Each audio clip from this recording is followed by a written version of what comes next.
The Adventures of Sherlock Holmes, starring Basil Rathbone and Nigel Bruce.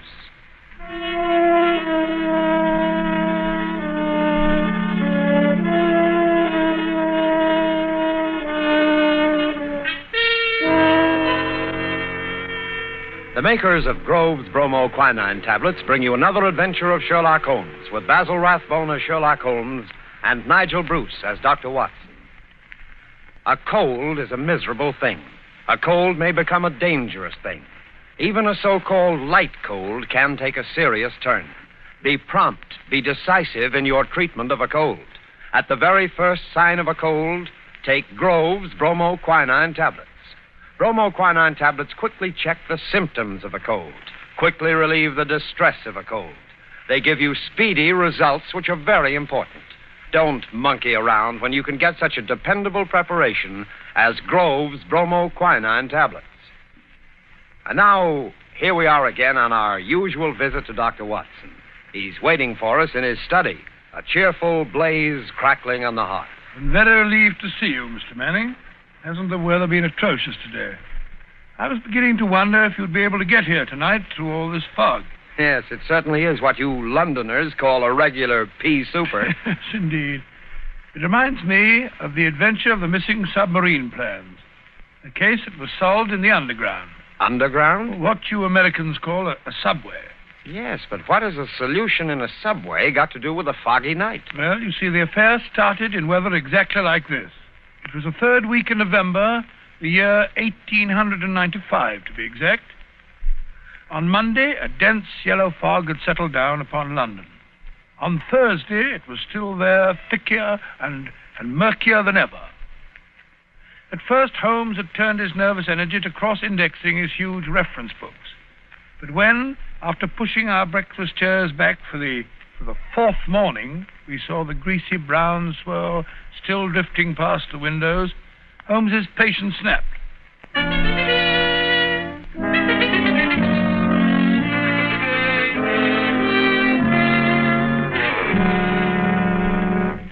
Holmes, if you must pace around in circles, I wish you'd change directions now and then. You're making me dizzy. Bah! It's inexcusable, Watson. Inexcusable. No initiative, no imagination. Nothing ever gets done. If you're alluding to the inactivity in this last session of Parliament, my dear Holmes... I'm not speaking of our lawmakers, Watson, but of our lawbreakers.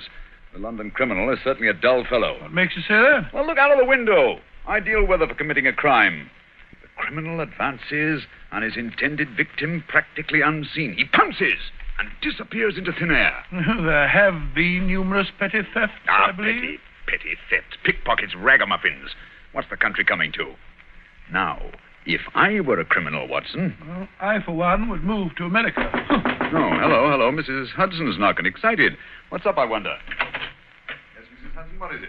Oh, a telegram for me. Yes, sir. Very well, thank you. Oh, well, what's it say? Oh, wait until I open it, can't you? Ah, dear me, what next? Most unusual, Watson, most unusual. What's most unusual, Watson? What's it say? Well, it's from my brother, Mycroft. You remember him. He helped us solve the case of the Greek interpreter. He's coming here. Why not?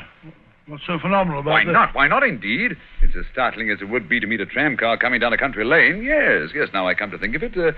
Mycroft is rather like a tram car. His rails lead from his Pall Mall lodgings to the Diogenes Club in Whitehall. That's his circle. I wonder what upheaval could have derailed him. Doesn't the telegram explain? It says, must see you about Cadogan West, coming at once. Cadogan West? Cadogan West? Why, that's the young chap who's found dead in the underground on Tuesday morning. I remember reading about it in the papers. Oh? The young man had apparently fallen out of a train and killed himself. He hadn't been robbed, and there was no reason to suspect violence. Quite an uninteresting case, if I remember correctly. And yet, it's serious enough to cause Mycroft to alter his habits. No, Watson. This must be an extraordinary event. Do you recall any other facts about the affair? Yes, I come to think of it, there was one unusual bit came out at the inquest. They were unable to ascertain at what point he entered the train, because his ticket was missing. Strange. What articles were found on the body? Oh, £2.15, I believe it was, a checkbook and... Oh, yes, 2 dress circle tickets for the Woolwich Theatre. Dated for that evening. Theatre tickets, eh? Then it wasn't suicide. A man doesn't procure theater tickets for the evening on which he intends to end his life. Anything else? A small packet of technical papers. Technical papers?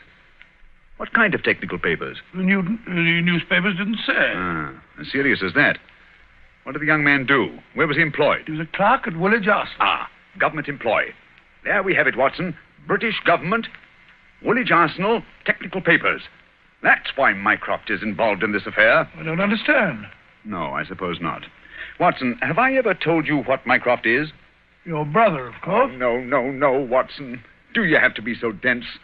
I mean, do you know what he does? I seem to have some vague recollection that you once told me that he'd held some small office under the British government. It would be more accurate to say, in a way, that he is the British government. What? His position is unique. He made it for himself. As the tidiest and most orderly brain of any man alive, with a great capacity for storing facts and giving them the proper interpretation. The conclusions of every government department are passed on to him. He's the central exchange, the clearinghouse. Again and again, his word has decided the national policy. He thinks of nothing else. Nothing else can lure him from his contemplations. And yet he's coming here. Yes, Jupiter is descending on us today. What on earth can happen? Watson, that sounds suspiciously like a bad pun. Here he is, if I'm not mistaken, to speak for himself. Come in. Hello, Mycroft. What's up? You look flustered. Most annoying business, Sherlock, most annoying. You know how I dislike altering my habits. Extremely awkward for me to come away from the office, particularly with Siam in its present state. Oh, dear me. Yeah, sit down, Mycroft, sit down. You know Watson, of course. Yes, of course. I'm trying to find a chair that I can trust to hold me. I'd better take the sofa. You certainly haven't got any thinner. I've never seen the Prime Minister so upset. As for the Admiralty, it's buzzing like an upset beehive. You know anything about the case? Watson's just been telling me what was in the newspapers. Just what were the technical papers found on the body? Sherlock, for the love of heaven, not so loud. Those papers which the wretched youth had in his pocket were none other than the plans of the Bruce Partington submarine. Oh? A submarine which would completely revolutionize naval warfare. The most important papers in our government archives. Under no circumstances could they be removed from the office. Even the chief constructor of the Navy was forced to go to Woolwich if he desired to consult them. And yet we find them in the pockets of a dead junior clerk in the heart of London. Yeah, from an official point of view, it's deplorable, my dear Mycroft. Simply deplorable. You may laugh, Sherlock, but this country won't be safe until they're recovered. But I thought you said that they were found in the pocket of this chap, Cadogan West. 10 papers taken from Woolwich. 7 were found in the pockets of Cadogan West. 3 are still missing, the 3 essential ones. To recover those 3 papers is imperative. The peace of Europe depends on them. Nice little problem, Watson? Why did Cadogan West take the papers? How did he die? How did his body reach the place where it was found? And where are the missing papers? Find the answer to those questions, Sherlock, and you'll have done your country an invaluable service. Oh, why don't you solve it yourself, Mycroft? I believe you could. Possibly. But it's a question of digging out details. Give me the details, and I can give you the solution from an armchair. No, when it comes to running about and cross-questioning railway guards and lying on one's face with a lens to one's eye, no, that's not my métier. Besides, your figure prevents your taking such an undignified position, eh? Very well. Leave that part of it to us, Watson? Right, you are. Good. I've got a cab waiting outside to take the place where the body was found. I can give you the details on the way.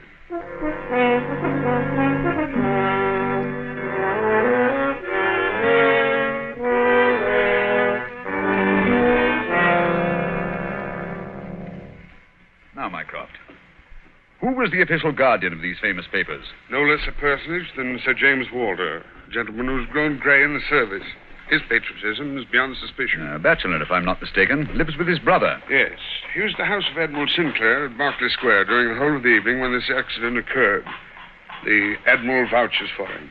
He's one of the 2 who have the only keys to the safe. And his key was with him all evening? Right. His key, the key to the building, and the key to the room.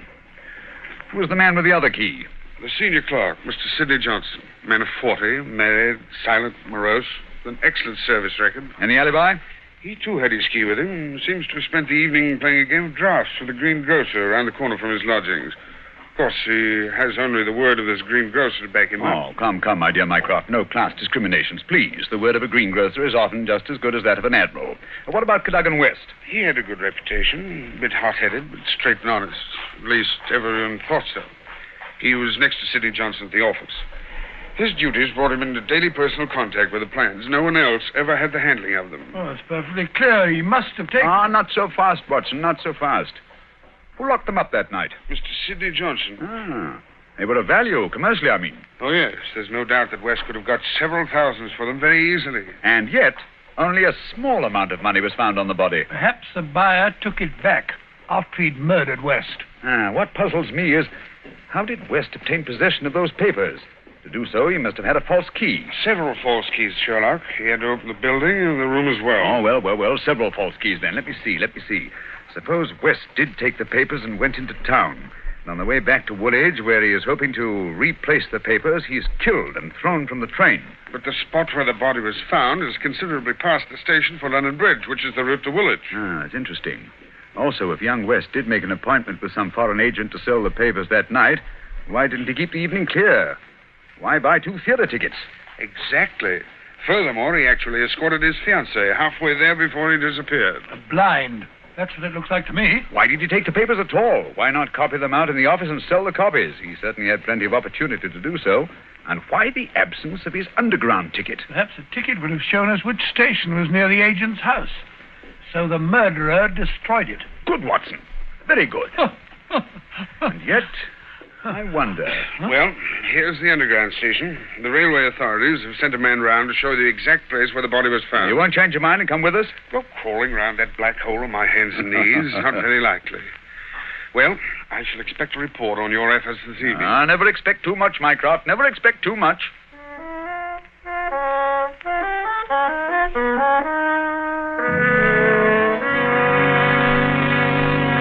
Before we follow Holmes and Watson into the mazes of the London subway system, I have a word of advice. Every year, colds cause a lot of sickness. Every year, they cause a lot of expense and time lost from work. Always regard a cold seriously. Always treat it earnestly. At the first sign of a cold, take Grove's bromoquinine tablets. Bromoquinine tablets are famous relief for the distress of a cold. Their efficacy has been fully established. Bromoquinine tablets go right to work on a cold symptom. They don't waste any time. They don't pull any punches. They quickly relieve the misery of a cold. They help reduce the fever of a cold. Thousands of people keep bromoquinine tablets handy all winter. Thousands of people depend on them as their relief for colds. No other preparation enjoys greater confidence than bromoquinine tablets. Follow the example of millions, and at the first sign of a cold, take Grove's bromoquinine tablets. Get them at any drugstore, a few cents a box. Ask specifically for Grove's, Groves, Bromo, Bromo, quinine, Quinine, Grove's bromoquinine tablets.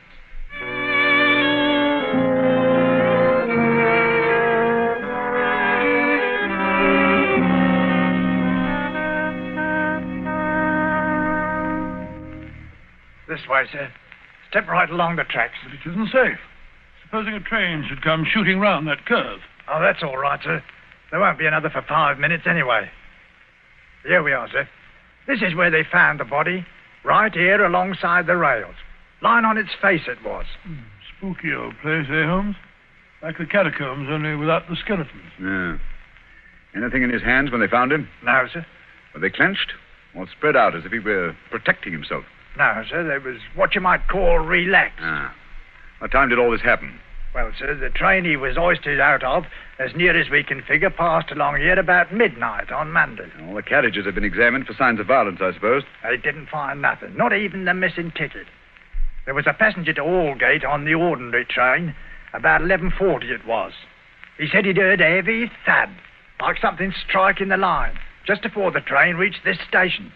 But it was so foggy, he said he was blessed if he could see what it was. Holmes, what's the matter?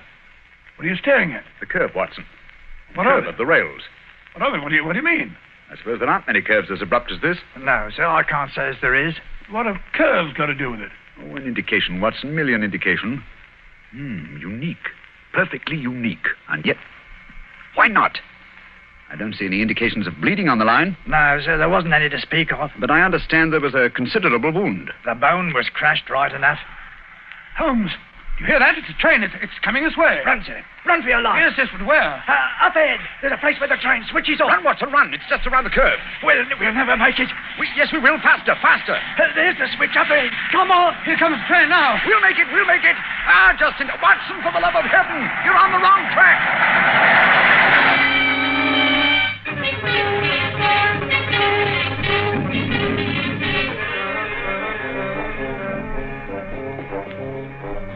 Well, that was a narrow escape, Holmes. I must say my knees are still shaking. Look at the shoulder of my coat where you pulled at me. Lucky thing for you that I did. Where are we off to now in this fog? Yes, it's a nice afternoon. Suppose we pay a few calls. I think Sir James Walter claims our first attention. After that, we might drop in on Miss Westbury. Miss Westbury? Who's she? She is Cadogan West's fiancée and the last person to see him alive. Holmes, we seem to be going around in circles. We've accomplished absolutely nothing so far except to get ourselves nearly annihilated in the underground.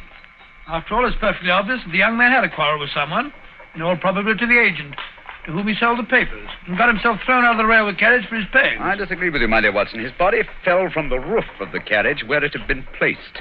Cadogan West met his death elsewhere. The roof of the train? Consider the facts, Watson. A, the curve in the tracks. The body is found at a spot where the train pitches and sways as it comes around the points. B, there was no ticket. C, there were no signs of bleeding on the line because the body had bled elsewhere. Of course. Everything fits together, but where was the body placed on the train? I think I can make a fair guess at that, my dear Watson. Here we are. This is the famous official villa of Sir James Walter. And that, if I'm not mistaken, is his brother, Colonel Valentine, just coming out of the house. What's the matter with the man? He looks positively haunted. Oh, pardon me, Colonel Valentine, but can you tell me if Sir James is at home? Sir James, sir? Sir James is dead. Good heavens, dead? He died this morning. It's terrible. Terrible. How did he die? Oh, it's this horrible scandal. My brother, sir, was very sensitive of his honor. He couldn't survive the disgrace to his department. It broke his heart. Pardon me, gentlemen, I must go. It broke his heart. Most appalling development. Eh, Holmes? I wonder if his death was natural, or if the poor fellow killed himself.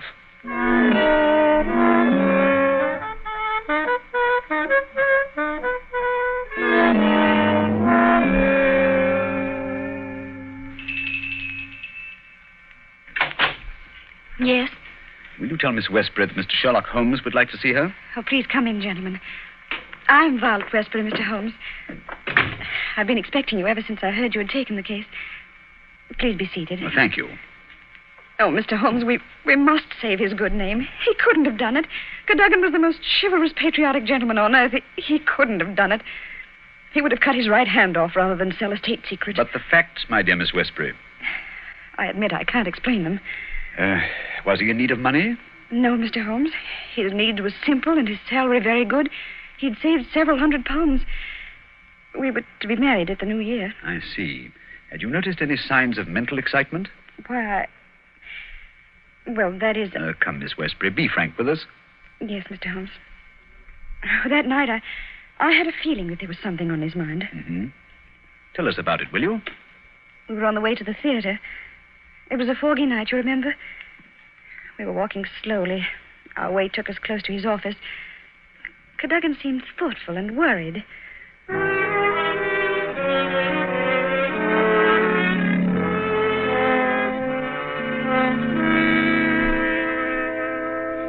Darling, what's the matter? You haven't said a word for the last 5 minutes. Have I said or done something? Of course not, silly. It's just that I've got something on my mind. Oh, why not tell me about it? Perhaps I can help. It's no use, Vi. It's too serious for me to talk about, even to you. You know, sometimes, Caddy, I feel just the least little bit jealous of that old job of yours when you're cooped up in that building all day. Oh, now you're not going to be jealous of the building. Well, not really. But it is funny to think of a husband having secrets he can't tell his wife. Mighty important secrets, I can promise you. There's one in particular that any foreign spy would pay good money to get hold of. How thrilling. Well, I don't know. They're awfully slack about some things over there in that building, Violet. What's too slack? It would be too confounded easy for a traitor to get his hands on those plans. What plans? Never mind, darling. I guess I'm getting a bit melodramatic. But there's something been worrying me. Hello, what's that? What's what? Over there, that shadow moving along the side of the building. It's a man. So that's it. I always suspected... Oh, what's the matter? You're so excited. What's wrong? Stay here, Violet. There's something I have to find out. Stay here.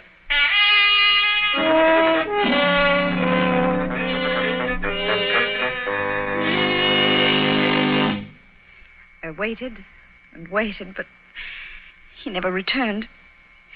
Oh, Mr. Holmes, if you could only save his honor, it meant so much to him. We shall do our best, Miss Westbury. This shadow, this man moving along the building. Did you see it, too? I think I did, Mr. Holmes. But the night was so foggy, I can't be sure. But there must have been a man. Another man. It couldn't have been Cadogan. Surely character goes for something. Let us hope so. Come along, Watson. We must return home. I'm expecting an answer to some telegrams I sent Mycroft early this afternoon. We've done enough for one day.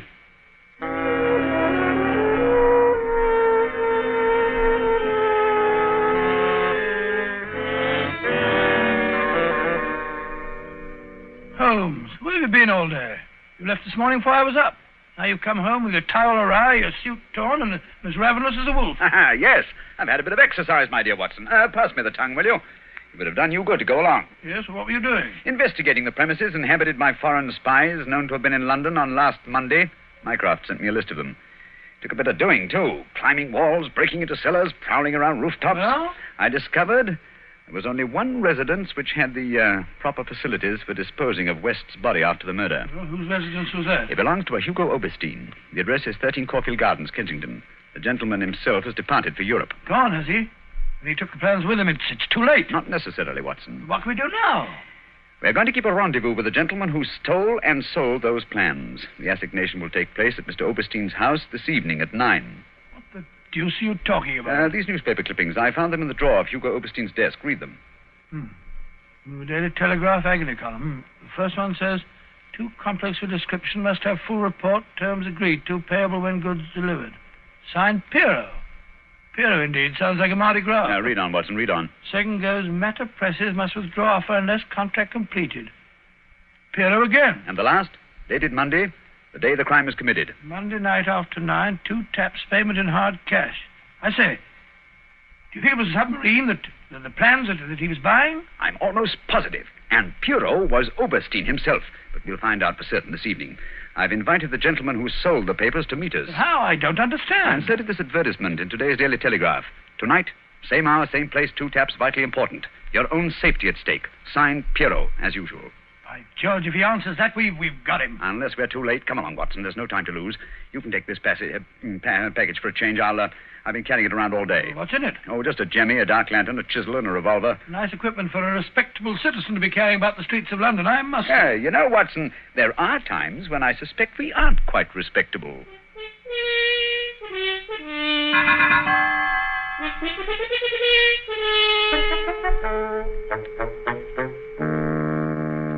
Here we are. This is Caulfield Gardens. Thank heavens, it's still foggy. I shouldn't like to be caught in the act of housebreaking. Yeah.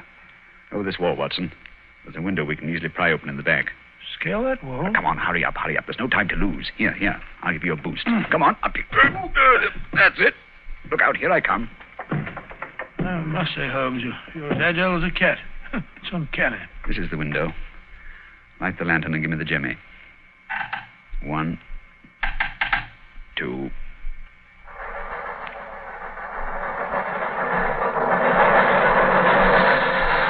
Holmes, the underground runs right past here, almost on the level of these windows. I could have reached out and touched it. Yes, quite convenient, wasn't it? It was here the body was placed on the roof of a train. Look out of this, look on this windowsill. You can see the soot is blurred where they rested the body. And here, look. This brown stain is blood. Nasty, eh, Holmes? Let's get on to the house. Very well, then. Come along. The window's open. Easy, don't break the glass. Supposing Oberstein should happen to return home. Well, we must take our chances in this business. Come along, Watson, come along. Our visitor will expect to be let in by the front door. I wish these stairs didn't squeak so. 9 o'clock. We can expect him at any moment now. You take your position on one side of the door. I'll be on the other. So we can pounce on him when he enters. I'll throw my greatcoat over his head. Oh, well, I wish he'd hurry. Shh, Watson. What if he doesn't come? There he is. Ready now. I'll open the door. You wanted me? No, you don't. Take that. What the... Easy, Watson, easy. All right, Holmes, I've got him. Well, let's take a look at our catch. Take the overcoat away, Watson. Right. Hi, it's Colonel Valentine Walter, Sir James's brother. Quite. Well, sir, what have you to say for yourself? Why did you steal the Bruce Partington plans? Who are you? What do you know about this? I am Sherlock Holmes, and I know everything. Oh, this is terrible. I'm lost. I didn't realize their importance until my brother killed himself. But I needed the money. I had to have it. Oberstein offered to give it to me if I'd let him see the plans. So you took an impression of your brother's key, opened the safe, and procured the papers. Cadogan West saw you leaving the building, followed you here, and you killed him. No, I didn't do that. I swear I didn't do it. No? Then perhaps you'd better tell us who did murder Cadogan West and placed him on the roof of the railway carriage. I'll tell you. I promise you I will. I did the rest. I confess it, but not that. Very well, then. How did it happen? I got the papers, as you've discovered. Made my way through the fog until I reached the door. Once or twice, I fancied I was being followed. I could hear footsteps on the pavement behind me.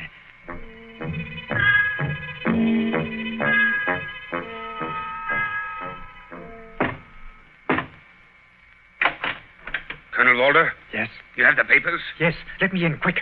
I think someone's been following me. Yes, it's me. You can't do this, Valentine. It's treason. Corey, do you hear? No, you can't sell the papers. Papa Oberstein, he knows how to use a blackjack, eh? You've killed him. So? It's murder. I'm going to get out of this. Oh, no. I think different. You will come in here if you do not wish to taste a blackjack, too. But That is better. Oh, what can we do? They'll find the body. I have an idea.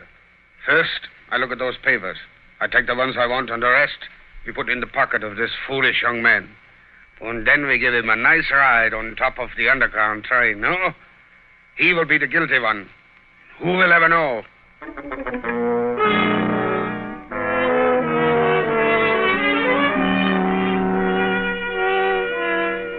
What a thoroughly unpleasant gentleman. What a pity that he got away with the papers, Dr. Watson. Oh, but he didn't.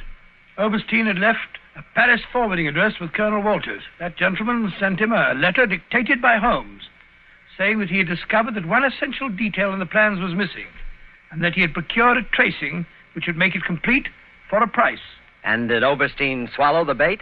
Did he swallow it? He was arrested as he got off the boat at Folkestone.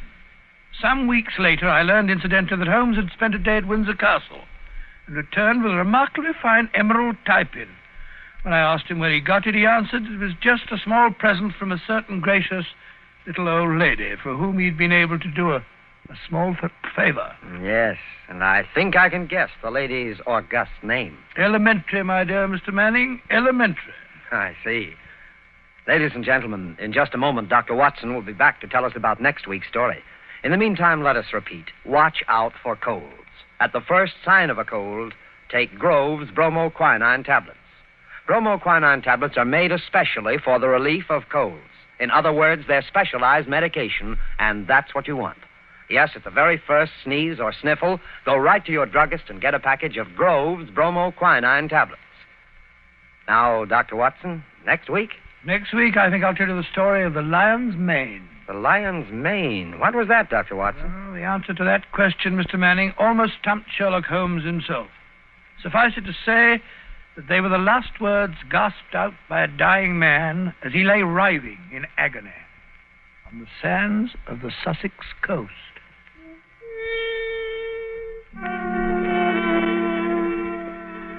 You have been listening to a Sherlock Holmes adventure, adapted from Sir Arthur Conan Doyle's story, The Bruce Partington Plans, with Basil Rathbone as Sherlock Holmes and Nigel Bruce as Dr. Watson. The dramatization was by Edith Miser.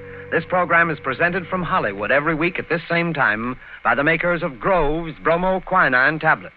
Quick relief for colds. This is Knox Manning speaking.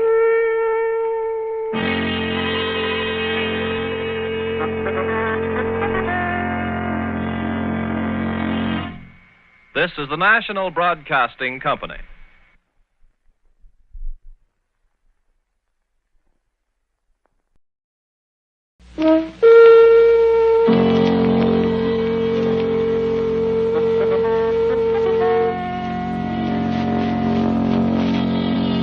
The Adventures of Sherlock Holmes, starring Basil Rathbone and Nigel Bruce.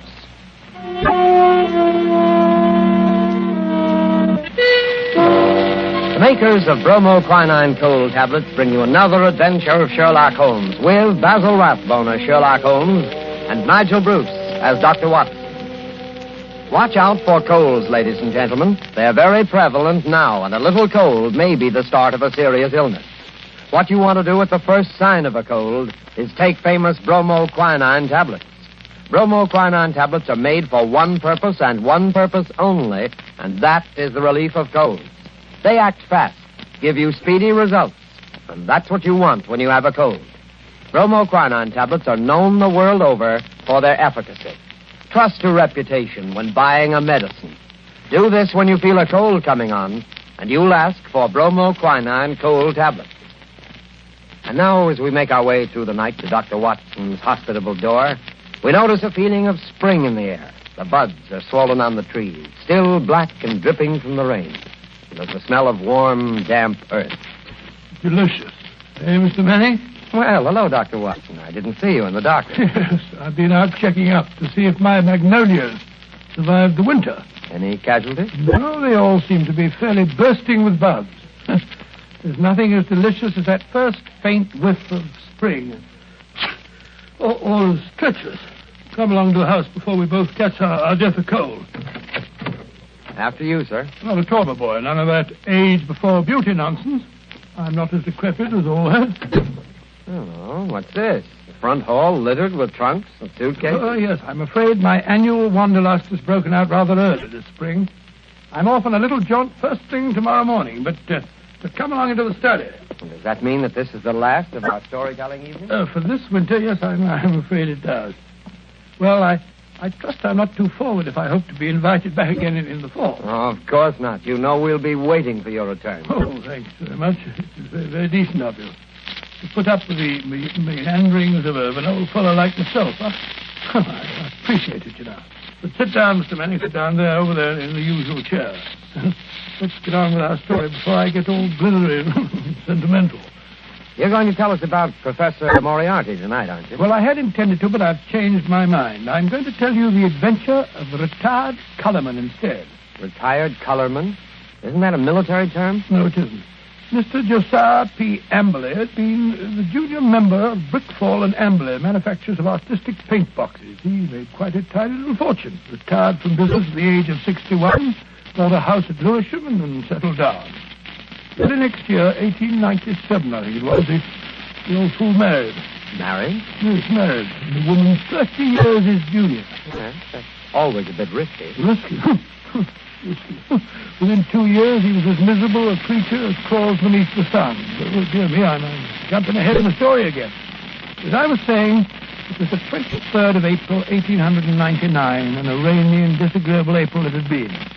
Holmes was in a melancholy and philosophic mood that morning as he stood by the window, watching the raindrops chasing one another down the pane. Rain had always depressed him when he was not working on a case. When he was working on a case, I don't believe he realized that there was such a thing as weather.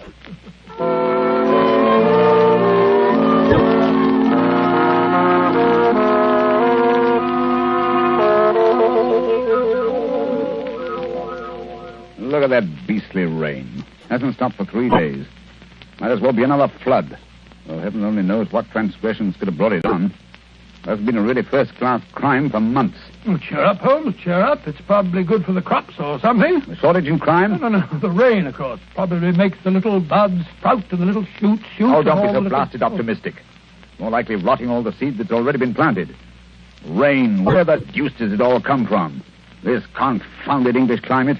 Why any man with half a brain stays on this rain-soaked, mist-bound island is beyond me. I doubt if the men have anything to do with it.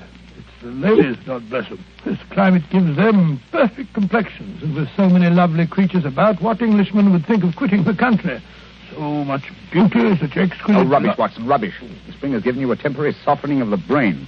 I regret to say it seems to have that effect on most impressionable males. Impressionable nonsense. When a woman's concerned in one of your cases, you never even notice whether she's 16 or 60, and then you don't care whether she's got a well-turned ankle or whether she's flat-footed. Oh, why should I? Holmes, there are times when I think you're a cold-blooded fish. Possibly, Watson, possibly. Why do you suppose the fool doesn't show up? What fool? Josiah P. Amberley. Oh, is he one of your clients? Oh, I suppose I may call him so. He's been sent to me by Scotland Yard. Oh, by Scotland Yard. Quite. By Lestrade, to be exact. You must consider the case fairly hopeless if Lestrade hands the matter over to me of his own accord. Look, Holmes, There's a cab drawing up in front of our front door. He must be your client, Mr. Ambler. Yeah. Strange-looking individual, eh, Watson? He's quite an old fellow. Looks literally bowed down with care. Ah, but no weakling. Look at those shoulders and that chest. The framework of a giant. He's arguing with the cab driver about the fare. Huh. Watches the pennies, eh? I must say I don't like his face. So fierce and eager, and the way those snaky locks of grizzled hair stick out from under his hat. I wonder what he's worrying. What's worrying Mr. Amberley? Willing to bet it has something to do with money. I imagine nothing else could upset him to any great extent. Nonsense, Holmes. You always look on the base side of human nature. Here he is now. Come in, come in. Now, which of you is Sherlock Holmes? I am. This is my friend, Dr. Watson. Why, you... I'm a broken man. He's robbed me, the swine. Taken everything I had in the world. I thought he was my friend, and he took everything. Right from under my nose, in my own house. Robbed me, he did. Yes, I felt sure it was a question of money. Money? Who said money? He stole my wife, the light of my life, the apple of my eye. It's true she was very expensive, but after all, she was my wife, and he stole her. Now, Mr. Amberley, my beautiful blonde wife, hair like gold, and my securities. The money I saved up with years of hard work. Gone, all gone. Yes, thank you. First, tell us about your wife. How long have you been married? 2 years. 2 years, and she's tired of me already. 2 little years. Easy now, good man, easy. More facts and fewer recriminations if we're to get to the bottom of this case. Well, 3 years ago I retired. Bought a house. Big house at Lewisham. Cost me plenty of money, that house did. Well, sir, I'd never lived alone in a big house before and got sort of lonely. House began to need looking after, so I thought I'd start looking around for a wife. Nice, healthy, young wife to look after me. Then I met Ella. Handsome girl she was, too. A good cook. Hair like gold. Could bake a beef and kidney pie that would melt in your mouth. So I thought I might as well get married. Yeah, very practical, I'm sure. Yes, that's what I figured at that time. But, Lord, Mr. Holmes, the money a woman runs into. They made my heart bleed the way the money went. I should have thought you'd have been glad when the other fellow took it off your hands. But who was this... This wolf in sheep's clothing? Yes. His name was Dr. Ray Ernest, a young fellow. Used to come over nights and play chess with me. I see. He stole your wife. Yes, and my securities. Yes, but surely the securities are registered. You can hardly hope to convert them. Maybe not, but I must have them back. And you've got to find those securities for me, Mr. Holmes. You've got to find them. And your wife, of course? Well, of course, wherever she is, they are. Ah, quite. On the other hand, Mr. Amberley, I confess I don't see that I can be of much service. It's a routine matter, and I'm sure that Scotland Yard would be only too glad... They haven't found a thing, not a single security. Oh, very well. And we'll do our best. Dr. Watson will take a run down to your house at Lewisham to look over the grounds. Oh, really? Yes. I hardly expected you'd come yourself. After my heavy financial loss, nobody cares if an old man's heart is broken. Oh, stop that blubbering. I'm not coming myself because I'm preoccupied with the case of the 2 Coptic patriarchs. This particular case doesn't seem to be very complicated. I'm sure, Mr. Amberley, that Dr. Watson can handle it as well as I could myself. Well, if that's the best that you can offer, I suppose I must be satisfied. Huh? Pampered, that's what she was. And that young man, that dirty pickpocket, I treated him like my own son. He had the run of the house. And now look how they've treated me. Me, who never harmed a soul. Quite. And now, good day, Mr. Amberley. Yes. Well, good day, Mr. Holmes. And I shall expect Dr. Watson this afternoon. You have my address, I believe. Oh, the ingratitude, the rank ingratitude of it all. I must say, Holmes, I like the way you shoved all this off onto my shoulders. Coptic patriarchs, indeed. You just don't want to go. Right, Watson, right, the very first time. You've been begging for a case all to yourself for months. Well, here it is. Yes, and a nice case you've given me, I must say. That old skinflint. Oh, my daughter, oh, my ducats, eh? With the emphasis on the ducats, if I'm not mistaken.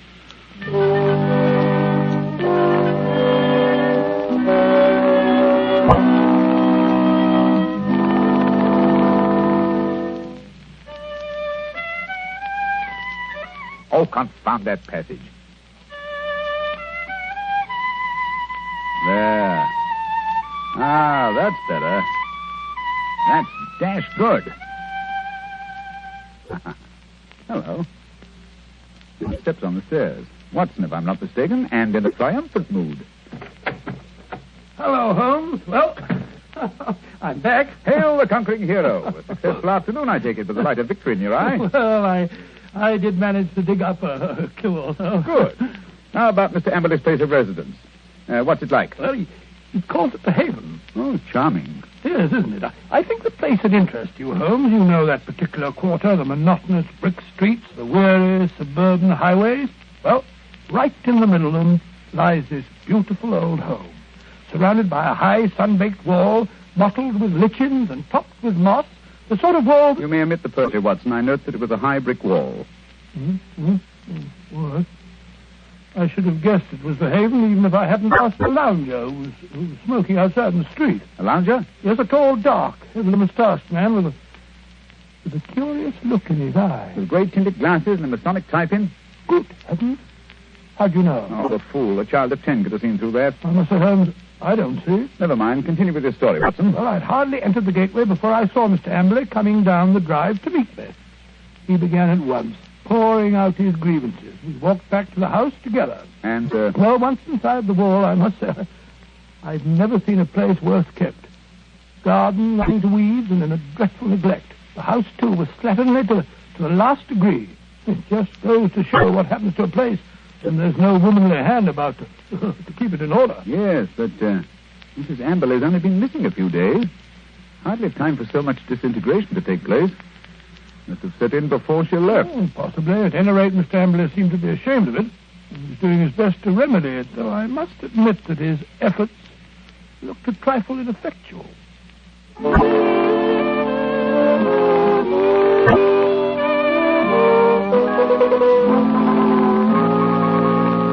What's to become of me? What's to become of me? My wife gone, most of my fortune stolen. Oh, come in, Dr. Watson, come in.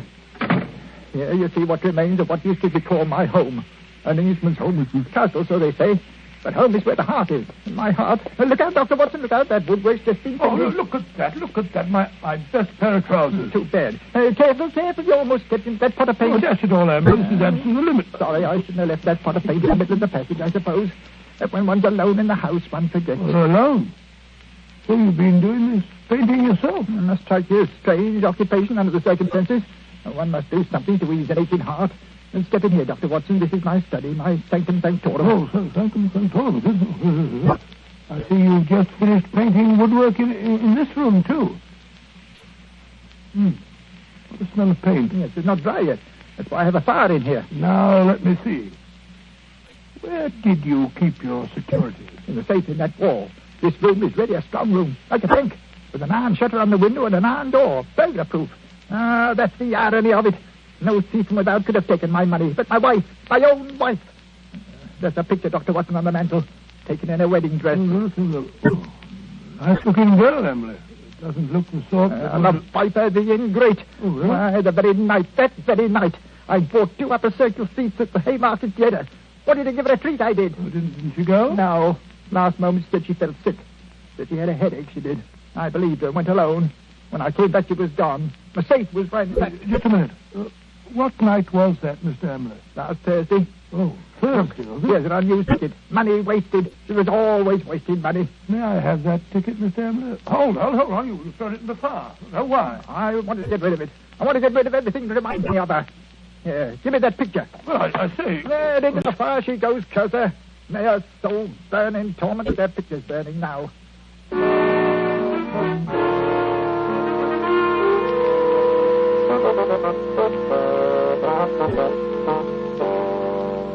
Unpleasant fellow, eh, Watson? This case begins to look more somber than I suspected.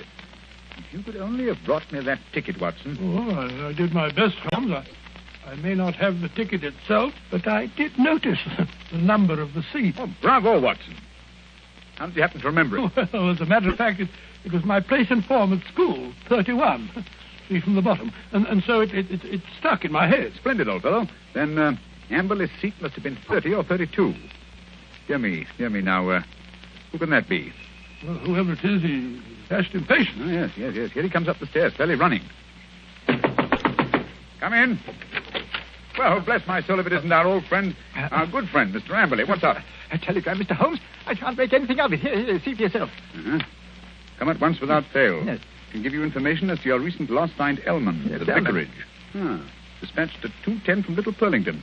Little Purlington in Essex, I believe, not far from Frinton. You will start at once, of course. Watson, look up the train. It's probably a hoax. What could anyone into Purlington But it's know from a about? very responsible person. Where's my Crockford? Yes, here it is. We'll look up this minister of the gospel. Elman. Here it is. Yes, J.C. Elman, M.A., living of Mossmore, Little Purlington. Yes, but I still don't... Surely, Mr. Amberley, you want to find your wife and your lost securities, Of course. But look at the waste of time and money. Here we are. Here's the train from Liverpool Street at 5:20. Yes, we just have time. Mr. Amberley, you go downstairs and hail a cab. I'll help Dr. Watson throw a few things in the bag. You think I need Dr. Watson? Perhaps I'd better go alone. Oh, no. It may be a trap for all we know. I don't think I shall go. Mr. Amberley, it would make the worst possible impression on both the police and on myself if you refused to follow up so obvious a clue. We should feel that you were not in earnest about this investigation. Very well, I'll go. Perhaps you'd better go with him, Holmes. What? Take your case, Watson. After the brilliant way in which you've handled it? No. Go along, Mr. Amberley, or you'll miss your train. Very well, but the expense is... Here you are, Watson. Here's your bag. Look, it's packed. Yes, you never know when you may be called off on a case like this. I packed it for you. Holmes, I do think Quite. Now, whatever you do, see that he really does go to Little Purlington. Yes, I don't think that he's... Again, quite. Should he break away and try to return, get to the nearest telegraph station and send me the single word bolted.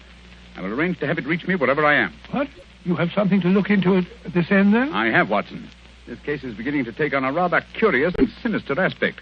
Above all, old man, take good care of yourself. And Mr. Amberley.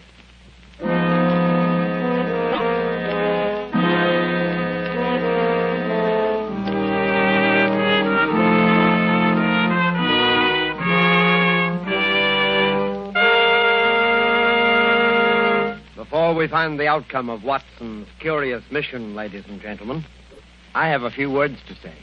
Here's what you want to do when you feel a cold coming on. Here's what you want to do at the very first sign of a cold. Take famous bromoquinine cold tablets. Bromoquinine tablets don't fool. No, sir, they get right after a cold symptom. They get right after a cold's misery. They relieve the headache and other pains that go with a cold. They relieve that stuffiness and feeling of depression that accompanies a cold. They help reduce the fever that goes with a cold. Bromoquinine tablets are fast and decisive in their action.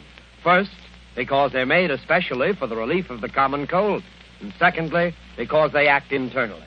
You can take lots of things for the relief of a cold, but nothing more reputable and reliable than famous bromoquinine tablets. Get them at any drugstore at the first symptom of a cold. Ask for bromo, B-R-O-M-O, quinine, Q-U-I-N-I-N-E, bromoquinine cold tablets.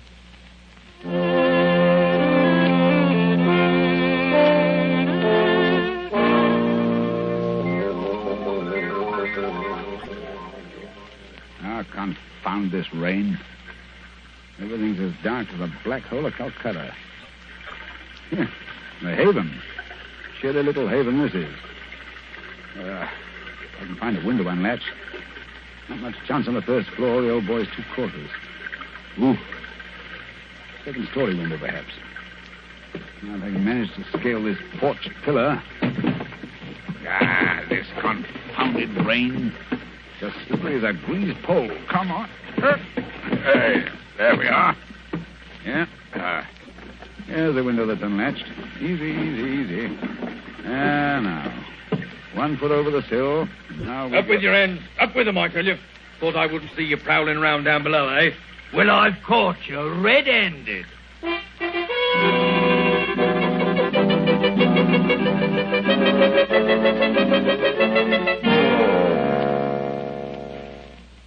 Nice wild goose chase that turned out to be. That friend of yours, Sherlock Holmes, is a fool. I'm sure, Mr. Amberley, if you'll call and see him, he can explain. Explain nothing. That vicar had never seen that telegram before. The way he treated us. You might have thought we were suspicious characters. And missing the last train and having to sit up all night in the confounded station with the rain dripping through the roof. Well, we could have gone to an hotel. Gone to an hotel? That costs money. Gone to an hotel, indeed. Here's your house, Mr. Amberley. I think I'll go along home now and get some breakfast. You will not. I'm going to come into the house and see if everything's all... I look up there. The window over the porch. It's open. Perhaps you left it like that yourself. Rubbish. I tell you, I don't like the looks of this. Where's my key? Here it is. We'll soon find out. I say, it's gloomy, isn't it? Look. Someone's been here right enough. Footprints on the fresh paint. I'll find them if I have to tear the place apart. No need for that, Mr. Amberley. We're here waiting for you in the study. Holmes! Good heavens, what a start you gave. How did you get in here? Climbed in through an upstairs window. That's burglary, young man. Yes. Burglary's always been an alternate profession had I cared to adopt it.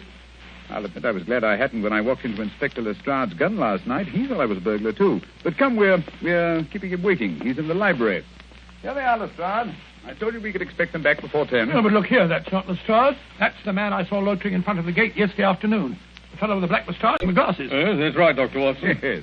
Lestrade fondly imagines that's a disguise. Oh, now look here, no. It's as obvious to anyone who takes the Now, trouble. look here, I've had enough of this. I won't have two busybodies prowling around my house in the middle of the night.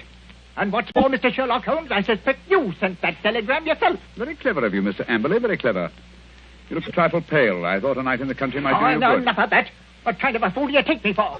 I'll have you put behind the bars, all of you. Oh, surely not Inspector Lestrade. Why, he's from Scotland Yard. I don't care if it's from the House of Lords. Yeah, none of that. You're all disgraced, publicly disgraced. Breaking into my house in the middle of the night. Oh, I'll get you for that. What were you doing in here last night? Answer me that. Looking for the bodies. What? Looking for the bodies of your wife and Dr. Ernest. What have you done with them? How dare you? You murdered them in this room. We have ample proof. Why, you... Stop him, Watson. Stop him. He's got a capsule in his hand. It's poison. He's got to swallow it. No. Come on, get that out. Spit it out. Spit it out. Spit it out, or I'll choke No, you. short cut, Mr. Amberley, if you please. Everything decently and in its proper place. Take him away, Lestrade. Right, come along now. No more monkey business. I won't put up with that. All right, Phew, what a scene. So that old brute Amberley's a murderer, eh? How did you find it out?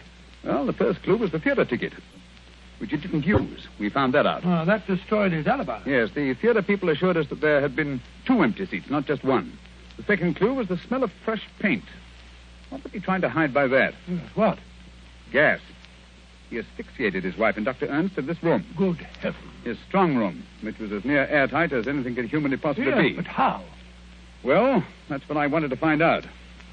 That's what I was looking for when I broke into the house last night. And what did you find? Look here. Notice the gas pipe along the skirting here? It rises in the wall, in the angle there, and ends in that plaster rose in the center of the ceiling where it's concealed by that ornamentation. The end's wide open. How horrible. Yes, and look here. Look, near the floor. What do you make out? 2 words written on the wall. Then a scroll. We were... What does that mean? The poor devil was trying to write, "We were murdered." I can see the whole ghastly scene. It was last Thursday night. Amberley had lured his wife and Dr. Ernest into this room.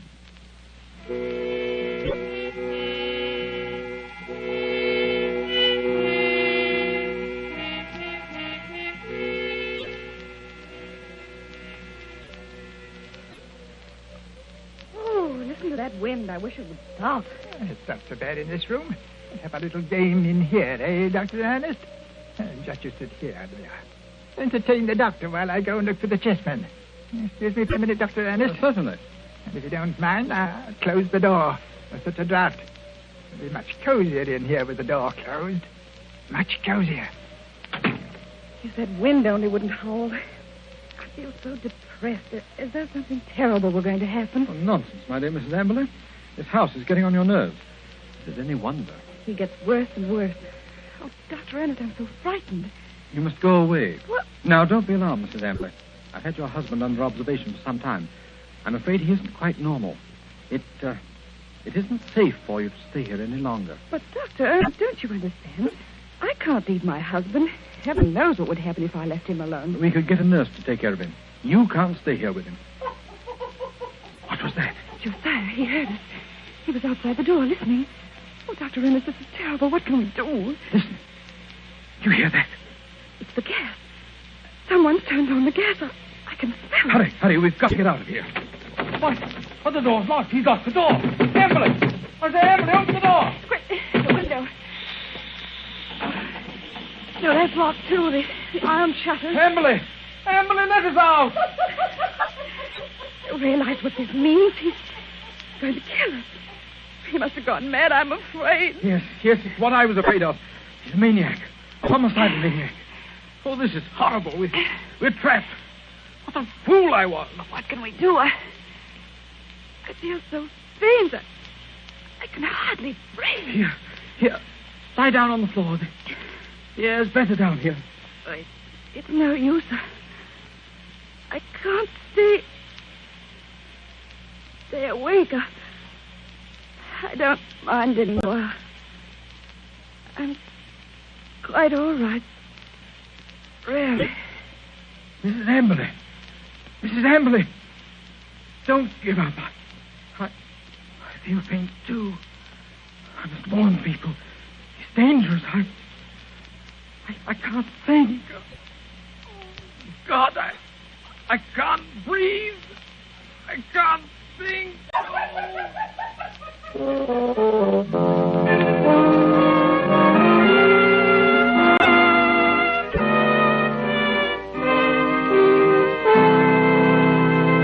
What a tragic story, Dr. Watson. And was Mr. Amberley insane? They decided he was. He ended his days in an asylum. Did they ever find the bodies? Yes, at the bottom of an old well, the opening of which had been cleverly concealed by a dog kennel. I see. And now I'm afraid it's time to say goodbye. Well, not goodbye, Dr. Watson. Au revoir. Well, just as you say, Mr. Manning. Anyway, in conclusion, I want to thank you and our radio audiences who so patiently listened to the reminiscences of a sentimental old fellow. And I want to wish you all, old and young, an extremely happy summer. Thank you, Dr. Watson. Ladies and gentlemen, in just a moment, Basil Rathbone would like to say a few words to you. But first, may I give you a word of advice? Remember the danger of the so-called common cold. Remember the sickness it can cause and the bills it can cost. Act promptly, decisively, at the first sign of a cold. Take famous bromoquinine tablets. Bromoquinine tablets have a reputation. Their fame extends to all quarters of the globe. Their merit is an assured fact. Reliability is the one thing you want in any medicine, especially the medicine for the relief of cold. Don't wait. Don't procrastinate when you feel a cold coming on. Go right to your druggist and get a box of bromoquinine tablets. The small cost may save you a lot in grief and expense. Ask clearly for bromoquinine cold tablets. And now, here's Basil Rathbone. Ladies and gentlemen, to me, Sherlock Holmes has always been one of the greatest characters ever created. Tonight, as our present series ends, I'd like to thank our sponsor, the makers of bromoquinine, for giving me the opportunity of playing Holmes on the air, especially with such an inspired Dr. Watson as Nigel Bruce. Oh, Basil, that's very... Please. Oh, sorry, what?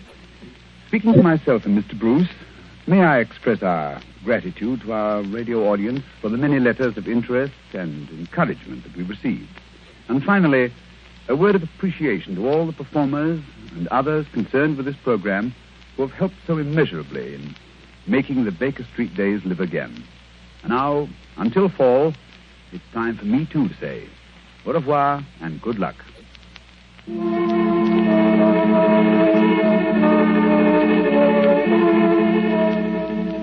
You have been listening to a Sherlock Holmes adventure adapted by Edith Miser from Sir Arthur Conan Doyle's story, The Retired Colorman, with Basil Rathbone as Sherlock Holmes and Nigel Bruce as Dr. Watson. The Sherlock Holmes series was produced by Tom McKnight. This program was presented from Hollywood by the makers of bromoquinine cold tablets, quick relief for colds. This is Knox Manning speaking.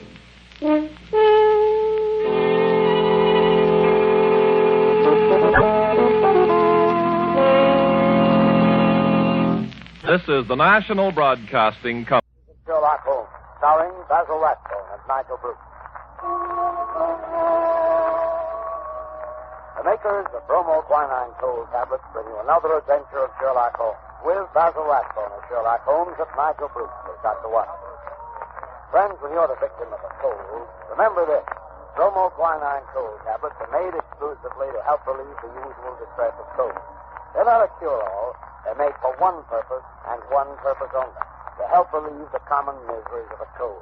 The aches, the pain, the fever, and nasal stuffing. That's why they do such an effective job. Give yourself the advantages of specialized medication. When a cold attacks, take bromoquinine cold tablets as directed, and only as directed. Now, here we are again in our habitual armchair in front of Dr. Watson's fireplace, waiting for the good doctor to put down the evening paper. Oh, I beg your pardon, Mr. Manning. I didn't see you come in. I was reading about your latest American gang shooting. Yes, crime seems to be riding high, wide, and handsome in most of our big cities, I'm afraid. What a pity we haven't got Mr. Sherlock Holmes on the job. This is just what I was thinking. But on the other hand, these gangs of racketeers have sprung up since he retired. Perhaps he wouldn't know how to handle it. Rubbish. I can remember just one case we handled back in '94. It was concerned with Georgiano, the worst gang leader New York ever had. They didn't call it racketeering in those days, but it amounted to the same thing. Kidnapping, blackmailing, bombing, terrorizing innocent people. By during the course of that particular case, Georgiano had one man taken for a ride, as you call it. Yeah, that sounds interesting. Why don't you tell us about it? Well, it's a bad story. Let me see. It was in November in the year 1894. Holmes and I were sitting in our rooms in Baker Street. Well, I thought you said this story was about the head of a New York gang. Yes, so I did, Mr. Manning, so I did, just to interrupt. Even famous gangsters have been known to travel about from time to time. Well, as I was saying, Holmes and I were sitting in our rooms in Baker Street, and our housekeeper, Mrs. Hudson, ushered in a friend of hers, a landlady who kept lodgings in Great Orme Street. Holmes invited her to sit down. The poor woman was obviously harassed and kept sucking away at the fringe of her cape.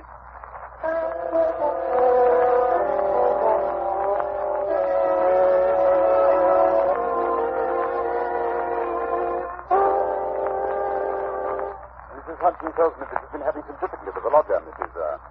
Warren, Oh, that's thank my you, name, thank sir. No, Mr. Holmes, you couldn't call it difficulty I'm having. And there was a lodger that was easier to do for. It's just that I don't see him from one weekend to the other. Oh, come now. That's nothing to be uneasy about.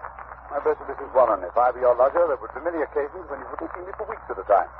I work a good deal at night, you know, and do my sleeping by day. No doubt, Mr. Holmes. But this is different. He never goes out, not even at night. I've waited up to find out. I never see his face, not even when he pays his bills. Not a sign of him ever seen for the last 3 weeks. And how do you know it's still there? Got you trying to get away from something? Oh, it frightens me, Mr. Holmes. I can't sleep for fright.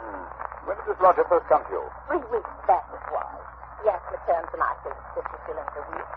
You see, there's a fine sitting room and bedroom all complete like at the top of the house. Yes, indeed. Go on. Well, Mr. Holmes, he said to me, I'll pay £5 a week if I can have it on my own terms. He took a £10 note out of his pocket then and gave it to me 2 weeks in advance. Then he says he's to be left entirely to himself and never for any excuse are we to disturb him. So he took the rooms and hasn't been out since. Oh, yes, sir. What? But I thought you said that he... Just what it was, sir, that first night. He went out and returned very late. He was all in bed, but I heard him walking up the stairs. And his door shut and locked. Oh, it keeps it locked. And I ain't seen him since. But his meals. How does he get his meals? Well, when he rings, I take a tray up and leave it on a chair outside his door. Then when he rings again, up I goes and takes the tray away empty. If he wasn't anything else, he writes it on a slip of paper and puts it on the tray. I see. Have you brought any of those slips of paper with you? Yes, Mr. Holmes. There's in 3. Good. Here they are. Uh-huh. When today?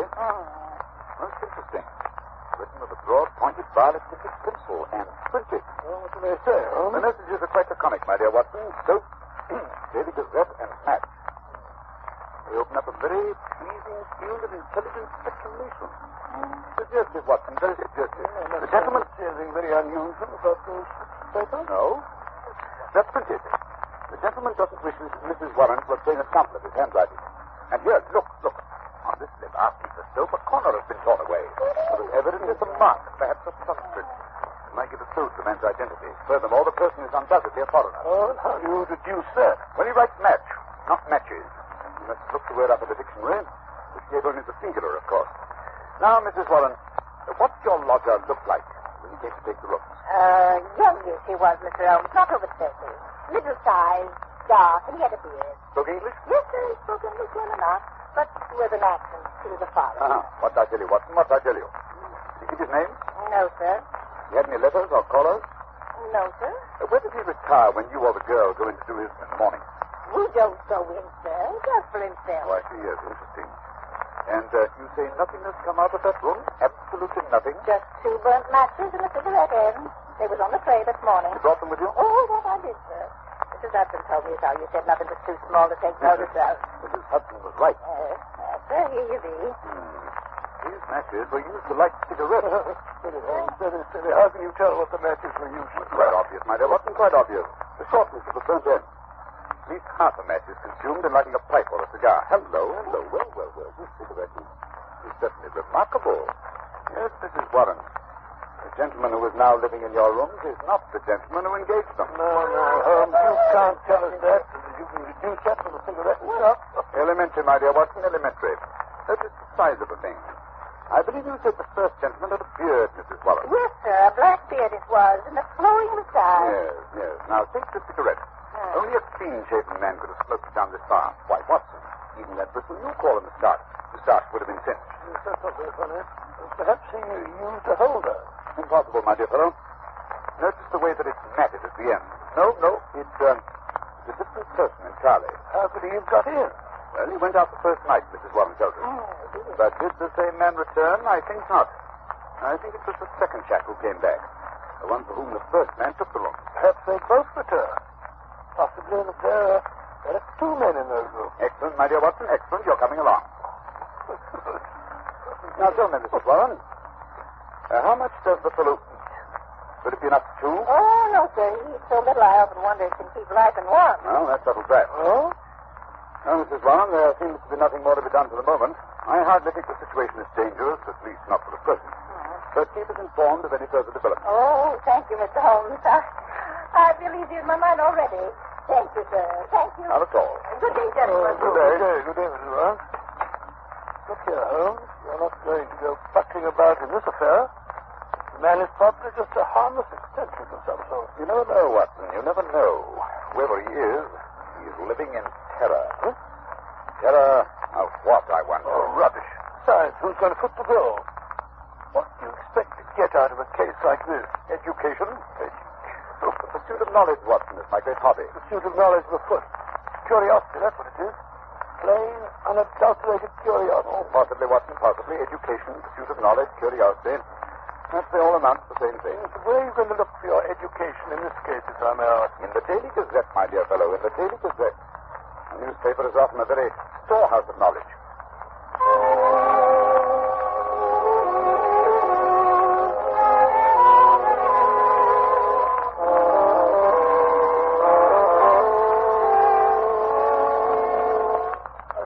Every time I look at you, you have your nose buried in a copy of the Daily Gazette.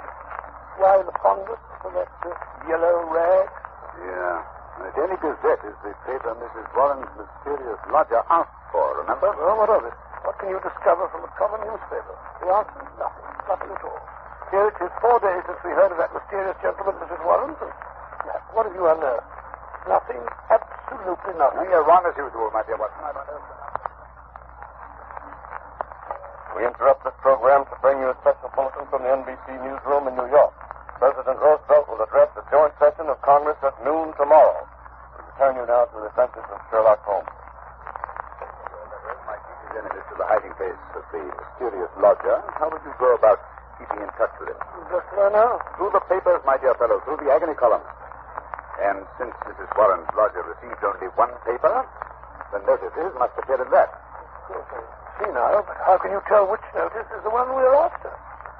By elimination, Watson. By elimination. Take this paper, for instance. The edition which appeared 2 days after the lodger took up his residence with Mrs. Warren. The agony column, huh? Let's have a look. Dear me. What a collection of groans, cries, and utter nonsense. Oh, perhaps, my dear Watson, perhaps, but nevertheless, an invaluable hunting ground for the searchers after education. Well, go on. The first one reads, surely Jimmy will not break his mother's heart. That's very pertinent. Listen to this. It's the lady who fainted in the Brixton bus. Disregard that. The lady doesn't interest me. Here's another.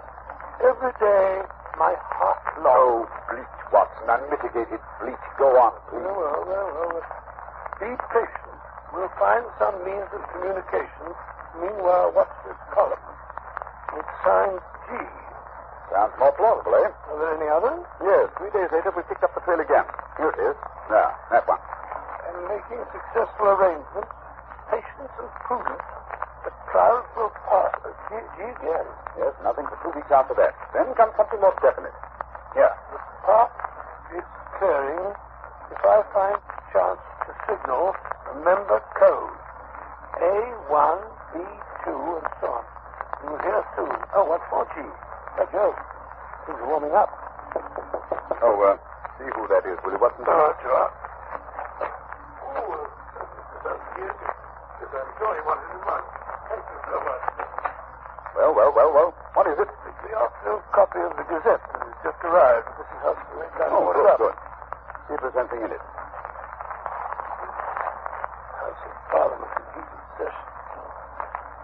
Actress has pearls still. Oh, come on. Give me that paper. Oh, look out, Holmes. You can't. Stacking a paper out of a fellow's hands like that. Nice manners, I must say. Here we are, Watson. Here we are. High red house with white stone facing, third floor, second window left after dusk. G. Ha ha. That's definite enough, Watson. That's definite enough. Hello. What's that? Look out of the window, will you, Watson? We go friend, Mrs. Warren.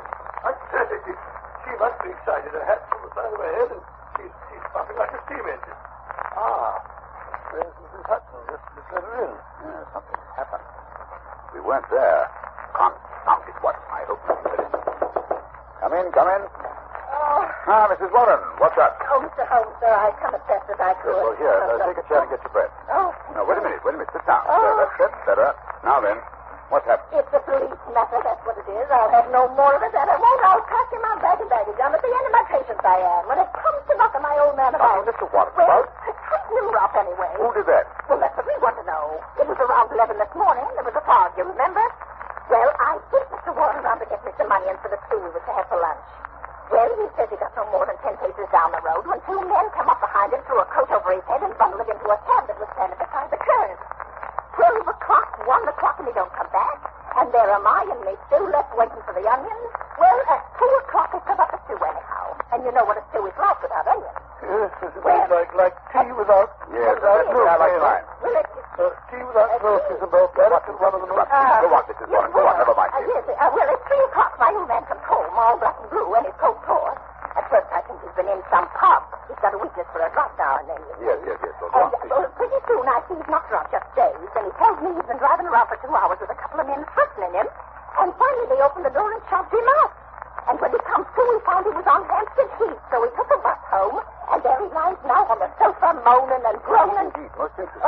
Did he notice the appearance of the men? Did he hear them talk? No, Mr. Holmes. He's clean dazed. He just knows he was lifted up as if by magic and then dropped again. Just by magic? Yes, sir, that's right. And you connect this attack with your lodger? Well, sir, we've been living there 15 years now, and no such happenings ever came before. I've had enough of it. Money's not everything. I'll have him out of the house before the day is Now, done. wait a minute, Mrs. Warren. Wait a minute. Don't do anything rash. The matter's becoming more and more interesting. It's clear that these men mistook your husband to your lodger, and the heavy fog this morning, and when they discovered their mistake, they released him. They threw him out, they did, on his ear. Yes, well, wait a minute. The important thing is that your lodger's enemies have found him. They're on his track. They'll be back. I suggest you return to your home at once before anything serious has a chance to happen.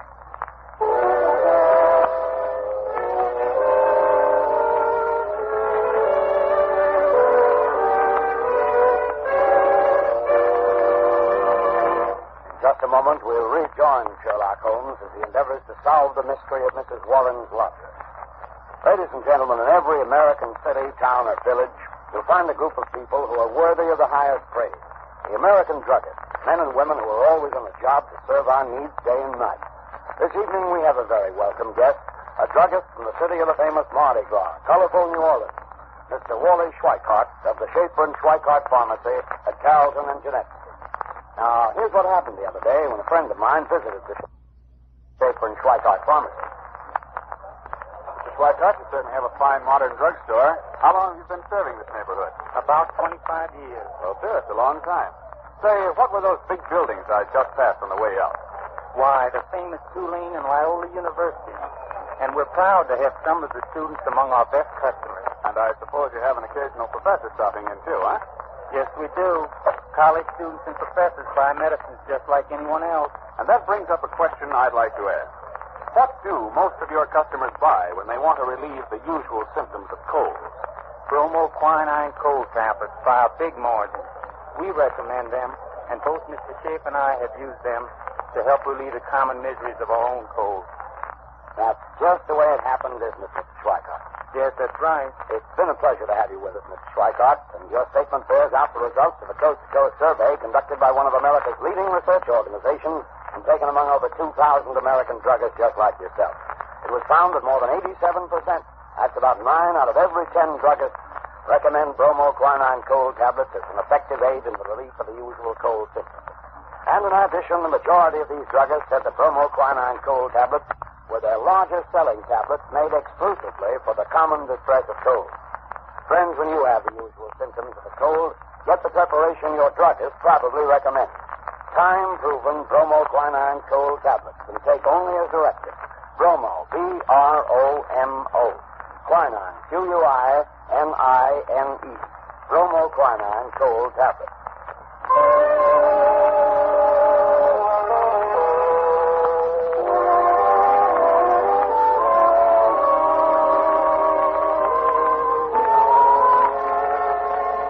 This is my house, sir. It's very tidy indeed. Starched curtains, polished doorknobs. I do my best, Mr. Holmes. Now, where do I put my keys? Those windows on the top floor where the lamp is lit. Those are the lodgers' rooms, I take it? Yes, sir. Oh, here's the key. Slipped inside the linen and the bag. Will you come in, gentlemen? Holmes? Oh, the door's open. Come on in. I say, why are you staring at that house across the street? You see it, Watson? You see it? Of course I see it. I'm not blind. High red house with white stone facing. Of course. The message. Yes. Watson, that is undoubtedly the signal station. Notice the to let sign in the window? An ideal spot, my dear fellow. An ideal spot. I dare say we're supposed to be gone inside. We're keeping Mrs. Warren waiting. Right, Watson. Practical as usual. Oh, Mrs. Warren, what now? I don't rightly know, sir. I suppose we begin by taking a look at this mysterious lodger of yours. Well, how are you going to manage that if he keeps the door locked? When do you take his next tray up to, Mrs. Warren? Usually I do see around 4:30. 4:30, eh? It's almost that now. Is there any chance, another room with a door opening onto this corridor? No, sir, that is... Oh, wait a minute, sir. There's a cupboard. A big cupboard almost opposite his door here. Excellent. What you and I will secrete ourselves in that cupboard while Mrs. Warren fixes the gentleman's tea tray. Very good, sir. I'll do it right away.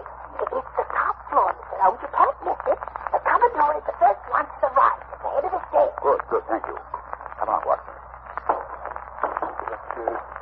You do think it's nice flying like this? Watson, you've too many scruples to be a first-class detective. Oh, come up the stairs. They creak like a rusty hinge. Now what are you doing? Removing my shoes. You better follow my example. That way you have a much better chance of being undetected. Very well, but I feel like a criminal myself. Oh, not I can't get this shoelace undone. Well, but this big break is we can't sit here all night. All right. Oh, there you are. Come on now.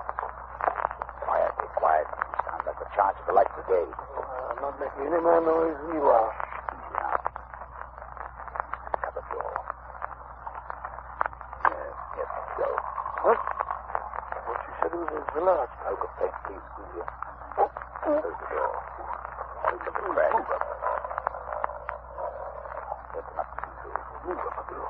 I can't do the best thing pushed here like this. Well, not supposed to. I'll do this little band bit of it myself. Here comes Mrs. Warren now. Stop that noise, Watson. You're talking like a grappler. Yes, here she is.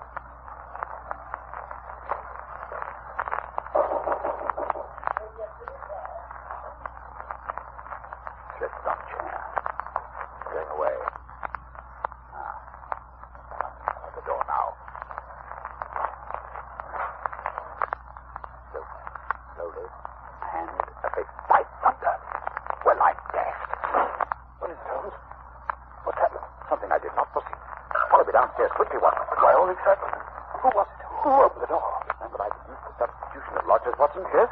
What I did not foresee was that we should find a woman, no ordinary woman, Watson. No, of course not. Dark, young, handsome, with a face etched with terror. Terror? Do you think she saw us? I think she suspected our presence. Well, what do we do now? We'll put on our shoes. We're going to spend the next few minutes on the front doorstep. Why? You remember the message said that G would communicate with the lady at dusk today? Please keep an eye on the window opposite. Yes, but that's It's almost dark now. Come along.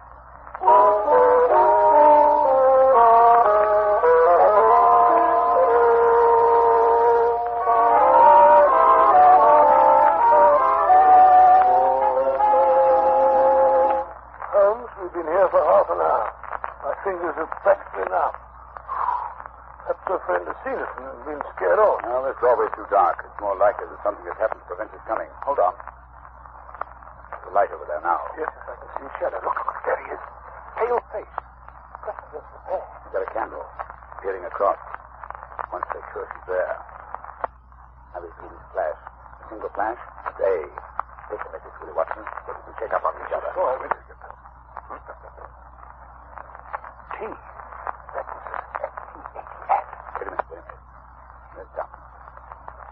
T. Beginning of the second word. Now E. Then comes an N. Long one this time. It's another T. An A. It's not. Well, surely that's not all. At Tenta. At Tenta-night. That's why we go. I have it. T-A is the initial. Let's go again. Why do you got to race like that? I can't keep up with it. The same message over again. Curious, Watson. Attenta. Must be in cipher, Holmes. Not a very obscure cipher, Watson. It's Italian. Attenta means beware. It must be urgent. Very good, scared. Still the same message. Attenta. Hello. You've broken off. The light's gone out. Someone's broken a window. What's that? Quick, Watson. We must get in there. Something violent is happening.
This episode from the life of Sherlock Holmes will be transmitted to our men and women overseas by shortwave and through the worldwide facilities of the Armed Forces Radio Service.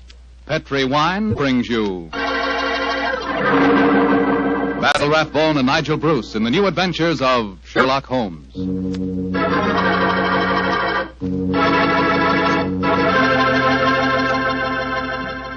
The Petri family, the family that took time to bring you good wine, invite you to listen to Dr. Watson tell us about an exciting adventure he shared with his old friend, that master detective Sherlock Holmes.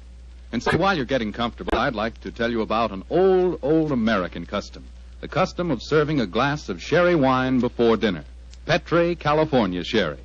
You know, Petri sherry is to a good meal what the overture is to a good musical comedy or an opera.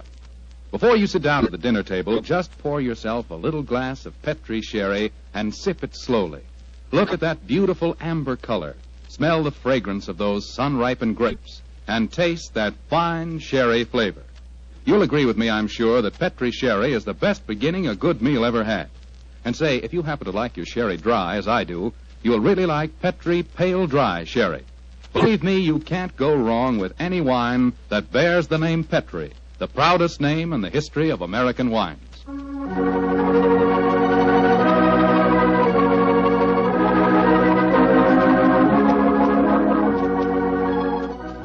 And now let's drop in on the good Dr. Watson, who's waiting for us in his California ranch house. Good evening, Doctor. Good evening, Mr. Foreman. Come in and make yourself at home. Thank you, Doctor. Sitting here with the lights off, I see. Have you been getting yourself in the mood for tonight's Sherlock Holmes story? No, my boy, I was watching the sunset. It's quite beautiful tonight. Aye, Doctor, the sun set over an hour ago. Yes, I know that, young fellow, my lad. I know that. But at my age, a fellow's entitled to take a little snooze after dinner, isn't he? Of course he is, Doctor. And now that we've settled that, how about tonight's story? Well, a very beautiful girl figured prominently in this adventure, Mr. Foreman. Her name was Jasmine Lafleur. Huh? Say that again, Doctor, please. I know, my boy, but that was her stage name. When she was a magician's assistant. Unfortunately, I never had the opportunity of seeing Jasmine Lafleur in the theater. But I'm told that she was a fascinating figure in tights and spangles. When Holmes and I first met her, however, she was dressed a little more conventionally. And her name was then Diana Vennering. Lady Vennering. Lady Vennering? Say, those tights and spangles really paid off, didn't they? Well, how did you and Sherlock Holmes come to meet up with her, Doctor? In rather spectacular style, Mr. Foreman. Miss Lafleur became something of a femme fatale in the early 1900s. First of all, she married Signor Rossoni, the magician for whom she was working. On the wedding night, he was mysteriously stabbed to death. A few months later, Madame Rossoni, very fetching in her widow's weeds, I'm sure, met Sir Wilfrid Vennering. And, after a whirlwind courtship, she married him. Don't tell me he got murdered, too. He did, Mr. Foreman. Also on the night of the wedding. But this time the police found a suspect. It was a certain Major Beckworth, cousin of the dead man, and an ardent suitor of the fair Diana. The trial at the Old Bailey was one of the most sensational I ever remember. Sherlock Holmes and I, in court on the closing day as a jury, were still considering their verdict. Holmes, the jury's been out over 8 hours. I bet you they can't agree on a verdict and there'll be a new trial. I think not, old chap. Look, here they come now.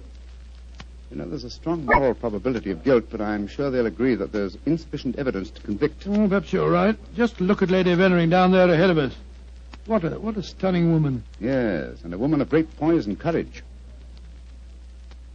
Here it comes. Gentlemen of the jury, have you arrived at a verdict? We have, my lord.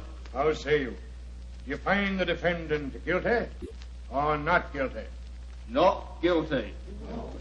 Exactly. Come on, Watson. Let's get a breath of fresh air. Well, I was wondering perhaps if we shouldn't go over and congratulate Lady Vennering. On what? The fact that our husband's murderer has not been found? Oh, I suppose you're right. You ever read the book of Tobit, Watson? Tobit? I don't think so. When was it published? Oh, a little before our time, old chap. It's an Old Testament story. Whatever made you think of it at this moment? Well, it's so remarkably apposite with the case of Lady Vennering. It deals with a highly peculiar series of murders, 7 of them, if I remember correctly. Who was the murderer? A jealous demon by the name of Asmodeus, who strangled husbands on their wedding nights. Well, judging by the verdict just now, Major Beckworth isn't the Asmodeus, or whatever you call him in this case.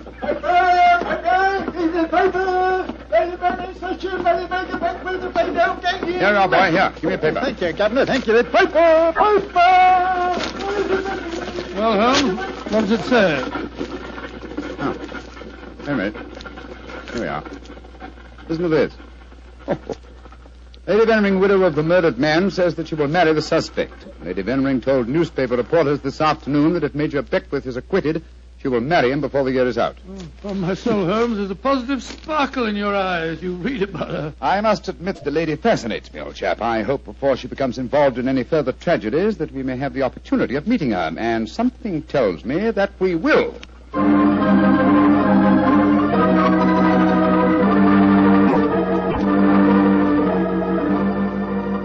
The Sunday papers are certainly having a field day over the Vennering case, Holmes. Did you read them? No, I didn't, Watson. There's a complete life history of Lady Vennering, and one of them with photographs. It's rather interesting. Really? What are you doing over there, Holmes? Looking out of the window. Ah, yes. You expecting anybody home? No, come over here, old fellow. Oh, it's a clergyman. Yes, a very agitated one. Look at the way he's pacing up and down, and looking up at our window, too. By Jove.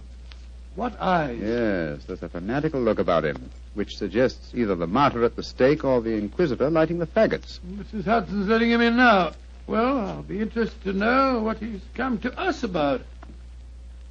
I can hear footsteps on the stairs here. I'll go and have a look.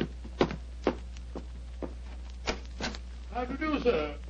Come along in, won't you? It's all right, thank you, Mrs. Hudson. You're Mr. Sherlock Holmes? I am, sir, and this is my colleague, Dr. Watson. My name is Whalen, the Reverend Arthur Whalen. How do you do, sir? How do you do, sir? Sit down, won't you, and tell me what I can do for you. Thank you. Mr. Holmes, this is a very difficult subject to broach. In fact, it's only after intense personal conflict that I've been able to force myself to come to you. May I ask you, are you familiar with the Book of Tobit? Book of Tobit? Gracious me. You were talking about that yesterday, Holmes. I see that you've come to consult me about the Veneering case. But that's amazing. How did you know? Has Lady Veneering been in touch with you? No, sir, but I'm familiar with the Book of Tobit, and Lady Venering's case closely resembles that of the woman Sarah in the Old Testament story. More closely than you realize, Mr. Holmes. Did you know that before each one of Lady Venering's husbands was killed, they received a threatening note? Yes, I recall that from the trial. Signed in some sort of gibberish, weren't they, sir? No, Doctor. Yesterday I was permitted for the first time to examine one of these notes. The apparent gibberish was in reality ancient Hebrew writing. Indeed. Were you able to translate it? Yes, Mr. Holmes. In effect, it said, "If you go through with this marriage, your hours are numbered." And it was signed Asmodeus. Oh. The name of the jealous demon who strangled husbands in the Book of Tobit. Exactly. Just why have you come to me, sir? I want you to talk to Diana, to Lady Veneering, to tell her she must not go through with this new marriage. Murder is stalking her, Mr. Holmes. I have argued with her, prayed with her, implored her to realize her danger. But she is adamant. I'm afraid I should feel extremely presumptuous in giving her my advice. No, Mr. Holmes. I have prepared the way for you. You could, I'm sure, make her realize her danger. And she's willing to see me, you say? Willing and anxious. Oh, very well. But I'd like to ask you a few questions first. Anything, Mr. Holmes. What is your interest in her? She's a member of my flock. She needs my guidance. Nothing further? No, Mr. Holmes. By the way, I believe that you performed the marriage ceremony at both of her previous weddings. Yes. Are you proposing to officiate at the ceremony if she marries Major Beckwith? Well, I don't know. I'm hoping that marriage will never take place. And so I want you to help me, Mr. Holmes. Where does the lady live? 47, Berkeley Square. Very well. Dr. Watson and I will call on her this afternoon. Yeah, delighted to. I doubt if I can be there myself. In fact, Diana might speak more freely if I'm not. But here's my card. Oh, thank you. You'll know where to get in touch with me if you want to. Very well, sir. Good day to you, gentlemen. And I'm greatly in your debt. Good day, sir. Good day. Strange business, Holmes. I can't believe that Mr. Whalen's motives are entirely impersonal. Nor can I, old chap. What are you laughing about? I was thinking of the Book of Tobit, Watson. In that the role of protector, the role I have just been asked to take, was played by the Archangel Raphael. I can't help feeling, Watson, that I'm making distinct strides in my profession.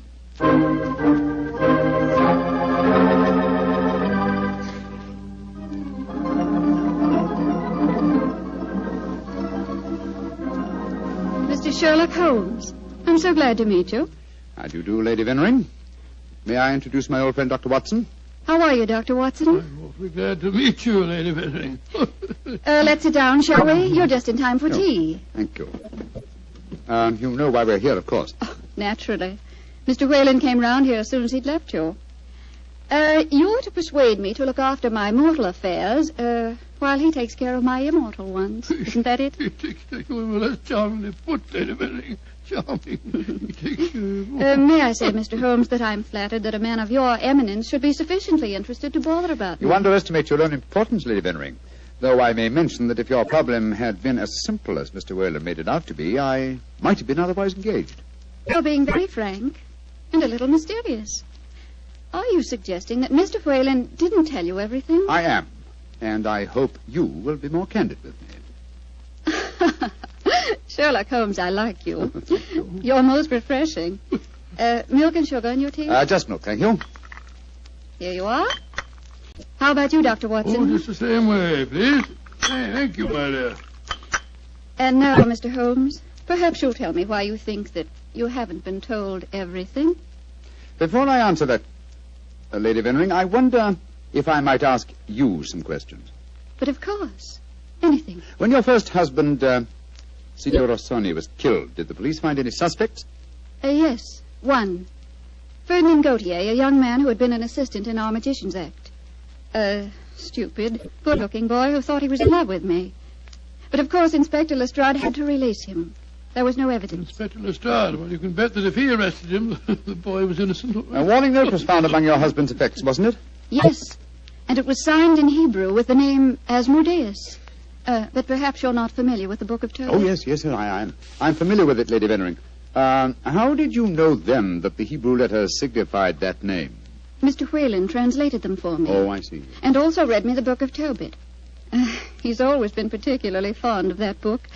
Perhaps because it illustrates his own ideas on the dangers of marriage. Holmes told us that he hadn't seen one of the warning notes until yesterday. Precisely. Lady Vennering, I read in the papers that you intend to marry Major Beckwith, the man who has just been tried for your late husband's murder. Yes, Mr. Holmes. When are you going to marry him, may I ask? When it pleases me. Doesn't it occur to you that a great deal of comment will be caused? Also that Major Beckwith's life is in obvious danger? Of course it occurs to me, my dear man. But because of 2 tragic marriages, am I to spend the rest of my life alone? As Mr. Whalen would have me do? I'm young, alive. Peter, what are you doing here? I just arrived back in England today, Diana. What's this I read about you marrying Beckwith? Peter, I have guests.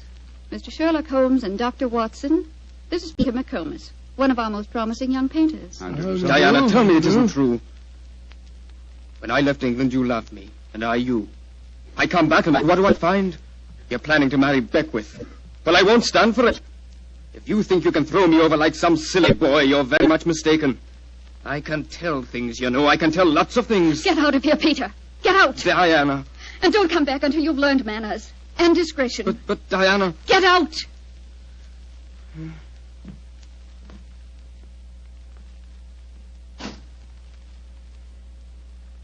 I'm sorry, gentlemen. Were there any more questions you wanted to ask me, Mr. Holmes? One, Lady Vennering.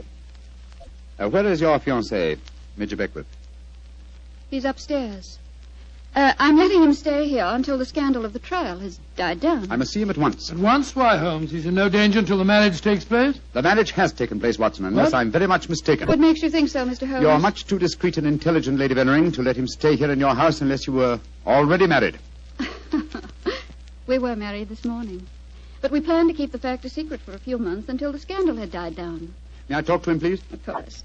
I'll ring for the butler and ask him to come down. May I ask, madam, who married you? The Reverend Arthur Whalen, of course. Oh, and all the time he talked to us today, he knew perfectly well this marriage had taken place. He must have just come from it. I don't trust that man, Holmes. Oh, there you are, Hudson. I just rang for you. Will you ask Major Beckwith? Excuse me, milady. I was just on my way to telephone the police. The police? What do you mean? It's Major Beckwith, milady. He's been stabbed to death in his bath. Mr. Beckwith murdered, too. Hudson, I'll telephone the police. By now, I'm rather well acquainted with Inspector Lestrade. Excuse me, gentlemen. What a dreadful business, Holmes. A 3rd husband murdered on his wedding day. But what a woman, Watson. She's superb, magnificent. What on earth do you mean, Holmes? What courage. What unconquerable spirit in the face of a fresh tragedy. Watson, she fascinates me. I haven't seen such a splendid female since we solved that case for the King of Bohemia.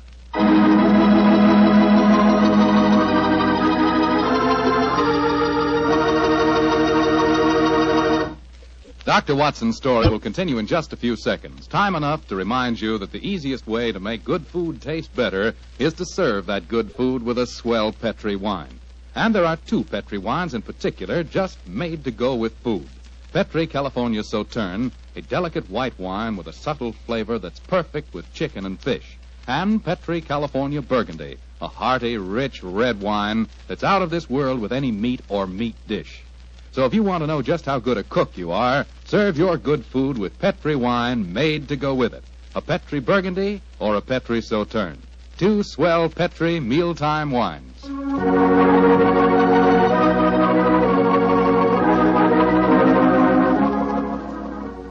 And now back to tonight's new Sherlock Holmes adventure. The famous detective and his old friend Dr. Watson have become involved in the affairs of thrice-married Diana, one-time magician's assistant. Each of her husbands has been mysteriously murdered on his wedding day, the latest murder occurring on the same day that Sherlock Holmes and Dr. Watson are brought into the case. As we rejoin our story, it's a month later, and for some obscure reason, Sherlock Holmes seems to have lost interest in the case, though not in the beautiful Diana. Mr. Holmes, Yes, Lestrade? It's over a month now since Major Beckwith was murdered, and we haven't found a single clue to it. Do you expect me to supply the deficiencies of Scotland Yard? Well, it's unlike you not to help us, Mr. Holmes. And after all, you and Dr. Watson were in the house when it happened. If you ask me, the murderer's either McComas, that Irish painter, or the clergyman Whalen. What do you think, sir? As far as I'm concerned, the case is closed, Lestrade, and I wish you'd stop bothering me. What do you think I am? Nothing but a detecting machine? Mr. Holmes, whatever's come over you?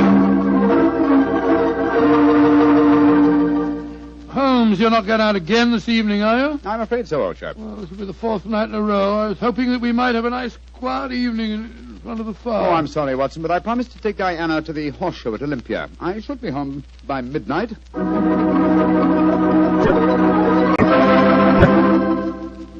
Mr. Holmes. Yes, Mr. Whalen? You're seeing altogether too much of Diana.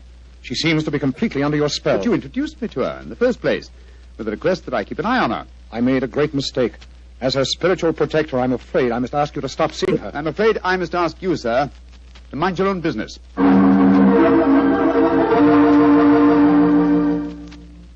I say, Holmes, have you seen in the paper that violinist, this Iway, is playing at the Albert Hall tonight? No, I haven't looked at the paper today. Oh, I thought perhaps that we might go along and see I'm him afraid together. I can't, old chap. No, I'm taking Diana to the French Maid at Dahlia's Theatre. I hear it's a charming musical comedy.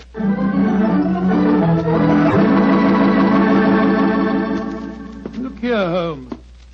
We've been friends for a good many years now. Very true, old fellow. And I think I'm entitled to speak to you straight from the shoulder. Of course you are, Watson. Very well, then. This Diana Beckworth. Oh. Yes, well, it's your own business, I suppose, but I can't bear to see her making such a fool of you. You've neglected your work entirely since you met her. You get about as though you were a young fellow of 20. What's come over you, Holmes? Stop pacing about, old chap, will you, and sit down. In fact, it might be a good idea if you fortified yourself with a nip of brandy from the Tantalus there. What I'm about to tell you may be something of a shock. Watson, Diana and I are getting married tomorrow. What did you say, Holmes? I'm getting married tomorrow. But, you're insane. Oh, that's not very flattering, Watson. Anyway, I don't see why you should be so surprised. You yourself married and left Baker Street once, didn't you? For you, Holmes, a confirmed woman hater. No, my dear Watson. No, indeed, no.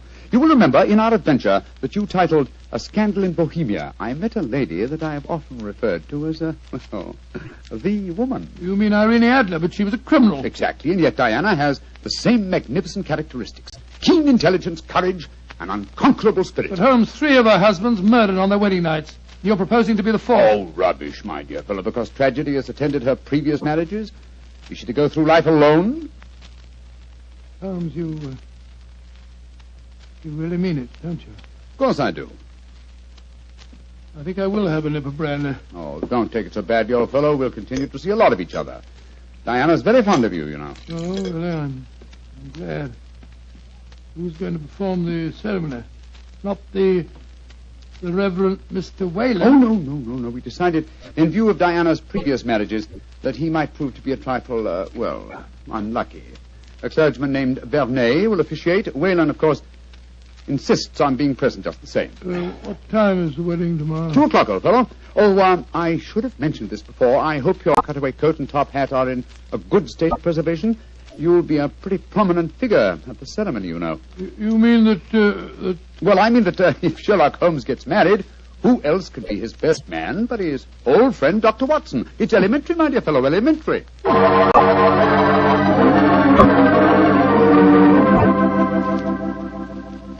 I now pronounce you man and wife, and those whom God hath joined together, let no man put asunder.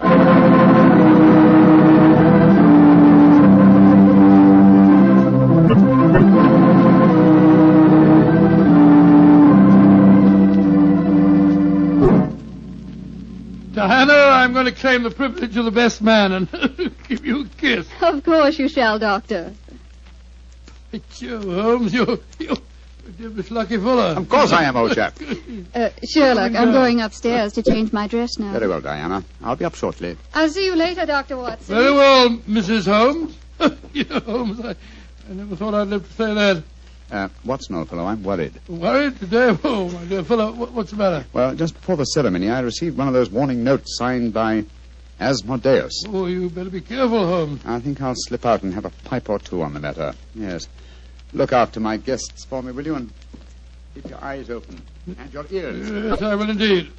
There you are, Mr. Whalen. Would you care for a glass of champagne or punch or something or other? Thank you, no, Doctor. I'm in no mood for celebration. I'm certain that Diana has made a shocking mistake. Well, really, sir, I don't think... I only came here in a last-minute attempt to dissuade her. Now that I've failed, I shall leave. Good day, sir. Bless your soul. Dr. Watson? Oh, hello, McComas. Where's Mr. Holmes? We'll be back in a few minutes. Would you care for a glass of champagne, sir? Well, thank you. I should like to drink a toast to the pair. I've been in love with Diana for years, you know, but she wouldn't marry me, and well, I suppose I might as well make the best of it. I must say your friend Sherlock Holmes seems like a splendid fellow. He is indeed, McComas. In fact, I may say... Excuse me, sir. All right, Holmes, I'm coming. Up here. What on earth's the matter, Holmes? Follow me, lock the door behind you. Allow me to introduce you to the demon Asmodeus, Watson. Unfortunately, at the moment, she's in a faint. Good Lord.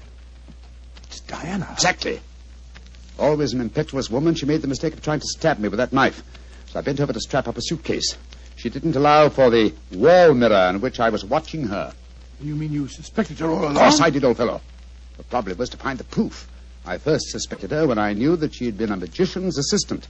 The key to the profession of magic is misdirection, and these murders have been a perfect example of misdirection of motive. How do you mean, Holmes? Well, by creating Asmodeus, thanks to the well-meaning stories of the Reverend Mr. Whalen, from whose theological libraries she must have copied the Hebrew signature, she focused the murders on jealousy, concealing the fact that the one person with a perfect motive was herself, the widow who was to inherit. Oh, why hasn't she been caught before? Because she was clever, devilishly clever.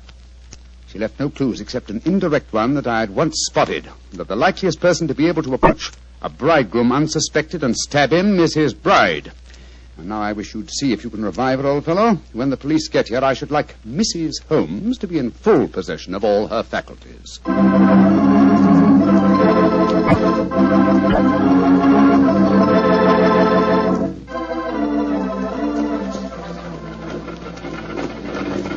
Well, Holmes, I must say I never expected to be driving back with you to Baker Street on your wedding day. I can't tell you how happy I feel. Dear old Watson, you really thought that I deserted you, didn't you? Oh, naturally, I wish you'd told me the truth. I couldn't tell anyone, not even you. If the faintest shadow of suspicion had entered her mind, I'd never have caught her. Well, it seems to me you paid a pretty high price, Holmes.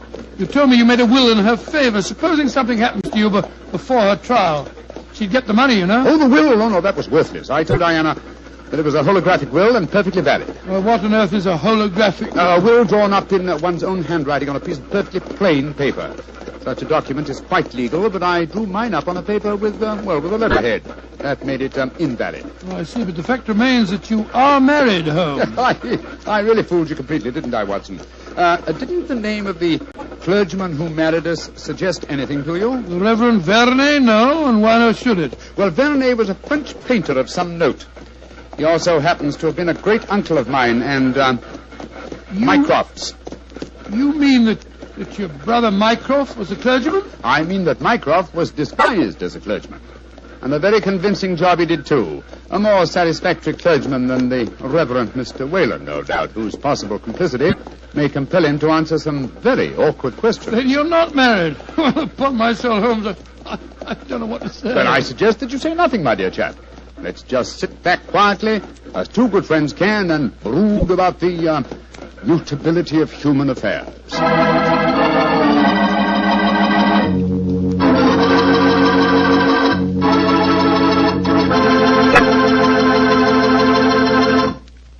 Well, Doctor, tonight's adventure was really a little extraordinary, to say the least. Holmes sure had a narrow escape. Doubly narrow, Mr. Foreman, doubly narrow. He not only escaped the jaws of death, but he also escaped the clutches of matrimony.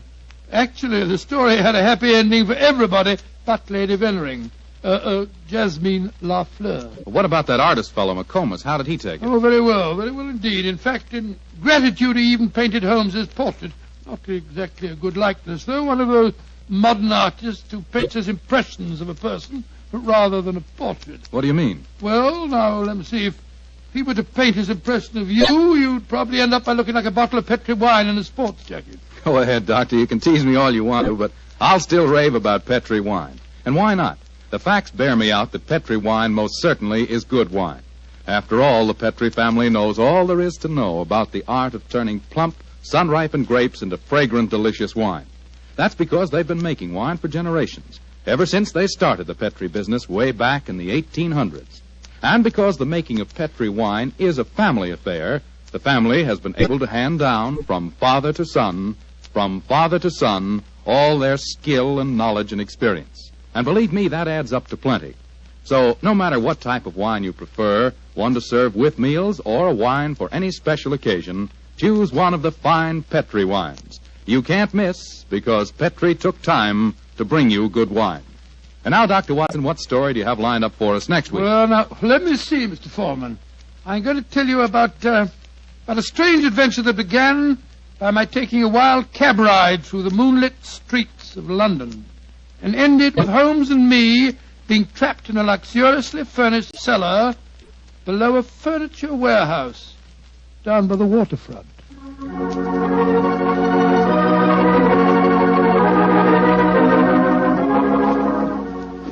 Tonight's Sherlock Holmes adventure is written by Dennis Green and Anthony Boucher and is based on an incident in the Sir Arthur Conan Doyle story, The Adventure of Shoscombe Old Place. Mr. Rathbone appears through the courtesy of Metro-Goldwyn-Mayer and Mr. Bruce through the courtesy of Universal Pictures, where they are now starring in the Sherlock Holmes series.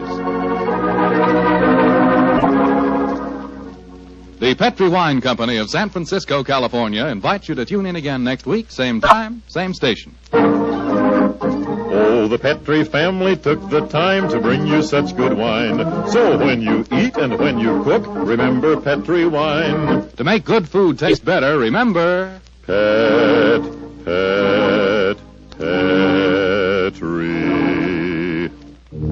wine. This is Bill Foreman saying goodnight for the Petri family. Sherlock Holmes comes to you from our Hollywood studios. This is the Mutual Broadcasting System.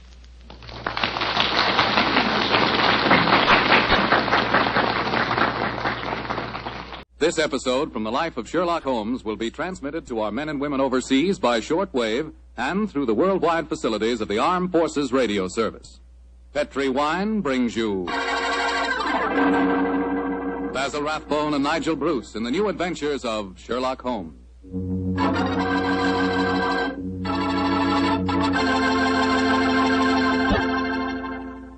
The Petri family, the family that took time to bring you good wine, invite you to listen to Dr. Watson tell about another exciting adventure he shared with that master detective, his old friend Sherlock Holmes. And say, I want to tell you about a little present I've got for you. A present, and it's free. It's a swell recipe calendar printed in full color, and it's good for 2 years, 1945 and 46. But best of all, this calendar not only gives you the dates, it gives you loads of swell recipes and ideas for cooking with Petri wine. Want to know how to make spare ribs that are out of this world? You want to learn a new way to fix liver and onions, a swell way to make soup more delicious than ever. It's a cinch with this calendar handy in your kitchen to tell you how. In fact, this calendar tells you all you ought to know about wine. And remember, it's free. Just write to Petri Wine, Petri, Petri Wine, San Francisco 26, California. Petri Wine, San Francisco 26, California. We'll send you your swell recipe calendar immediately.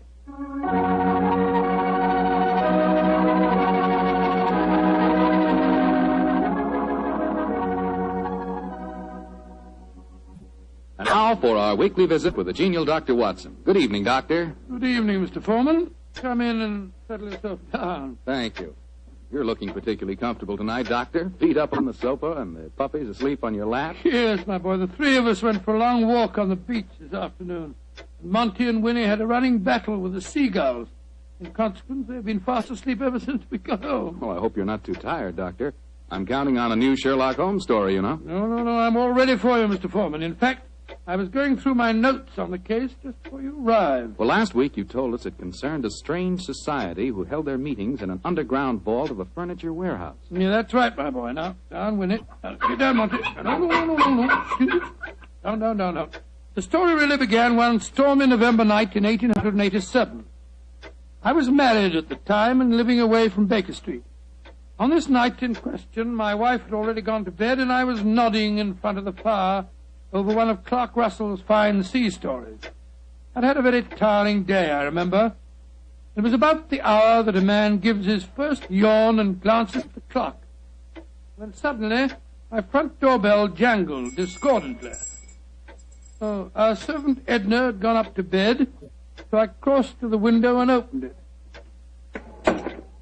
It was very dark, but I could just see the outline of a figure standing on my doorstep. It looked like a woman. Suddenly, a cultivated voice called up to me. Is the doctor in? Yes, madam. I'm the doctor. Then please come at once. It's a matter of life and death. I have a carriage waiting. Gracious me. All right. I'll be down immediately. I closed the window, scribbled a note to my wife, grabbed my coat and hat and my bag, and a few minutes later I stepped out of the front door and closed it behind me. The carriage was standing at the curb, but I couldn't see any trace of the lady who'd called me. The only person in sight was an old and repulsive-looking beggar woman, dressed in rags and tatters. After a moment of bewilderment, I spoke. My good woman, did you see a lady leave here a moment ago? No, Doctor, she didn't leave. She's still waiting for you. Forgive me, madam, but clothes of yours, I thought you were a beggar woman. There isn't any time to discuss that now. Please get in this carriage. But where's the driver? I'm going to drive. Please get in. Very well. It's only business. Are you sure that you can handle those horses, madam? Of course I can. Wish you'd tell me the way you're driving, ma'am. Please don't ask me any more questions, Doctor. You'll find out soon enough.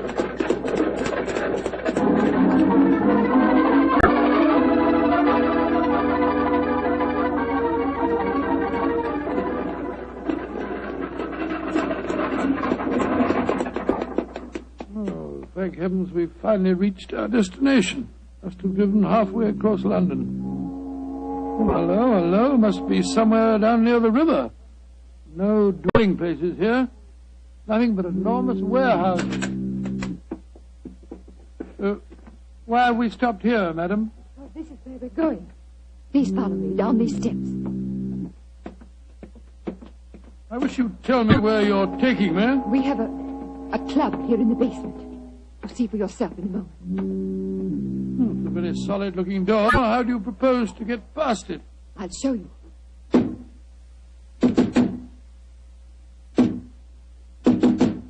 Lord, it must be a very secret club of yours, madam. It is, Doctor. Who knocks? Number 7. Give the password.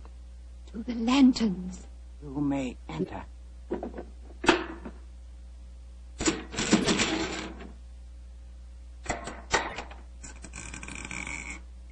Follow me, Doctor.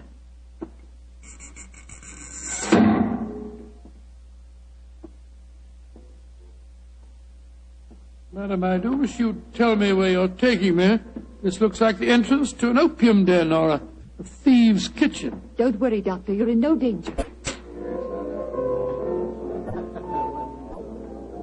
There. Does that look like a thieves' kitchen? Great Scott, I don't believe my eyes. A luxuriously furnished room. What a strange collection of people. Some look like beggars, others in full evening dress. Amazing. Number 7. Who is this man? He's a doctor. I went to fetch him. I thought I said there were to be no strangers inside. Now look here, my good man. I've been extremely patient, but my temper's beginning to wear a little thin. Either let me see your patient at once or show me out. My time's valuable and I don't propose to waste it. I'm sorry, Doctor. Where is Julian? He's in the back room. And if you know what's good for you, Doctor, whatever you call yourself, you'll forget everything you see in here. Stop threatening me, sir. I'm not in the least interested in your blasted club. Just take me to the patient.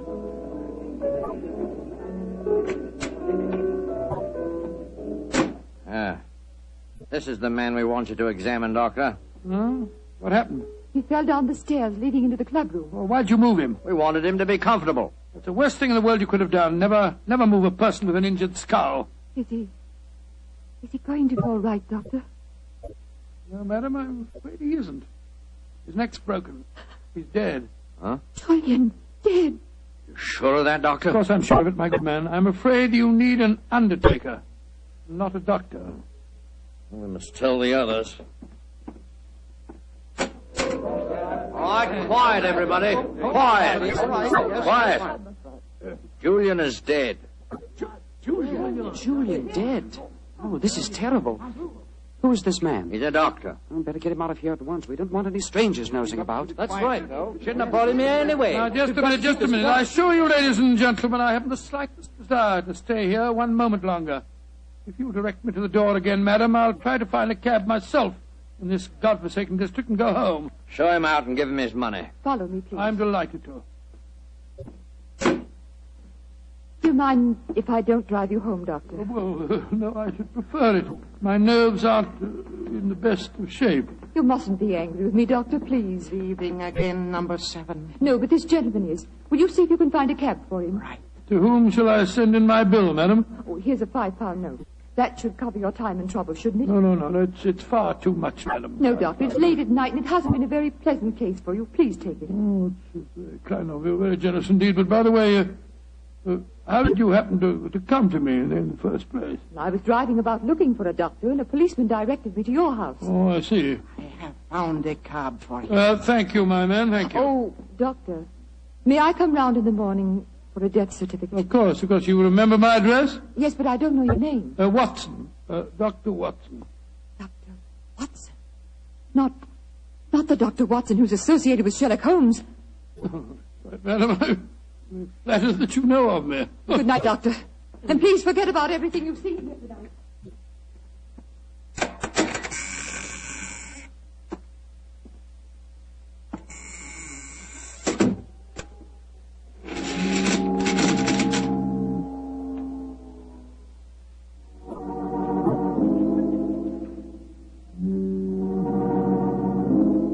Well, upon my soul, what an amazing business.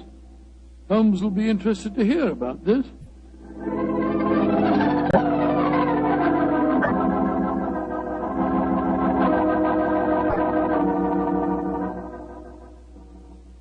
And that's the way it was, Holmes. One of the most curious adventures I ever had without you. Very interesting, Watson. You say this underground cellar was luxuriously furnished. Yes, and the people there were an amazing mixture. Some were in rags and some in evening dress. Huh, like the nursery rhyme, eh? Some in rags and some in tags and some in velvet gowns. Exactly. You had the feeling that I was taking part in a story out of the Arabian Nights. I must say, though, I was pretty angry at the time. However, after a good night's rest, I feel quite differently this morning. I thought I'd just drop round and tell you all about it. I'm glad you did, my dear fellow. It would be interesting to see if any repercussions of your strange adventure reach us. Oh, I doubt it. The woman seemed frightened to death when I mentioned your name. We shall see. Meanwhile, I'm expecting a client. You're not too busy. Perhaps you can stay. No, I'd like to very much. Who is it, you know? This telegram will tell you much more than I can. Arrived an hour ago. Let's have a look. Be at your lodgings this morning to discuss our problem. Signed AMS. Pretty high-handed message.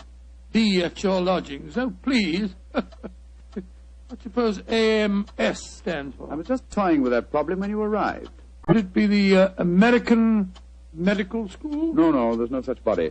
It's the American Medical Association. Oh, yes. The imperious tone of the message inclines me to believe that the A stands for amateur. Very possibly. Amateur Masker Society. Or the amateur murderers. That would be a nice thought, wouldn't it? Is their representative now, no doubt, to save us further guesswork. Holmes, it looks like the same carriage that I drove in last night. The girl standing on your doorstep dressed in the height of fashion. Mrs. Hudson's letting her in. Splendid. It seems that we have not heard the end of your adventure. Go and meet the lady at the top of the stairs, will you, old chap, and save Mrs. Hudson's legs. Right, you are, Holmes. Thank you, Mrs. Hudson, thank you. All right, come in, madam. Want to come in? Thank you, Dr. Watson. Mr. Sherlock Holmes. At your service, madam. Won't you sit down? I'm Lady Dorothy Brownlee. It's your voice. You're the lady who fetched me last night, dressed up as a beggar woman. Yes, I am, Dr. Watson. Forgive me for being so mysterious at the time. Doubtless you have come to consult me regarding last night's unfortunate accident at the Amateur Mendicants Society. How did you know what the initials stood for, Mr. Holmes? Well, after hearing Dr. Watson's story of last night's happenings, the connotation seemed obvious. Am I right? Perfectly. Last night when Dr. Watson told us Julian was dead, we thought it was an accident. And now you think it is murder, eh? Lady Bromley, if you expect my help, there must be no more mystery. Just what is this amateur mendicant society? I'm afraid it'll be a little hard for you to understand our motives. We're a group of people, rather wealthy people, I suppose, who find pleasure in deliberately leading a seamy life disguised as beggars. We use the basement that you were in last night, Doctor, as our headquarters. We keep our beggars clothed there and change out of them before we go home. Oh, what a fantastic idea. What a futile, worthless way of spending your leisure time, Lady Bromley. I suppose it must seem so, Mr. Holmes. But we're curious to learn how the other half lives. And of course, there's a certain thrill in rubbing shoulders with the police. At least we do some good. Indeed. I should be interested to learn how. All the money we make as beggars we give to charity. Oh, do you really? And you feel that this gesture on your part absolves you from any responsibility to the real beggars whose livelihood you're impairing? I hadn't thought of it just like that. No. Then I suppose you won't want to help us. Oh, that's quite another matter, madam. As a professional detective, I cannot afford to be a moralist. Yes, I will investigate this case for you, though I warn you my fee will be an extremely high one. Money isn't important, Mr. Holmes, as long as we can solve Julian's death without bringing the police into the case. Lady Bromley, who is the dead man? The man you refer to as Julian? Julian Trevor, the poet. He was the one who started our society. Yes, I think I've read some of his work. Decadent. Distinctly decadent. Well, what makes you think that he was murdered, Lady Bromley? Well, after you left last night, Dr. Watson, there was a terrible scene. You remember Sidney Holt? Oh, was he the big fellow who was so unpleasant to him? Yes, that's the one. Oh, do I remember him? He said that he saw Lord Cecil deliberately trip Julian as he came to the head of the staircase. Oh, Lord Cecil being... Lord Cecil Dyrenforth, son of the Earl of Mersham. Oh, yes. There was a bitter argument. Cecil accused Sidney of doing the same thing. Then they had a dreadful fight. It ended up with Cecil threatening to go to the police. So that's when we decided to send a telegram to you, Mr. Holmes. Oh, yes, I see. So the proof of murder depends on such flimsy evidence as to whether the dead man fell or, well, should we say, was pushed? What it seems like. Mr. Holmes, even though you don't approve, please help us, won't you? Yes, Lady Bromley, I will. Then you come back with me now to our headquarters? I shall join you within the hour. In the meantime, my old friend Dr. Watson can go with you. But Holmes, what can I do without you? You know my methods, old chap. Act accordingly. Oh, very well, Mr. Holmes. But you promise you'll be there. I promise you that I will be there, madam. Thank you so much, Mr. Holmes. We'll be expecting you. Come on, Doctor. Well, I'll just get my hat and coat. Holmes, what are you up to? Go with her and ask no more questions. I shall join you within the hour. Holmes, there's a glint in your eye. I don't think you believe the story. Of course I don't, Watson. Well, then what? Then go with her, old fellow, and keep your wits about you. The game's afoot.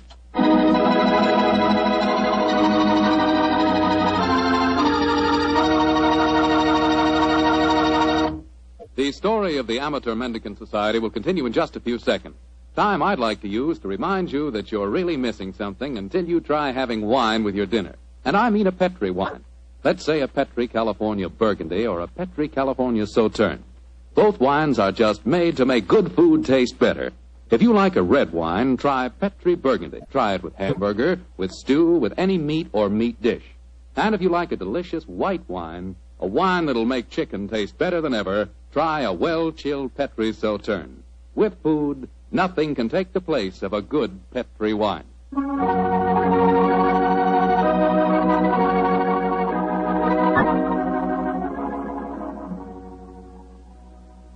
And now back to tonight's new Sherlock Holmes adventure.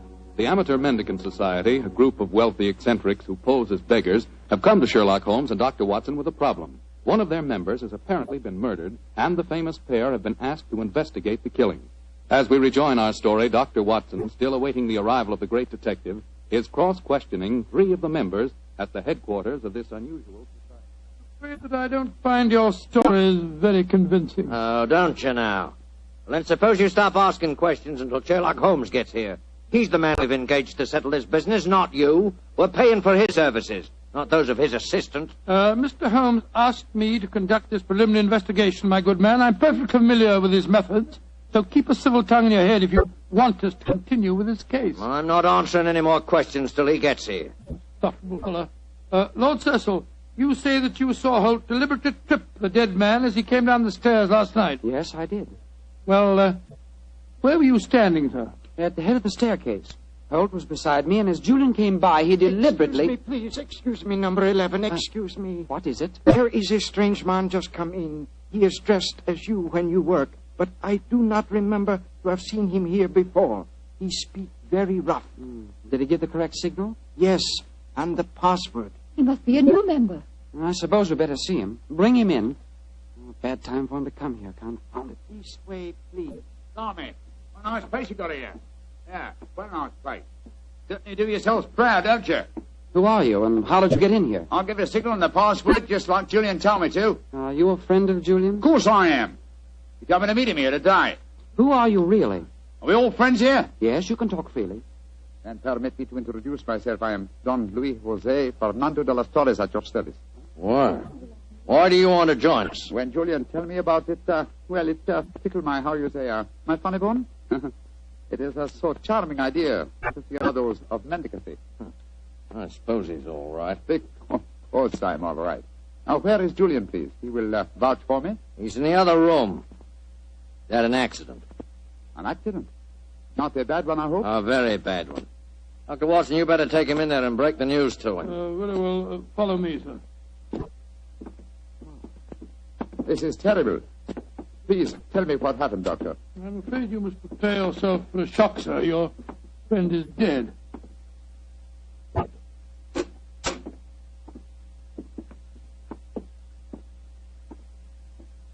His neck was broken last night in some brawl. Yes, except that I do believe it was an accident, Watson. Holmes! Quiet. But not quietly enough, Mr. Sherlock Holmes. Come on, come back to the others and let all take a look at you. Come on, get moving, both of you. This isn't a pop gun in my hands. Sorry, Holmes, I gave the whole thing away. That's all right, old chap. Oh, Cecil, Dorothy, come here. I want you to take a look at the great Sherlock Holmes. Walked into our trap just like any stupid policeman. I know why you had to dress up to do it, though, Mr. Holmes. We were waiting for you here anyway, you know. Oh, I was well aware of that, Mr. Holt. You see, I knew I was walking into a trap. How did you know that, Mr. Holmes? Lady Brownlee, the story you brought to us today was so obviously a false one. Just as there is no amateur mendicant society. Who are they, Holmes? Go ahead, Mr. Holmes. Tell him. Let's see how much you really do know. Yes, go ahead. Why should I tell you what you already know? Go on, talk if you know what's good for you. Oh, you're so persuasive, aren't you, Mr. Holt? Very well. Undoubtedly, Julian Trevor's death last night was an accident. You fetched a doctor, Lady Brownlee, a very natural move, and later discovered that the doctor in question was the old friend of Sherlock Holmes. You were all afraid that I would become interested in your unusual society, and so you invented that very thin story about the accident being a murder. You wanted to lure me here so that I could be disposed of, and you could all continue your nefarious works without hindrance. Well, now aren't we clever? What is our nefarious work, may I ask? Your password gave me a clue to the lanterns, the cry of the French revolutionists. They strung the aristocrats up on the lampposts. Then again, the combination of various costumes and a luxurious establishment in a low-class area posed another question. What political belief provides a common meeting ground for misguided aristocrats and dangerous commoners? And how did you answer that question? Oh, very simple, my dear sir. One word. Nihilism. Its doctrine of assassination and overthrow of government would find every chance of being put into practice by all of you at the forthcoming Jubilee celebrations to be held here in London. And also would account for your beggar's clothes. A beggar would have greater freedom of movement in a crowd than an ordinary person. You're a clever man, Mr. Holmes. Too bad you'll have to die. I'll get the rope. What are you going to do with him? Do? Give him a first-hand taste of nihilism, of course. He can't live. They know too much. You can't possibly do this, you know. The police will track us here. By the time the police get here, you and your friend Holmes will be blown to kingdom come. Oh, right. Hands together, Mr. Holmes. That's it. Oh, mind that bandaged wrist of mine, will you? It's confoundedly sore. Oh, isn't that a shame now? Is this any better? Ooh. Tie up the doctor, Cecil, while I bind Holmes's legs. With pleasure. I can't go through with this. What do you mean, Dorothy? You can't go through with it. I just can't stand by and see two innocent men murdered. Don't be a fool, Dorothy. We can't let them live. They know too much. I don't care. If you go on with this, I'm going out for the police. You fool. Tie her up as well, Cecil. Leave me alone. Sit down there beside him. Go on. You're a devil. Oh, shut up. Now, Mr. Holmes, I'm going to fetch a little invention. A little invention I'm sure you'll be interested in. Mr. Holmes, it's a pity you and your friend didn't learn to mind your own business.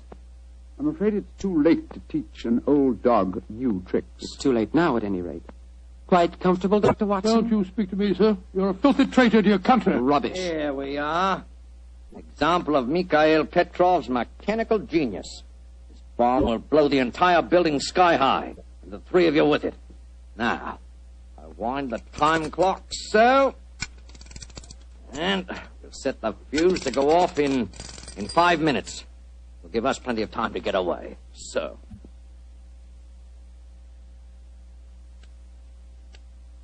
Come on, Sidney, let's get out of here. Right. Charming picture. Three of you bound hand and foot sitting beside each other on the sofa. Well, ta-da, Dorothy. Think of our cause during the 5 minutes. And as for you, Mr. Holmes, and your friend, good riddance to bad rubbish.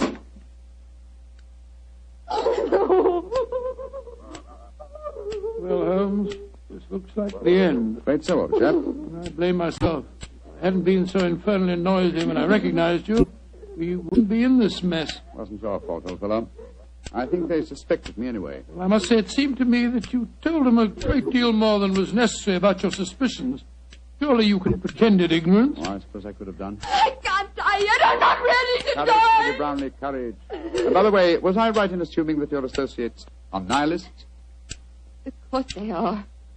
They're planning to assassinate the Prime Minister during the Jubilee celebration. Prime Minister, great heavens, Holmes, we've got to get free. Assuming some miracle happened, we did get free and your former associates were arraigned in court. Would you testify against them? Oh, of course I would.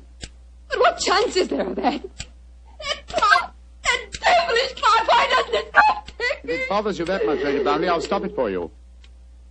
Holmes, your hands are free. Of course they are, my dear fellow. The bandaged wrist I mentioned just now concealed a razor-edged blade. I cut through the ropes almost before our friends had left the room. Then why did you keep us in the suspense, Mr. Holmes? I wanted to be quite sure that you'd testify in the forthcoming trial, madam. There we are. That renders the bomb harmless. Ah! And that means that the police have sprung the trap that I set for your associates, Lady Brownlee. It's lucky for you that you had a change of heart and prevented you from leaving us. Oh, Mr. Holmes, how could I ever thank you? Holmes, you had the place surrounded with police when you came in here. Of course I did, my dear fellow. Here, let me undo your ropes. No wonder you were so calm. No wonder you told them so much. You wanted them to show their hands. Precisely, old fellow. And they obliged me most satisfactorily. They attempted our triple murder. They are self-confessed anarchists. And with the evidence of Lady Brownlee, I'm sure that we can put them where they all belong. Considering it barely noon, I think you'll agree, Watson, that is a very comprehensive morning's work.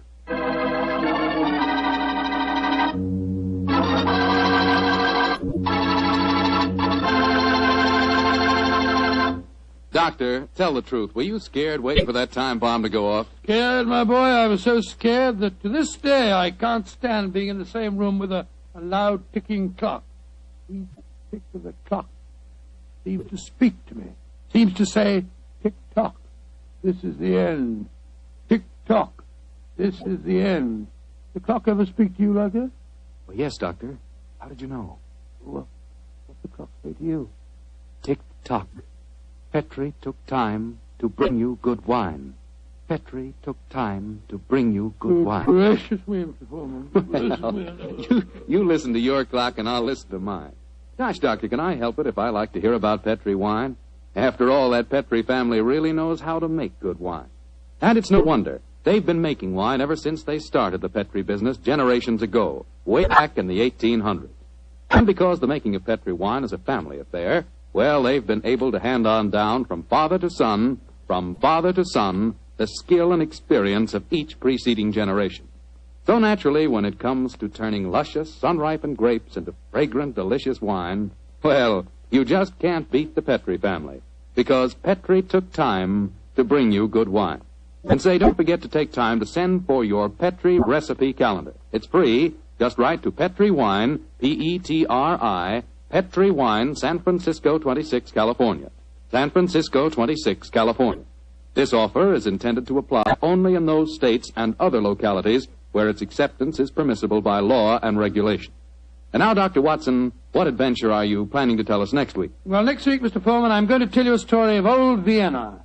The Vienna of sparkling lights, beautiful women, and lilting music, and of an extraordinary murder that takes place to the accompaniment of a Mozart sonata.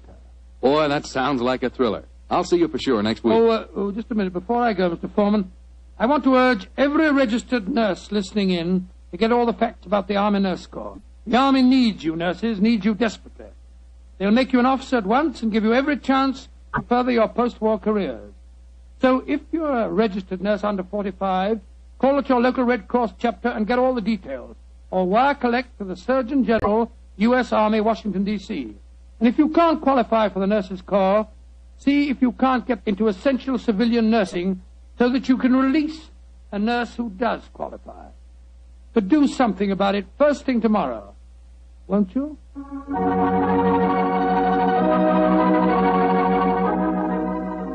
Tonight's Sherlock Holmes adventure is written by Dennis Green and Anthony Boucher and is based on an incident in the Sir Arthur Conan Doyle story, The 5 Orange Pips. Mr. Rathbone appears through the courtesy of Metro-Goldwyn-Mayer and Mr. Bruce through the courtesy of Universal Pictures, where they are now starring in the Sherlock Holmes series. The Petri Wine Company of San Francisco, California, invites you to tune in again next week, same time, same station. Meanwhile, don't forget to take advantage of our offer of a free recipe calendar. Oh, the Petri family took the time to bring you such good wine. So when you eat and when you cook, remember Petri wine. To make good food taste better, remember... Petri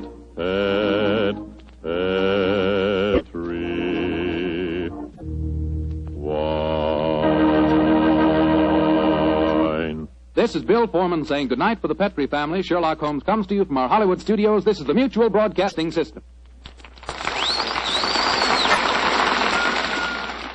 This episode from the life of Sherlock Holmes will be transmitted to our men and women overseas by shortwave and through the worldwide facilities of the Armed Forces Radio Service. Petri Wine brings you Basil Rathbone and Nigel Bruce in the new adventures of Sherlock Holmes.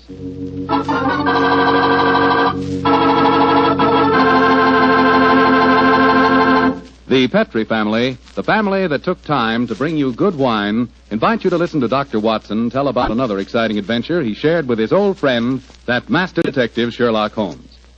I suppose your dinner is well over by now, so now's the perfect time to get out a bottle of that swell Petri California port. You know, Petri port was just made for a time like this, after dinner when you're just taking things easy. If you've ever tasted Petri port, you know what I mean. It's a hearty, full-bodied wine with a deep red color and a flavor that's just about out of this world. I think that if you had only one wine to choose and the whole world to choose from, chances are you'd pick port. Petri port. That's how good I think it is.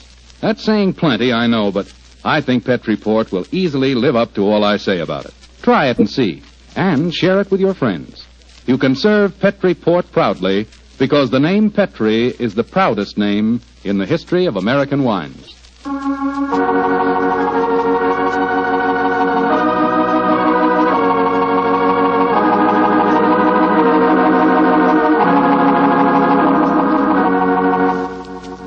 And now let's visit our old friend, Dr. Watson. I'm out here on the patio, Mr. Foreman. Come on out and join me. Admiring the sunset, eh, Doctor? Yes, my boy. It's a particularly beautiful one. Well, where are the puppies this evening? Asleep on a favorite tweed coat of mine that's just come back from the cleaners. And you hadn't the heart to move them, I suppose. No, I hadn't. The little fellows looked so comfortable. In fact, I sometimes wonder if these... but you haven't come here to listen to a dissertation on the behavior of dogs? Well, it is getting near story time, Doctor. Yes, of course it is. Well, just let me get my pipe properly lighted. That's it. The story I'm going to tell you tonight began in 1909. I received a telegram from my old friend telling me that he was leaving his Sussex bee farm and coming to London for a few days. I hadn't seen the great man for several months, so naturally I went to Victoria Station to meet him. As the train drew to a stop, the door of a first-class carriage swung open and Sherlock Holmes, hand outstretched, jumped down onto the platform to greet me. Watson, my dear fellow, how are you? Oh, Holmes, my dear fellow, it's good to see you again. I've missed you. And are you, old chap? Carry your bag, sir? Yes, Porter, and get us a hansom cab, will you? Right, you are, Governor. I wish I'd got a spare room for you. Don't worry, Watson. I shall be very comfortable at the Diogenes Club. By the way, I trust you're free this evening. Yes, naturally. What are your plans? I thought we'd go to the theatre. Theatre? Oh, what play do you want to see? Well, I thought we'd go to the Savoy Theatre and see the Sherlock Holmes play. I hear it's enormously successful. Yes, I know it is, but I've avoided it. I'm told that Sir Claude Horton takes great liberties with your character, and as for the actor portraying me, my friends tell me it's a travesty. He makes me nothing but a bumbling old fool. Therefore, a visit to the play might be a salutary experience for both of us. In any case, my trip to London is a response to an urgent telegram from Sir Claude himself. Seems to need my help rather badly. Oh, what's his trouble? Well, he wasn't specific in his telegram. He suggested, however, that we attend tonight's performance and discuss the matter with him afterwards. I see. Well, I suppose if you can sit through it, I can. Of course you can, old fellow. In any case, you yourself are partly responsible for the play's existence. How do you mean, Holmes? Oh, those sensational stories you wrote of my modest problems, I should have seen where they would eventually lead to. In time, no doubt, we shall be portrayed on the cinematograph as well. Nonsense, Holmes. That newfangled thing's only a toy. I think not, Watson. We're on the edge of a strange new mechanical world. In fact, I begin to feel a certain concern about the rumored developments in wireless telegraphy. But enough of these predictions. Here comes our porter with a cab. We'll tell the driver to take us straight to the Savoy Theatre.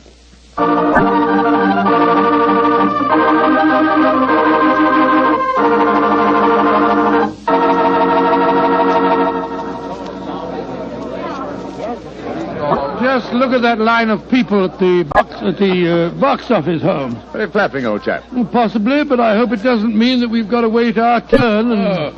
Excuse me, gentlemen. You're Mr. Sherlock Holmes and Dr. Watson, aren't you? Yes. I thought I couldn't be mistaken. My name is Frank Ferris. How do you do, Mr. Ferris? I'm glad to meet you, sir. Sir Claude has a box reserved for you. He asked me to see that you are quite comfortable. Very considerate of him. Will you follow me, please? Thank you. Neither of you has seen the play before, I understand. No, Mr. Ferris, we haven't. I imagine it'll be a strange experience seeing yourselves portrayed on the stage. By the way, I'm playing the part of an old friend of yours, Professor Moriarty. Oh, indeed. I'm looking forward to a very entertaining evening. I presume that you escape our clutches, as usual? Yes, I do, Mr. Holmes. And I've done it nightly now for 137 performances. A record that I'm sure Professor Moriarty himself would envy.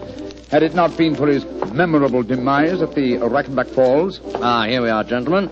This is the box reserved for you. And now, if you'll excuse me, I'll go back to my dressing room. Oh, I nearly forgot, Mr. Holmes. Sir Claude asked me to give you this note. Thank you. No, not at all. Well, I'll see you later. Very nice fellow for an actor. Don't be a snob, Watson. Well, what does the Claude note say? I'll read it to you. Dear Holmes, since I telegraphed you yesterday, there have been strange developments. In fact, I've been doing some detective work off stage as well as on. Watch the performance tonight and watch the audience too, particularly the occupant of the box opposite yours. Please come to my dressing room as soon as the last curtain has fallen. He's being very mysterious, and the box opposite ours is empty. No. Look, Watson, look. Someone has just entered. Confound it, the house lights are going out. The first act's beginning, Holmes. The first act, yes. Well, sit back and relax, old fellow. Let's see what they've done to us.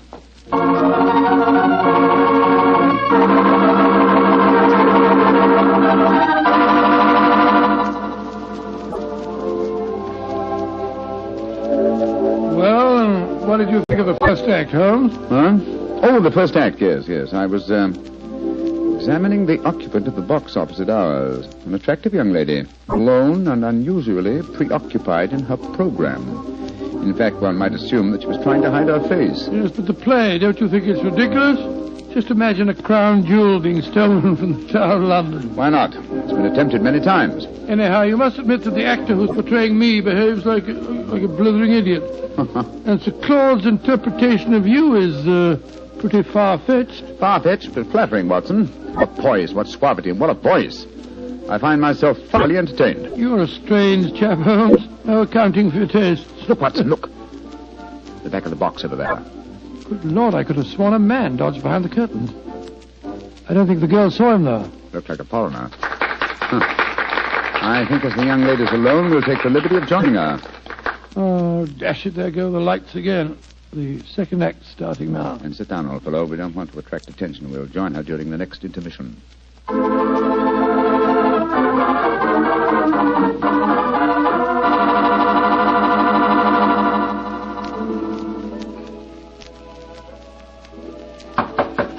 Yes, who is it? Who are you? What do you want with me? My name is Sherlock Holmes, and this is my colleague, Dr. Watson. How do you do, young lady? I hope you'll forgive this intrusion, but Sir Claude requested that I keep an eye on you during the play tonight. Please come in and sit down, won't you? Thank you. Oh, this is very kind of you. You must forgive my abruptness just now. When I've just been watching Sherlock Holmes and Dr. Watson being impersonated on the stage, it's rather startling to have the real couple walk into my bar. Yes, I quite understand. By the way, just before the curtain went up on the second act, I thought I noticed a man come into the back of this box and then disappear again. Were you aware of his presence? No, I didn't see him. But I know who it is. He's been following me for weeks now. Perhaps you'd like to tell us about it, Miss... Henshaw. Alicia Henshaw. Yes, I would. As a matter of fact, that's why I'm here tonight. Sir Claude Horton's an old friend of my father's. I went to ask his advice. He did some investigating himself for a few days, and then he found himself a little out of his depth, so he decided to telegraph for you, Mr. Holmes. We were going to meet in his dressing room after the performance tonight. Splendid. And now, Miss Henshaw, what is your story? It's a strange one, Mr. Holmes, though I didn't realize just how strange until I first saw this play a few nights ago. You see, my story concerns a stolen ruby. Good Lord, and tonight's play revolves around the same thing. Exactly. I might as well tell you how it all started. My brother's an officer in the British Army stationed in Egypt. Early this year, he saved the life of a very important native personage in some uprising in Cairo and was rewarded with a magnificent ruby. This jewel he sent to my Uncle Timothy and me. We're the last of the Henshaws, you see. Did your brother tell you the name of this personage? He didn't know it, Mr. Holmes. Apparently, the whole affair was hushed up. I see. Please continue. Well, the trouble began shortly after Uncle Timothy and I received the ruby. A description of it was published in the papers, and a few days later a message came to us from an Egyptian, Muhammad Ali, laying claim to the stone as one stolen from his family years ago. He sent an expert to our house who examined the ruby under a lens, Mr. Holmes, and then tapped it with a hammer. It fell to pieces. It was a fraud. Gracious me, an amazing thing. I'm sure that's not the end of the story, Miss Henshaw. Oh, no, Mr. Holmes. I wrote and told my brother what had happened. He became very suspicious and suggested that I investigate the credentials of the expert that examined the stone. I think I can finish the story for you. The supposed expert was a jewel thief who substituted a paste ruby for the real one, destroyed the imitation, and walked off with the treasure. It's an old trick. Of course, you haven't been able to find any trace of the supposed expert. Well, that's the funny part of it, Mr. Holmes. Uncle Timothy and I gave a description to the police, but it was a very vague one, I'm afraid. All the time, Uncle said the man reminded him of a colleague of his many years ago at the university, a professor of mathematics. He couldn't think of his name, but when we first saw the play a few nights ago, he was reminded of it. The name was Moriarty. Moriarty? But Moriarty's dead. Miss Henshaw, you say you have been shadowed for some weeks. Yes, an Egyptian. They've stolen the ruby, Mr. Holmes. Why don't they leave me alone?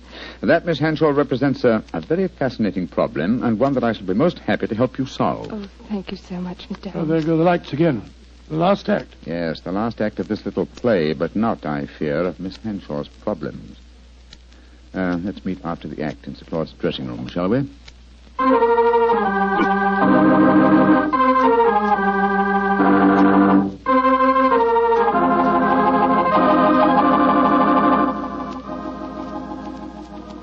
Well, Holmes, how did you enjoy the play? Very much, Sir Claude. May I introduce my old friend, Dr. Watson? How do you do, Sir Claude? How are you, Doctor? I see you've already made the acquaintance of Miss Henshaw, and she, no doubt, has told you her troubles, eh? Yes, Sir Claude. And Mr. Holmes has promised to help me. Splendid. Tell me, Watson, how did you like the play?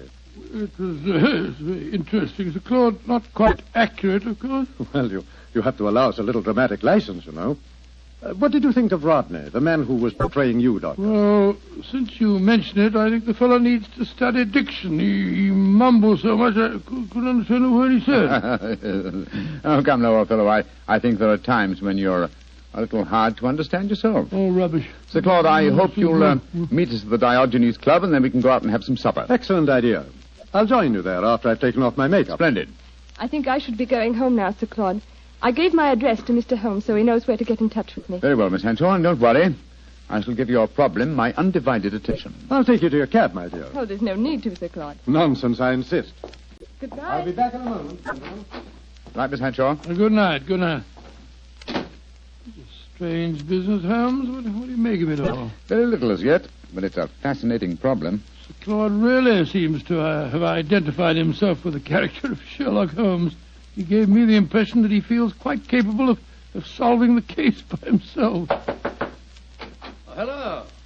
Claude hasn't left, has he? Oh, no, Mr. Ferris. He's coming back in a moment. How'd you like the play, gentlemen? Very much. Your own performance as Moriarty was most convincing. Yes, indeed, sir. Congratulations. A couple of times there, I had a strange feeling that you really were Moriarty. Well, that's very flattering, Doctor. Oh, hello. Well, it sounds as if there's some trouble at the stage door. Hey, excuse me. Come on, Watson, let's follow him. Right. Hello, it's Sir Claude. He seems upset about something. Yes. What's happened, Sir Claude? Oh, there you are, Holmes. I just seen Miss Henshaw off in her cab when a foreign-looking fellow came out of a doorway and got into another cab. I heard him tell the driver to follow her. I tried to stop him, but he got away. Must be the same man that we saw in her box during the play. Sir Claude, we have her address. I think we'll drive there at once and see that she's arrived safely. We'll join you later at the Diogenes Club.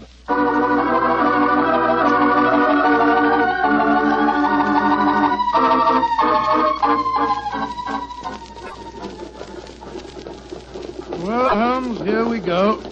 Off on another adventure. Yes, and one that may give us an opportunity of crossing swords with Moriarty once more. Oh, Moriarty's dead. He was killed when you and he fell over the precipice in 91. He was supposed to have been killed, just as I was, but his body was never found. It's impossible, or rather possible, that he returned to pour into the ears of Colonel Moran a story as unlikely and as true as the one I related to you on that April evening in 1894. One can never be sure of death, old chap, until one has touched the cold skin of a corpse.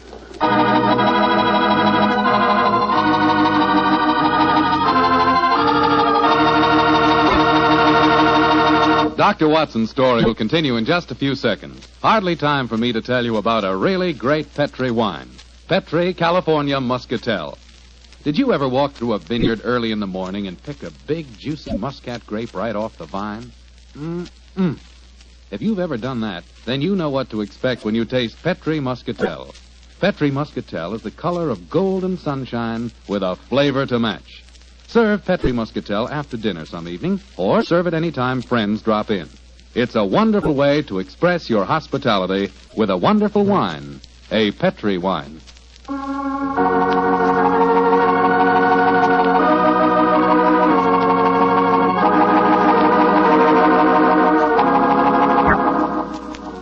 And now back to tonight's new Sherlock Holmes adventure. The famous pair have become involved in a strange mystery concerning a stolen ruby, a frightened girl, and an Egyptian who appears to be shadowing her. As we rejoin our story, Sherlock Holmes and Dr. Watson are standing in a darkened alleyway adjoining the girl's house. Holmes, look. That Egyptian fellow. He's pacing up and down in front of the house. Yes, therefore we may assume she's safely inside.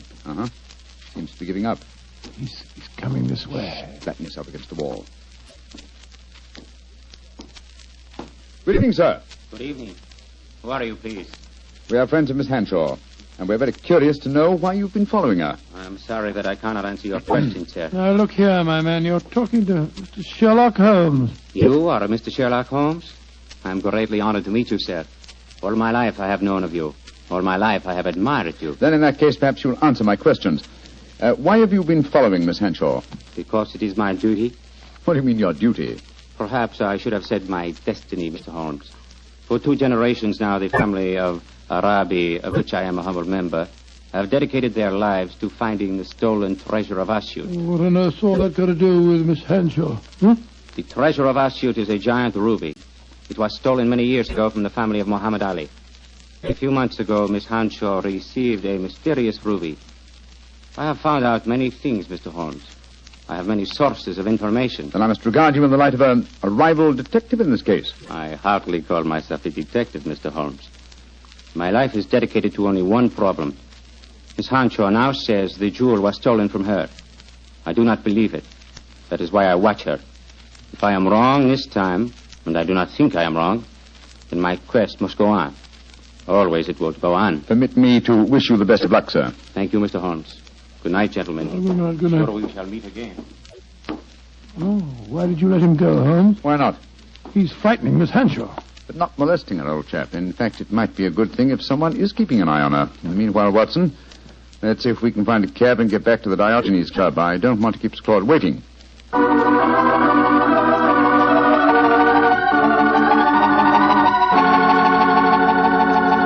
Flora, has Sir Claude Horton arrived yet?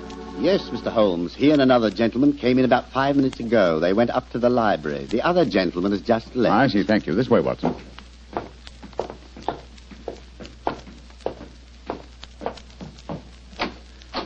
I'm sorry, Sir Claude, to have kept you waiting. We took a little longer, but... Sir Claude! Great heavens, what's the matter with him? Holmes,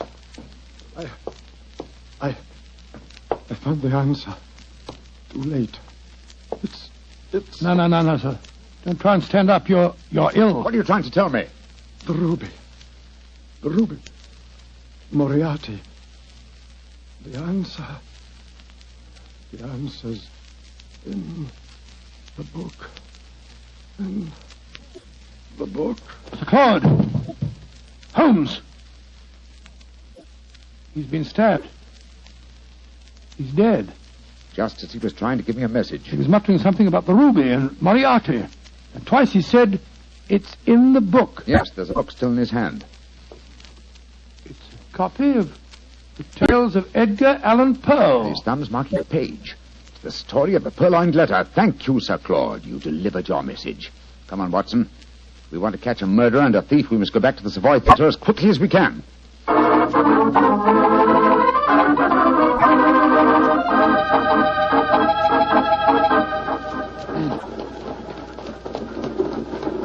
Why do you suppose Sir Claude was murdered? Because I was too curious. Been investigating the problem of the stolen ruby and found out something. Something he promised to tell me at supper, you remember? And so he was killed by a man who came with him to the club tonight. Fortunately, he gave me a clue by indicating Poe's story of the purloined letter. But I still don't see how that helps you. Well, it leads us to the ruby. The premise of Poe's story is that the most obvious hiding place is the safest. Now, what physical object was most prominent on the stage in tonight's play? By Jove. A ruby. Exactly.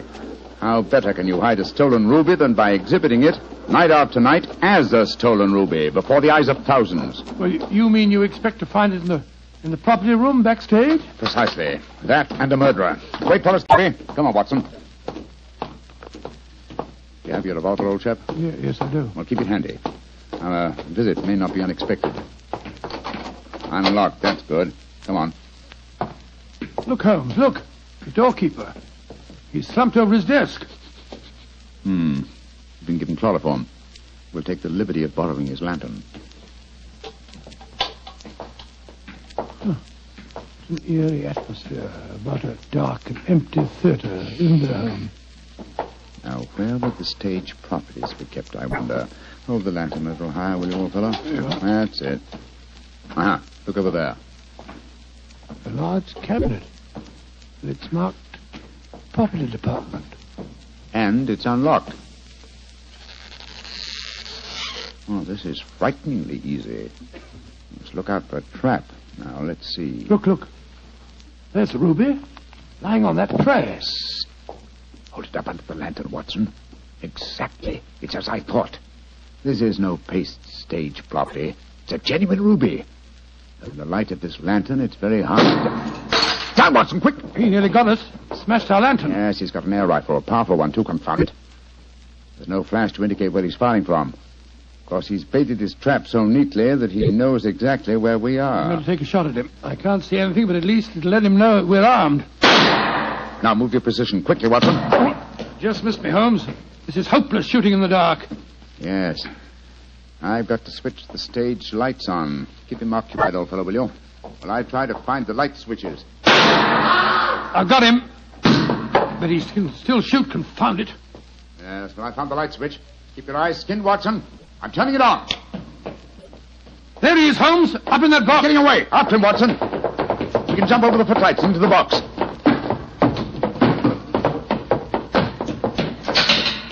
Ah! I'm afraid the bird has flown, Watson. I should have remembered that theatre exit doors always open from the inside. No, he didn't get away, Holmes. Look on the floor there.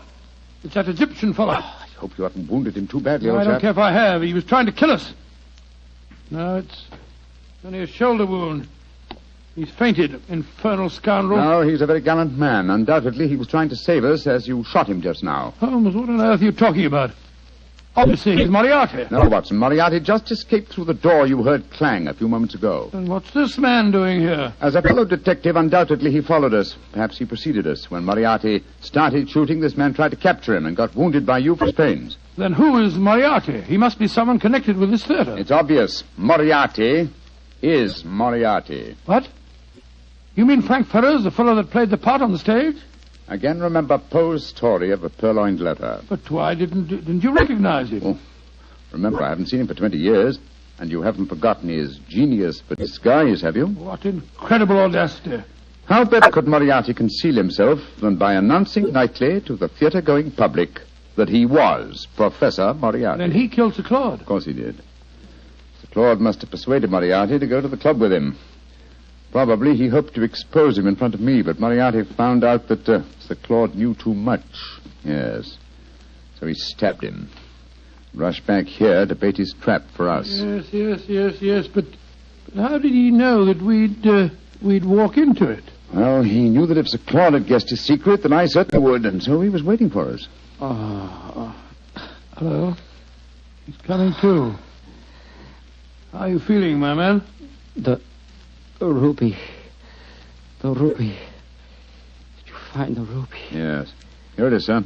Tell me, is it the ruby of Muhammad Ali? No. It is a fine stone, but it is not the one for which I have searched all my life. So my endless quest must go on and on. He's fainted again. Poor devil. Fine mess I made of this case, Watson. Oh, I don't know. You've recovered the ruby? Yes, look at it, old fellow. Before I turn it over to Miss Hanshaw, look at it well. Probably its every facet stands for a bloody deed. It's a beautiful stone. And yet this lovely bauble has cost Sir Claude his life. And that devil Moriarty still goes free. But one day, Watson, and may the day come soon, I shall meet Moriarty again. And when that happens and I finally bring him to justice, then and only then can you write fini to the character of Sherlock Holmes.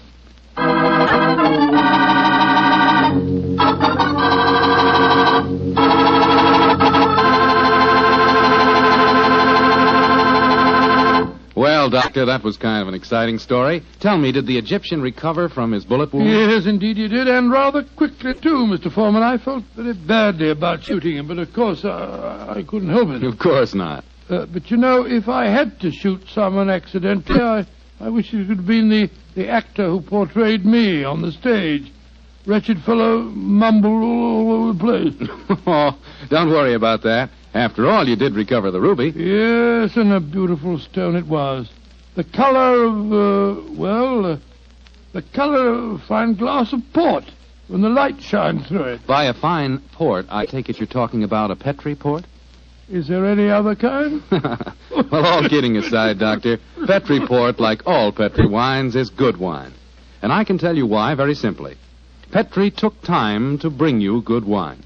You see, the Petri family has been making wine for a good many generations, since way back in the 1800s.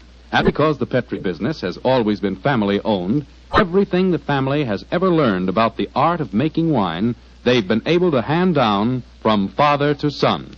From father to son. That adds up to a lot of skill and a lot of experience when it comes to turning plump, juice-filled California grapes into clear, fragrant, delicious wine. So when you want a wine for any occasion, obviously you can't go wrong with a Petri wine, because Petri took time to bring you good wine. And now, Dr. Watson, what story do you have lined up for us next week? Now let me see. Next week, Mr. Foreman, I'm going to tell you a most unusual adventure that occurred to Sherlock Holmes and me early in the last World War. It took place in Flanders and concerned a famous British general, an actress, and a German firing squad. Boy, that sounds like a real thriller. Well, see you here next week. No. Not here, Mr. Foreman, remember? Oh, of course. Next week, we're going to be at the Paramount Theater in Hollywood for the 7th War Loan Drive. That's quite right. Ladies and gentlemen, I can't invite you all to my home for one of our broadcasts, but we can get together next week at the Paramount Theater in Hollywood.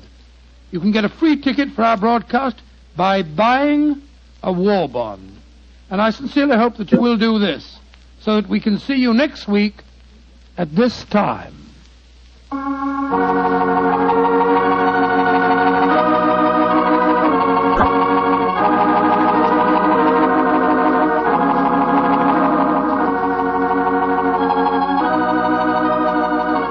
Tonight's Sherlock Holmes adventure is written by Dennis Green and Anthony Boucher and is based on an incident in the Sir Arthur Conan Doyle story, The Adventure of the Second Stain.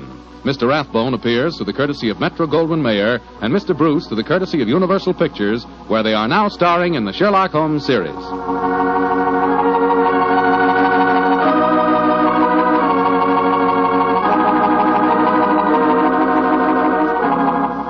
The Petri Wine Company of San Francisco, California, invites you to tune in again next week, same time, same station. Oh, the Petri family took the time to bring you such good wine. So when you eat and when you cook, remember Petri wine. To make good food taste better, remember... Petri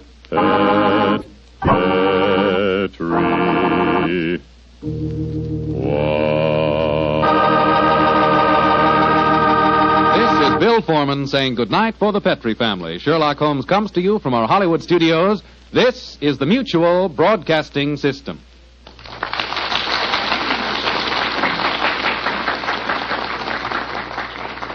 As evening approaches, a thick London fog moves quietly across the still waters of the Thames River, spreading along the cobblestone streets, covering the familiar landscape of the city. In Baker Street, the lodgings of 221B are empty, for Sherlock Holmes and Dr. Watson have left long ago on another case of murder.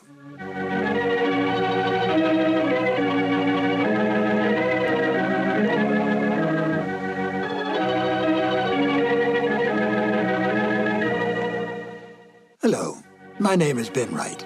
Welcome to the new adventures of Sherlock Holmes. The radio play you're about to hear was originally broadcast on the 7th of June, 1945. At that time, the war in Europe was almost over. We were, however, still fighting in the Pacific, and it was essential during the war years that radio do everything in its power to keep up the morale of the people, to make them conscious of the need to give, and give freely, to the war effort that all men could remain free. It was no different for the Sherlock Holmes radio series. Unlike the Sherlock Holmes movies of the time, the radio series was not set during the war, but retained its original time frame of Victorian England. How then to enlist this popular series to bring across a message in wartime? Although Holmes and Watson had long retired, it was possible to involve them in, if not the Second World War, at least the First World War, for they would have been very much alive then. The Victorian era was just about gone when the First Great War broke out. In fact, the war effectively killed it. But thanks to the cleverness of Dennis Green and Anthony Boucher, Sherlock Holmes and Dr. Watson could once again come to the aid of their country.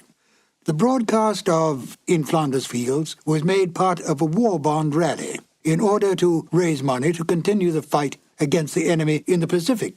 I think it's an interesting note that Dennis Green and Anthony Boucher met at an earlier and similar war bond rally a few years earlier. It was a stroke of luck, for the two became not only good friends, but wrote some of the best of the new Sherlock Holmes adventures. Oh, yes, before we get to the show, do take careful note of Nigel Bruce's final statements at the end of the broadcast. Selling war bonds may be an amusing and quaint idea today, but during those rather dark days, it really was an important issue. And now, Sherlock Holmes and Dr. Watson in the radio drama In Flanders Fields. This episode from the life of Sherlock Holmes will be transmitted to our men and women overseas by shortwave and through the worldwide facilities of the Armed Forces Radio Service. From the stage of the Paramount Theater in Hollywood, Petri Wine brings you... Basil Rathbone and Nigel Bruce in the new adventures of Sherlock Holmes.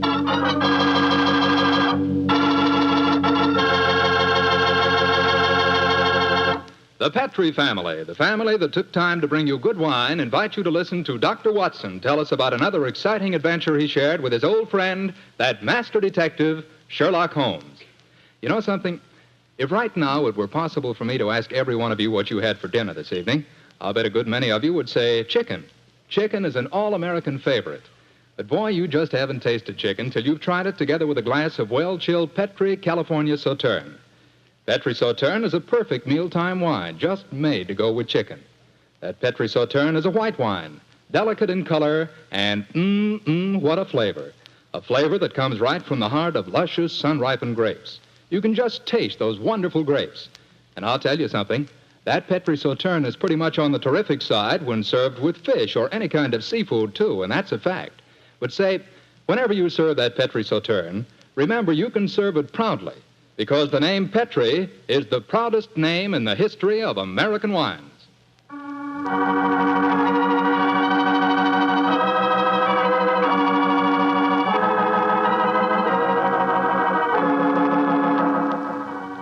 And now for our weekly doctor's appointment. Let's knock on his library door and see if... There's no point in doing that, Mr. Slattery. I'm right behind you. Oh, hello, Dr. Watson. Don't tell me you've been stalking me. No, my boy, I was on the patio and I heard your footsteps, so I thought that I'd come in and fetch you. Let's go back and sit out there, shall we? It's a beautiful evening. That's fine with me, Doctor. Here we are. Now, settle yourself down in a chair and light a cigarette, if you have one. And I'll get on with my story. Well, last week you told us it concerned an adventure that you and Sherlock Holmes had in Flanders during the First World War. That's right, Mr. Slattery, I did. I thought that you and the great man had retired at that period. We had, my boy, but it was only natural that as soon as the war broke out, we both offered our services in any capacity that might help our country. Of course. And how did tonight's story begin, Doctor? It was in the winter of that first year. Things weren't going very well for the Allies. The Germans were advancing on Paris, and the picture was looking very black. It was just 24 hours before the famous Battle of the Marne began, the battle that changed the early course of the war, when Holmes told me that we had to go up to the front lines on a secret mission. We'd been in Paris for several weeks, where Holmes had just solved the case of the missing aide-de-camp. I was anxious to get back to England and my work in the war hospitals, but of course this new summons was in the nature of a command. And so, late on a rainy September afternoon, Holmes and I, with the boom of gunfire in our ears, found ourselves in the front seat of a staff car, sloshing and jolting its way towards the battlefield. Am I driving too fast for you, gentlemen? No, Sergeant, not at all. No, you're doing a splendid job. Oh, my man, look out, considering the state of the road. Thank you, sir. Hello? The gunfire's getting nearer, Holmes. Yes, old fellow. I imagine we haven't much further to go, have we, Sergeant? No, sir, we're nearly there. Did you notice the two civilians in the back seat, Holmes? Yes. Handsome woman and a distinguished-looking man several years her senior. I wonder who they are. I'll tell you. He's a Shakespearean actor of some note, though he never achieved the fame to which he thinks he's entitled. I shouldn't be at all surprised if he feels that he's been slighted in not receiving a knighthood. But, Holmes, that's amazing. How can you possibly deduce all that from just looking at the man as we got into the car? Elementary, my dear fellow, I didn't deduce it.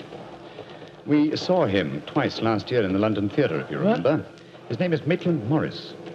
As for his biography, he's a friend of my brother, Mycroft's.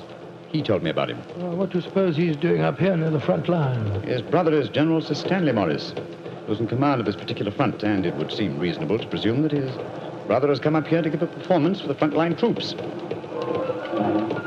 I suppose this hut is as far as we can drive, Sergeant. I'm afraid so, sir. We're 4 miles from the front line now. You'll have to clear your papers here.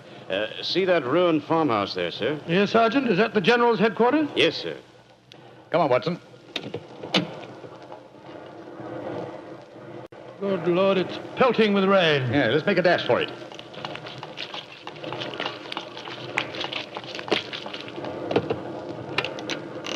Oh, who goes there? Friend? Give the password. St. Crispin. Pass, friends, and show your papers. How did you know the password, Holmes? I was given it before we left Paris, old chap. Oh, Sherlock Holmes and Dr. Watson, isn't it? Yes, Captain. I'm Captain Maxwell, General Morris's aide-de-camp. He asked me to escort you up to his headquarters. By the way, weren't Maitland Morris and his wife in the car with you? Yes, they're just behind us. Oh, splendid. I'm afraid I'll have to ask to see your papers. Yes, of course. Here's my permit, Captain Maxwell. Thank you. I know you both, of course, but we can't afford to take any chances when they're this close to the enemy lines. Let's see. Oh, yes, that's fine, Doctor. Everything's in order. All right, yours, please, Mr. Holmes. Here you are. Thanks. Oh, who goes there? Friend. There's the rest of your party now. Oh, good. This is quite in order, Mr. Holmes. Show your papers. Oh, there you are, Captain Maxwell. Oh, hello, sir. Hello, Mrs. Morris. How are you, Captain Maxwell? Well, you've both met Mr. Sherlock Holmes and Dr. Watson, I suppose? Well, no, we haven't, even though we drove up in the same car. Natural reserve of us Britishers, I suppose. How are you, Mr. Holmes? How do you do, sir? I know your brother Mycroft very well. How are you, Doctor? I'm glad to meet you, Mr. Morris. I saw you a couple of times in the theatre last year and enjoyed your performances very much. Well, thank you, sir.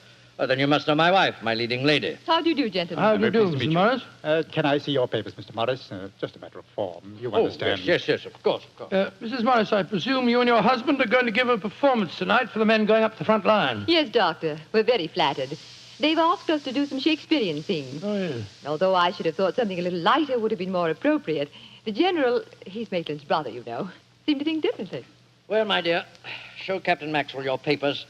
Then we can all go along and see my brother Stanley. Very well, Maitland.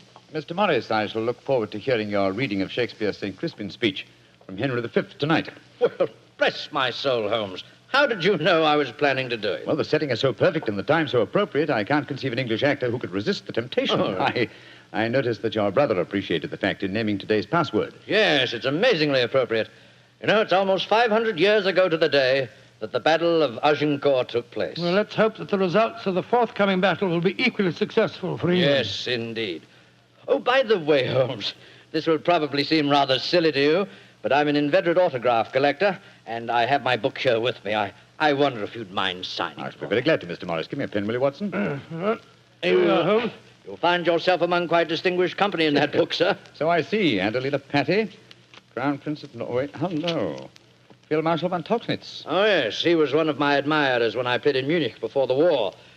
I suppose now that our countries are fighting, I should tear that page out. Do you know, I cannot help but feel that art and the appreciation of art are independent of national hatred. Quite so, sir. I myself still have a medal presented to me by the University of Leipzig for some trifling services. There you are, Mr. Morris. Oh, thank you very much, Mr. Holmes. A notable addition to my collection. I shall be very glad to sign your book for you, Mr. Morris, if you'd like me to. That's very kind of you, Doctor. Oh, Captain Maxwell, if our permits are all in order, don't you think we should be moving along? Just what I was going to suggest myself. I'll take you all straight over to General Morris's headquarters.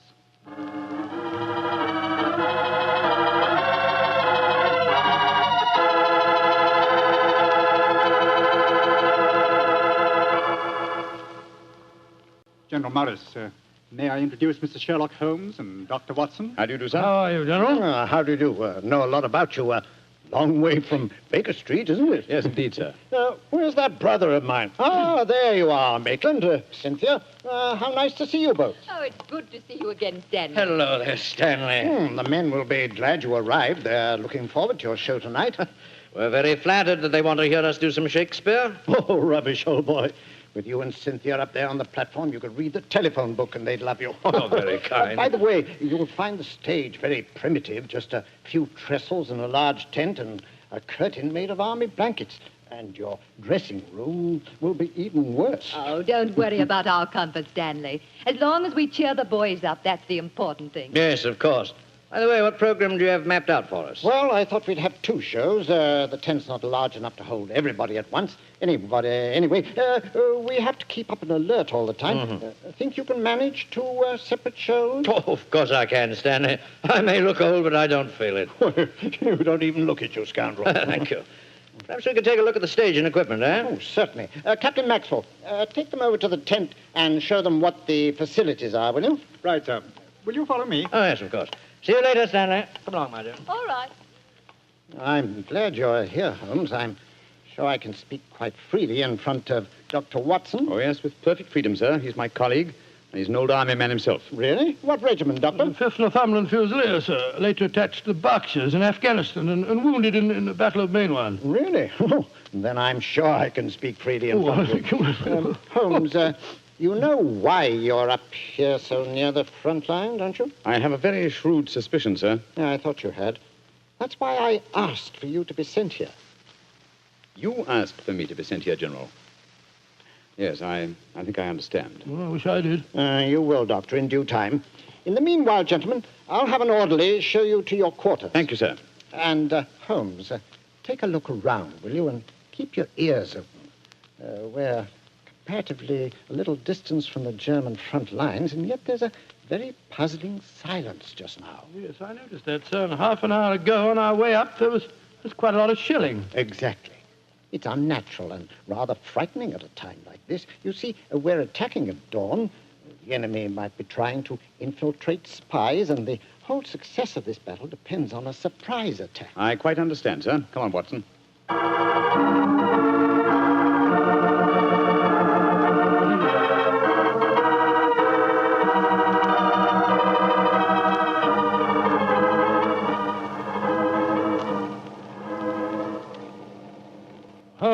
Holmes. The first performance starts in a few minutes, you know. They're all there waiting. Why are we tramping about out here in the mud and the rain? I thought a pipe or two in the open air would clear our brains. Yes, a pipe in the open air is one thing, but a pipe in a downpour of rain's another. Was it raining? Oh, didn't even notice it. I was listening to the silence. What do you mean? Thousands upon thousands of Germans. Armed Germans. Full of a blind fanatical hatred and desire to kill, are crouched in trenches only a mile or two from here. Surrounding us are an equal number of English boys, also armed, and with a will, if not the desire, to fight, because they know their cause is the cause of freedom and justice. All these thousands poised, ready to pounce on each other and fight to the death, and yet, beyond that patter of rain, there isn't a sound to break the stillness of a September evening. Strange world we live in, old chap. You're being unusually rhetorical, Holmes. Yes, I am, aren't I? Let's be a little more practical, shall we? I wonder what is wrong with the actors tonight. Why do you ask that? Well, a little while ago, I noticed Mrs. Morris in a great state of excitement, going towards the farmhouse where the General is. Then she went back to her own quarters, and now she seems to be headed in our direction. Is anything wrong, Mrs. Morris? It's Maitland. What's wrong with him, madam? He's disappeared. Disappeared? What's happened? We were in the tent together, making up for our performance, when an orderly came in with a message. Maitland said it was from his brother, slipped on a raincoat and went out, saying he'd be back in a few moments. I waited and waited, and after a while I got worried, and I went over to see the General myself. He said that he'd sent no message, and that he hadn't seen any sign of Maitland. Good Lord, what could have happened to him? I don't know, Doctor, but I'm frightened. What shall I do, Mr. Holmes? You're a brave woman, Mrs. Morris. Brave? I don't know, Mr. Holmes. Why? Because the show must go on. I shall take your husband's place. But Holmes, something's happened to Maitland Morris. He's in danger. He might true, be... Watson, true. Huh? But 1,000 men inside that tent are in mortal danger, too. Tomorrow morning, many of them may be corpses on the fields of Flanders. But tonight, they've been promised a show. Do you think that you can do it, Holmes? Oh, I think I can, with the help of Mrs. Morris. I can't do it, Mr. Holmes. You can, Mrs. Morris, and you will. If only to uphold that great tradition of the theater, that the show must go on.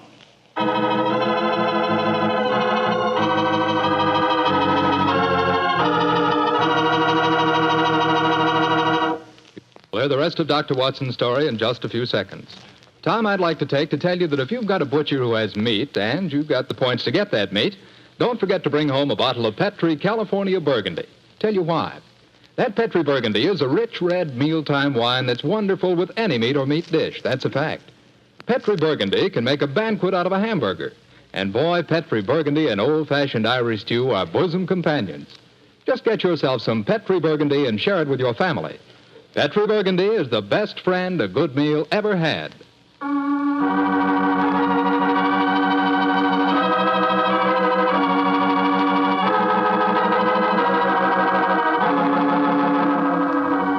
And now, back to tonight's new Sherlock Holmes adventure.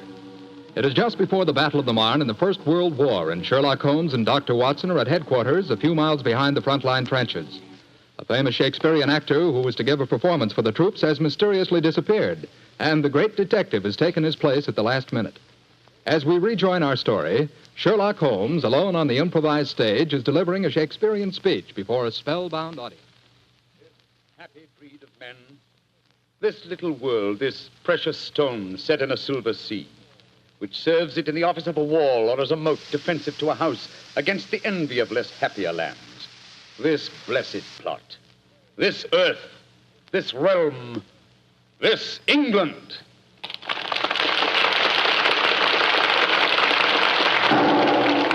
Holmes, that shot, are you all right? Yes, old chap. Fortunately, I started to leave the stage as the shot was fired. The bullet just missed me. I heard it splinter some wood nearby. But who on earth would want to shoot you? That's what we've got to find out, though I think it more likely that the shot was intended for me. It was not intended for me, but for Maitland Morris, the man for whom I'm substituting. Well, even so, who'd want to shoot him? Oh, don't ask me so many questions, old fellow. Let's see what clues we can find. Now, the shot was fired from outside the tent from behind me. Yes, look there. See the hole in the tent there? By Jove, yes. The footlights would outline your shadow on the back of the tent. Whoever it must have fired at your silhouette. The question is, where did the bullet embed itself? Aha. Look here, Watson. Have you got a penknife? Wait a minute. Here, Holmes. This shouldn't be hard to extract. Look at this splintered tent pole. Wait a minute. There we are. Excellent. Huh. Very interesting. Well, what's so interesting about it? Just a revolver bullet, isn't it? No, it isn't, Watson. Huh? It's far from just a revolver bullet. This bullet was fired from a German Luger pistol. A German pistol? There must have been a spy here behind our lines.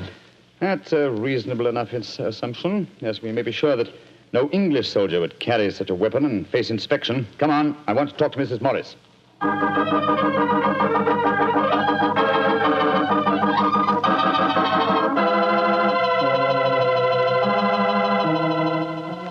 Mrs. Morris, I want you to be very frank with me. But of course, Mr. Holmes. You know why your husband's missing, don't you? No, I don't.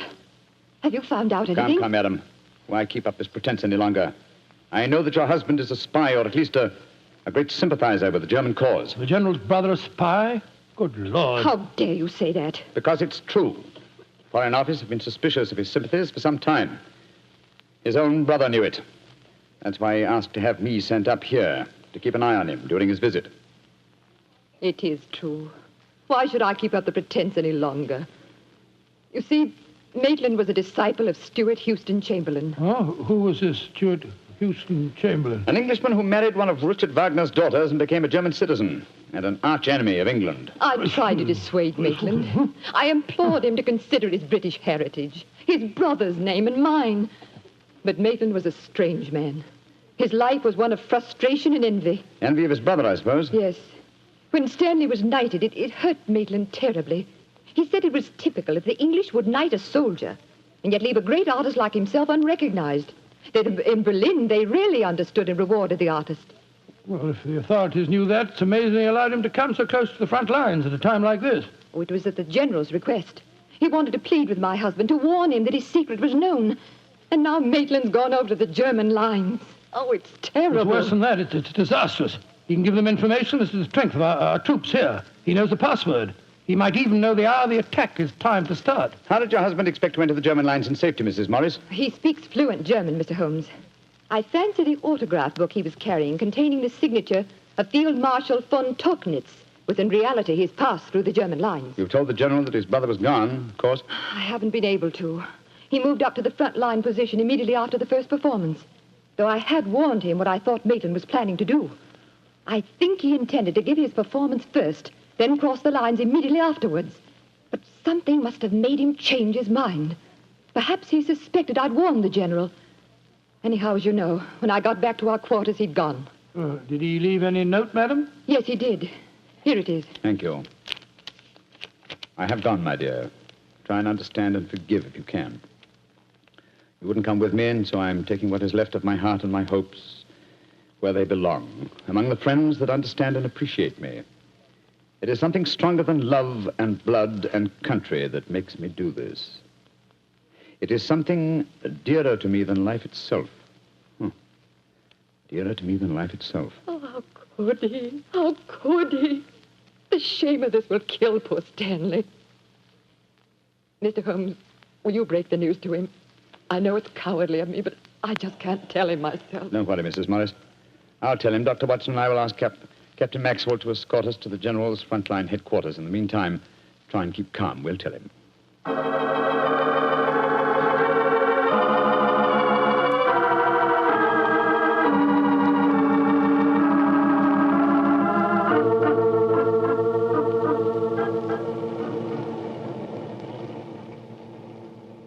If you will wait in the dugout, Mr. Holmes, I'll tell the General that you're here. Thank you, and be sure to let him know the urgency of the matter. Yes, sir. Holmes, this is a dreadful business. Yes, it is, Watson. Though if my plans work out correctly, I think the success of tomorrow's battle may not be imperiled. What plan? Listen. You know, Holmes, a strange silence from the German lines since we came here might be accounted for by the fact that they knew Maitland was making his getaway. They wouldn't want to risk wounding such a valuable spy. Quite possibly. What I still don't understand is who shot at you with a German pistol and why. You're being very dense, old fellow. Surely it's obvious that... Here comes General Morris now. Poor devil. This is going to be a dreadful shock to him. Hello, Holmes. Dr. Watson? General Morris, I'm afraid that I've bad news for you. Your brother has gone over to the German lines. Maitland did go there. I should have put him under an armed guard as soon as he came here, but I thought I could reason with him, appeal to his sense of honor. Instead of which you tried to shoot him, sir, but fortunately for me, you missed. You see, I took his place at the first performance. But that shot was fired from a German pistol. True. That was when I first knew the General had fired the shot. But I still don't see how you could now. Only a high-ranking officer, not subject to inspection, could carry a non-regulation firearm. You're an old army man, you should know that. In any case, you'll observe that the General carries a Luger at his waist. Great heavens, Holmes. I thought I was firing at Maitland. I had no idea that it was you. You intended to kill your own brother, sir? Yes, and I'm sorry I failed. I'd rather see my brother dead than alive and a traitor to his country. But now he's safely in the German lines. Heaven knows what secrets he may be imparting. One thing we can be certain. Our chance of a surprise attack in the morning is gone. Possibly not, sir. Oh, what do you mean, Holmes? You see, I took the liberty of altering your brother's credentials quite extensively. How, Holmes? I knew of his German sympathies. Mycroft had given me a great deal of information about him, and so I took it on myself to decide that it was unsafe to allow him so near the enemy lines with his own identification on him. Well, what did you do, Holmes? I took the liberty, sir, of stealing his autograph book, the one containing the magical signature of Field Marshal von Tauchnitz. I have it in my pocket now. I think we shall find within its pages a code concealed in the various autographs, giving valuable information to the enemy. Good Lord. I also switched military permits on him. I felt that in the event that he did go over to the German lines, his welcome might be less cordial if they were under the impression that they'd captured Sherlock Holmes. To make that identification doubly sure, I also slipped in his pocket a slight souvenir of my own. By Joe, Holmes, you mean that medal that was presented to you by the University of Leipzig? Exactly, old fellow. I no longer wish to own a decoration given me by a country of barbarians, and it seemed a rather neat and effective way of returning it to them. So the Germans will think they've captured Sherlock Holmes? Yes, sir, and unless I'm much mistaken, he'll receive very short shrift at their hands. Yes, they hate you. There's your answer, sir. I'm sorry. Well, don't be sorry, Holmes. It's better that way. Now his secret can die with him. Excuse me, sir. Yes, Maxwell, what is it? Would it be in order for me to return to headquarters now, sir? It's very nearly time for the second performance, and I've still been unable to trace the whereabouts of your brother. Well, my brother will not be acting tonight, I'm afraid. Holmes, I wonder if I might ask you to take his place once again. If you want me to, General. I do. Maitland had planned to do the St. Crispin speech from Henry V. He knew how much I loved him. I realize that, sir. When I was told the password up here. Well, can you remember the speech, Holmes? Oh, I think so. At any rate, I can try. Then do it for me, my dear fellow, will you? For me. I'll be very proud to do it, General. Goodbye and good luck. Thank you, Holmes. Captain Maxwell, take them back to headquarters, will you? The men will be waiting for the performance.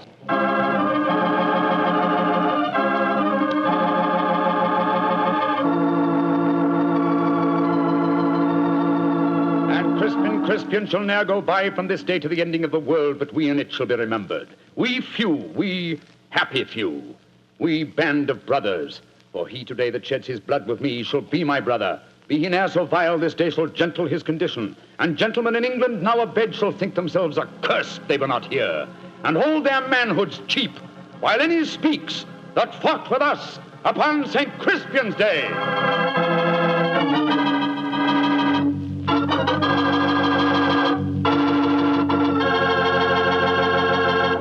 Well, Doctor, that was a bit of an exciting adventure you told us. No, I can still remember that awful feeling I had when I heard the shot in the tent and realized someone had tried to kill Holmes. He did have a narrow escape, didn't he? Well, Holmes always said there was no such thing as a narrow escape. He said you either escaped or you didn't. If you did, well, why worry? And if you didn't, you couldn't worry. So what? Quite a philosophy. I'd like to discuss it with you further. Over a bottle of wine? How else? What kind of wine? Naturally. Naturally. You couldn't ask for a more delicious wine than Petri. That's because the Petri family knows how to make good wine. They ought to. They've been making fine wine ever since they started the Petri business way back in the 1800s. And because the business has always been family-owned and operated, well, they've been able to hand on from father to son, all they've ever learned about the art of turning luscious grapes into fragrant, delicious wine. That's why no matter what type Petri wine you buy for any occasion, you can be sure it's good wine because Petri took time to bring you good wine. And now, Dr. Watson, how's about giving us a clue to next week's Sherlock Holmes adventure? Next week, Mr. Platter, I'm going to tell you a most unusual adventure in which Holmes and I are trapped in an airtight metal chamber, our only companion being a murdered scientist. Well, sounds like a story we don't want to miss, Doctor. See you next week. Yes. Oh, just a second, Mr. Lettery. Before we go, I just want to tell our listeners that tonight we're broadcasting from the stage of the Paramount Theater here in Hollywood on behalf of the 7th War Loan Drive. The ticket of admission to the theater was a war bond. I'm mentioning this to remind you, our friends, that you have an important part to play in making the 7th War Loan a success. Buy more and buy bigger bonds than ever before.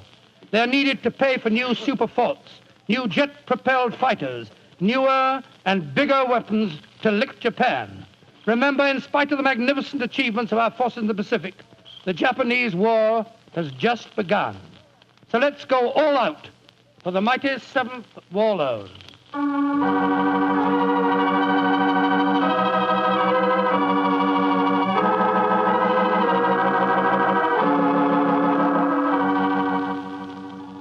Tonight's Sherlock Holmes adventure is written by Dennis Green and Anthony Boucher and is based on an incident in the Sir Arthur Conan Doyle story, The Adventures of the Blanched Soldier. Mr. Rathbone appears through the courtesy of Metro-Goldwyn-Mayer and Mr. Bruce through the courtesy of Universal Pictures, where they are now starring in the Sherlock Holmes series.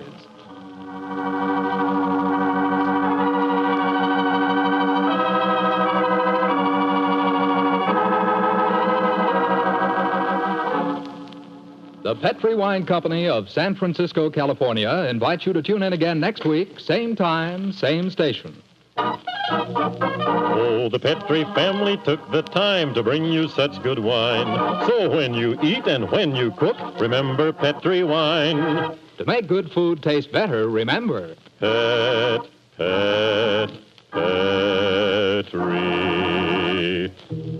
wine. This is Jack Slattery saying good night for the Petri family. This is the Mutual Broadcasting System.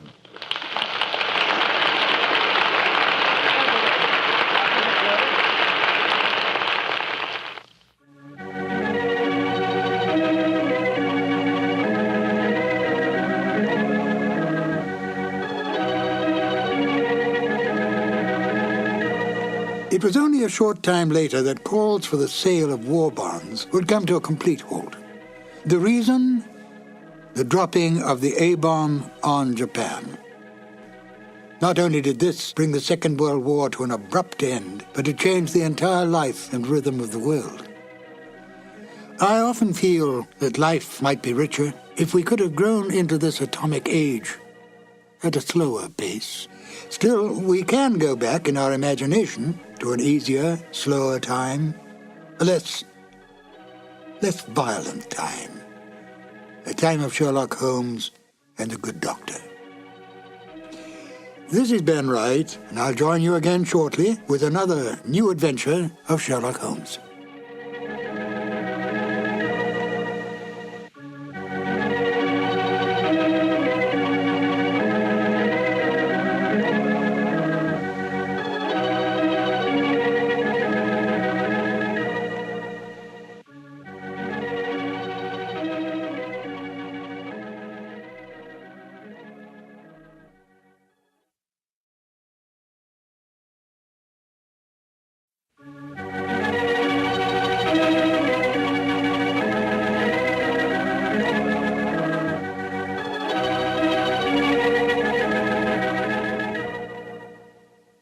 once again, it's time to walk down Baker Street with its swirling fog, its passing hansom cabs, and bustling London life. Hello, this is Ben Wright, welcoming you to 2 more new adventures of Sherlock Holmes, starring Basil Rathbone and Nigel Bruce. At the end of each broadcast, the announcer says, tonight's episode was written by Dennis Green and Anthony Boucher. Both men, although they are no longer with us, were married. Dennis Green's widow, Mary Green, lives in New York and is still active in theater and dance. And Phyllis White, Anthony Boucher's widow, lives in San Francisco and makes numerous guest appearances at mystery club gatherings and at the meetings of the Baker Street Irregulars. Well, tonight it is my pleasure to present Phyllis White, who will tell you a little about what her husband and Dennis Green did for the Sherlock Holmes radio series. Phyllis? I've been asked to give an account how it happened that my husband got involved with the Sherlock Holmes show. The way his career developed was not according to any underlying plan. Whenever he turned a corner and moved into a new field, it was brought about by chance. And this was a good example of that. He was at the time a mystery reviewer for the San Francisco Chronicle. Well, this time he went over to the book department office, got his books in his mail, and found among the mail an invitation to a cocktail party. It was in honor of Basil Rathbone and Nigel Bruce, who had come to San Francisco to do a war bond promotion. The party was going on right then, so he could quite easily have learned about it too late. But he trotted right over, and aside from meeting Rathbone and Bruce, there were other people who had come along from the radio program. There was Glenn Hall Taylor, who was the producer, and there was Dennis Green, who was one of the writers. He was writing in collaboration with Leslie Charteris. Well, as it turned out, the Greens were staying on a little longer in the Bay Area. My husband invited them to come over to Berkeley and have dinner with us and see his Sherlock Holmes collection. Well, they went back to Hollywood, and not long after, it turned out that the program was in need of a new writer. Dennis suggested Boucher. Well, it turned out that it meshed just beautifully as a collaboration. Here was a noble project working with gifted colleagues, something that they could all feel affection for and respect, and a lot of fun along the way, too. Thank you, Phyllis. And now, Sherlock Holmes and Dr. Watson in Colonel Warburton's Madness. Petri Wine brings you Basil Rathbone and Nigel Bruce in the new adventures of Sherlock Holmes.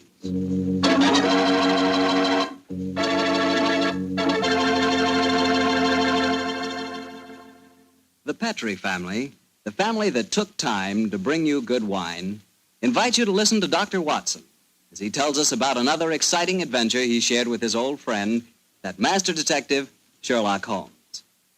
And you know what I wish I could share with you sometime? A bottle of Petri California sherry. Have you ever tasted Petri sherry? It's just perfect before dinner. Why, that Petri sherry can change the usual before-dinner lull into a special event, and that's a fact. Just look at the clear color of Petri sherry.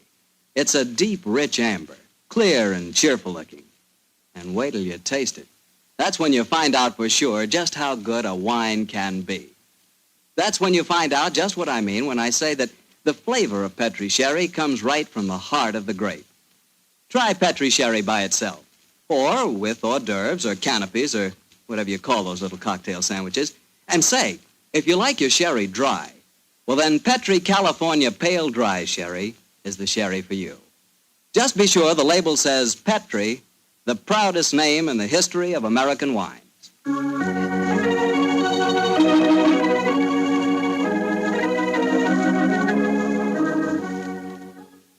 And now let's look in on our old friend, Dr. Watson.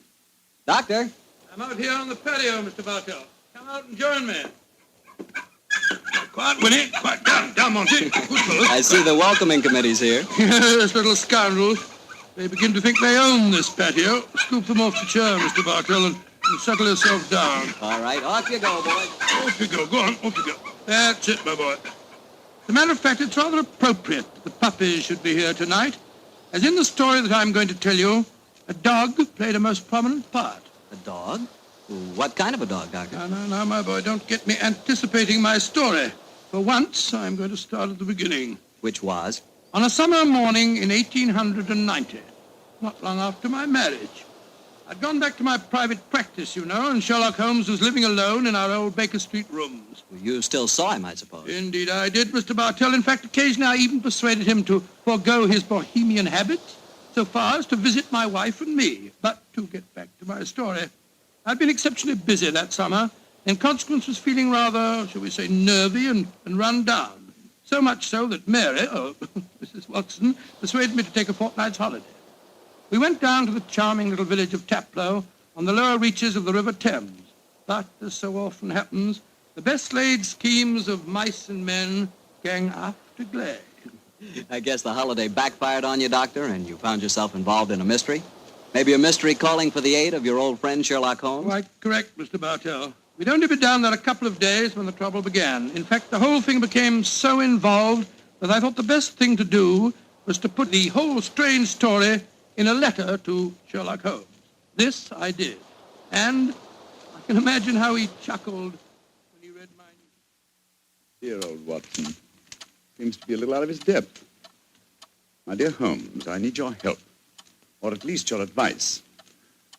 2 days down here, and I've become involved in a most unusual problem. It began this morning when Mary and I were out for an after-breakfast stroll. The sun was shining, the birds were singing, and there seemed every indication of it being a happy and carefree. You know, Mary, I've always thought up to now that balmy was rather a silly word. I still do, John, dear. Nevertheless, it's the only possible word that describes a day like this adequately. Very well, dear, it's balmy. Personally, I'm so happy to see you relaxing that I don't care what the weather's like. You've been working much too hard. Yes, it's been a busy year. Yes, and last year Sherlock Holmes monopolized most of your time. At least I've got you to myself for once. You dear little thing, you've always been rather jealous of my association with Holmes, haven't you? Not jealous, dear, but I must confess his influence on you wasn't entirely for the good. He had a habit of keeping you out all night. Well, you should be used to that, dear. After all, it happens often enough in my practice. True, John, but on those occasions I know where you are and don't worry about you. And again, you've copied so many of Mr. Holmes' eccentricities. Keeping your tobacco in a Persian slipper, for instance. And, oh, John, look down. Look, do you see that woman walking across the field towards us? Yes, what's the matter? Do you know her? I'm not sure, but I think it's Ellen Warburton. I believe she does live somewhere near here. And who is Ellen Warburton? An old friend of mine. She's frightfully clever and advanced. She's interested in women's suffrage and all sorts of things. Oh, sounds dreadful. Imagine giving women the right to vote. Their place is in the home. It is Ellen. Ellen Warburton. Oh, how are you? Mary Watson. How very nice to see you again. I'm Mary Watson now. This is my husband. How do you do, Miss Warburton? How do you? How do you do? Mary, I'd heard that you'd married. Aren't you a medical detective or something, Mr. Watson? Not quite, dear. I hold the degree of Doctor of Medicine from the University of London, madam. But he's helped the great Sherlock Holmes on many of his cases. That's how I've heard of him, then. Do you mind if I walk with you a little way? Of course not, Ellen. Come along. Do you live near here, Miss Warburton? About 4 miles away, Doctor, at Chevy Grange. I'm a glorified housekeeper for my uncle, Colonel Warburton. Oh, dear, that sounds rather dull for you. As a matter of fact, the state of my uncle's health at the present moment makes it anything but dull for me. That's why I asked if I might walk with you for a way. Well, what's the matter with him, Ellen? He's going mad. Before my eyes. And I can do nothing to help him. Mad? Oh, come now, Miss Warburton, surely you... Doctor, I'm not an hysterical girl. In fact, I regard myself as something of a scientist. I studied physics for a number of years at Bristol University. And I tell you that my uncle is going insane. What are the symptoms? Most of the time, he's perfectly normal. But when these attacks are on him, he gets in the most frightful rages and says the strangest things. He's even complained of hearing a shrill piping whistle that comes out of nowhere. I can't hear it, nor can anyone else. but Uncle gets into the most dreadful state.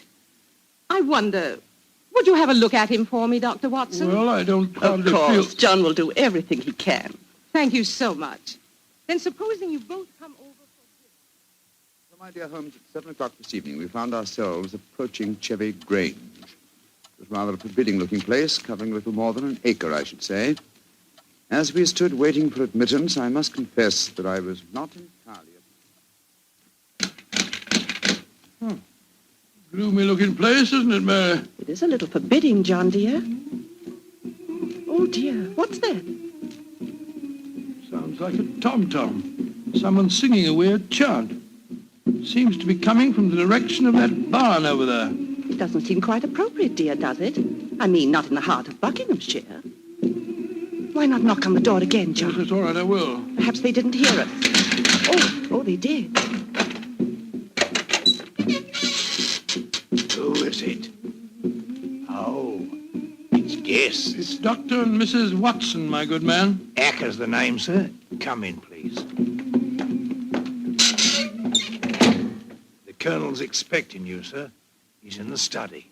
This way, sir. By the way, Hacker, as we were waiting outside the front door, we heard a strange chant, and it sounded as if someone was beating a tom-tom. Oh, that was Miss Narda. You'll be hearing more of her. Promising beginning. Let's see what happened next. This very unpleasant fellow Hacker showed us into the study where we met Colonel Warburton. First, it was hard to believe that he was a sick man. He looked well enough, and his conversation was sprightly. Spent most of his army life in Africa as military governor in a Zulu district. And the African spears and other trophies that lined his study walls bore mute evidence to his past life. He encouraged me to tell him some of my own army experiences. Oh, dear, poor fellow. It was really rather clever. There I was, Colonel Warburton, on the howdah of this wretched elephant.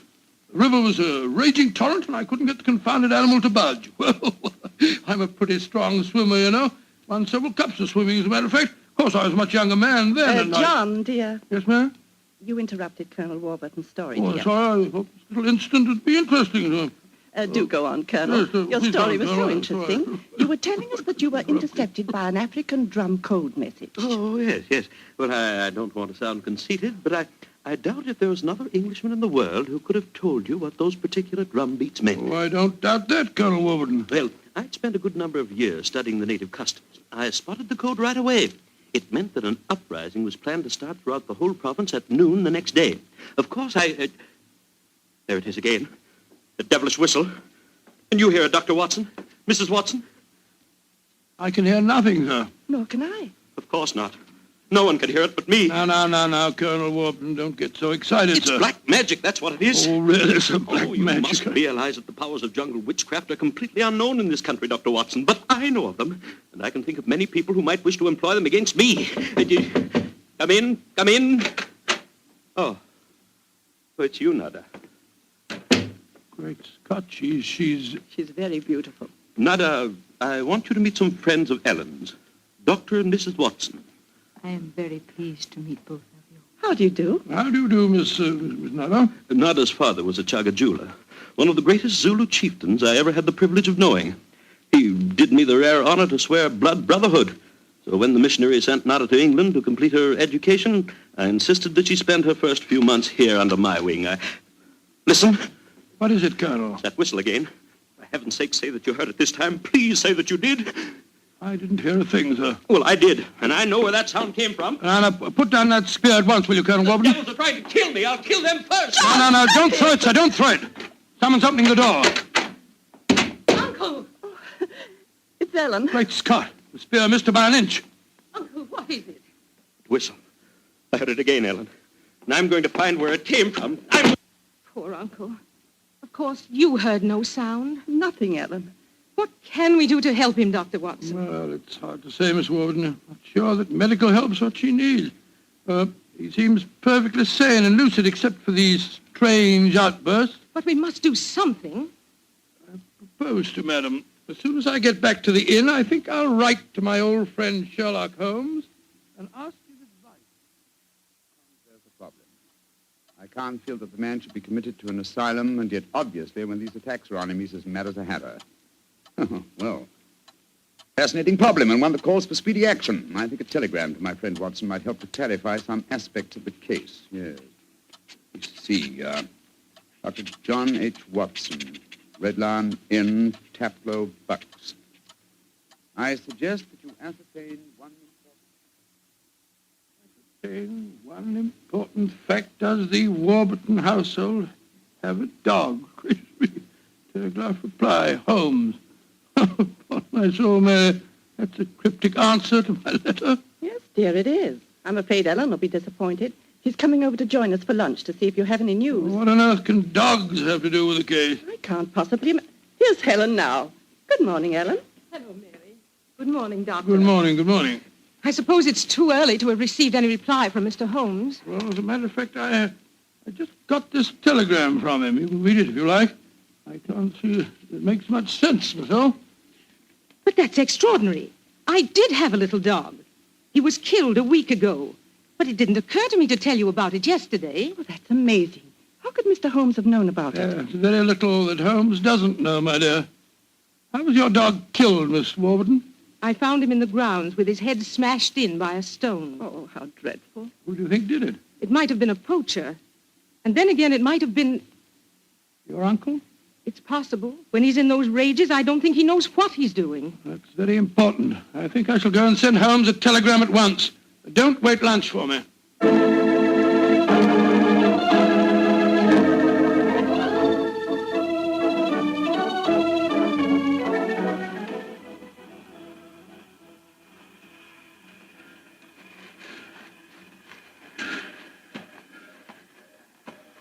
Why did we have to walk over to the station, John, dear? To see if there was an answer at the station telegraph office to the wire that I sent Holmes. Oh, but it's only 4:30, dear. It's hardly possible for him to have answered as quickly as that. In any case, they delivered the telegram to the hotel, you know. Well, it was a nice walk, my dear. Hello, there's a train in the station now. I wonder where it's from. Why don't you ask that porter, dear? It's not a bad idea. Porter, what train is this? Oh, it's the London train, sir. Right on time. Next stop, ready? Not many people getting off here, are there? Great Scott! Look who's here. Oh, dear, it's Mr. Holmes. And he's got a dog on a leash. Oh, Watson, my dear fellow, how are you? Mrs. Watson, how nice to see you again. Thank you, Mr. I'm Holmes. delighted you're here, old fellow. We walked over to the station to see if you'd answered my telegram, and here you are in person. It occurred to me that I could be down here in the same time that it would take a telegram to reach you. And I decided that a day or two in the country would make a pleasant change, apart from the fact that Colonel Warburton's problem interests me enormously. Why on earth did you bring a dog? I felt that this was a case in which a dog would be of invaluable assistance. Oh, be careful, John. Yes, look out, old chap. I think it would be safer not to pat him. I picked him up on the Mile End Road for a couple of florins, and I fear he's a dog that should have remained in London. A singularly unattractive nature seems to have been entirely ruined by an hour's train ride. Unpleasant brute. Isn't he? By the way, Holmes, what do you make of the case from my letters?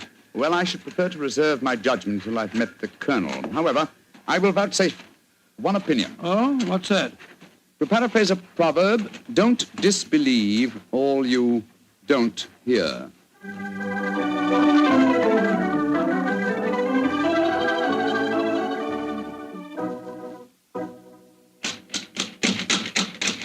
I can't think why someone doesn't answer. They can't all be out.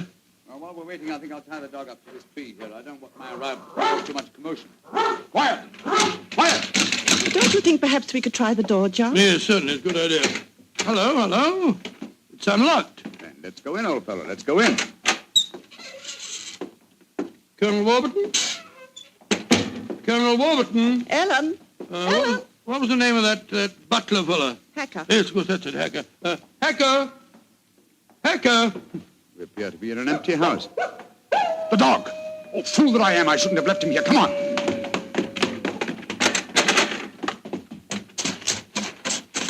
Ah. We're too late. Oh, the poor dog. He's been killed. Yes, poor brute. Stabbed to death by one of the Colonel's spears. That proves it, Holmes. The man is mad. I think not, Watson. I think it proves that Colonel Warburton is a great deal more sane than some of the members of his household.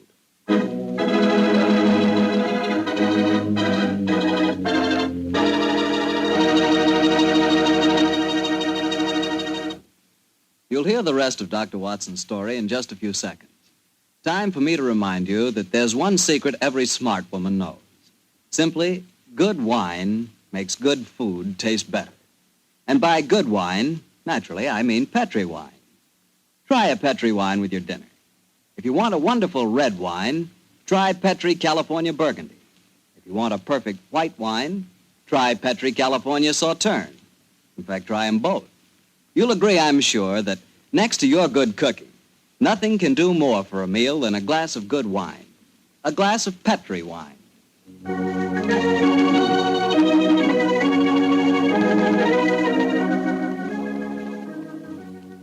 And now back to tonight's new Sherlock Holmes adventure, the story of Colonel Warburton's madness.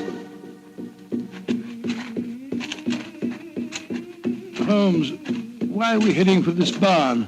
Seems to me we should be back in the house. Why, old chap? Found the house empty. Besides, I thought I heard. Shh, shh, shh. What is it? Listen.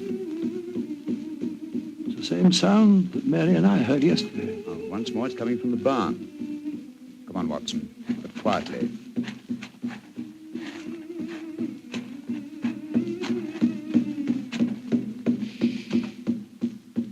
We can see through this window here. It's that Zulu girl, Nada.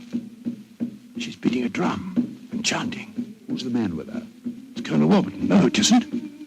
It's that servant fellow, Hacker. What in thunder's he doing here? Apparently assisting Miss Nada in some of her African mysticism. It's black magic they're dabbling with, just as the Colonel said. Let's go in and catch them red-handed. No. Stay quiet. We'll talk to them soon enough. The moment I feel it's much more urgent that we find Colonel Warburton. Come on.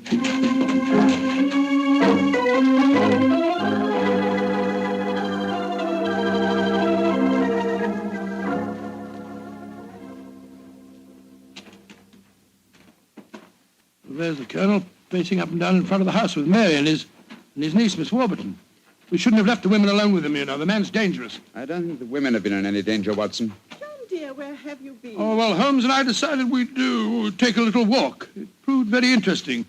Miss Warburton, this is Mr. Sherlock Holmes. How do you do, Mr. Holmes? I'm so glad you're here. How do you do, Miss Warburton? And this is Colonel Warburton, Mr. Sherlock Holmes, eh? I suppose you think I killed your wretched dog. Well, I might have done it. When I hear that whistle, something seems to snap in my brain. I might have killed it. Why doesn't your doctor friend certify me as insane? Send me where I belong before I do any worse, damn it. Poor man. Isn't there anything you can do for him, Mr. Holmes? I most certainly will try to, Miss Warburton. Watson, old fellow, I wonder if you'll follow the Colonel and give him a sedative. I'm afraid he has quite an ordeal before him. Of course I will, Holmes. Miss Warburton, where were you when my dog was killed? Down in the greenhouse. As soon as I heard the poor animal yelping, I ran up to the house. I see. Mr. Holmes, you are going to be able to help the Colonel, aren't you? I'm convinced of it, Mrs. Watson. That is why I brought a dog with me from London. But now that he's dead, I must obtain another one before I can proceed further with the case. Now, I wonder where on earth I can find a dog. Look, Huh? down by the gate. There's a little girl walking with a dog. That's Sarah Entwistle, the daughter of our neighbors. Sarah, eh? Oh, excuse me, will you? Just a moment. Sarah! Sarah! Yes? Oh, Sarah. Sarah, my dear, what a pretty dog you have there. What's his name? It's a her. Her name's Boojum. What's your name? Holmes. Sherlock Holmes. Sherlock? That's a funny name. Yes, it is, isn't it? Look here, Sarah. Here's a nice, shiny half-crown for you. Why are you giving me money? Well, because I love dogs, and I want to borrow, what did you call him? Boojum. Boojum, oh, yes. I want to borrow Boojum for half an hour. Why? Well, I want to play with her, Sarah. You can play with her here. She's awfully friendly. Well, you see, I really want to take her for a nice walk. Why? She's just had one. Now, look here, Sarah. It's a beautifully shiny half-crown. Mommy's told me I mustn't take money from strangers. But I'm not a stranger. I'm a friend of Colonel Warburton. Having trouble, Mr. Holmes? Yes, I am, Mrs. Watson. You see, I want to give Sarah half a crown for borrowing Boojum for a short while, but she doesn't want to do it. Sarah, does Boojum like bones? Oh, yes. Loves them. We've got a lot of bones up at the house we'd like to give her. Have they got plenty of meat on them? Plenty. She can have a wonderful feast, and then we'll bring her back in half an hour. All right. Go on, Boojum.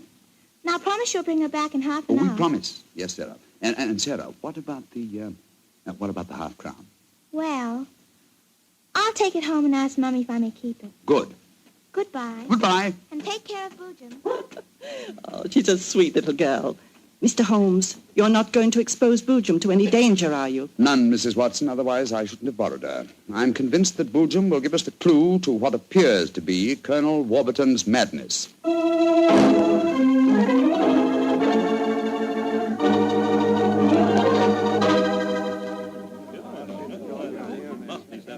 Now, let me see. We're all here. Miss Warburton, the Colonel, Miss Nada, Hacker, and the dog Boojum. Yes. Now, ladies and gentlemen, I propose to conduct an experiment. Before I conduct it, I should like to point out the chronology of the events in this case. First, Miss Nada arrived here. Mr. Holmes, you're not suggesting Please let me finish, Miss Nada. First, Miss Nada arrived here. Second, the Colonel first heard the mysterious whistle. Third, your dog was killed, Miss Warburton. Fourth, the whistling set in dead earnest. The Colonel Warburton and Miss Warburton. Doesn't that pattern suggest anything to you? No, I can't say that it does, Mr. Holmes. I don't see what you're driving at. Nor do I, Holmes. We should be more explicit. Very well, then I will. I shall now conduct my experiment. I want you all to watch Colonel Warburton and the dog Boojum. Excuse me while I turn my back. Now. There it is again. That whistle. The dog heard it, too. Great Scott, Holmes. What does it mean? It means that this wooden whistle in my hand is the answer to the mystery. The sound made by this cunningly designed instrument is above the normal range of pitch. You see, the Colonel has hypersensitive ears. But the dog heard it. Perhaps I should have said the normal human range of pitch. Then do you suppose someone has deliberately been trying to drive the Colonel mad? Of course, Mary. That's why the dogs were murdered. Whoever it was knew that a dog would give the game away. And it's not hard to guess who that someone is. Nada, this started when you came here. Is this your gratitude for the Colonel's kindness to you?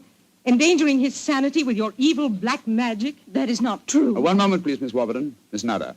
Yes, Mr. Holmes. Dr. Watson and I watched you in the barn some 3/4 of an hour ago with Hacker. Were you engaged in practicing any form of black magic? No.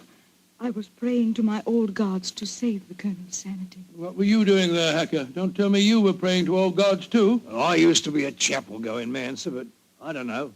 No harm in trying something new, I always say. In any case, why should Miss Nada wish to persecute the Colonel? It might be for some tribal revenge. Oh, but that's ridiculous, Ellen. Her father and I were sworn blood brothers. Exactly, sir. No, it should be obvious. Who had a motive for making the Colonel appear mad? His niece and heiress. What do you mean? She has studied physics, you will remember, and so could know about supersonic research. Possibly she was afraid the Colonel might leave his estate to Miss Nada, and so wished him to appear insane and thereby invalidate a new will. Why? In any case, I found this whistle in a drawer in your room, Miss Warburton. Ellen, how could you? I did it for your sake, to save you from Nada. She's just an adventuress, only you won't see it. Colonel Warburton, what action do you wish me to take regarding your niece, Miss Warburton? My niece? I have no niece, Mr. Holmes. Come, Nada, my dear.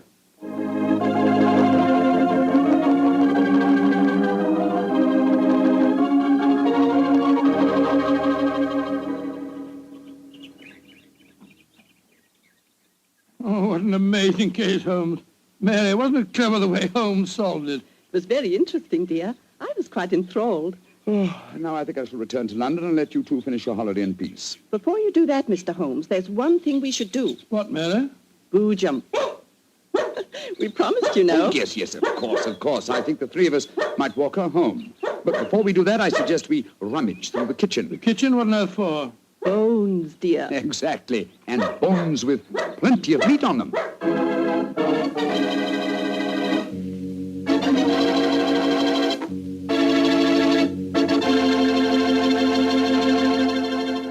Say, Doctor, that was a swell story. And look, you mean there really is a whistle that only dogs can hear? I thought you'd ask me that question, so I've got one of those whistles to show you. There. Well, there's nothing unusual about it. Blow it, Doctor. Well, listen, Mr. Bartell, if I want you to come quickly, I don't just have to whistle. All I have to say is, would anybody like a glass of Petri wine? And hey, presto, there you are. Well, can you blame me?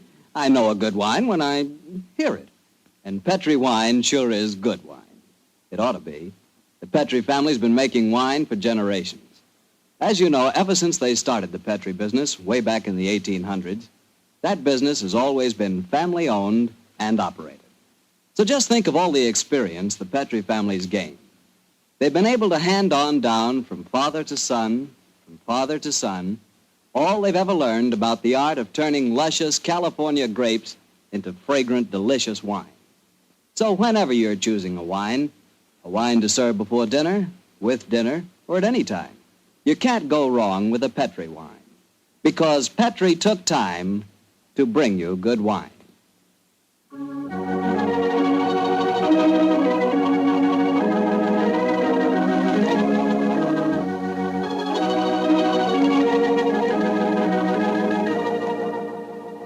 Tonight's Sherlock Holmes adventure is written by Dennis Green and Anthony Boucher and is based on an incident in the Sir Arthur Conan Doyle story, The Engineer's Thumb. Mr. Rathbone appears through the courtesy of Metro-Goldwyn-Mayer and Mr. Bruce through the courtesy of Universal Pictures, where they are now starring in the Sherlock Holmes series.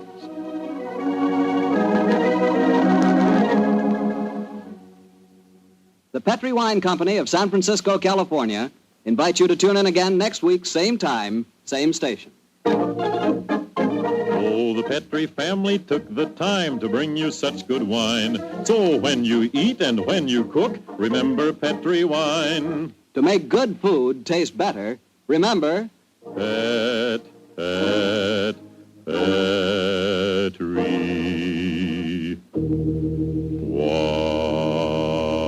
wine. This is Harry Bartell saying goodnight for the Petrie family. Sherlock Holmes comes to you from our Hollywood studios. This is the Mutual Broadcasting System.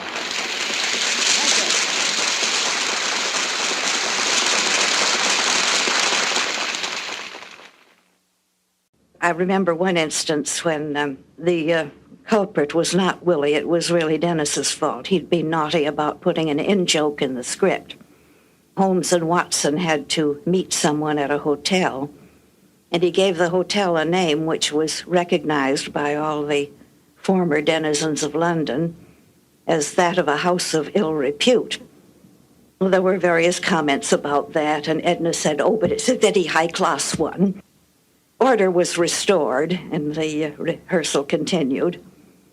They read on. Holmes and Watson were making their way through the fog to this rendezvous, until Watson exclaimed, "There it is now. I see the red light." Edna used to permit a certain amount of this, but she would clamp down firmly because it was a tight schedule.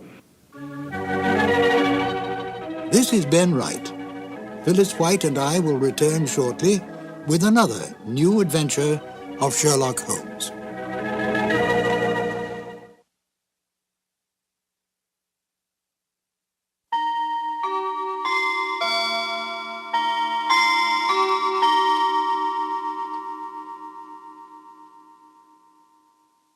We return again to Phyllis White, who has some more delightful information about the Sherlock Holmes radio broadcasts. Phyllis? Rathbone and Bruce were making films, and they had just one day off per week for the radio work. They received the scripts a couple of days early to look over if they had time, and they would turn up at the studio early the afternoon of broadcast day.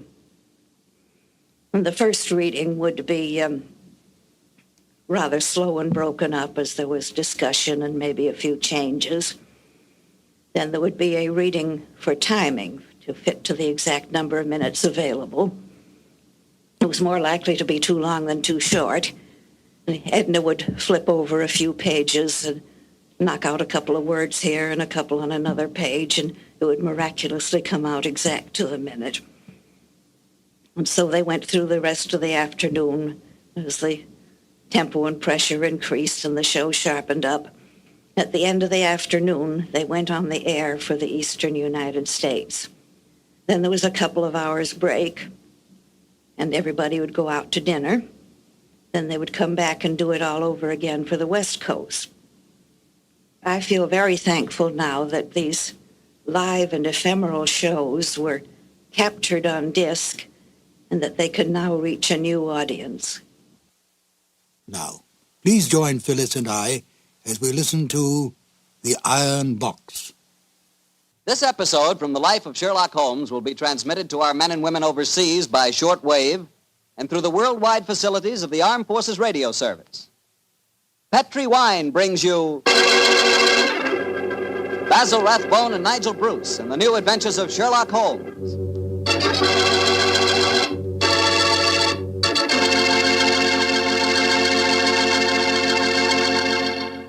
The Petri family, the family that took time to bring you good wine, invite you to listen to Dr. Watson tell us another exciting adventure he shared with his old friend, that master detective, Sherlock Holmes.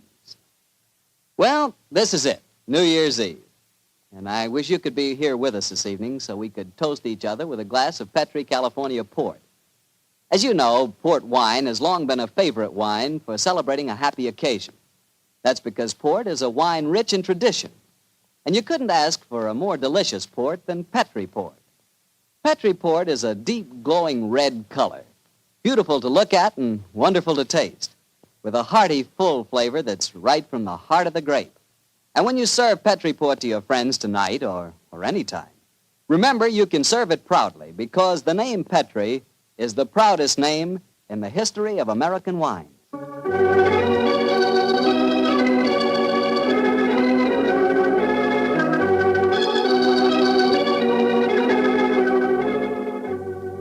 And now I'm sure Dr. Watson's waiting for us, so let's drop... Sherlock Holmes and Dr. Watson. Murder, mystery, and intrigue at the turn of the century. Welcome to the new adventures of Sherlock Holmes. My name is Ben Wright.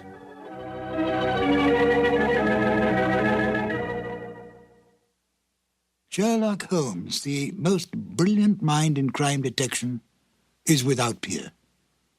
He has more than stood the test of time. He has become an institution, a myth, the best of the best. But he was deeply human. He seemed a man possessed, focusing all his energies on crime detection. Yet he could be humbled by his own mistakes and was deeply attached to his friendship with Dr. Watson. He distrusted women, and yet spoke glowingly of Maud Bellamy as a most remarkable woman. And of Irene Adler, she was to him the woman. A man of almost manic depressive nature, he could be brilliant beyond belief, and yet turn quickly to cocaine when his depression reached deeply into his inner being. With an almost photographic memory, he could recall some small detail in a long-forgotten unsolved case, and then use it to solve one on which he was presently working. Although he lived and worked in the bustling city of London, Holmes loved nature. Witness a remark he made in the story The Naval Treaty. Our highest assurance of the goodness of Providence seems to me to rest in the flowers. Could this be the foreshadowing upon retiring of his desire to become a beekeeper on a small farm in the Sussex Downs? Although Holmes did not cultivate friendships, with the major exception of Watson, he did have some friends. At least Dennis Green and Anthony Boucher, the writers of The Out-of-Date Murder, would like us to think so. They enjoyed embellishing the original Holmes stories and adding information to the canon that Sir Arthur Conan Doyle never touched upon. Listen carefully to the end of this exciting adventure, where the story reveals the exact kind of payment Holmes accepts for solving this case. It's a delightful addition to the canon, totally imagined by Dennis Green and Anthony Boucher. And here they are now, Basil Rathbone as Sherlock Holmes and Nigel Bruce as Dr. Watson in The Out-of-Date Murder.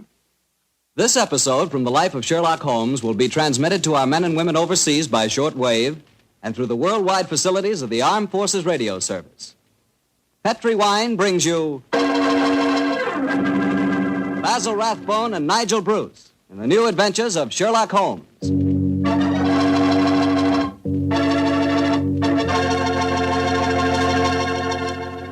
The Petri family, the family that took time to bring you good wine, invite you to listen to Dr. Watson tell us another exciting story about his old friend, that master detective, Sherlock Holmes.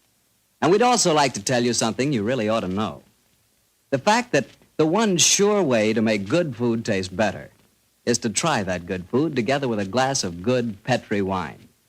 Did you ever try Petri wine with dinner? No kidding, that's one bandwagon you sure want to hop on. Take, for instance, a deep red, hearty Petri California Burgundy. Wait till you taste that Petri Burgundy with, let's say, a delicious old-fashioned beef stew. Or maybe try a glass with spaghetti. I'm telling you, when you add the luscious flavor of that Petri Burgundy to the flavor of your favorite foods, you're really living. You're finding out for the first time what good eating really means, on the level. So better keep a bottle of that Petri Burgundy right on the dining room table. And never forget, the best friend a good meal ever had is a glass of Petri wine.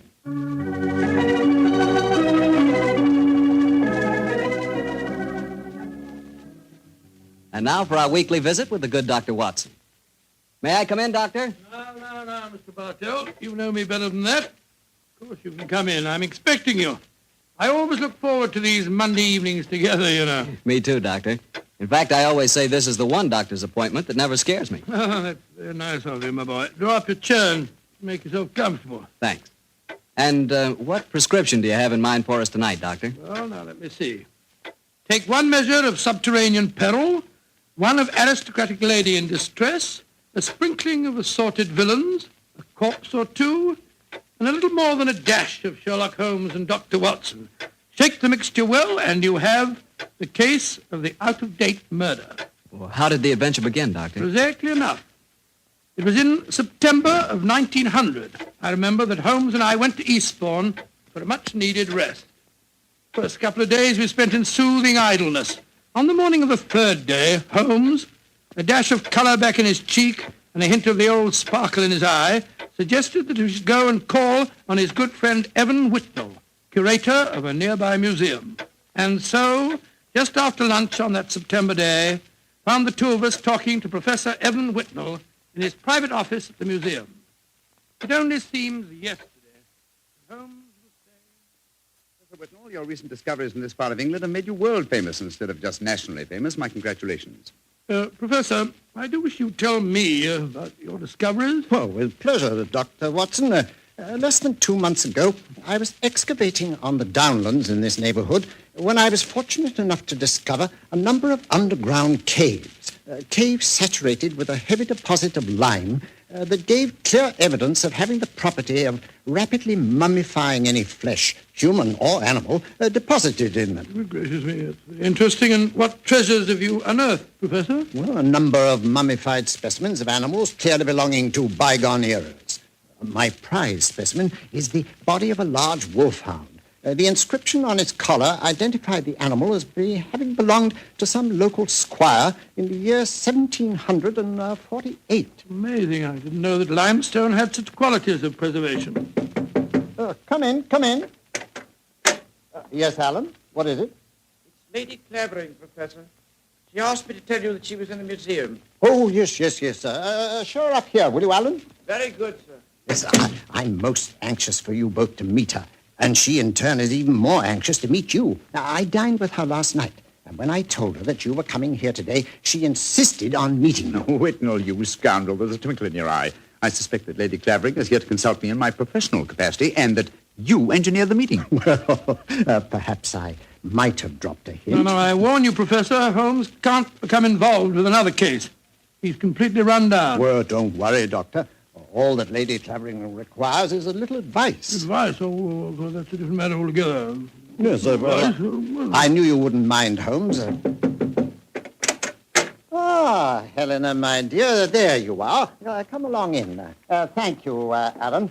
Allow me to introduce Lady Clavering, Mr. Sherlock Holmes and Dr. Watson. How do you do, How are you, gentlemen? Now, there you are, my dear. Sit down here. I may as well tell you, Helena, that our little plot has already been discovered. Oh, dear.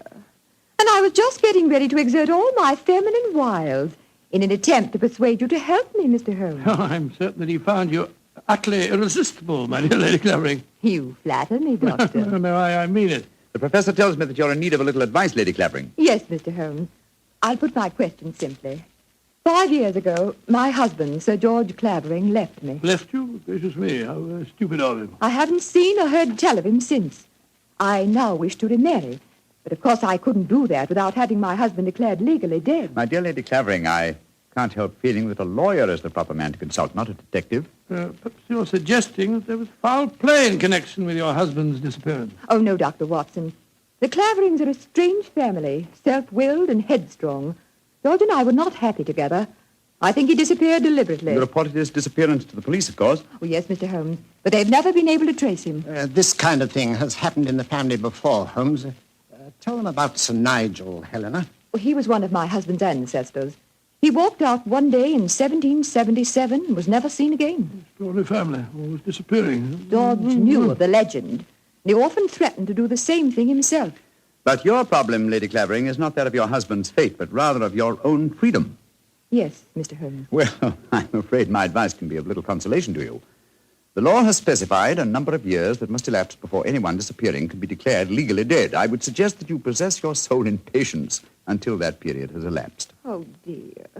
And I was hoping you'd be able to think of some terribly clever way of getting round the law, Mr. Holmes. Lady Clavering, sometimes perhaps my methods may be unorthodox, but I assure you that getting around the law, as you put it, is a procedure I do not indulge in. Oh, dear me, now I've offended you, Mr. Holmes. And it's the last thing on earth I meant to do, I assure you. My friend's a little touchy about matters concerning his professional honor, you know, Lady Clavering. Oh, nonsense, my dear Watson. I'm not touchy and I'm not offended. And now, may I suggest we all examine the professor's latest treasures, and after that, perhaps he'll take us for a stroll on the downs. I'm most anxious to examine those lime pits of his.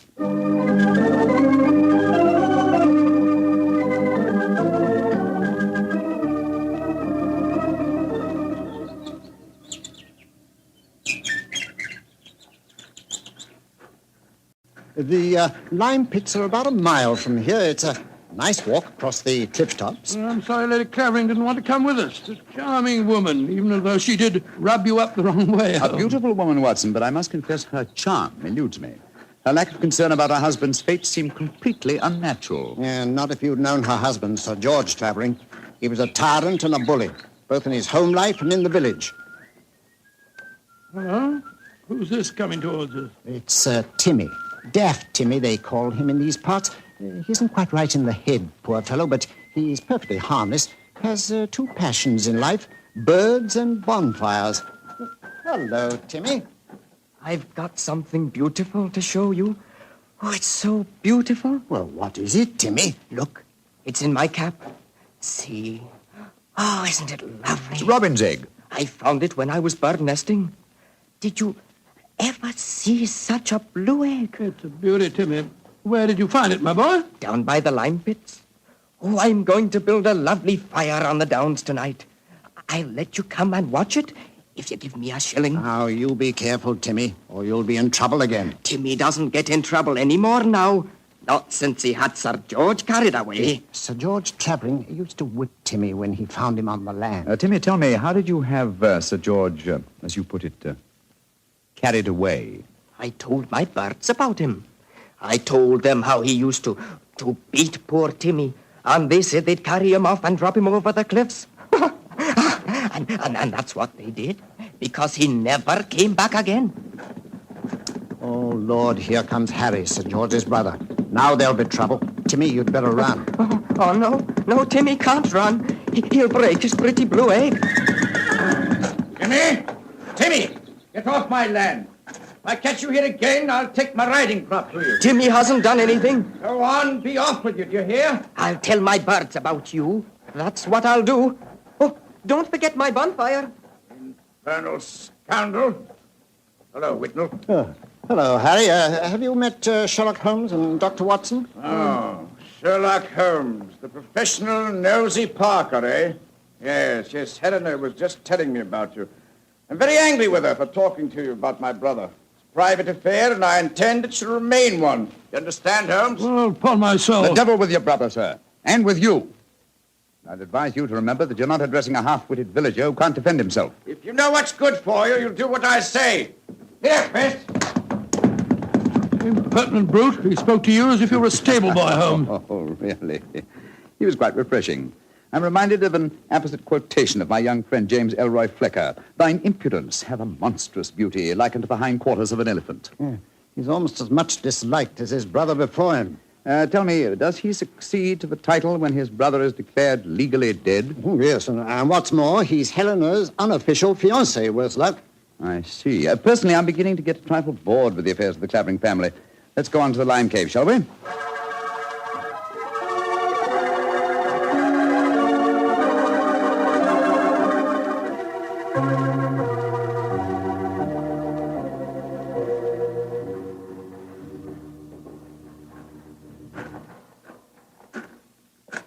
These caves are amazing. We must be 50 feet below the level of the ground, aren't we, Whitnell? Well, more than that, I should say. Rock formation is most unusual, a series of caves connected by a veritable honeycomb of tunneling. Yes.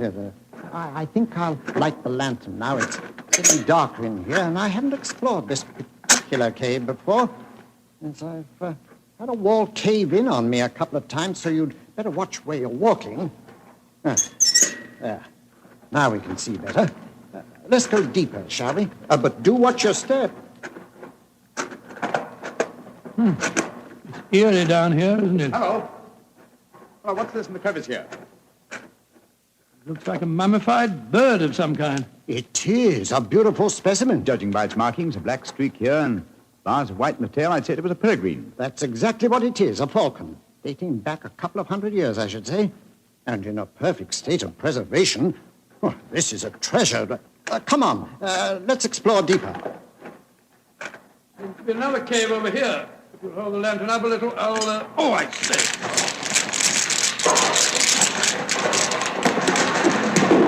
Good Lordy. The whole wall's collapsed. Watson, you're not hurt, are you? No, Holmes. I'm all right. Why, you've unearthed another cave, Dr. Watson.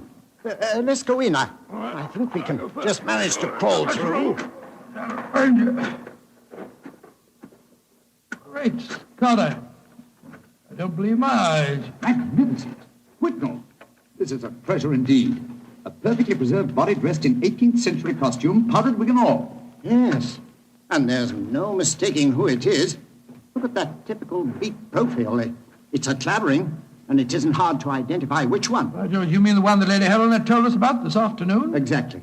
Without doubt, this is the body of Sir Nigel Clavering, who disappeared in 1777. Let's search his pockets. We might find some identification. Here's a snuff box of the period and some coins. Yes, the inscription of George III is still visible on them. Hello, here's his diary. This is unbelievable. What are you up to, Holmes? I was examining the body, Watson. This man was murdered. Murdered? With this wound just above the heart. Obviously inflicted with a sharp instrument, probably a dagger. This is interesting. An entirely new experience for me. The opportunity of solving an unsuspected murder committed well over 100 years ago. Glance through that diary, Watson, will you, old chap? Let's see if the poor devil suspected his fate. Rather hard to read. All the S's look like F's. Peculiarity of the 18th century writing. They are saying, I suppose that means saying, they are saying in the coffee houses that my brother Harry hath been coveting my wife. But this is amazing, Holmes. See how history repeats itself. It's an exact parallel of the situation existing today.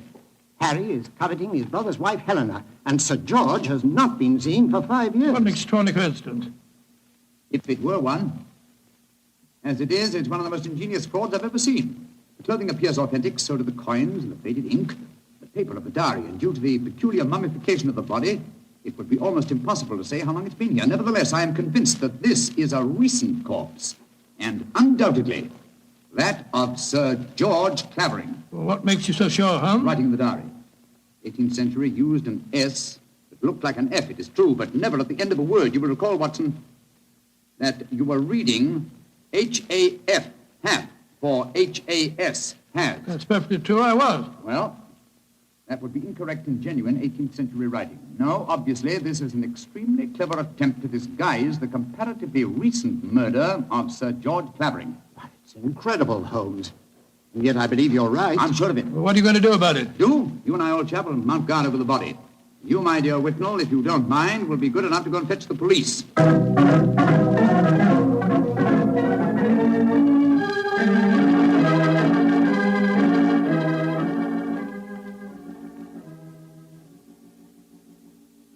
Holmes. Yes, old chap? What do you suppose is keeping the police? Whitnell must have gone over an hour, and the lantern with him. Here we are, crouching in the dark in a smelly cave, 50 feet under the cliffs. with a mummified corpse. Very true, Watson, but I don't. Uh-huh. Here comes the lantern. It must be Whitnall and the police. Whitnall! That you, Whitnall?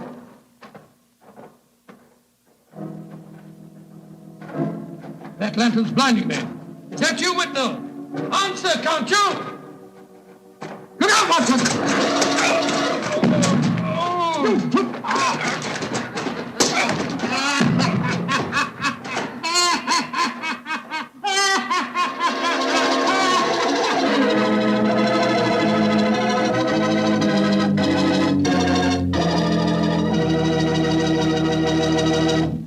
Dr. Watson's story will continue in just a second. And I'm going to take that second to ask you what you think of when I say good food. When you say good food to me, I can see myself really going down on a piece of fried chicken, but really fried, you know, crisp and sort of a light brown. And when I see that chicken, I sure want to see some Petri California Sauterne. Because, believe me, Petri Sauterne is a white wine that's the wine for chicken. That Petri Sauterne has a delicate kind of flavor. Delicate like its pale gold color. But what a flavor, and what a wine. If you want a swell white wine, you certainly want Petri Sauterne. Try it and see.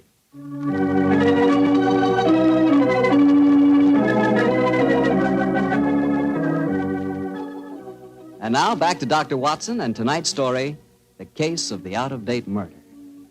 Well, Doctor, you certainly had me on the edge of my chair during the first part of the story. Oh, I'm glad of that, my boy. Say, what happened when Sherlock Holmes yelled out at you in the cave? I was struck from behind with a spade and knocked out. A second later, the same thing happened to Holmes. You see, we were blinded by the lantern and couldn't protect ourselves. When we came to, we found we were at the bottom of a pit. The walls were narrow and vertical, and I saw no earthly way of our getting out of the trap. But as usual, Holmes had something up his sleeve.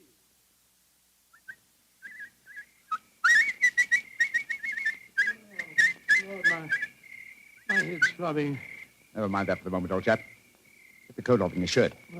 Come on, off with it, old boy. Come on, off with it. I've already removed mine and tied them together. Oh, what for? Oh, dear me, that blow on your head must have been unusually severe. I'm trying to make a kind of rope, Watson, a rope to get us out of here. Oh, what's the good of a rope unless there's someone on the ledge above us to hold us out?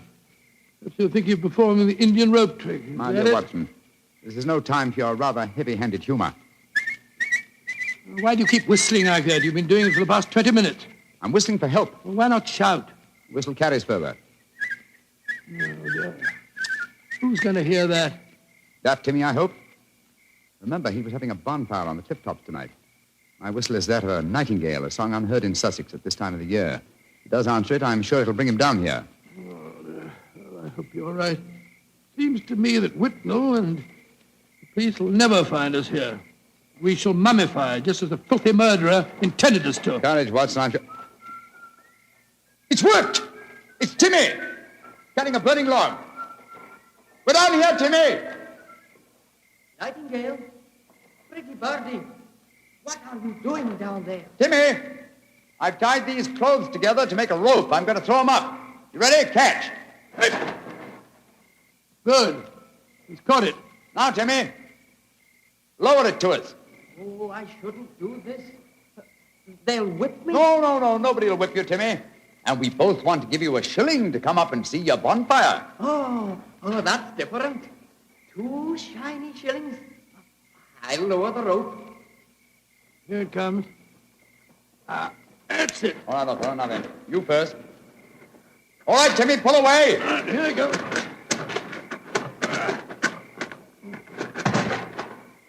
Splendid. I'm up, Holmes. Now I'll lower it for you. All right. I've got it. Look out now. Here I come.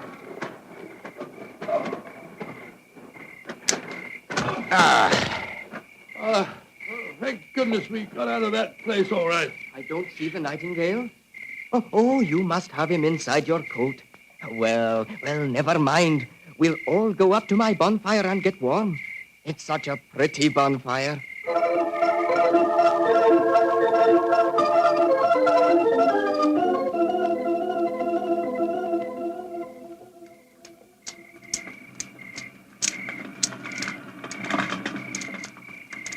Did you ever see a finer bonfire? Never, Timmy. It's lovely. It's the most comforting sight I've seen for the last couple of hours. Oh, just one thing's bad, though. Somebody tried to burn a book in my lovely fire. It must have been when I was off getting more wood. I found it when I came back, and I pulled it out of the fire and stamped on it. See, here it is. Let's have a look. Hello, it's the diary that we found on the body in the lime pits. Precisely, Watson. Now I begin to see daylight. People shouldn't burn books. Books are nice. Books are like birds and bonfires. Oh, they're nice to be near. Oh, your nightingale must be cold. I'll get some more twigs to burn. Well, now that fellow's gone away for a moment, I can see why we were attacked tonight. The murderer knew that we were going to the caves. He was afraid that his devilish plot wouldn't stand up under your scrutiny. So he watched us. When we discovered the body and sent Whitnell off for the police, he knew that he'd got to get rid of us. And who do you think that somebody is, old fellow? Oh, that's easy. There's only one person strong enough to have knocked us both out and shifted our bodies. The dead Sir George's brother, Harry Clavering. I think not, old fellow. Didn't you observe as we entered the caves that pickaxes and wheelbarrows were much in evidence? Yes, that's right. They were, of course. Strength was not required under the circumstances. We were extremely vulnerable in the darkness. Any man with a modicum of cunning could have disposed of us, or any woman, for that matter. Good Lord, you're not suggesting that... Watson! Oh, no! Why, thank heaven you're safe. I've had the police with me for the last hour, but we couldn't find you. You went where I left you. True. Whitnell, I want you and the police to take me to Lady Clavering's house at once. After that, I wish to lodge information and make a charge of assault and possibly a charge of murder.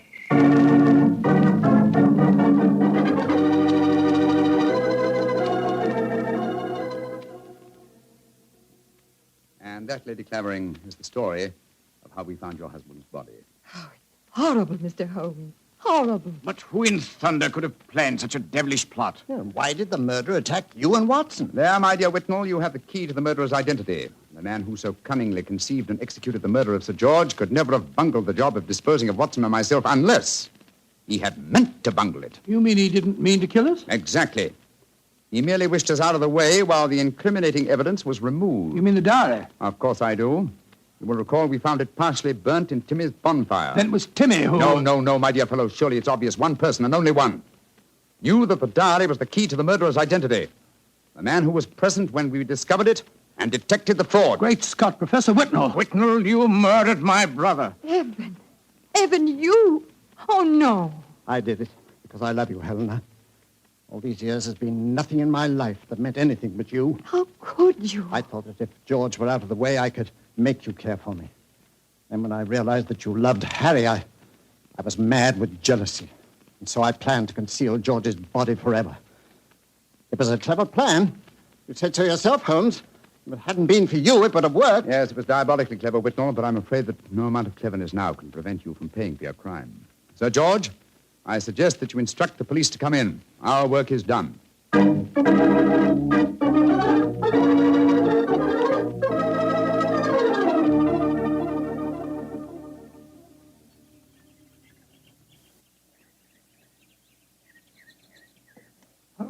Holmes, look there on the point. Timmy's bonfire is still burning away. Yes.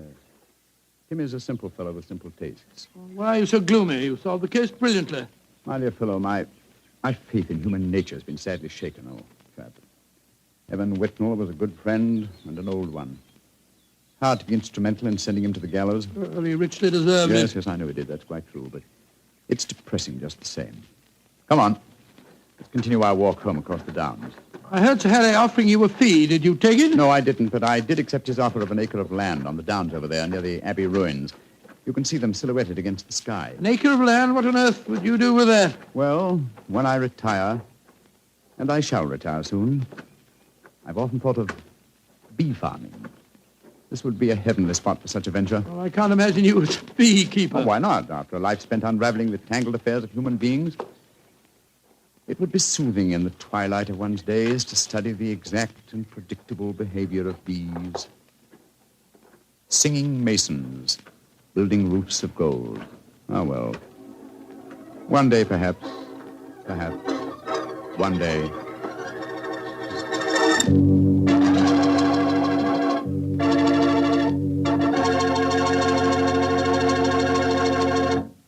Doctor, that was a swell story. You know, I'm sure glad we get together like this once a week. Oh, thank you very much. Next week, why not come over a little earlier for dinner? Oh, no, I wouldn't think of having you go through all that trouble. Oh, well, of course, if you feel that way. Well, say, aren't you going to coax me? Well, to tell you the truth, I knew I wouldn't have to coax you.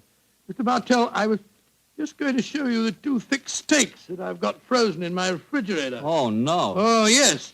I'll also put aside a bottle of Petri Burgundy. Well, in which case, I'll bring along a very hearty appetite. If you pick the steak, I know it's good, and when it's Petri wine, you know that's got to be good, too. Because the Petri family has been making fine wine for generations. They've owned and operated the Petri business ever since its inception, way back in the 1800s.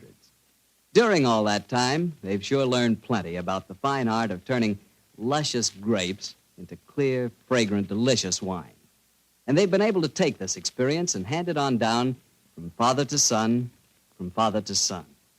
That's why, when you want a wine for any occasion, you can't go wrong with a Petri wine. Because Petri took time to bring you good wine. Now, Dr. Watson, what story do you have lined up for us next week? Well, now, let me see. Next week, Mr. Bartell, I'm going to tell you an adventure that occurred to Holmes and me in the shadowy depths of the Limehouse district in London. It's a strange tale of death and terror.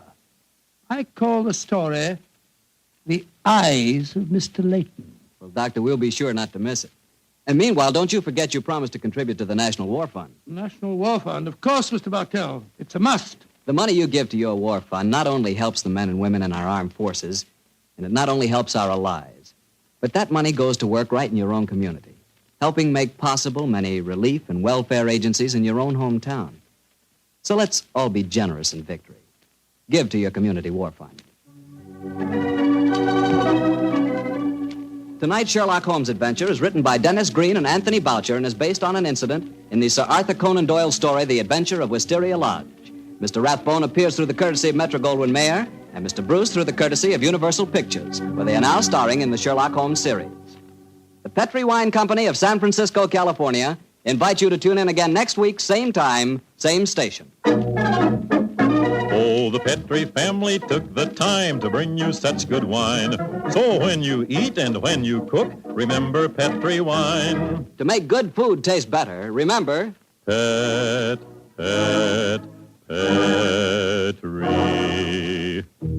wine. This is Harry Bartell saying goodnight for the Petri family. Sherlock Holmes comes to you from our Hollywood studios. This is the Mutual Broadcasting System.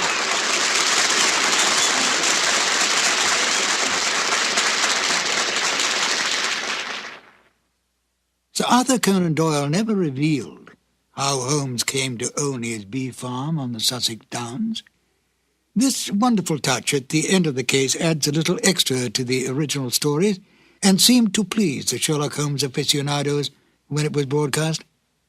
Well, I'm Ben Wright. In a moment, I will present you with another new adventure of Sherlock Holmes.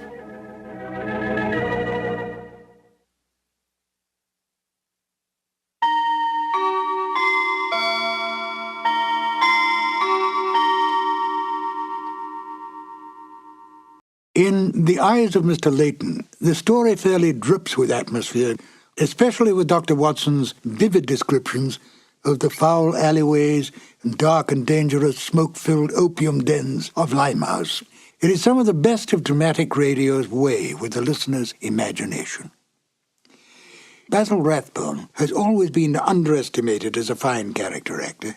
Although he was more than happy to be a leading man in films and on the stage, it is such disguised characters as those he portrays in The Eyes of Mr. Layton that gave people a chance to see his true range as an actor. It was Rathbone's intense desire to stretch his acting ability in other areas that made him decide to leave the series, much to the dismay of Nigel Bruce. Nigel Bruce was extremely easygoing and a great fun-loving prankster, quite beloved by all who knew him. He adapted easily to any role he played, and especially loved the part of Dr. Watson, even though he himself knew that the good doctor was not at all like the person he portrayed in the Sherlock Holmes films or the radio series. It doesn't seem to matter, for Bruce's interpretation of Dr. Watson has been accepted and embraced by the public. It's interesting to note that Rathbone, by his very nature, was not unlike Sherlock Holmes. Rathbone's clipped tones and natural logic added to the picture of Holmes, and Bruce's casualness and his loyalty to Rathbone was much like Dr. Watson's attitude to Holmes. At the end of the 1945 radio season, Basil Rathbone was offered a very lucrative 7-year contract to continue as the great detective. He turned down the offer, and when Rathbone left the series, Bruce went on for only one more season as Dr. Watson, to a Sherlock Holmes portrayed by Tom Conway. But it wasn't the same, and Bruce graciously bowed out of the series after that. At least thanks to the discovery of these long-lost radio shows, we can once again listen to Basil Rathbone and Nigel Bruce at the top of their acting ability, portraying the world's most famous detective and his loyal companion.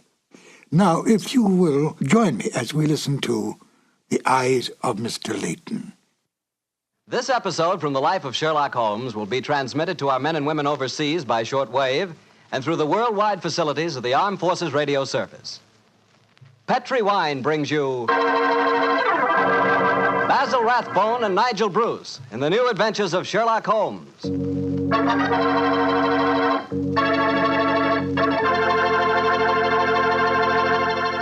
The Petri family, the family that took time to bring you good wine, invites you to listen to Dr. Watson tell us another exciting story about his good friend, that master detective, Sherlock Holmes.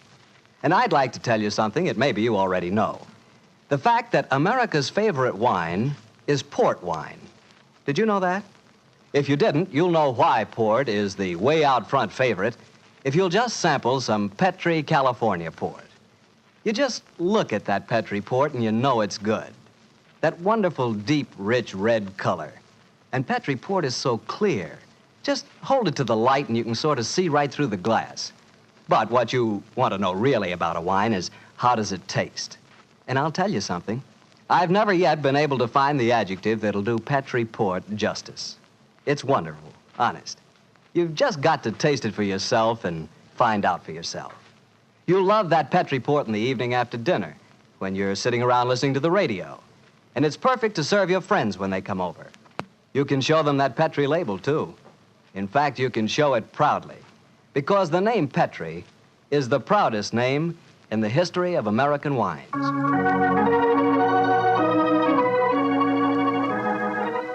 And now for our weekly doctor's visit. Let's see. No, Mr. Bartell, don't say let's see if he's expecting us. You know I always expect you at this time on Monday evenings, my boy. So draw up your usual chair and settle down. Thanks, Doctor. That's it. All alone this evening, Doctor? Where are the puppies? Out on the patio. They had a most unfortunate encounter with a dead seal on the beach this afternoon. In consequence, they're a little malodorous, shall we say. In that case, Doctor, perhaps we'd better change the subject. So, suppose I ask you about tonight's new Sherlock Holmes adventure. Well, my boy, as I told you last week, the story took place in the foul alleyways of Limehouse. It was there on a foggy December evening in 1890 that my story began.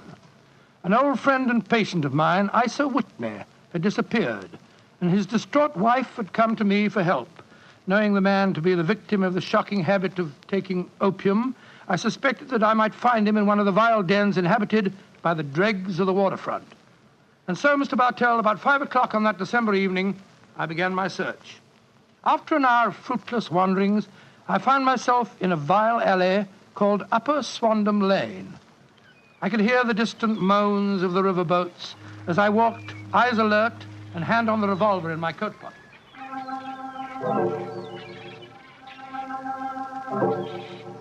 Suddenly, I saw a steep flight of steps leading down to a black gap, like the mouth of a cave. I walked down them.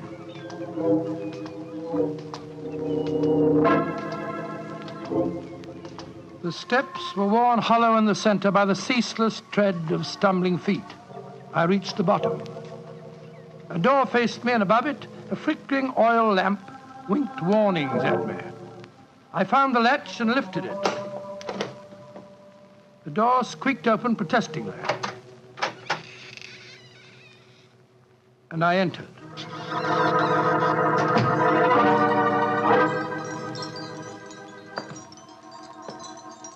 There was a tinkle of Chinese wind bells as I walked towards a long, low room. A strange sight met my eyes. Through the gloom, thick and heavy with the brown opium smoke, I saw that the room was terraced with wooden berths, like the forecastle of an emigrant ship.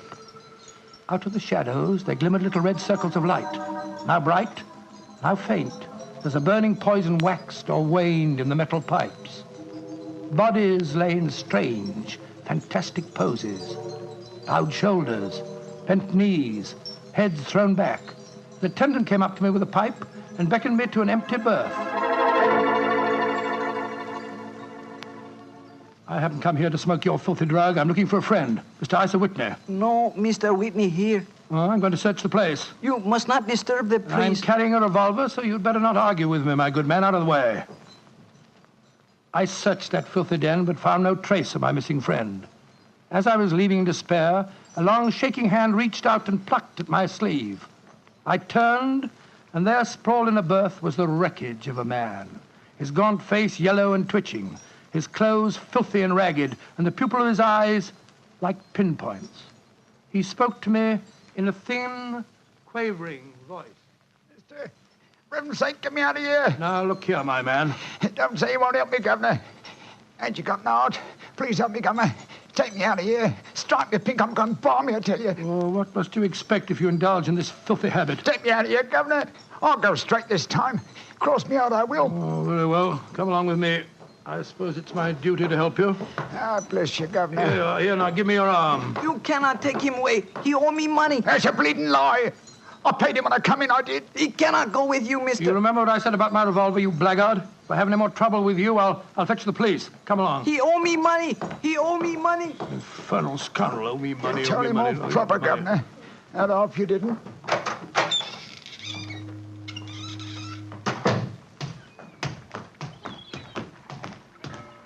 Now, look here, my good man. I'll give you a square meal, some advice, and some medical attention. But the rest Never mind the advice, Watson, but I'll take you up on that square meal. Holmes. Yes, I'm very glad to see you, old fellow. What brought you to that filthy den of iniquity? Oh, gracious me, I went to find a friend. And I, an enemy. Your disguise is wonderful. It completely fooled me. But I'm afraid the proprietor was beginning to penetrate it. That's why I staged the little rescue scene. Had I been recognized, my life wouldn't have been worth an hour's purchase. Well, how long had you been there? Why were you there? Come on, Holmes. Tell me all about it. With pleasure, old chap. But first, let's find a chop house. I want that square meal you promised me.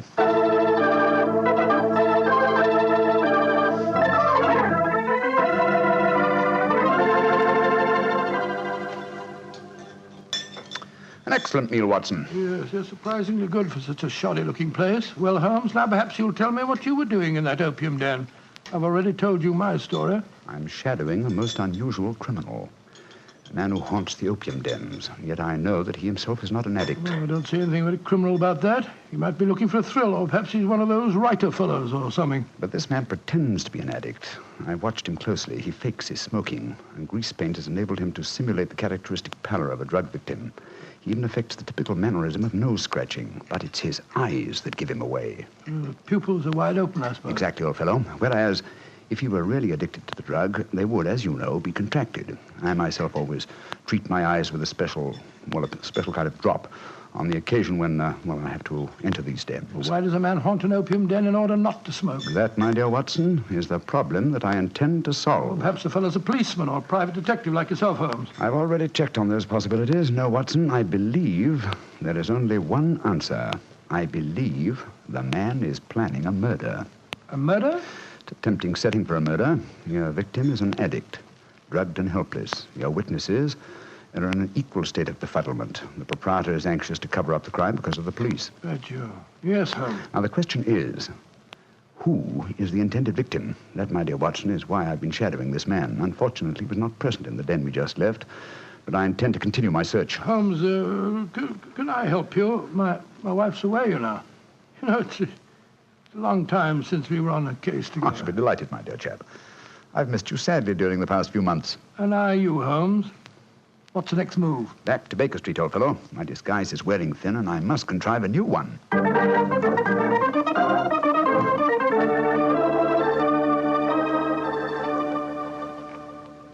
New disguise, eh?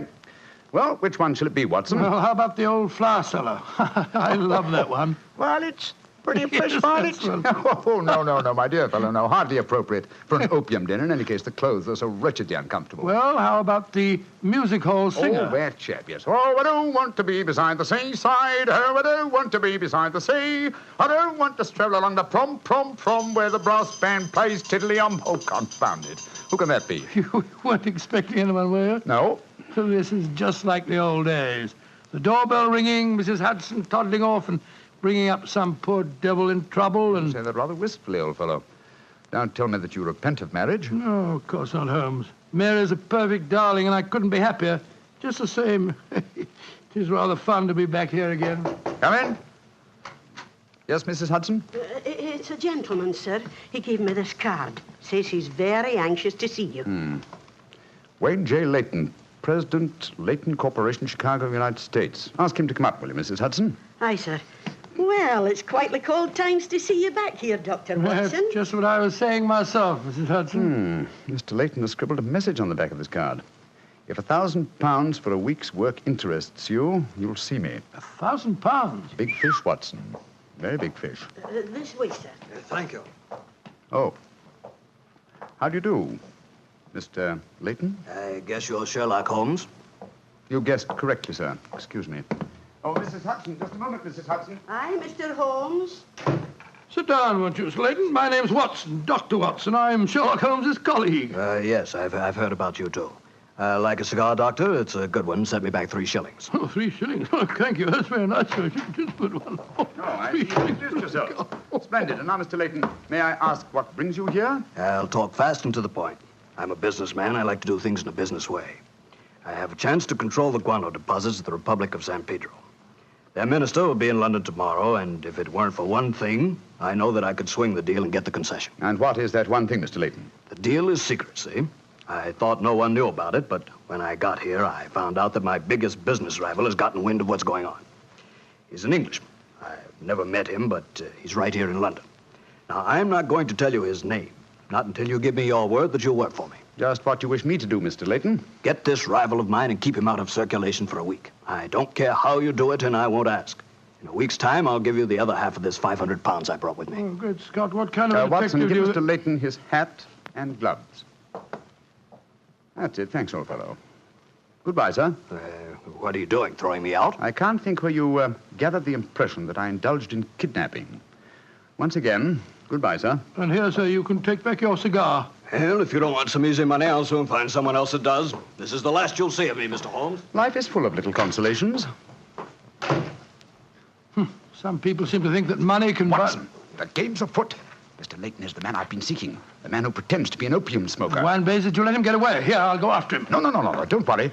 I've already arranged for that. Oh, how? When I left the room just now to talk to Mrs. Hudson, I was intending to tell her to summon some of my band of street urchins. You know, the Baker Street irregulars. When she informed me that half a dozen of them were in the kitchen at this very moment, partaking of one of her incomparable steak and kidney pies. The rest should be obvious. You left instructions for one of them to shadow Mr. Layton when he left her. Elementary, my dear Watson. Oh, don't tell me that Layton back again. No, I think not. I should say that at the moment he's just about to walk out of the front door. No, I think we shall have another visitor. And judging by the commotion, the incoming and the outgoing visitors know each other and are not on the best of terms. Well, it sounds to me as if they're having a fight. Here comes Mrs. Hudson to tell us about it. Come in. Oh, Mr. Holmes, you've got another visitor. So I gathered. Mrs. Hudson, you gave my instructions to one of the boys? I did that, sir. Young Wiggins was going to follow the gentleman. Mrs. Hudson, what was all that commotion about downstairs just now? Oh, it was the 2 gentlemen shouting at each other. Him that was leaving and the one that was waiting on the doorstep. And who is our new visitor, Mrs. Hudson? Here's his card, sir. Oh, thank you. Linton Chumley, 9 Belgrave Square. Well, ask him to come up, will you, Mrs. Hudson? Very well, Mr. Holmes. Oh, one thing more. Yes, sir.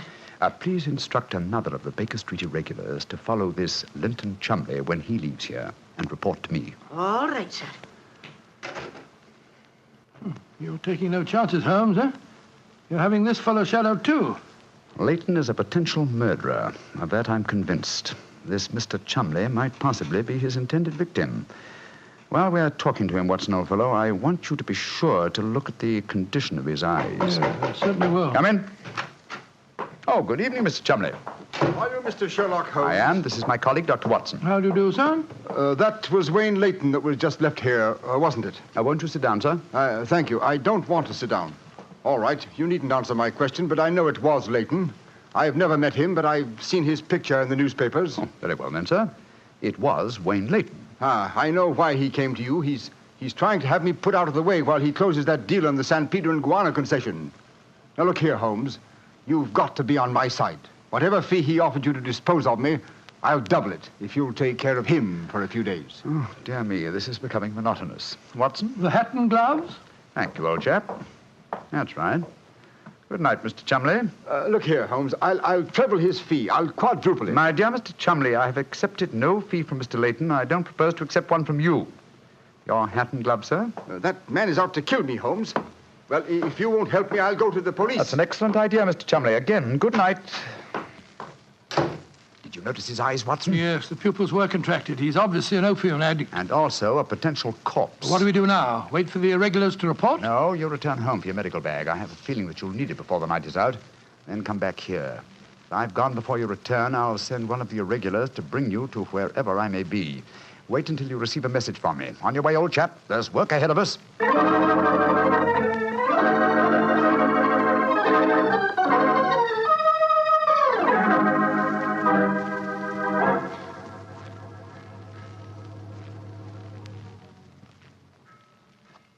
Wiggins, you're certain that this is the place that Mr. Holmes told you to bring me to? Oh, yes, Dr. Watson. The corner of Swanham Line and Brixton Street, Mr. Holmes said. Yeah, well, this is the spot, all right. I don't see any sign of him. Hello? This old woman coming towards us. So that's the disguise he chose. Oh, spare me a few coppers, will you, mister? My feet hurt something awful, and I ain't had a bite of food all day. No, you don't, Holmes. You can't fool me this time. As a matter of fact, your makeup isn't very convincing. You hardly look like a woman, and nobody's nose could be quite as red as that. Don't look like a woman, don't I? My nose is too red, is it? I'll take that. No, steady, look Making here. fun of a poor old woman who's plighted me. I'm sorry, madam. I didn't mean to insult you. Well, matey, she gave you a bit of what for, all right, didn't she? Box your ears. No mistake about it. You mind your own business. And anyhow, why aren't you aboard your ship at this time of night? Because I'm not a sailor, Watson. It's Mr. Holmes. Great heavens, Holmes.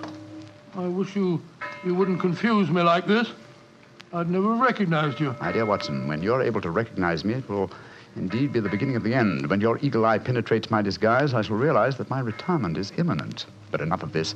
See that house opposite? You mean the ramshackle place with the broken tiled roof? Yes, I gave the irregulars instructions to let me know at once if our two quarries ever enter the same house at the one time. They're inside there now, and I'm going in after them. Be careful, Holmes. I better come along with you. Can't I come too, Mr. Holmes? No, certainly not.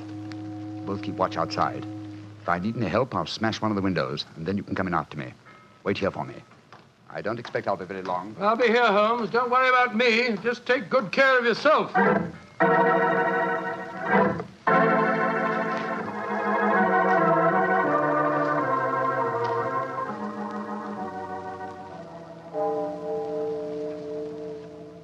It's 1 o'clock, Doctor. Yes, I know, Wiggins. He's been in there half an hour. I'm beginning to get worried. Start going after him, sir. No, Wiggins. You know Mr. Holmes. When he gives orders, he likes them. There's the signal for help. Keep watching the house, Wiggins. I'll be out in 5 minutes. Go for the police. Right you are, sir. All right, Holmes, all right. I'm coming.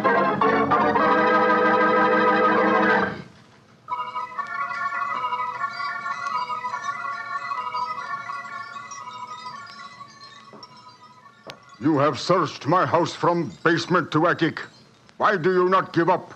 I tell you again, there has been no one here tonight. But my friend came in here half an hour ago. I saw him, and before that, 2 other men are known to have come in here. If that is so, then where are they? 3 men cannot vanish. That's just the point, you scoundrel. Out of the way. I'm going to search this hovel again. I'm not leaving here until I find Mr. Sherlock Holmes.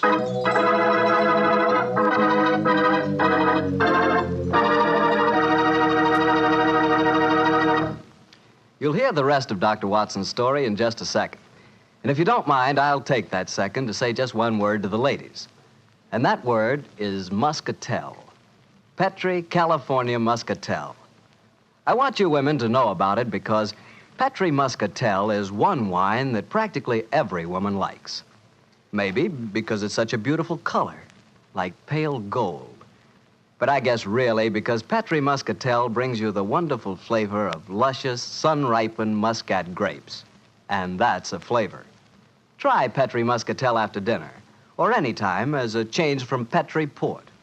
Remember, if it's a Petri wine, you know it's a good wine.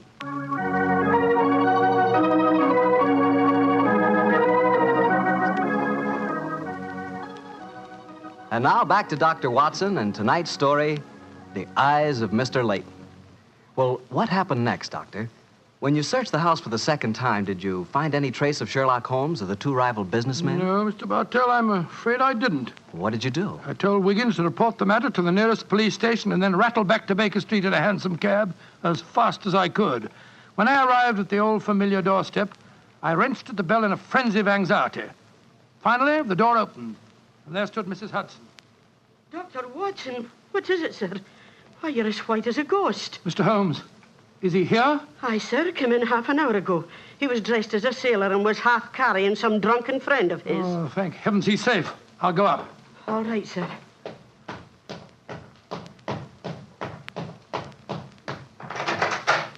Now, Watson, old chap.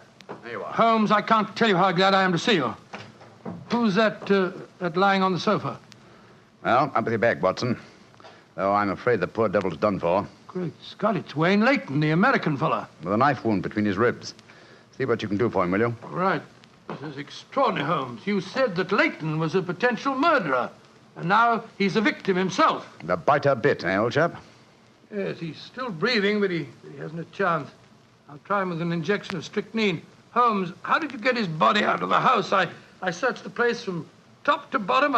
I found no trace of any of you. When I went in, I found the stabbing had already taken place. The proprietor then bribed me, or rather the broken-down sailor he took me for, to smuggle the body out through the secret stairway leading to the wharves at the back of the house. Well, there's no trace of Chumley there? No, he must have left before me by the same exit. Then you smashed the window and bolted? Yes, I knew that I could count on you to hold the fort while I was getting the body away.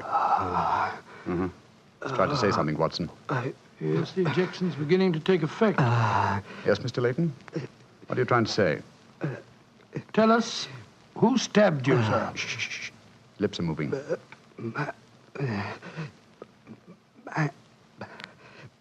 Mandalay.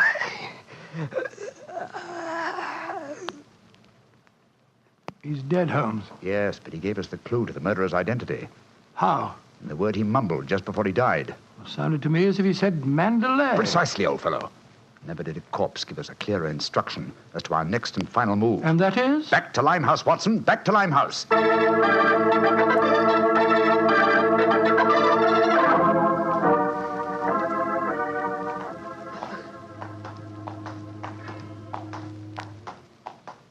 Here we are. This must be the place. What's this? Another opium den? Yes, I knew that since Chumley refrained from smoking earlier on in the night, in order to keep his faculties alert for murder, that an enormous reaction would set in. You'd have to find a den at once, and beyond question a different one from that in which the murder was committed. But how do you know that he's inside here? Well, just before you returned to Baker Street tonight, I had a message from one of my irregulars. He tracked him here after he escaped from the scene of the stabbing. That was a couple of hours ago. He might have slipped away again. No, Watson, tonight he came to drown his senses with a wretched drug. He'll be here. Come on.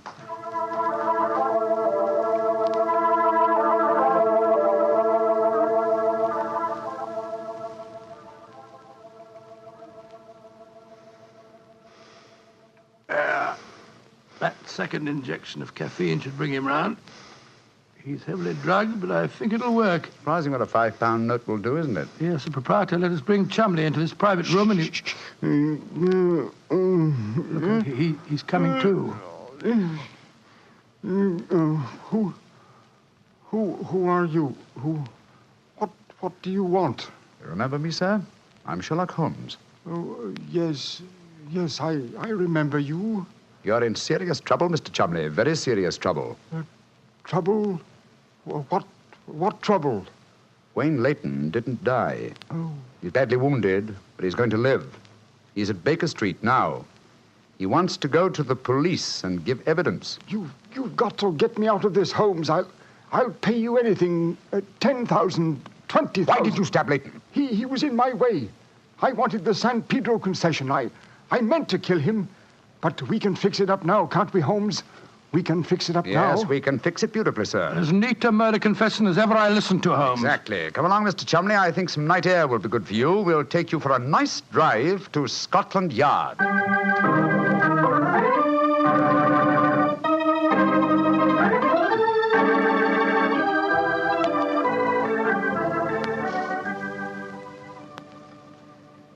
I brought you some kippers, gentlemen. You've both been up all night, and I'm sure you can do it. It's very thoughtful of you, Mrs. Hudson. Yes, indeed it is. What is Mrs. Watson going to say when she finds you've been out all night? Oh, don't you worry about that, Mrs. Hudson. She's very understanding. It's lucky for you that she is. Well, I'll go and leave you to your breakfast. Holmes. Yes, dear fellow? There's only one thing that puzzles me about this case. Oh, what's that? When Leighton was dying, he muttered the word Mandalay. How did that give you the key to the murderer's identity? Oh, the dead American had never met Mr. Chumley, you remember, except when they bumped into each other in our hallway. Yes, he told us that he recognized him from the newspaper photographs. Being an American, he had no reason to know that the name Chumley is in no way pronounced the way it is spelt. But I never thought of that. Chumley. That name's spelt C-H-O-L, Chol, M-O-N, Mon, D-E-D, L-E-Y. Chol Mondele. Mondele. Precisely, old fellow. What you thought to be Mandalay was really Chol Mondele, the name of the murderer. Amazing case. You did a remarkable job, Holmes. I'm beginning to be confoundedly sleepy. Why not sleep, old chap? Your old room's all ready for you. Are you going to take a nap? Oh, dear me, no. I have much too busy a day ahead of me. Let me look at my engagement book. Baxter Square murder. I've put the police on the track. The Duchess of Ferrers. I've got her material. The princess who was about to run away from home. Good gracious me, let her run. The Pope's cameos. Ah, yes. His Holiness must not be kept waiting. Can I help you again, Holmes? Mary doesn't return until tomorrow. Well, I thought you were sleepy, old fellow. Sleepy rubbish. I never felt more wide awake in my life.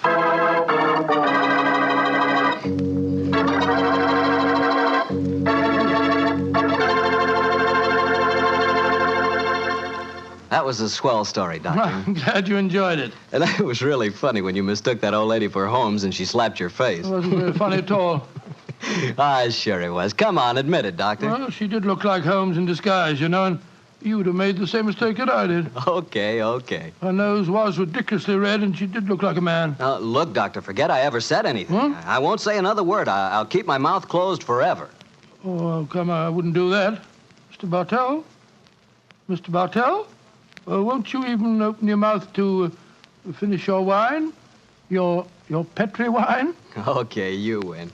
You know I'll open my mouth for Petri wine anytime. That Petri wine is always good wine. And for good reason, too. The Petri family has always owned and operated the Petri business. They've been making fine wines for 3 generations, since way back in the 1800s. That adds up to a lot of experience. Experience handed on down from father to son, from father to son. The Petri family really knows how to turn luscious California grapes into fragrant, delicious wine. And that's why, no matter what kind of wine you want, I'm sure you'll like it better if it's a Petri wine. Because Petri took time to bring you good wine. And now, Dr. Watson, what story are you going to tell us next week? Well, now, next week, Mr. Bartell, I'm going to tell you a most unusual adventure that Holmes and I had in the heart of the English countryside. It concerns a corpse, a missing revolver, and a beautiful girl who was frightened of her own shadow.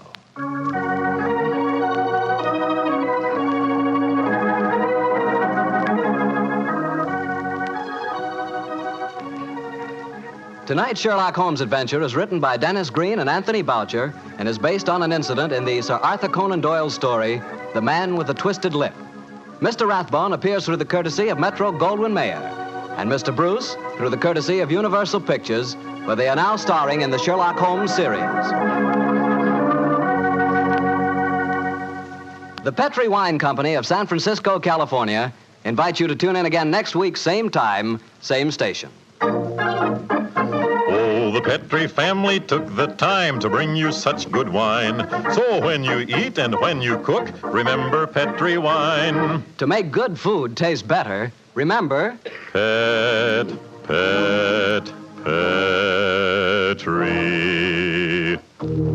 wine.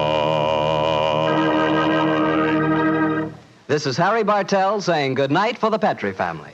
Sherlock Holmes comes to you from our Hollywood studios. This is the Mutual Broadcasting System.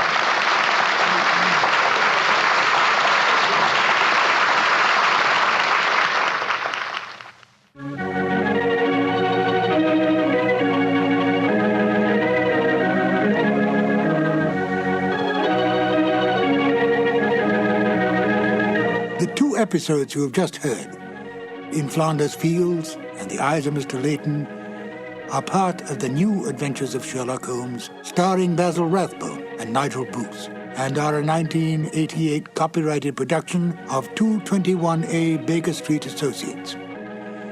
The Sherlock Holmes stories and the characters of Sherlock Holmes and Dr. John H. Watson were created by Sir Arthur Conan Doyle and are used with the kind permission of Dame Jean Conan Doyle. I'm Ben Wright. I hope you will join me again for more New Adventures of Sherlock Holmes. Thank you for listening.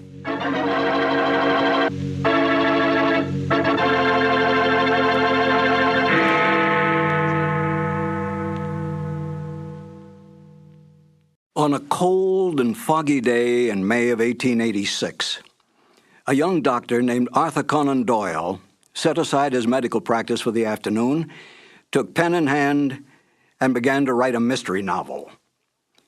The doctor-turned-writer did not realize then what a lasting effect his works would have on literature. Hello, and welcome to two more New Adventures of Sherlock Holmes. My name is Harry Bartell, and I'm proud to say that I was the announcer on the Sherlock Holmes radio series starring Basil Rathbone and Nigel Bruce.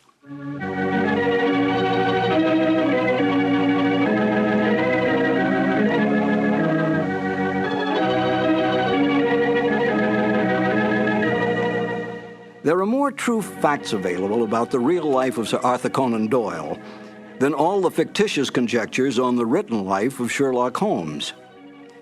Yet it was Conan Doyle's great detective that brought the author worldwide fame. This saddened Conan Doyle, for he was really a romantic writer who wanted desperately to be recognized through his well-written historical romance novels. But it was not to be. The first short story to appear, A Scandal in Bohemia, was what made the name of Sherlock Holmes a household word. After writing but 6 short stories, Conan Doyle tired of the great detective. He wanted out. But Conan Doyle's agents, his book publisher, his reading public, and even the author's own mother continued demanding more and more Sherlock Holmes stories. Conan Doyle gave in, spending most of his time devising mystery plots for the great detective to solve, devoting only small periods of time on his other works, all of which he considered more important than Sherlock Holmes. Within months, the popularity of Sherlock Holmes spread worldwide. Conan Doyle was no fool. He knew which side his bread was buttered on, and he soon gave up his medical practice to spend all his time and energy on writing. Today, anyone can go into a bookstore and ask for a copy of Sherlock Holmes stories. Try to do that with any of Conan Doyle's other great works. Such is the power and attraction of the greatest detective of them all, Sherlock Holmes. Now, let's listen to Basil Rathbone and Nigel Bruce in one of the original Conan Doyle mysteries, The Adventure of Thor Bridge. This episode from the life of Sherlock Holmes will be transmitted to our men and women overseas by shortwave and through the worldwide facilities of the Armed Forces Radio Service. Petri Wine brings you Basil Rathbone and Nigel Bruce in the New Adventures of Sherlock Holmes.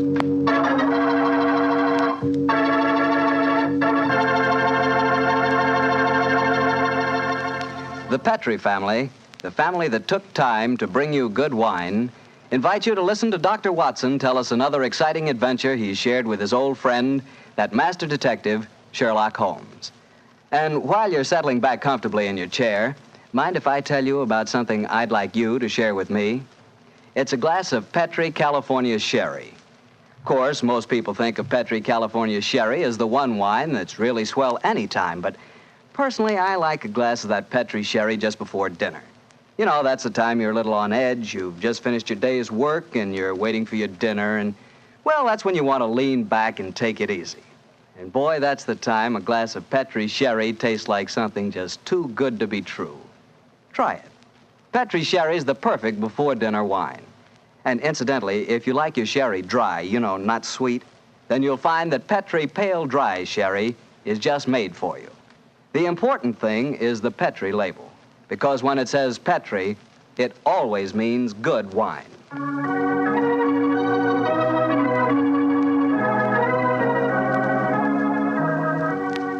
And now for our weekly visit with our good friend and host, Dr. Watson.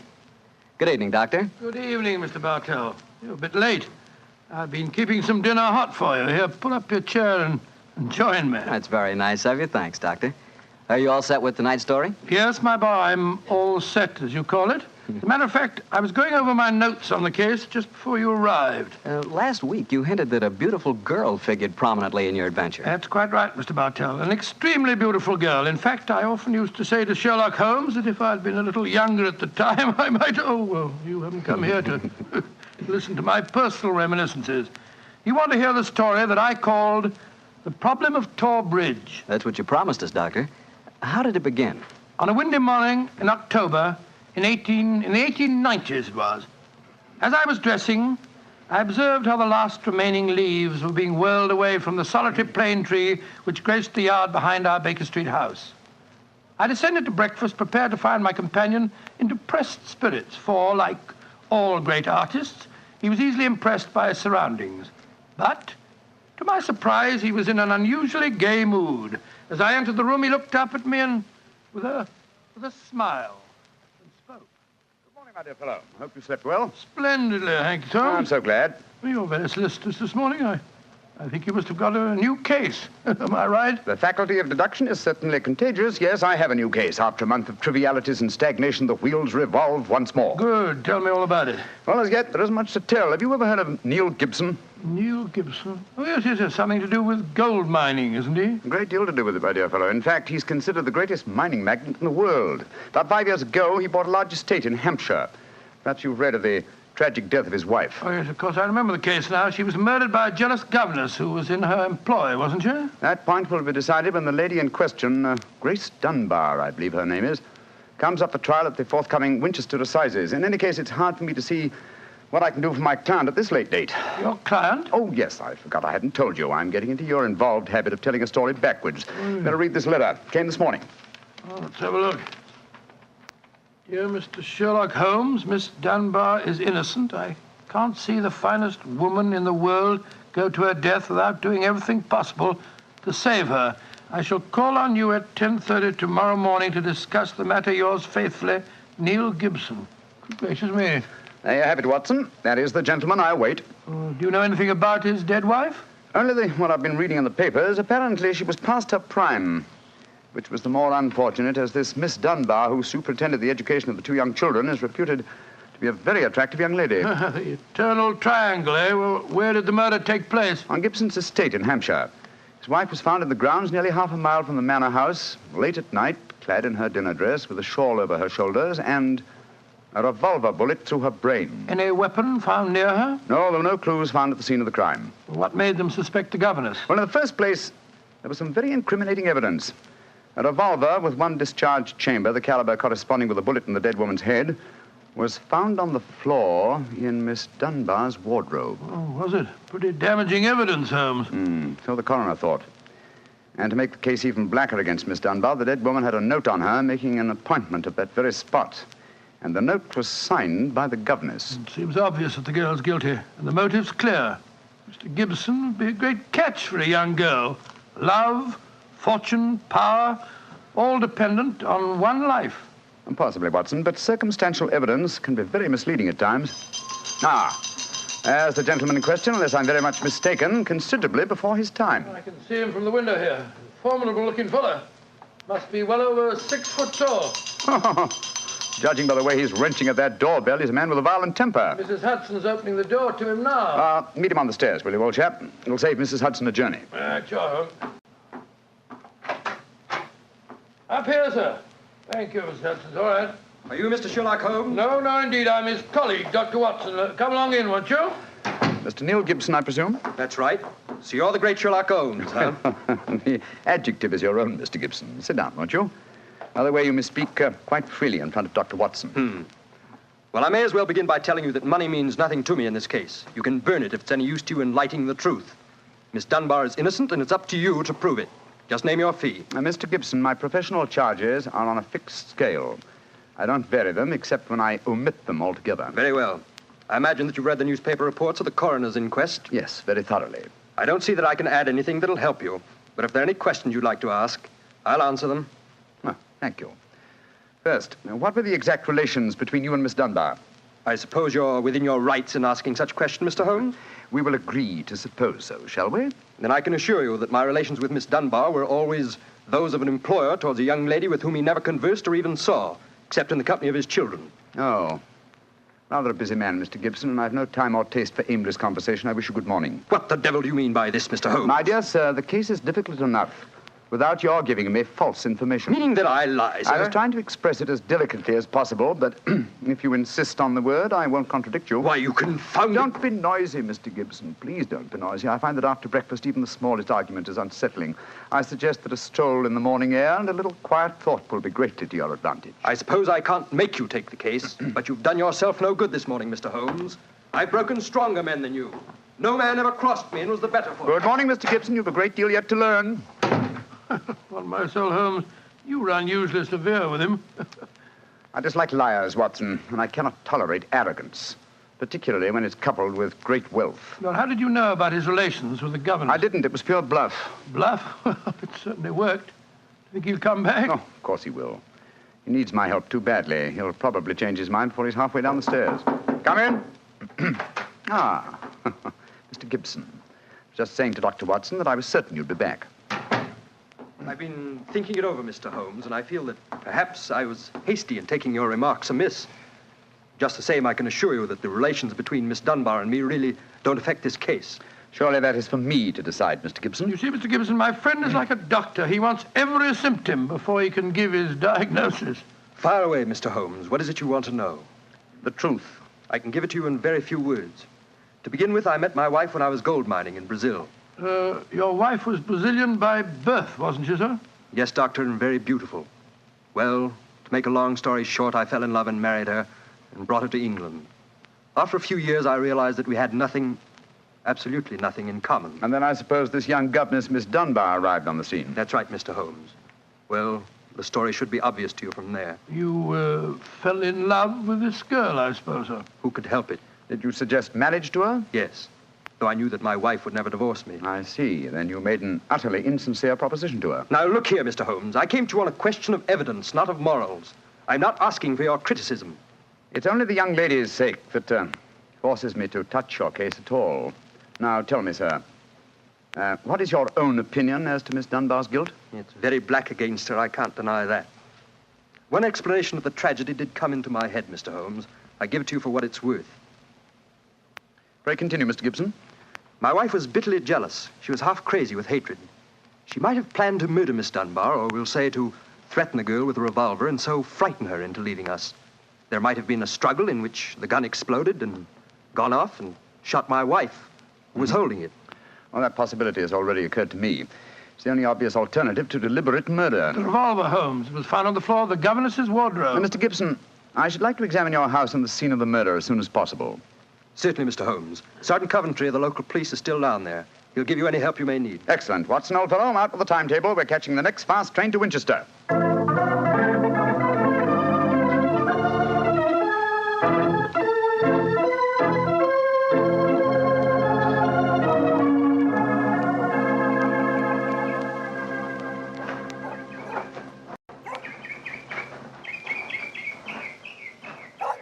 So if I have to have someone else on the case, I'd rather have you, Mr. Holmes.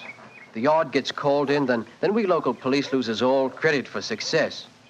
Generally gets blamed for the failures. Now, I've heard that you play straight. I do not appear in the matter at all, Sergeant Coventry.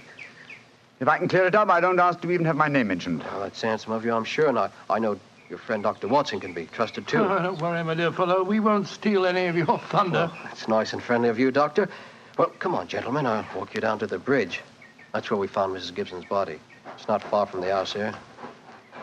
Well, I must say, Mr. Gibson has a beautiful estate. It must be 60 or 70 acres. Oh, nearly twice that, Doctor. The woods back of the house there belongs to him, too. Mr. Holmes. Yes, Sergeant? There's a question I'd like to ask you. A question I wouldn't ask anyone else. Then please ask it. Don't you think there might be a case against Mr. Gibson himself, sir? I've been considering that possibility. That there Miss Dunbar's a bit of all right. If you ask me, he wanted his wife out of the way, and the pistol she was shot with was his pistol, you know. Oh, was that fact proven? Yes, Doctor. It was one of a pair that he had. One of a pair? Where's the other? Well, Mr. Gibson has a lot of firearms. We never quite matched that particular pistol, but the box was made for two. Well, if it was one of a pair, surely you'd be able to match it. Well, we have them all laid out at the house if you want to look them over. And we'll do that later. This, I presume, is Tor Bridge. That's right, sir. Found Mrs. Gibson's body lying right here at the approach to the bridge. I see. I gathered from the newspaper reports that the shot was fired at very close quarters. Yes, sir, very close. Near the right temple, wasn't it? Just behind it, sir. How did the body lie, Sergeant? Oh, on its back, Doctor. No trace of a struggle, no marks, no weapon. The note from Miss Dunbar was clutched in her left hand. Clutched, you say? Yes, sir. We could hardly open the fingers to get at it. Ah, that's of the greatest importance. It excludes the idea that anyone could have placed the note there after death in order to furnish a false clue. What did the note say, Sergeant? Little enough, Doctor. It just said, I will be at Tor Bridge at 9 o'clock, and it was signed Grace Dunbar. Miss Dunbar admit writing it? Oh, yes, sir. What was her explanation? She wouldn't say nothing. Said she was saving her defense for the trial. Yes, it seems odd that Mrs. Gibson was still clutching that note. Seems perfectly natural to me. Oh, come now, old fellow. Argue the thing out logically. If the letter is genuine, it was certainly received sometime before the tragedy, say an hour or two. Why, then, was the dead woman still clasping it in her left hand? Why should she carry it so carefully? She certainly didn't need to refer to the note at all at the interview. Doesn't it strike you as rather strange? Well, now you put it that way, it does seem a little peculiar. Hello. Did you notice this, Sergeant? Oh, you mean that chip out of that stone on the underside of the parapet of the bridge, sir? Yes, I noticed it. Didn't think nothing of it, though. It isn't a very large chip. Yes, but it's been done recently. That is how the stonework is white just here. It took some violence to do that. Hand me your cane, Watson, will you? Here you are, fella. Thanks.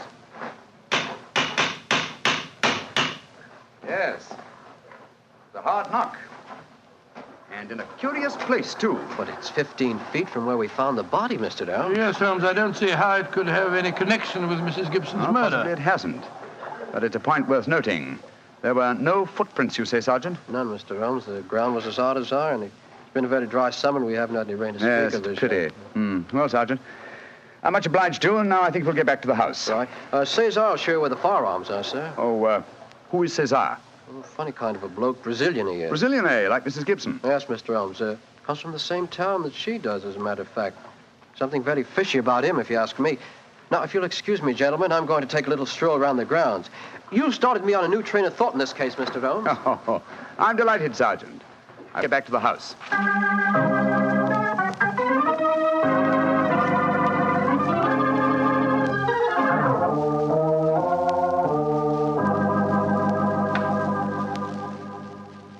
I see. And these are all the firearms in Mr. Gibson's possession, eh, Cesar?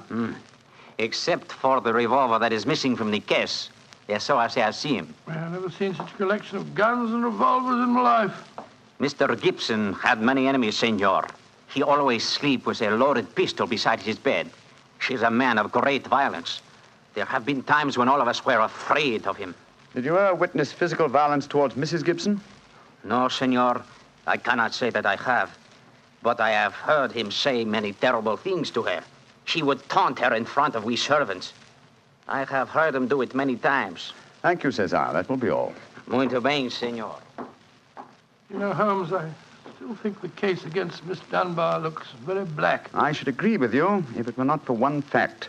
The finding of the revolver in her wardrobe. On my soul, Holmes, that seems to me the strongest evidence of all. I think not, old chap. Huh? We must look for consistency. Where there is a want of it, we must suspect deception. I don't quite follow you. Suppose for a moment that we visualize you in the character of a woman who in cold, premeditated fashion is about to murder a rival. You've planned it. A note has been written. The victim has come. You have a weapon. The crime is well done. It has been workmanlike and complete. You mean to tell me that after carrying out so crafty a crime, you'd be so stupid as to forget to fling the incriminating revolver to the bottom of the stream? Or perhaps in the dense reeds that border it? Would you carefully carry it home and put it in the first place that would be searched? Your wardrobe? Well, perhaps in the excitement of the moment, one... No, my dear chap, I won't admit that's even possible.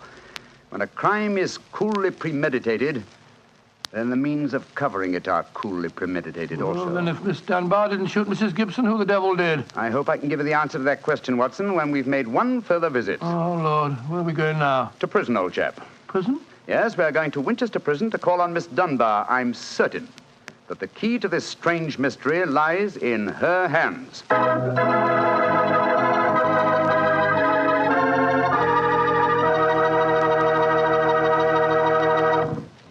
You'll hear the rest of Dr. Watson's story in just a few seconds. Just time enough for me to remind you that the easiest way to make good food taste better is to serve that good food with a good Petri wine. If you like a red wine, well, you want a Petri California Burgundy. If you'd rather have a white wine, then you want a Petri California Sauterne.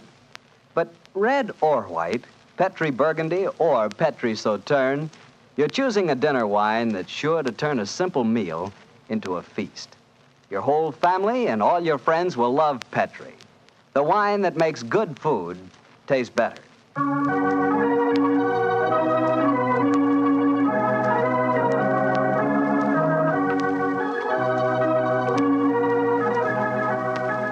And now back to Dr. Watson and tonight's Sherlock Holmes adventure, The Problem of Tor Bridge.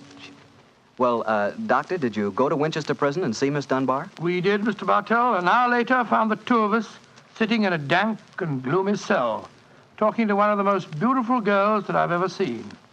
Her bright, flashing eyes and her air of quiet confidence seemed sadly out of place in such a setting. Holmes spoke to her quietly, soothingly.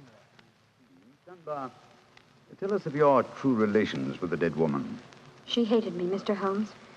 She hated me with all the passion of her distorted mind. Please tell us exactly what happened on the evening of Mrs. Gibson's death. Well, I received a note from her in the morning. A note imploring me to meet her at the bridge after dinner that night. She said she had something important to say to me. Did you keep that note, Miss Dunbar? No, Doctor. She asked me to destroy the note, so I burned it in the schoolroom grate. I saw no reason for such secrecy, but... well, I did as she asked. And yet she kept your reply very carefully. It's interesting. Tell me what happened when you met her that night. When I reached the bridge, she was waiting for me. I won't tell you what she said, but she poured out her whole wild fury in burning, horrible words. I didn't answer. I couldn't. It was dreadful even to look at her. She was like an insane woman, standing there screaming disgusting insults at me. I put my hands to my ears and rushed away. Where was she standing when you left her? Within a few yards of the spot where her body was found later. And yet, presuming she met her death shortly after you left her, you heard no shot. No, I heard nothing. But I was so upset, Mr. Holmes, that I rushed straight back to my room. Did you leave it again that night? Yes. When the alarm came that Mrs. Gibson was dead, I ran out with the others. Did you see Mr. Gibson? Yes, Doctor. He had just returned from the bridge when I saw him. He had sent for the doctor and the police. This pistol that you found in your room, had you ever seen it before? Never, Mr. Holmes, I swear it. When was it found, Miss Dunbar? Next morning, when the police made their search. It was on the floor of my wardrobe where I keep my shoes. You had no idea how long it had been there? Well, it hadn't been there the morning before. How do you know? Because I had tidied up the wardrobe that day. I see. Then someone must have come into your room and placed the pistol there in order to incriminate you. I'm certain of it. When could they have done that? Well, it could have been at meal times, or when I was in the schoolroom with the children. Yes. Miss Dunbar, on examining the scene of Mrs. Gibson's death, I noticed that a piece of stonework on the underside of the parapet of the bridge had been broken away. Can you suggest any possible explanation for that? Oh, surely it must have been a mere coincidence, Mr. Holmes. Possibly. But why should it appear at the very time of the tragedy and at the very place? Could it possibly be that... Why, yes, of course. Idiot. Why didn't I think of it before? Come along, Watson. Where are we going, Holmes? Back to Thor Bridge, old fellow. As fast as we can get there. What have you found out, Mr. Holmes? The answer to this mystery, I hope, my dear young lady. You will get news before the day is out. And meanwhile, take my assurance that the clouds are lifting and that the light of truth is breaking through.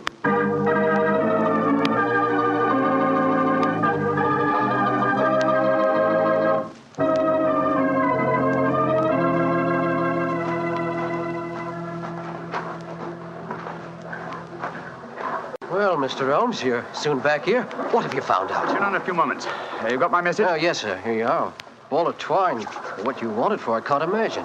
You'll soon see, Sergeant. Watson, I have some recollection that you usually go armed on these excursions of ours. Yes, I'm carrying my revolver. Why? Give it to me, old chap, will you? Thanks. I believe your revolver may have a very intimate connection with the mystery we're investigating. You're joking. Now, Watson, I'm very serious. We have a test to make. If the test is successful, Miss Dunbar will be free before nightfall, and the test will depend on the conduct of this revolver of yours. Yes, I'll take the precaution of unloading it. There we are. Now, Sergeant, ball of twine, please. Wish I knew what you was up to, sir. I tie one end of the twine like this to the handle of the revolver. So. Sergeant, see if you can find me a heavy stone, will you? Oh, right, you are, sir. Holmes, what are you doing? Trying to reconstruct the killing of Mrs. Gibson. But you've seen me miss the mark before, Watson. I have an instinct for such things, and yet it has sometimes played me false. It seemed a certainty when it first flashed across my mind in Miss Dunbar's cell. But one drawback of an active mind is that one can always conceive alternative explanations which would make our scent a false one. And yet, oh, well, we can but try. Here's a nice stone, Mr. Holmes. Thank you, Sergeant. Yes, now, sir. I tie the other end of the twine to the stone. Wait a minute. Like that. Splendid. Sergeant, will you please take this stone and stretch the twine across the parapet of the bridge there, so that the stone will swing just clear of the water on the other side of the bridge. Right, you are, sir. I'll stand on the spot where Mrs. Gibson's body was found. That's it, Sergeant. Over the parapet. How's that, Mr. Holmes? The stone swinging about 8 feet above the water. Splendid. Now, Watson, watch closely. I raise the revolver to my head. Careful, Holmes, careful. Don't worry, old chap, it's not loaded. Now, let us imagine I am the late Mrs. Gibson. I raise the revolver to my head and fire it. Instantly, my fingers release their grip and... There's your answer, Watson. Great Scott, the revolver flashed back out of your hand, struck the parapet of the bridge, and then the weight of the stone flipped it over into the water. Was there ever a more exact demonstration? Come on, old fellow. You're a bloomin' magician, Mr. Holmes. That's what you are, a bloomin' magician. Look at that. Observe the second chip on the stonework, the parapet here. Same size as the first. Then the murder of Mrs. Gibson... Wasn't murder at all. It was suicide. What? We can follow the various steps quite clearly. A note was extracted very cleverly from Miss Dunbar, a note which made it appear that she had chosen the scene of the crime. Mrs. Gibson, in her anxiety that the note should be discovered, somewhat overdid it by holding it in her hand to the last. That alone should have excited my suspicions earlier than it did. So she stole one of her husband's revolvers and planted the other one in Miss Dunbar's wardrobe. Exactly. After discharging one of the cartridges, which you could easily do in the woods without attracting suspicion, she then went down to the bridge, where she contrived this exceedingly ingenious method of getting rid of her weapon. When Miss Dunbar appeared, she used her last breath in pouring out her hatred, and then, when the girl had left, carried out her terrible purpose. Then the missing revolver... You'll find it with the aid of a grappling hook at the bottom of the stream, and also the stone and the string, with which this vindictive woman attempted to disguise her own crime and fasten a charge of murder on an innocent victim. Yes, Sergeant, and don't forget while you're at it that my revolver's down there, too. Oh, don't worry, Doctor. I'll get some grappling hooks right away. I must say, Holmes, you've solved this case brilliantly. Quite brilliantly. I disagree, old chap. And I fear that you will not improve my reputation by adding the case of the Tor Bridge mystery to your annals. Oh, nonsense, but that's ridiculous. Oh, no, it isn't, old boy. I've been sluggish in my mind and wanting in that mixture of imagination and reality which is the very basis of my art. I confess that the chip in the stonework was a sufficient clue to suggest the true solution, and I blame myself for not having attained it sooner. Well, Holmes, personally, I agree with the sergeant's opinion of you. Oh? What was that, old fellow? You're a blooming magician, Mr. Holmes. That's what you are, a blooming magician.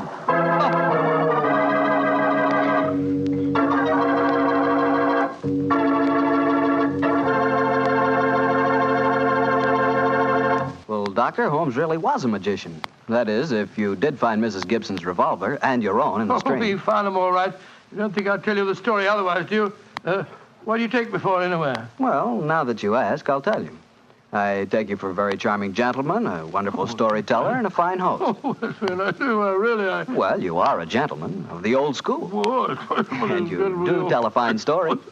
You flatter me, you... And you are a perfect host. That meal we had tonight was wonderful. Oh, it was, eh? And, that wine, what kind was it? It was Petri wine, and you know it. And I should have known that you were leading up to something. Mr. Bartell, you should be ashamed of yourself. You will do anything to get a chance to talk about Petri wine. Oh, I can't say I don't blame you. Well, honestly, Doctor, I meant everything I said. But you don't really want me to stop talking about Petri wine, do you? After all, it's worth talking about, isn't it? What other wine is made with the loving care that goes into Petri wine? Don't forget, Petri wine is made by the Petri family. Winemaking is their business. Why, they've been making wine for generations, handing down from father to son, all their skill and knowledge and experience. You can be sure the Petri family really knows plenty about the fine art of turning luscious grapes into delicious wine. That's why, whether you want a wine for before dinner, with dinner, or for any time, you can't go wrong with a Petri wine, because Petri took time to bring you good wine.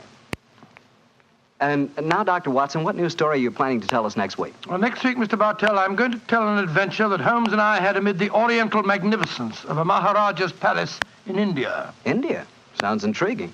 What were you and Sherlock Holmes doing out there, Doctor? Well, we'll have to wait till next week for the answer to that question, my boy. But I can tell you that it was one of the weirdest problems that we ever had to solve. I call the story The Vanishing Elephant.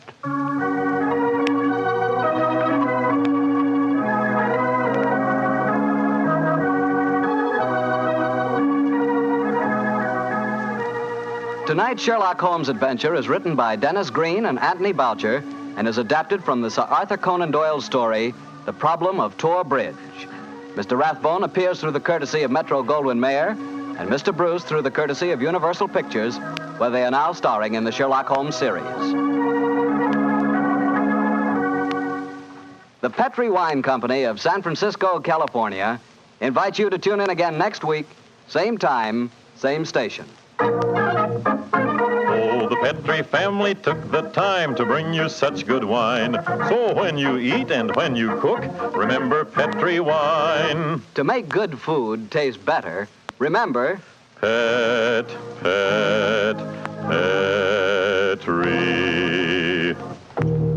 wine. This is Harry Bartell saying goodnight for the Petri family. Sherlock Holmes comes to you from our Hollywood studios. This is the Mutual Broadcasting System.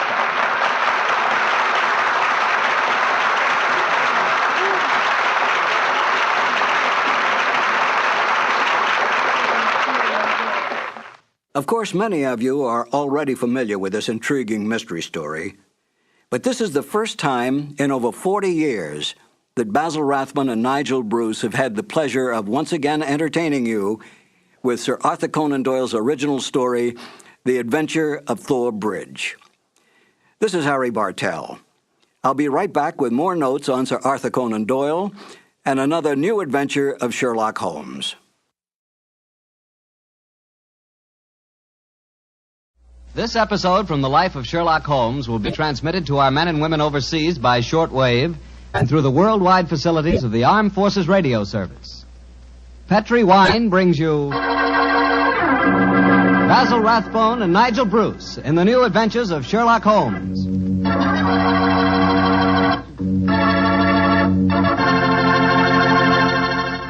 The Petri family, the family that took time to bring you good wine, invites you to listen to Dr. Watson tell us another exciting adventure he shared with his good friend, that master detective, Sherlock Holmes. And if you ask me, the best way to listen to that story is to do it with a glass of port wine right handy. Petri California port. No kidding, that Petri port is just swell for any time good friends get together to talk things over. You couldn't ask for a more delicious wine. Why, just looking at the deep, rich red color of that Petri port tells you that here's a wine with a flavor that comes right from the heart of sun-ripened grapes. If you haven't ever tried Petri Port, why not get a bottle and have a glass after dinner tomorrow night? It's a perfect after-dinner wine, you know. And share that port with your family and your friends. And don't forget, when you serve Petri Port, you can serve it proudly. Because after all, the name Petri is the proudest name in the history of American wines.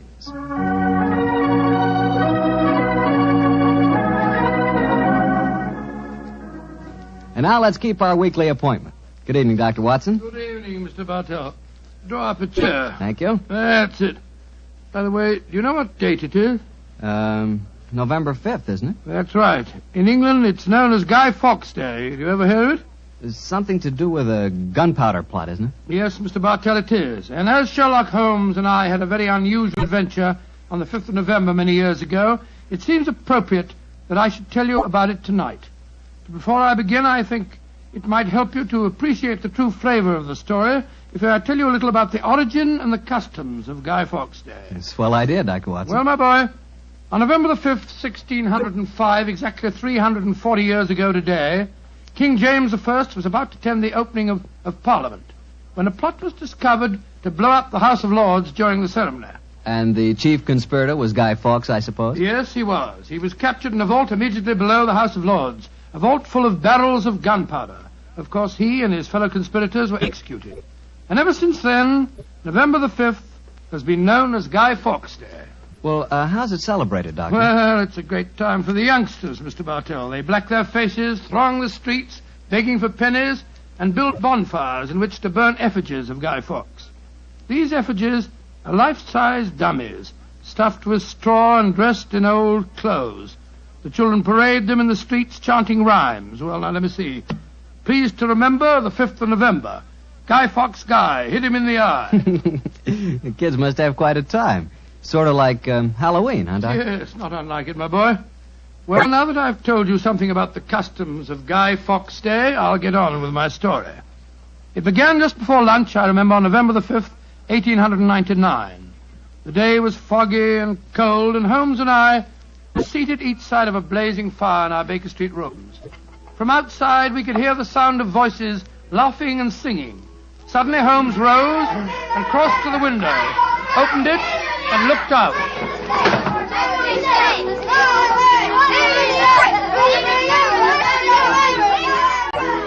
Then he turned to me and spoke.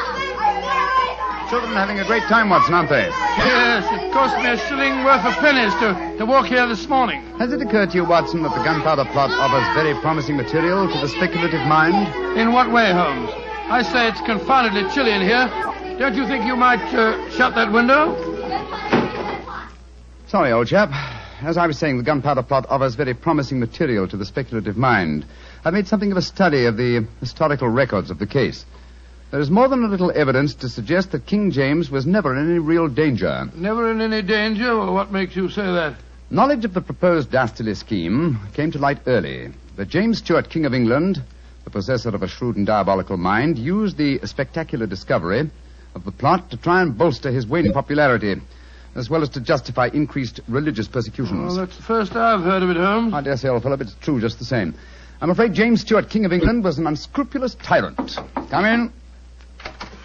Oh, yes, Mrs. Hudson? There is a gentleman to see you, Mr. Holmes. He said it was very important, and he asked me to give you his card. Oh, thank you, Mrs. Hudson. Oh, ask him to come up, please, will you? Aye, sir. Who is it, Holmes? A gentleman with a remarkably fine sense of timing. Read his card for yourself. Let's have a look. Mr. James Stuart. Great Scott, that's an extraordinary coincidence that he should arrive just as we're talking about James Stuart, King of England. Come in. Mr. James Stuart. How do you do, Mr. Stuart? My name is Sherlock Holmes, and this is my colleague, Dr. Watson. How do you do, sir? How do you do? Mr. Holmes, you've got to help me. I'm walking about in mortal fear of my life. You've got to help me. Mr. Stuart, I suggest that you sit down. I'll do anything in my power to help you, but you must compose yourself first and tell me quietly what it is that's frightening you. How can I compose myself when I may be dead within a few hours? No, Mr. Stuart. I'm a doctor. I really think if I were to give you a sedative that you'd find... How can you talk of sedatives when I... My heart. Doctor. My heart. All right. Now, here, let me help you into this sofa. There you are now. Imagine That's brandy it. would be in order, Watson. Yes, Holmes, and I'll give him some digitalis. A fellow with a bad heart like this shouldn't allow himself to get so excited. Here you are, Mr. Stewart. Drink this. That's it. That's it. And now this, Mr. Stewart. What is it? It's digitalis. Very well. Yeah, now. Feel better, sir? Yes, Mr. Holmes. Yes, I do. You're right. I shouldn't get so excited.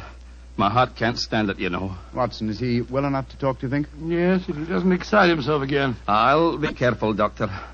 I'll take it quietly. Mr. Holmes, when you saw my card just now, did it strike any responsive chord? Naturally, sir. Who could fail to be intrigued when a James Stewart calls to see one on Guy Fawkes Day? It isn't just coincidence that my name is James Stewart. I've got royal blood in my veins. People know of it. And that's another reason they're out to kill me. They're jealous of my heritage. Every instinct I have is a royal one. Now, you gentlemen know that falconry is a king's sport. And my greatest hobby is the breeding and the training of falcons. Stewart, please, Mr. Stewart. Owing to the state of your health, I suggest that you be as economical as possible in your explanation. In fact, I think it might be better if I were to question you. Very well, Mr. Holmes. Now, you say that your life is in danger. What evidence do you have to substantiate that claim? My cousin, Guy Falconby, has threatened it. You see, Mr. Holmes, he and I are the only heirs to a wealthy uncle. His fortune will go to the surviving heir. If I were dead, Guy would inherit everything. Seems to me, Mr. Stewart, that you should have applied to Scotland Yard for protection. I did, Dr. Watson. Only a few days ago I saw a certain Inspector Lestrade, I think his name was, and he laughed at my fears. Oh, Lestrade. And he laughed, did he? Well, then in that case, there may be something in your story, sir. You say that your cousin has threatened to kill you. Has he indicated the method he intends to employ? He has, and it's a devilish plot. Guy has a bitter, twisted sense of humor, gentlemen, even when he's planning as dastardly a thing as a murder. I am James Stewart. He is Guy Falconby, which is near enough to Guy Fawkes. Today is the 5th of November, and he's planning to blow me up. Oh, come, sir. You can't expect us to believe that. But it's true. He warned me. And the celebrations that are going on in the streets of London today would make a rare cloak for his activities. I must confess, Mr. Stewart, that I find your story most unconvincing. All your evidence appears to depend on conversations held between you and this cousin of yours. You have no facts, sir, to substantiate your claims. But I have. Then please let us hear them. I live at 23 Cavendish Square. A week ago, the house next door to me was let to a new tenant. Almost immediately, workmen became very active there. They were digging in the cellars, Mr. Holmes. I could hear the sounds of picks and shovels through the walls. Digging in the cellars? That does sound significant, doesn't it, Holmes? Extremely. Did you observe any other activities of the workmen, Mr. Stewart? Mr. Holmes. Vans have been delivering large packing cases to the basement during the last 2 days. Mm-hmm. I know what's in them, too. It's gunpowder. I tell you, they're planning to blow me up today. No. Steady. You mustn't excite yourself again. What shall I do, Mr. Holmes? I think, sir, it would be better for you to rest here for a while and then go to a nearby hotel. I would suggest the Shaftesbury. And wait there until you hear from us. And where are you gentlemen going? Watson and I, after donning suitable disguises, will visit the house adjoining yours in Cavendish Square. I think an examination of the cellar there might prove most illuminating.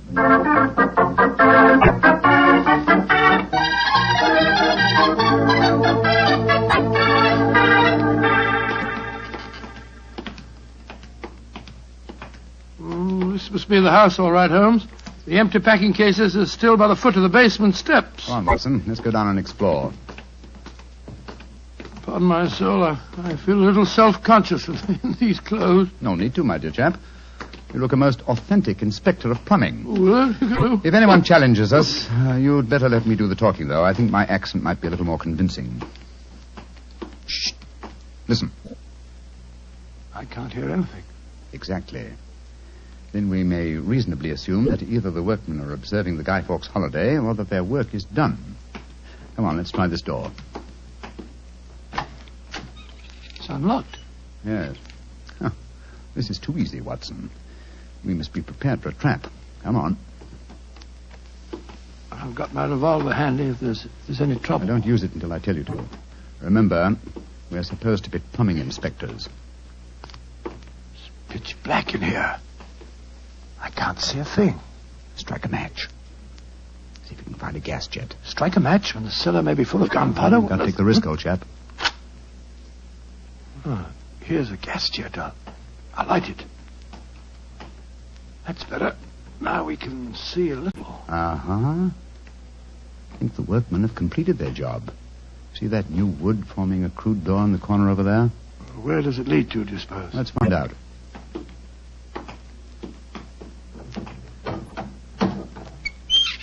Oh, also unlocked. And here's a miner's lantern, waiting conveniently for us on this ledge. Oh, this is ridiculously easy. Now I'm sure it's a trap. I like the lantern.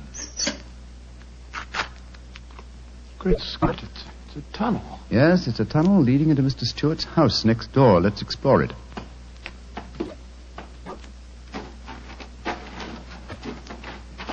Look, Holmes. Look at the barrels. I bet they're full of gunpowder. Undoubtedly. We'll observe the fuses as well. Yes, the complete equipment for another gunpowder plot. I can't believe my eyes. What a fantastic plan, but how could the murderer be certain that Stewart would be killed in the explosion? I think that's easily answered, Watson. Remember Mr. Stewart's bad heart? In his present state of apprehension, an exploding firecracker would be enough to kill him. I suppose so. Hello? Hello? What's this lying on the floor? Curious. It's a funny strip of silk with a little ring on the end. Let me see it, Watson. Aha. This seems to be familiar. By Jove. I believe it's a Jess. A Jess? What on earth's that? The last piece of evidence necessary to confirm the conclusion. Come out of there! And keep your hands above your heads! I've got a revolver! Right, you Governor. We ain't doing no harm. Now remember, Watson, I'll do the talking.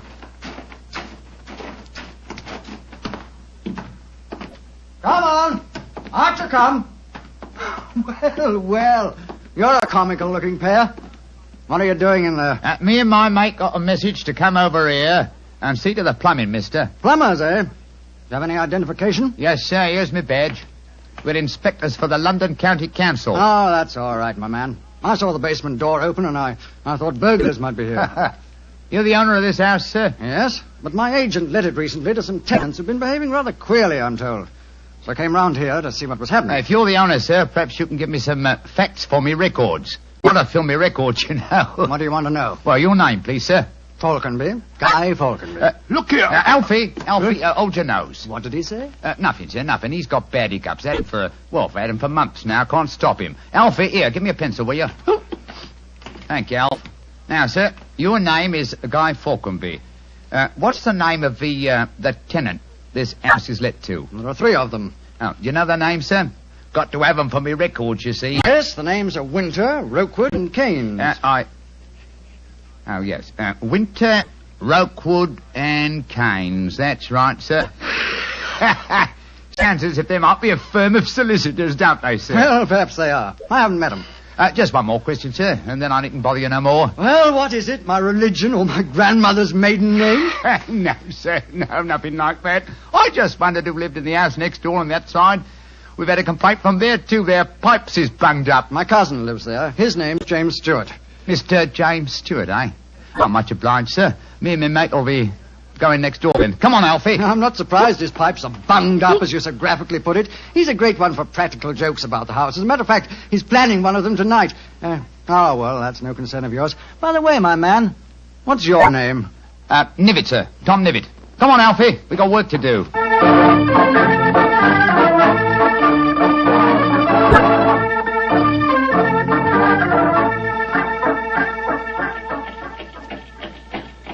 Holmes, I wish you'd tell me what's going on. Why have we taken this cab back to Baker Street? Get out of these clothes. They've served their purpose. Now there's more serious work afoot. Well, I'm still confused about our interview with Guy Falconby. Why did you say your name was Tom Nivitt? More touch of vanity, old fellow. Vanity? How do you mean? Well, consider the names in this case so far, Watson. James Stewart says that he's been threatened by Guy Falconby. A name, as Mr. Stewart points out, not unlike Guy Fawkes. Do you recall the names of the three tenants that Mr. Falconby gave us a few minutes ago? Yes. Winter, Rokewood, and Keynes. But what's that got to do with it? A great deal, my dear fellow. Thomas Winter, Ambrose Rokewood, and Robert Keynes were the three men executed with Guy Fawkes in the original gunpowder plot in 1605. Good Lord. Where does Tom Nivitt, the name you gave yourself, fit into the picture? Thomas Nivitt was the Westminster magistrate who arrested the conspirators. Since the would-be murderer has such an academic knowledge of the original plot, I thought I'd let him know that he was up against an opponent worthy of his steel.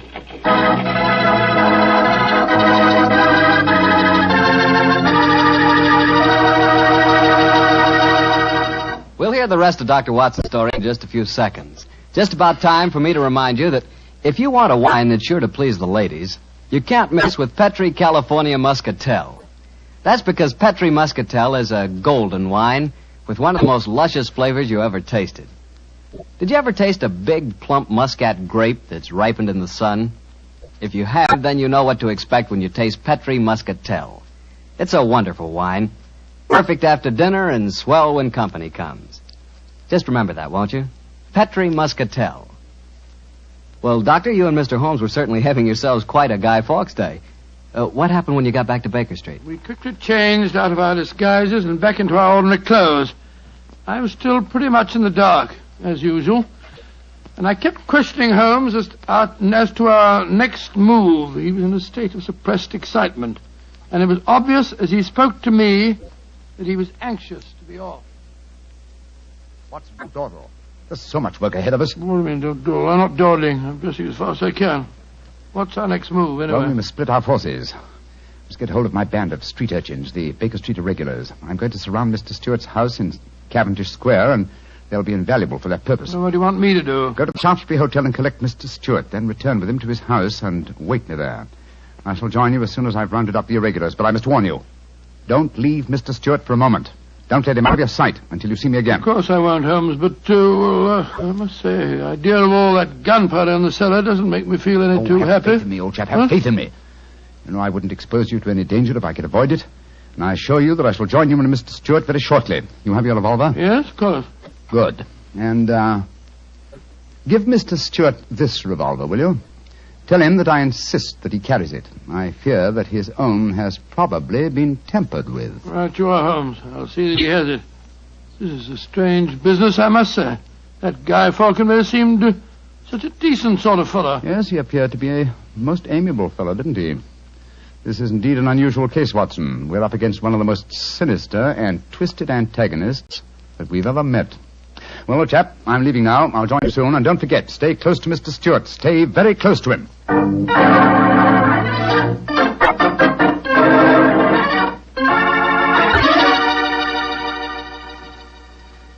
Dr. Watson, I wish your friend were here. No, don't get so excited, Mr. Stewart. You'll be here any moment now. You've still got the revolver that I gave you? Yes, it's in my pocket. But what's the good of a revolver if there should be an explosion? Answer me that if you can. No, you must have faith in Mr. Holmes, sir. He's arranging now to have this house of yours surrounded by his band of street urchins.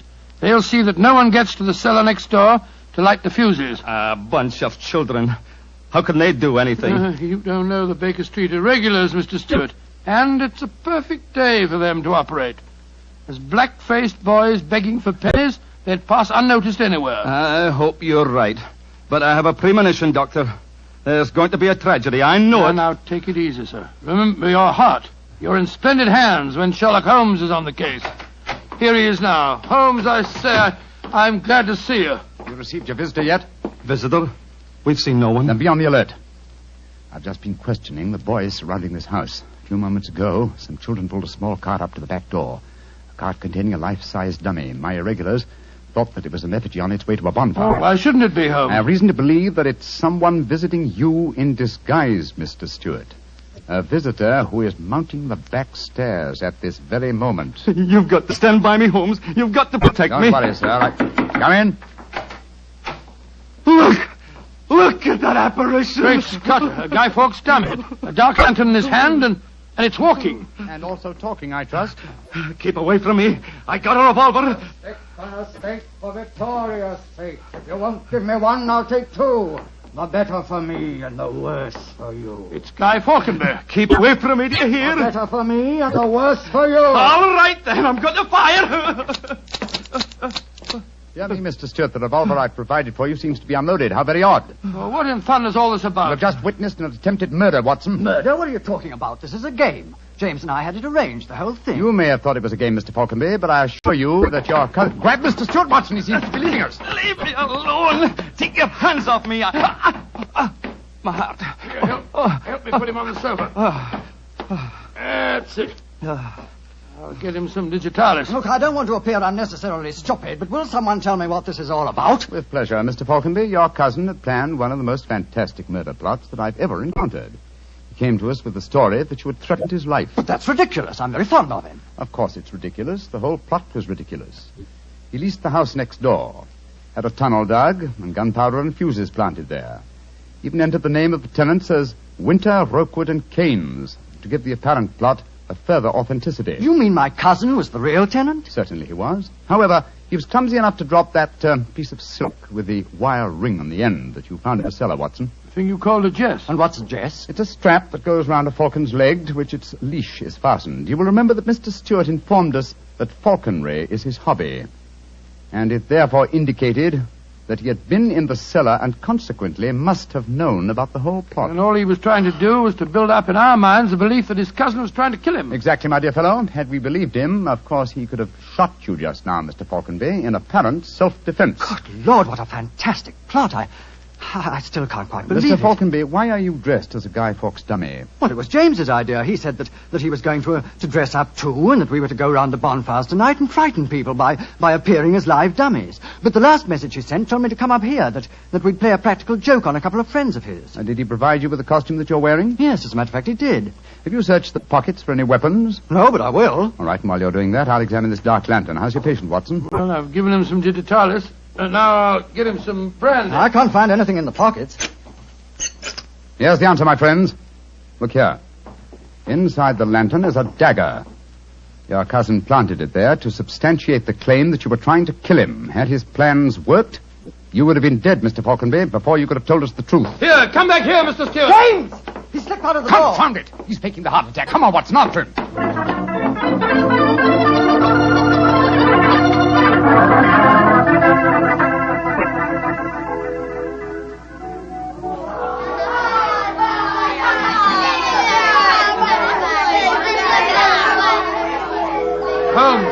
Holmes, where are you? Out of the way, please. Blimey. Here comes the Lord Mayor of London, chums. Excuse me, please. I'm trying to find a friend of mine. Most important. Holmes, where are you? Here I am, Watson. I hear you calling me. Out of the way, please. I'm coming, Holmes. Why don't you send the postcard? You got away from me in the crowd. Mr. Stewart got away from us. Well, we'll never find him in this mark. Not too old fellow. He's a dangerous man. There's no knowing what he may do. Where are the irregulars? There's Wiggins. Wiggins? Hello, Mr. Holmes. Wiggins. Dr. Watson. Did you see a man run out of that house a few minutes ago? No, Governor. Perhaps Charlie did. Hey, Charlie, come over here a minute. It's Mr. Holmes. All right. I bet Charlie didn't see anything, though. He's got some savvy girl with him. Hello, Mr. Holmes and Dr. Watson. Hello, Charlie. Hello, Charlie. Did you see a man run through this crowd a few minutes ago? A tallish man with a gray moustache? Yes, I did. A man came running out of the house over there. That's the house. Where'd you go? He ran down toward where the shops are. And he stole our dummy, he did. The one we are going to burn in the bonfire. I tried to stop it, but he got away. Holmes, look up there on the roof. There's a figure. By Jove, I believe it's James Stewart. That's the man. He's the one that stole our dummy. He's standing up on the roof.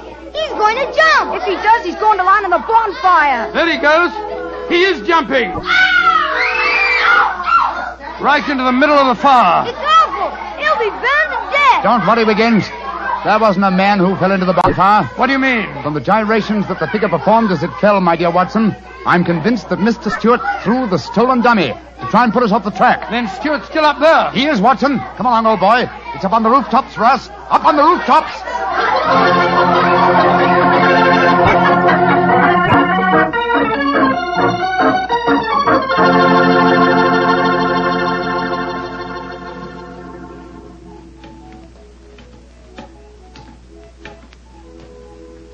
Here, Watson. Let me help you up. Can you reach my hand? Yeah, I got it. All right, then. Up you come. Come on. That's it. Phew. Seems to me that fire escapes must be designed for giants. Keep your eyes skinned, old fellow. Stewart's a dangerous man.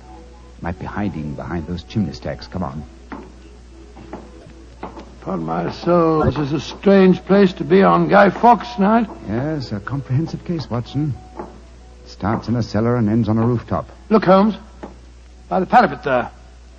The crumpled body of Mr. Stewart. Looks to me as if it... Yeah, He's dead, Holmes. Well, it's not surprising. The effort of carrying the dummy up here and throwing it, combined with his own state of excitement, were too much for him. Well, quite frankly, I can't say that I'm sorry. No, he planned a murder. If it hadn't been for you, he would have succeeded. An extraordinary case, Holmes.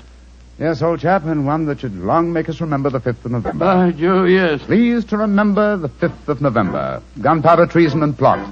I see no reason why gunpowder treason should ever be forgot.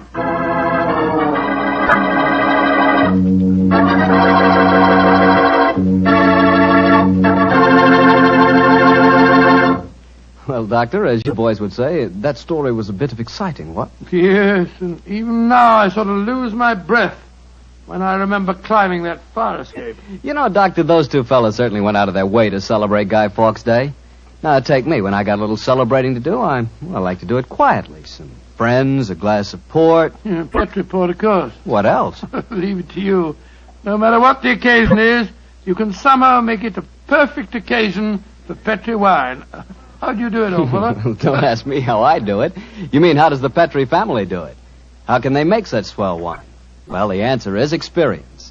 The Petri family has been making fine wine for generations. And ever since they first established the Petri business way back in the 1800s, they've handed on down from father to son, the fine art of turning luscious, sun-ripened California grapes into fragrant, delicious wine.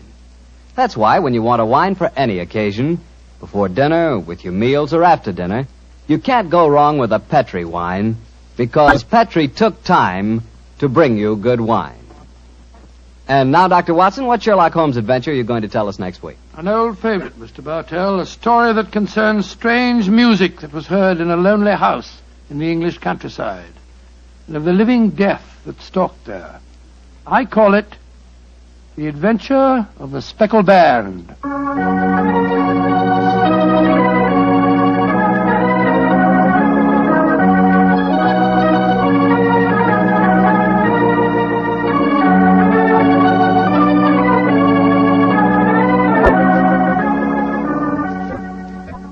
Tonight's Sherlock Holmes adventure is written by Dennis Green and Anthony Boucher and was suggested by an incident in the Sir Arthur Conan Doyle story, The Adventure of the Devil's Foot. Music was by Dean Fossler. Mr. Rathbone appears through the courtesy of Metro-Goldwyn-Mayer, and Mr. Bruce through the courtesy of Universal Pictures, where they are now starring in the Sherlock Holmes series.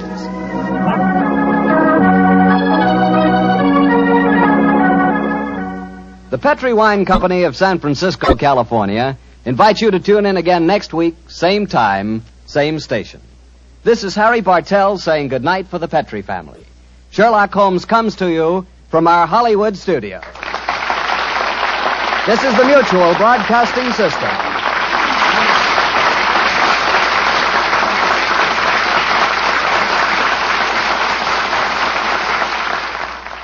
Sir Arthur Conan Doyle claimed he based the character of Sherlock Holmes on a teacher of his, Dr. Joseph Bell, whose real powers of deductive logic awed all who knew him.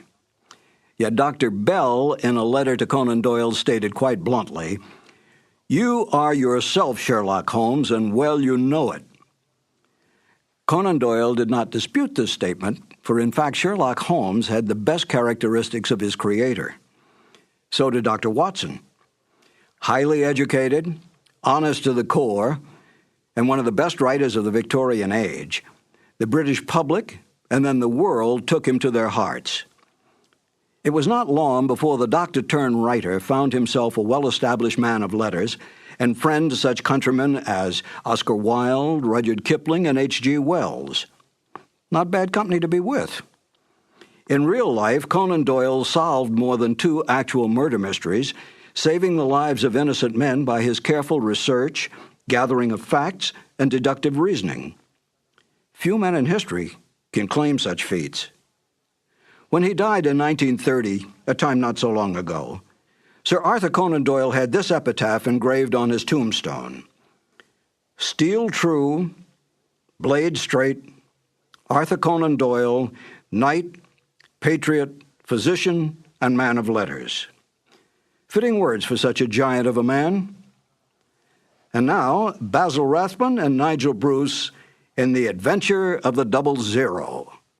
This episode from the life of Sherlock Holmes will be transmitted to our men and women overseas by shortwave and through the worldwide facilities of the Armed Forces Radio Service. Petri Wine brings you Basil Rathbone and Nigel Bruce in the new adventures of Sherlock Holmes.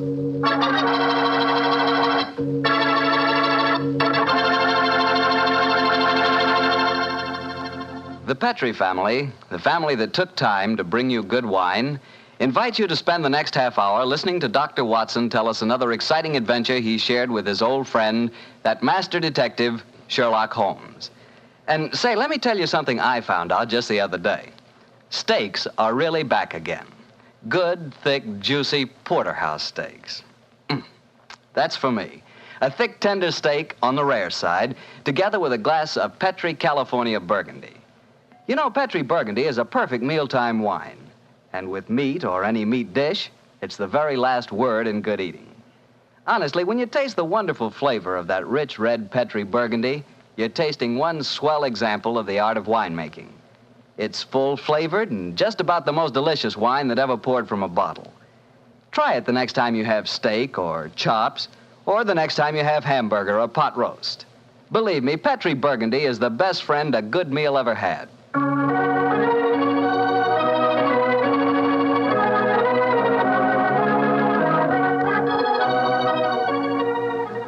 And now let's look in on our good friend and host, Dr. Watson. Come in. Ah, there you are, Mr. Bartell. Evening, Doctor. Just in time to join me in a cup of coffee. Draw up your chair, young fellow, my lad. Thank you. Ah, that's it. Well, Doctor, you told us last week that tonight's new Sherlock Holmes adventure takes us to the south of France. That's right, Mr. Bartell. The south of France in the year 1900. A beautiful playground bordered by the bluest of blue seas and populated with an extraordinary cross-section of cosmopolitan Europe. Rich man, poor man, beggar man, thief. All of them attracted by that Riviera paradise. All of them drawn by the magical spell of a small white ball spinning round the rim of a roulette wheel. Now, don't tell me that you and the great Sherlock Holmes were there on a gambling spree. We were not, Mr. Bartell. At the time my story begins, we had just concluded an extremely delicate mission. A mission, I may say, that concerned the safety and good name of a very prominent member of the royal family. Say, Doctor, you don't mean... One story at a time, Mr. Bartell. In any event, my boy, I'm afraid that's a case about which my lips are sealed for all time. But to return to tonight's adventure, one June evening, I persuaded Holmes to accompany me to the gambling casino at Fréjus, not far from Cannes, where we were staying. It wasn't quite as fashionable as a casino at Monte Carlo, but as I intended to do a little modest gambling myself, it seemed an establishment more suited to my means. As we stood there at the green baize-covered tables, the chatter of voices and the melodic chanting of the croupiers as they called the results of each spin of the wheel formed a background to a quiet conversation that Holmes and I were having.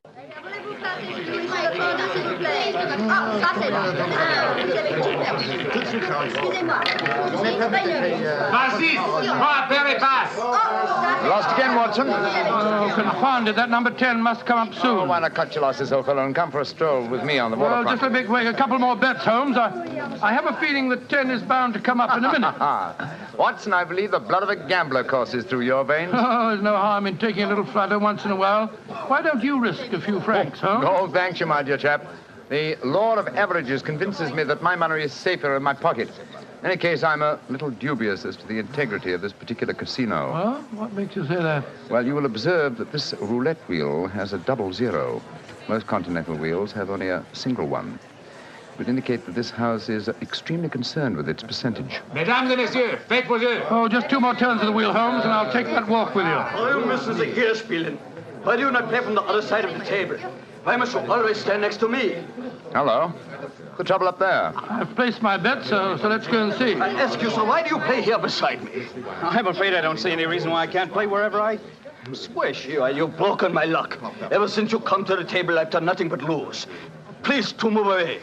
Well, move away yourself if you don't like my company. Heinrich, why do you not stop now? You've already lost more than we can afford. One more throw, Elsa. I can win it all back if only this young man will move away. Why should my husband move? He's had a bad run of luck, too. Rien ne va plus. Neuf. Rouge, impériment. Ah, you've lost again, Watson. Heinrich, you must stop now. I must stop inside because I've lost everything. I hope you're satisfied, Mr. American. You've broken my luck and ruined me. I hope that you in your turn will be ruined too. Heinrich, wait for me! I never heard such rubbish in my life. Were you listening to him, sir? I heard his last few remarks, Mr. Gilbert. Roger Gilbert. And this is my wife, Helen. How do you do? My name is Holmes, and this is my friend, Dr. Watson. How do you do? How do you do? Didn't you think his remarks were a little out of place, Doctor? Yeah, I certainly did, Mrs. Gilbert. I don't see how he can possibly blame your husband for his run of bad luck. I didn't like the look on his face as he left the table, though. Have you any idea who he is? His name is Schneemann. He's staying at the same hotel as we are. I've never spoken to him, but I've heard him being paged there. Well, he shouldn't gamble unless he can afford to lose. Well, I'm losing, darling, and I can't afford it. Oh, but I can let you have more money. You know that. Oh, no, Helen, I may have married an heiress, but I'm not going to use her fortune to gamble with. Oh. I'll lose my own money, and then I'll quit. Mesdames et messieurs, faites vos jeux. Your last bet, Watson? Yes, Holmes. This time I know that number 10 is going to come up. It's got to.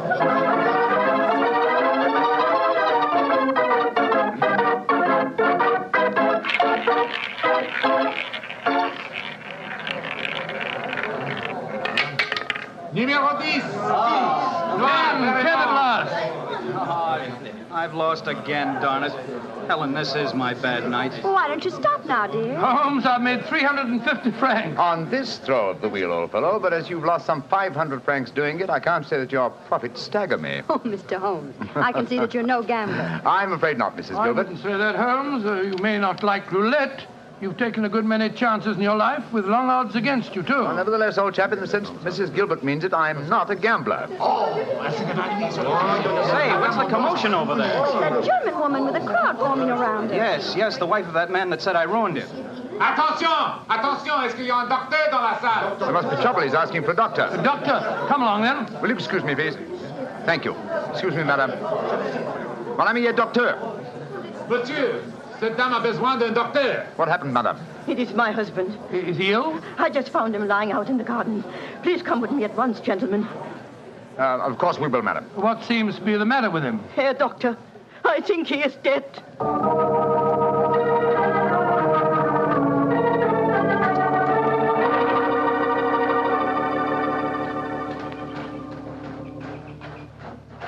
He's lying by that tree, Doctor. Please see if you can help him. Somebody else seems to be on the scene before us. Who are you, sir? I am Monsieur Chevray, director of the casino. Do any of you know this poor man? I am his wife. Is he dead? I am afraid so, madame. Let me look at him. I'm a doctor. Was your husband gambling in the casino tonight, madame? Yeah, he was. Poor Heinrich. He lose everything that we have. I'm afraid he's dead, madam. Shot through the heart. Oh, du lieber Gott. Suicide, Watson? Yeah, looks like it. Yes. Powder burns on the shirt front, revolver clutched in the right hand, fingers in a natural position. The angle of the wound settles it. Obviously self-inflicted. I missed you as you slipped out of the casino. What's wrong with him? I'm afraid he's dead, Mr. Gilbert. Yes, he committed suicide. I hope, young man, that you are satisfied. All night you brought him bad luck. He asked you to move away from him to change his luck, but no, you could not do it. Oh, Frau Schneemann, I'm terribly sorry, but I really don't see how you can blame me. I do blame you. And I also blame you, Monsieur Chevry. Me? But what have I done, madame? Why do you let a man lose all his money at your tables? Is life so cheap to you, and money so important, that you cannot close the tables to someone before he's ruined? Madame, I am all sympathy for you in your tragic loss. But the casino cannot be held responsible. If your husband could not afford to gamble, then he should not come here. How are we to know the financial limitations of our customers? You said that your husband lost everything you had tonight, madam. Yeah, everything. Then how do you account for this sheaf of banknotes in his breast pocket? Good Lord, must be several thousand francs, sir. Then he wasn't ruined. And his suicide, therefore, cannot be blamed on his losses at my casino, madame. How do you account for this money, Frau Schneemann? Well, I do not understand. Heinrich kept nothing from me. I know that he had not so much money on him when he started tonight. Well, why do you all look at me like that? Is it that you think? Quick, Watson, she's fainted. I've got her.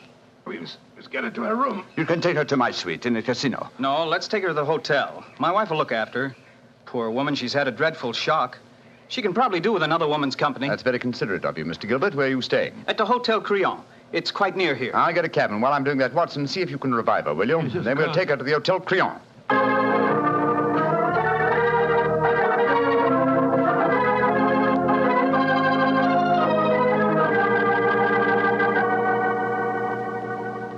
Very kind of you, Mrs. Gilbert, to let us bring the poor lady into your suite. Well, it's the least I can do, in spite of what she said about Roger bringing her husband bad luck. I'm sure she'll need your help when she wakes up, Helen. Yes, I think you'll find that she'll sleep for some hours. I gave her a strong sedative. Well, we were just about to have a drink, gentlemen. Do you care to join us? Oh, thank you, sir. Well, that'd be very nice, Mr. Gilbert. Roger was just telling me that quite a large sum of money was found on Herr Shaman's body, Mr. Holmes. Yes, Mrs. Gilbert. Several thousand francs. It's very puzzling, Holmes. Why should a man commit suicide with so much money on him? I think the answer is obvious. He didn't. What on earth do you mean? Well, the money was placed there after he had shot himself. The banknotes were in his breast pocket, if you remember, hardly the usual place to carry money, though it is the easiest pocket for someone to insert it without disturbing the body. But why on earth should someone place money on him after his suicide? To prevent the casino from getting a bad name. I've heard of it being done on several similar occasions. Gives the impression that the unfortunate victim had other motives than gambling losses to account for his suicide. Great Scott, you mean that one of the casino employees found the body lying there and slipped the money in his breast pocket before we arrived on the scene? As you know, my dear Watson, I'm not a gambling man, but I'll lay you 100 to 1. That is what happened. Well, that's a new one. Well, here are your drinks, gentlemen. Thank you. Thank you, sir. Thank you. Say, Helen, Mr. Holmes has given me a brainwave. Another one? What is it this time, Roger? Now, I've been losing very heavily tonight. Roger, I've told you, if you need money, I'll be only... But I don't. I've got a scheme for making some. I'm going to gamble again tonight after dinner. If I lose, here's what I'll do. I'll stain my shirt front with red ink, walk out in the grounds, fire a shot, and lie down as though I'm dead. I'll wait for someone to come along and stuff my pockets full of banknotes. Not a bad idea, Mr. Gilbert. I think it's a darn good one. What do you say, Mr. Holmes? It's a whimsical one at any rate. Who knows? You might even be successful. Roger, you're not really going to do it, are you? Sure. Perhaps I'll get some of my losses back that way. Well, let's drink to it, gentlemen. At least I may have hit upon an idea of making money.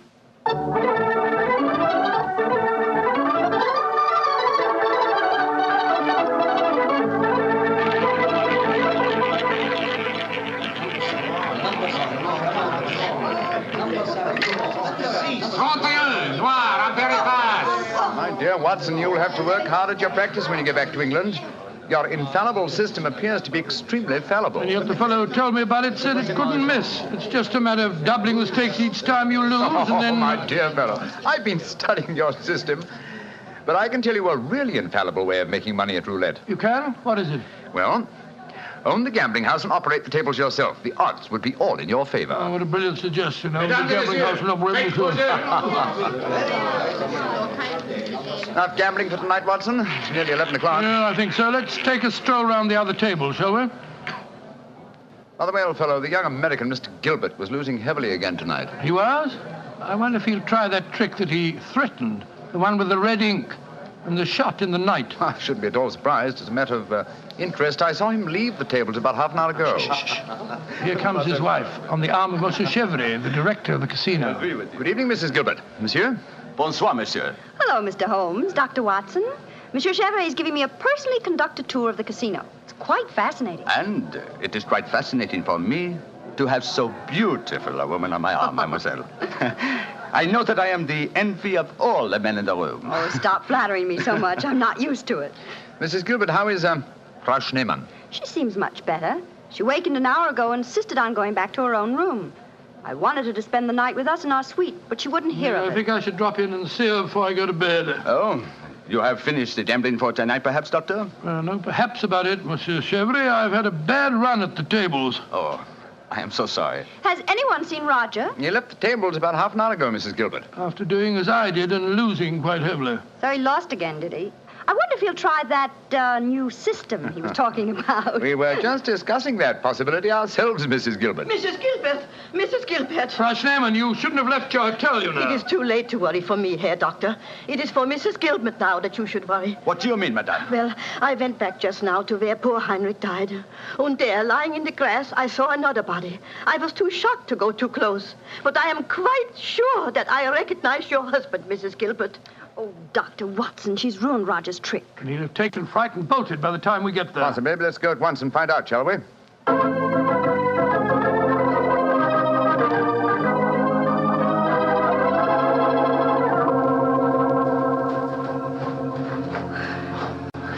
He hasn't gone. He's still lying there. It's a most convincing spectacle. That red ink really does look like blood. Yes. And blood sometimes looks like red ink. Mr. Gilbert. Roger, get up. The joke's spoiled. Roger, get up! I'm afraid that's impossible, Mrs. Gilbert. He's dead.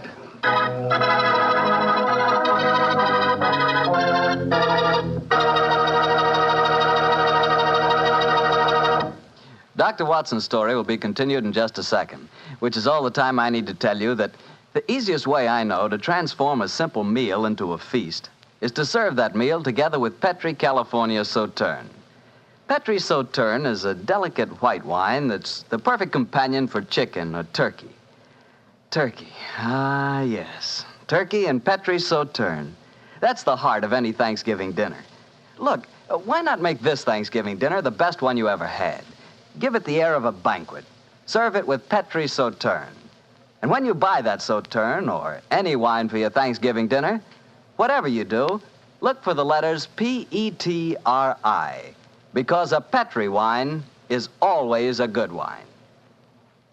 Well, Doctor, so the young American's joke turned out to be another tragedy. Yes, Mr. Bartell. The poor fellow was lying there dead with a bullet wound in the heart and a great splash of blood staining the whiteness of his shirt front. What happened next? Monsieur Chevre, director of the casino, took the distraught widow away from the scene while Holmes and I examined the body closely.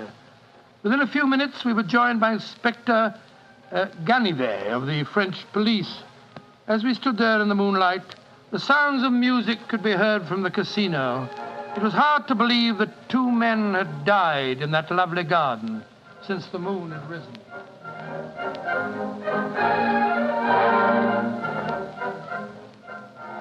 Monsieur Holmes, you and Dr. Watson have concluded your examination? Yes, Inspector Ganivet. Will you favor me with your observations? You say that you are certain that this is not another suicide? I'm sure of it, Inspector. Look at the wound. The bullet entered the body at a direct right angle, whereas a self-inflicted shot is always fired obliquely. Yes, that is so. Then you suggest that this man was shot from above as he lay on the ground pretending to be dead? I'm convinced of it. Why, Monsieur Holmes? Well, for two reasons.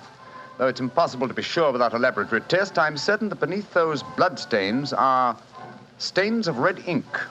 Look for yourself, Inspector. Mm-hmm. Yes, indeed it does look like it. What is your other reason for being certain that this man was shot as he lay here pretending dead? Show him the banknotes, Watson. Here you are, Inspector. We found them stuffed in his breast pocket. So, banknotes with a bullet hole through the middle of them. Very illuminating.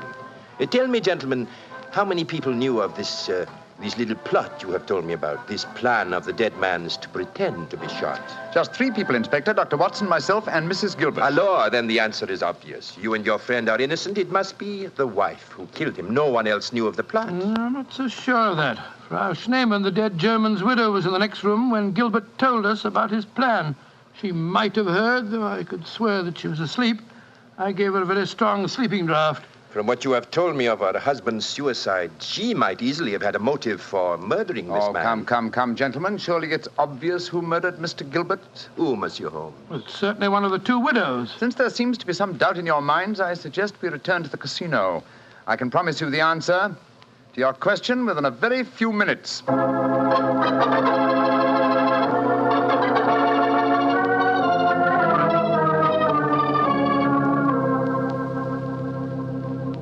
Well, Monsieur Chevrolet, now that we're all assembled in your office, I shall sit down quietly and let Inspector Ganivet conduct his examination. No, Monsieur Holmes. No, you have handled the case so far. Please to continue it to the end. Yes, Mr. Holmes. I should appreciate it. On behalf of the casino. Very well, gentlemen. It won't take me long. Frau Schneemann, Ja, Herr Holmes. what time did you leave your hotel tonight? Well, I do not know what time it was. Well, what made you leave it? I could not sleep. I knew that they had taken poor Heinrich's body away, but I felt that I must walk back there. It was the last place I saw him alive. How close did you come to Mr. Gilbert's body when you saw it lying there? Oh, close enough to see who it was. Then I ran into the casino to tell his wife. I knew what had happened. How did you know? You say you didn't come close to the body. I could tell by every line of the body as it lay there. I could tell because I knew that poor Heinrich's death would not be avenged. Thank you, Frau Schneemann. That will be all. You may go. Monsieur Holmes, she has no alibi. Surely you should Inspector stop her. Ganibet, if I'm to conduct this investigation, I must do it my own way. Pardon, Monsieur Holmes. Please continue. You may go, Frau Schneemann. Mrs. Gilbert? Yes, Mr. Holmes. Where were you prior to our meeting in the casino tonight, just before we discovered your husband's body? After I left the hotel, I walked over here along the seafront. Can anyone verify that statement? I suppose not. I didn't meet anyone that I knew. And what did you do when you arrived at the casino? I played a little chemin de fer. A few moments later, Monsieur Chevrolet came over to the table and asked if he might escort me over the club. 10 minutes after that, we walked into you and Dr. Watson. That is quite true, Monsieur Holmes. I can swear to it. Thank you, Mrs. Gilbert. I'm sorry to distress you with these questions. You may go. I'll wait outside, Mr. Holmes. I must know what happened. Wait for me there, madame. I shall join you in a few minutes and escort you home. Well, another suspect with a poor alibi, eh, Ganibet? I must say, Monsieur Holmes, your methods puzzle me. It seems to me that both those women should be watched. Yes, I agree with the Inspector, Holmes. Please don't worry, Inspector. I've asked two of your plainclothes men to keep an eye on the ladies. And now, Monsieur Chevrolet, I'd like to ask you a few questions. Ask me any questions you wish, Monsieur Holmes. Thank you. You will agree that it is the custom of the casino to put money on the bodies of suicides after their death, to give the impression that gambling losses were not responsible for the tragedy. Well, I do not think... Oh, come now, Chevrolet. I know that is a fact as well as you do. Exactly. Now, on those rather gruesome occasions, whose responsibility is it to secrete the money? Yours? Or do you entrust the matter to an underling? I do it myself. I see. Did you place the money on Herr Schneemann tonight? Yes, monsieur, I did. And did you also perform the same service on the body of Mr. Gilbert? No. I knew nothing of that death until a German lady, Frau Schneemann, come running into the casino. Excuse me interrupting, Monsieur Holmes. Of course, Inspector. What is it? I think that you are wasting time. It is obvious that Madame Gilbert committed the crime. She knew of her husband's plot, she had no alibi, and she had the motive. For is not marriage itself the greatest of all motives for murder? Oh, my dear Inspector. How very cynical. Madame Gilbert did not kill her husband. I know it. And what is your opinion, Watson? Well, it's that German woman. She had no alibi either. And remember, she was half mad with grief. Mr. Chevrolet, you say that you know Mrs. Gilbert is not guilty. How do you know? I was with her myself at the time the murder was committed. Oh, indeed. How very interesting. And what time was the murder committed? Well, it was... Our investigations have never established what time the murder was committed, Monsieur Chevrolet. I'm afraid you've walked into my trap. You've given yourself away. Great Scott, Chevrolet, it was you. Chevrolet, I've known you a good many years, and this is going to be a hard thing to do. I am going to arrest you. Oh, no, you're not, Ganibet. Put down that revolver, sir. Do not be frightened, Doctor. I am not going to shoot you. Chevrolet, why did you murder Roger Gilbert tonight? Surely you know that too, Monsieur Holmes. Because I am in love with his wife.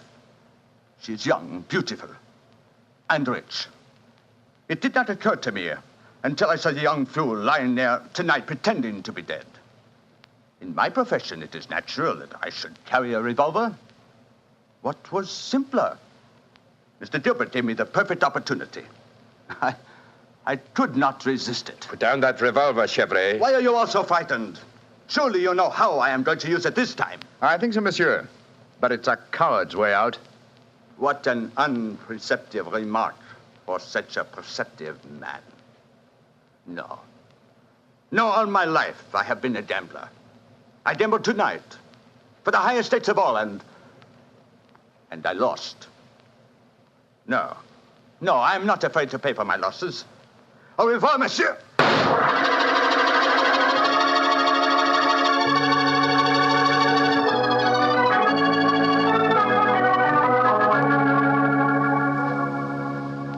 An extraordinary case, Holmes.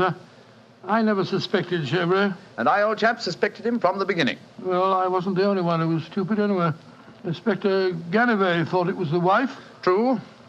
Very puzzling conclusion for a detective inspector to arrive at. Well, it seemed logical enough to me at the time. No, my dear Watson. Cold logic should have told you otherwise. Roger Gilbert had been losing heavily and had planned this hoax. He obviously had no money on him. Therefore, the money was planted in his pocket by Chevrolet. After he shot him? No, my dear fellow. Before. Before? The bullet hole through the banknotes provided that. Now, had the money been put there innocently, Gilbert would have, come back to life as soon as the person placing it there had left. He would not have remained lying on the ground for a murderer to find him. And Chevrolet must have bent over him as he lay there, placed the money in his breast pocket, and then fired. Precisely, Watson. Well, Holmes, I must say you solved it very neatly. You've told Inspector Ganivet that you wanted no credit in the case. Naturally, publicity would be unfavorable. If you remember, no one is supposed to know that we're in the south of France. I'm certain that the inspector learned a few tips about detection tonight. Possibly, old fellow. And I hope that you have learned a few things about gambling. How do you mean, Holmes? Well, you're backing the wrong color. A gambler is usually superstitious, and superstition... Well, I should have told you what color to follow tonight. I still don't understand you, Holmes. I was playing number 10. Exactly. Number 10 is black. You should have followed a red color tonight, old fellow. The color of red ink. Red ink. And blood.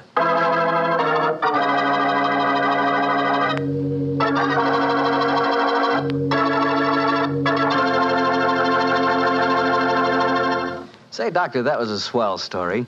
I didn't know you liked to play roulette. Well, I figured out a system for roulette. It's like yours. Every time you lose, you double your money and keep doubling until you win. Oh, it's a great system, Mr. Bartell. There's only one thing wrong with it. What's that? You lose, you go broke before you win. Look, take my advice. Don't gamble. You can't beat the laws of chance. But suppose I bet on a sure thing. Like what, for instance? Oh, like the fact that Petri wine is always good wine. It is, you know. Because the Petri family has been making wine for generations. They've been handing down from father to son, the art of turning luscious, sun-ripened grapes into delicious, fragrant wine. Ever since the Petri family started their business way back in the 1800s, they've been perfecting the art of winemaking. That's why Petri wine is always good wine. The Petri family took time to bring you good wine. So no matter what type wine you prefer, why not take a few seconds of your time to look for the letters P-E-T-R-I. They spell delicious wine, Petri wine. Well, Dr. Watson, what new Sherlock Holmes story are you going to tell us next week? Next week, Mr. Bartell, I'm going to tell you of a strange adventure that Sherlock Holmes and I had when we were in Stratford-on-Avon many years ago. It concerns an actor, a mysterious boating accident, and several dead butterflies. Sounds good, Doctor. I'll see you then. Oh, fine, but now, don't forget, next week we're going to broadcast our program from the Paramount Theatre in Hollywood for the Victory Loan Drive. So if any of our friends are going to be in Hollywood, we'd love to see them there. Just buy a Victory bond at any store or bank on Hollywood Boulevard, and in return, you will be given your ticket of admission. Better hurry up, though, before all the seats are gone. Let's really buy lots of those Victory bonds. Let's finish the job.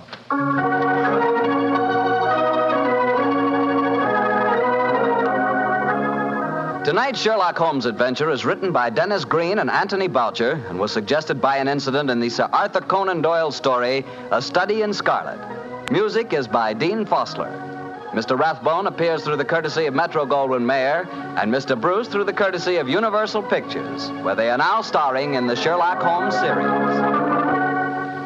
The Petri Wine Company of San Francisco, California, invites you to tune in again next week, same time, same station.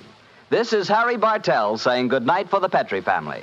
Sherlock Holmes comes to you from our Hollywood studio. This is the Mutual Broadcasting System.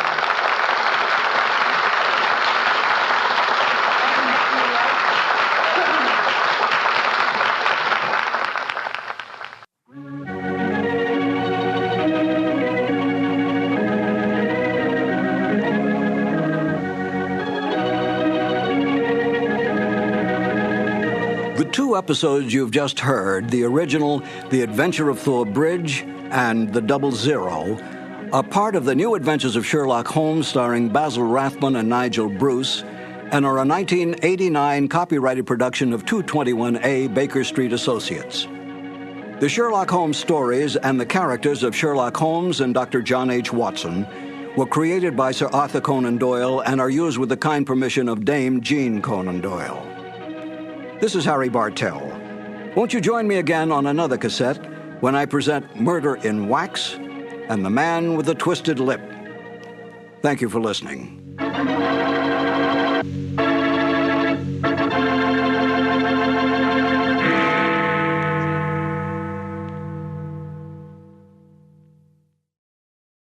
This has been a presentation of Simon & Schuster Audio.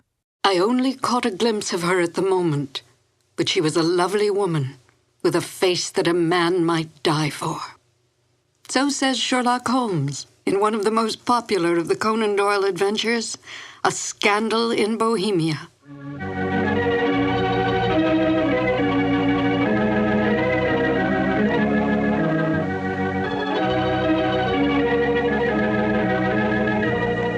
Hello, and welcome to two more new adventures of Sherlock Holmes.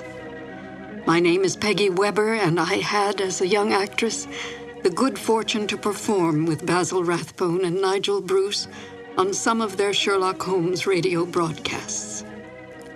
To Sherlock Holmes, Irene Adler was the woman. A great deal has been made of this over the years in many a pastiche, and even in some recent feature films, implying that Holmes was in love with Miss Adler. But we must not lose sight of the true nature of Sherlock Holmes. As Dr. Watson writes, Holmes was a man to whom all emotions, particularly that of love, were abhorrent to his cold, precise, but admirably balanced mind. It would not be in Holmes' nature to be in love with such a woman. We must also bear in mind that outward signs of love in the Victorian era were suppressed. Women were considered second-class citizens, creatures who stood behind their men, bred and raised their children, and stood by silently and supportively. Such forward women as Irene Adler were considered loose women, a woman who was, in the words of the King of Bohemia, an adventuress. Holmes accepted this label placed upon Miss Adler by his client, but did not have so narrow a mind about women himself. He might not care for them, but he certainly did respect them, especially such a formidable woman as Irene Adler. Miss Adler was a benign adversary to Holmes, for in truth all her actions were to protect herself, not to bring harm to the great detective or his client, the King of Bohemia. Miss Adler's cunning, her awareness, as well as her immense beauty, and her ability to best Holmes, who rarely lost the game, are the traits that endeared her to Holmes from the moment he realized she had outfoxed him. And now, Sherlock Holmes and Dr. Watson in the classic adventure, A Scandal in Bohemia. This episode from the life of Sherlock Holmes will be transmitted to our men and women overseas by shortwave and through the worldwide facilities of the Armed Forces Radio Service. Petri Wine brings you Basil Rathbone and Nigel Bruce in the New Adventures of Sherlock Holmes.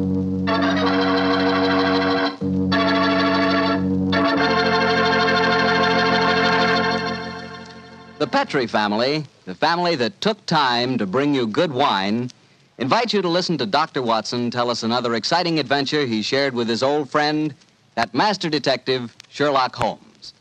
And you know something? I had an adventure tonight I wish you could have shared with me.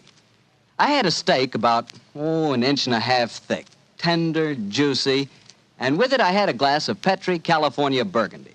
Now there's a combination, steak and Petri Burgundy.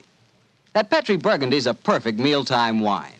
It's a rich red wine that's hearty and full of flavor. Flavor that comes right from the heart of the grape. And don't think that Petri Burgundy is only good with steak.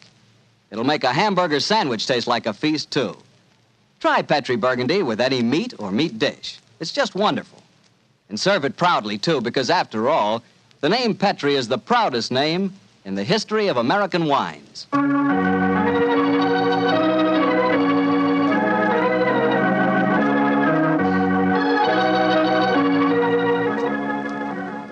And now I know Dr. Watson's waiting for us, so let's go in and join him. Come in, come in, come in, come in.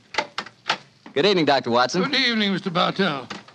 You're quite muffled up tonight, I see. Overcoat, scarf, and gloves. Slip 'em off and come and join me by the fire. Thanks, Doctor. It's quite a nip in the air tonight. Yes, there is indeed. Well, Doctor, you told us last week that tonight's story centered around the activities of a brilliant and beautiful woman. Yes, my boy. Her name was Irene Adler. But I never knew Holmes refer to her by any other name than the woman. She sounds mighty intriguing.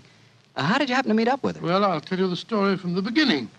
One night, it was on the 20th of May in 1888, to be exact, I was returning home from a visit to a patient when my steps led me through Baker Street. Since my marriage, I hadn't seen much of Sherlock Holmes. And you couldn't resist stopping by at 221B, I'm sure, Doctor. Of course I couldn't.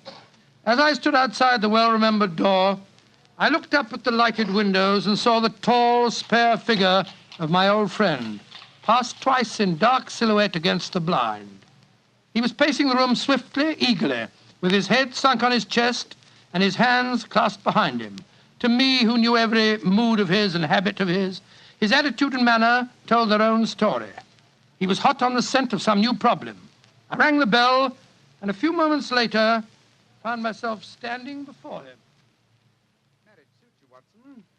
You look in splendid shape. Yes, Holmes, I'm feeling very well, thanks. And in practice again, I see. You didn't tell me that you'd gone back into harness. Oh, and how did you know? Elementary, my dear chap.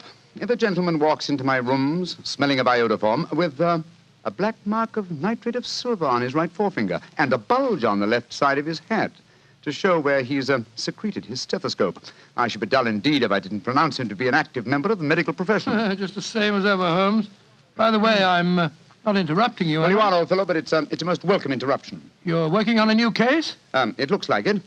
This letter arrived by the last post today. It's undated and has neither signature nor address. Read it. Let's have a look. There will call upon you tonight at 7:45 a gentleman who desires to consult you upon a matter of the very deepest moment. Your recent services to one of the royal houses of Europe have shown that you are one who may safely be trusted. This account of you we have from all quarters received. Be in your chamber, then, at that hour, and do not take it amiss if your visitor wears a mask. Great Scott, it's all very mysterious. What do you imagine it means? Look carefully at the note, old fellow. What do you deduce from it? Well, now, let me think. Well, the man who wrote it was presumably well-to-do. Such paper couldn't be bought under half a crown a packet. And it's peculiarly strong and stiff. Peculiar. That's the very word. It's not an English paper at all. Hold it up to the light. Don't you notice anything? Yes. There's a large E with a small G and a large G with a small T. That's right. Woven into the texture of the paper. What does that suggest to you? The name of the maker, no doubt, or perhaps his monogram. Not at all, my dear fellow. The G with the small T stands for Gesellschaft, which is the German for company. And the EG? That stands for Igria. It's a German-speaking country in Bohemia, not far from Carlsbad. Oh, so the paper was made in Bohemia? Undoubtedly, my dear fellow. And the man who wrote the note is a German. How do you know that? Observe the curious construction of the sentence. This account of you we have from all quarters received. A Frenchman or a Russian could not have written that. It's the German who is so discourteous to his verbs. Oh, there's your client now. I better go home. No, unless you have to. Well, I could stay. I thought that Then perhaps stay, old chap. I'm lost without my Boswell, and this promises to be interesting. I told Mrs. Hudson to let the masked visitor come upstairs unannounced. Come in. Good evening, sir. You received my note? Yes, indeed, sir. Come in, won't you, and sit down. This is my friend and colleague, Dr. Watson. You may say anything before him that you can say to me.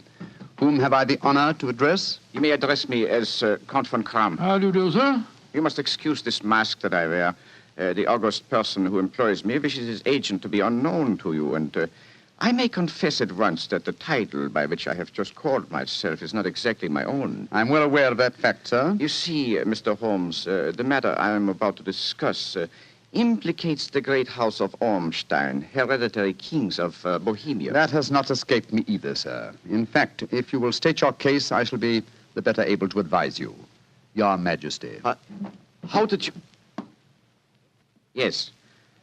Yes, I am the king. Why should I attempt to conceal it? Why, indeed? I shall remove the mask. There. Mr. Holmes, I have traveled incognito from Prague for the express purpose of consulting you. Then pray consult. Briefly, the facts are these. Some 5 years ago, during a visit to Warsaw, I made the acquaintance of the well-known adventuress Irene Adler. Irene Adler? We know of her, Your Majesty. Look her up in the index for me, will you, Watson? It's right beside you on the desk there. I imagined that the name would not be unfamiliar to you. Here we are. Abrahams, Acton Green, Hatchet Murders, Adler. Splendid, old fellow. Hand me the file, will you? Yeah. Thank you. Irene Adler, born in New Jersey in the United States in 1858, contralto. Prima donna Imperial Opera of Warsaw. Retired from the operatic stage, living in London. Quite so. And here's a recent notation. Your Majesty, as I understand, became entangled with this young person, wrote her some compromising letters, and is now desirous of getting those letters back. Precisely so, but how did... Was there a secret marriage? None. No legal papers or certificates? No. Then I fail to follow, Your Majesty. If this young lady should produce her letters for blackmailing purposes, how is she to prove their authenticity? There is the handwriting. Well, that could be a forgery, Your Majesty. But it was private notepaper. Stolen. My own seal. Imitated. My photograph. Bought. What? They were bought in the photograph. Oh, dear, that's very bad. Your Majesty has indeed committed an indiscretion. Did you inscribe the photograph, Your Majesty? Yes, Dr. Watson, I'm afraid I did. Mr. Holmes, it must be recovered. Perhaps if you were to pay enough, the photograph might be bought. She refuses to sell. Stolen, then? 5 attempts have been made. Twice burglars in my pay ransacked her house. Once we diverted her luggage when she traveled. Twice she has been waylaid. There has been no result. Oh, dear. It's quite a pretty little problem. It is a deadly serious one to me. Your Majesty, what does Miss Adler intend to do with the photograph? To ruin me. Oh, how? Well, I'm about to be married to the second daughter of the King of Scandinavia.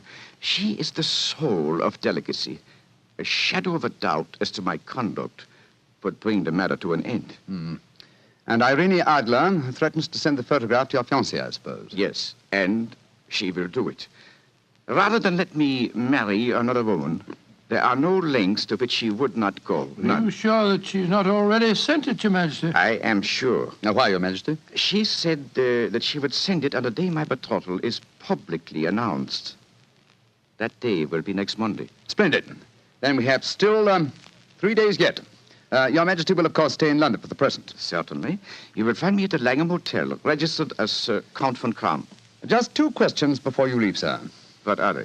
Is the photograph large or small? Quite large. And it was in a heavy frame. I see. And what is Miss Irene Adler's London address?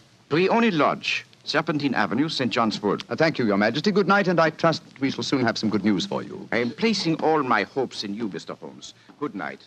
Good night, Dr. Watson. Good night, Your Majesty. Fascinating problem, Holmes. I wish I could help you with it. You can, my dear chap. Huh? I shall be glad of your company. Oh, splendid. What's our first move, Holmes? Well, a good night's rest, I think.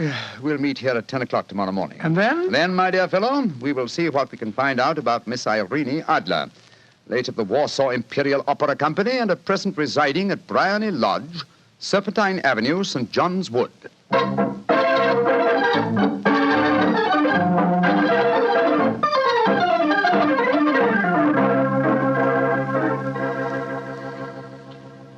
Well, Holmes, a cursory examination of Briony Lodge didn't prove very illuminating. No, a bijou residence that represents the essence of dignified suburbia, but tells us very little about its owner. I think a visit to the local public house might prove more instructive. Come on, old chap. I see the door to the Coach and Horses inviting us from across the road. Well, our disguises shouldn't cause any suspicion, Holmes. That's why I suggested them. In the character of a couple of stable hands, I felt that we might inspire confidence. This is a horsey neighborhood. There's a wonderful sympathy and Freemasonry among the fraternity. There we are. Better let me do most of the talking. Yes, I will indeed. I'm sure that your accent will be more convincing than mine. Let's go in, shall we? Well,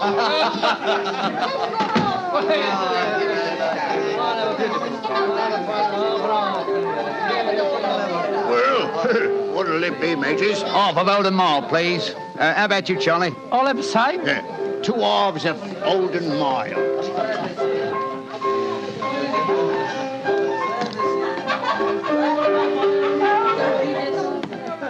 Well, here you are, mateys. That'll be a tenner. Have a drink with us, Governor. Oh, don't mind if I do. I'll have a Guinness. You blokes new round here? Yes, that's right. Came over from Clapham. Clapham, eh? Well, here's looking at you. Hunting for jobs? That's right. We was told that Miss Idler across at Bryony Lodge needed a new coachman and a groom. Well, it's the first I've heard of it. It might be true. Have you been over there to ask? No, not yet. We thought we'd find out something about the old girl first. She ain't no old girl, matey. She's the prettiest young thing you ever saw under a bonnet, and that's a fact. You know her, Governor? Why, of course I know her. Used to drive her carriage, I did. Before I came to work here. Oh, what's she like? Oh, nice little lady, as you'll find, chum. Work you hard? No. She lives quiet, like. Goes out singing at concerts once in a while. The rest of the time, it's money for jam. She goes out for a drive in the park every day at 5 and comes back to dinner at 6:30. The rest of the time's your own. She ain't married, you say? No. But she's got a bloke what comes to see her all the time. He's a barrister. Nice gentleman. Mr. Geoffrey Norton is his name. Good-looking fella. Wouldn't be surprised to see him get spliced. Sounds like a cushy job to me. Come on, Charlie. Let's get over to the house and see what's what. Much obliged to you, chum. Well, good luck, mateys, and thanks for the Guinness.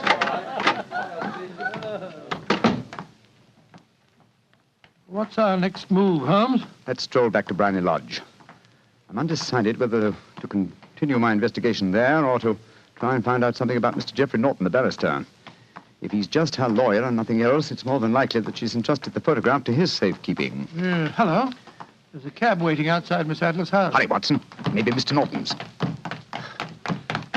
Here we are at the gate. Yes. Here comes a man hurrying down the pathway. Quick. Flatten yourself behind this post. Listen. Where to now, Mr. Norton? Drive like the devil.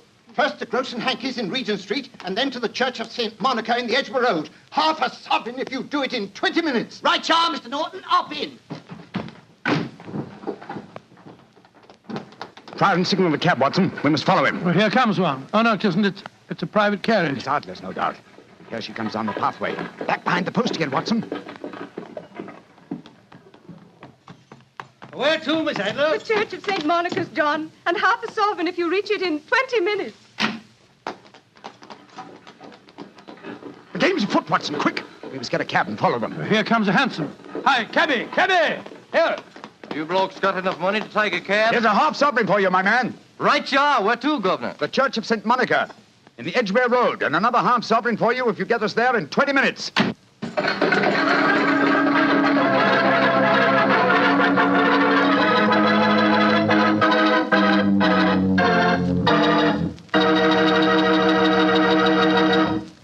We'll hear the rest of Dr. Watson's story in just a second, but let me tell you something. If you're going to have chicken for dinner tomorrow night, or any night, don't forget to serve that chicken with Petri California Sauterne. Believe me, Petri Sauterne is just about the last word in white wines. It's beautifully golden in color, it's delicate and intriguing in flavor, and it's just, well, you taste it and see for yourself. If you want a delicious white wine, you certainly want a Petri Sauterne. Well, Doctor, once again, you broke off your story at the most exciting point. Did you and Sherlock Holmes reach that church inside the 20 minutes? Yes, Mr. Bartell, we did, but the other carriages were there before us. Holmes went into the church after telling me to guard the outside. I must have waited for 10 minutes or more before Mr. Geoffrey Norton and Miss Adler came out, spoke a few words to each other, and then left in their separate conveyances. A moment later, Holmes, still dressed as a stable hand, came striding out of the church and down the steps towards me. He was obviously very excited. Watson. Have they left? Yes, in separate cabs. I overheard him say that he was going back to his office. And she said, I shall drive out in the park at 5 this evening. Splendid, old fellow. Then come on. We can return to Baker Street. What happened inside the church, Holmes? They were married. Married? Of course. The ceremony would have been illegal if it had been performed after noon. That accounted for their wild dash to the church. Jump into the cab. Where to now, Governor? 221B Baker Street. Oh, so they got married, eh? Yes, and it may amuse you to know that I acted as witness at the ceremony. Oh, you did? But how did that happen?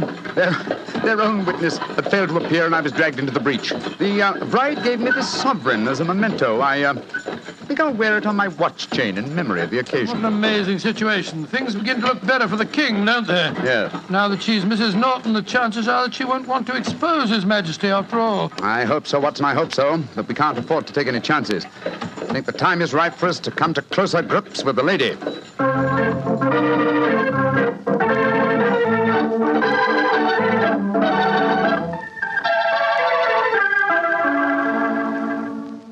Well, Holmes, now that we've eaten, perhaps you'll tell me your plan. With pleasure, my dear fellow. And while I'm so doing, I'll proceed with applying the makeup for my new disguise. Another disguise? What's it to be this time? I think the character and appearance of an amiable and simple-minded nonconformist clergyman would be most suited to my plan for entering Miss Adler's house. Are you going to try and enter, then? I must, dear fellow. Yes, I'm sure the photograph is there.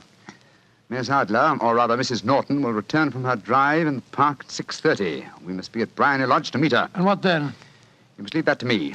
I've already made my arrangements. There is only one point on which I must insist. You must not interfere, come what may. You understand? I'm to remain neutral. Yes, there will be some small unpleasantness. Don't join in it. It will end in my being conveyed into the house. As soon as I'm able to, I shall open one of the windows. You're to watch from the outside. When I raise my hand, you will throw an object which I shall give you through the window and at the same time cry, fire. Follow me? Entirely, but what am I to throw? Oh, it's nothing very formidable. Here it is. Looks like a great big cigar. What is it? Just an ordinary plumber's smoke rocket, fitted with a cap at each end to make it self-lighting. Your task is confined to throwing it through the window. When you raise the cry, fire, it will be taken up by quite a number of people. You may then walk to the end of the street, and I'll rejoin you in 10 minutes. I hope I've made myself clear. Perfectly. Good. And now, old fellow, as soon as I've donned my clerical attire, let's be on our way. There's no time to be lost.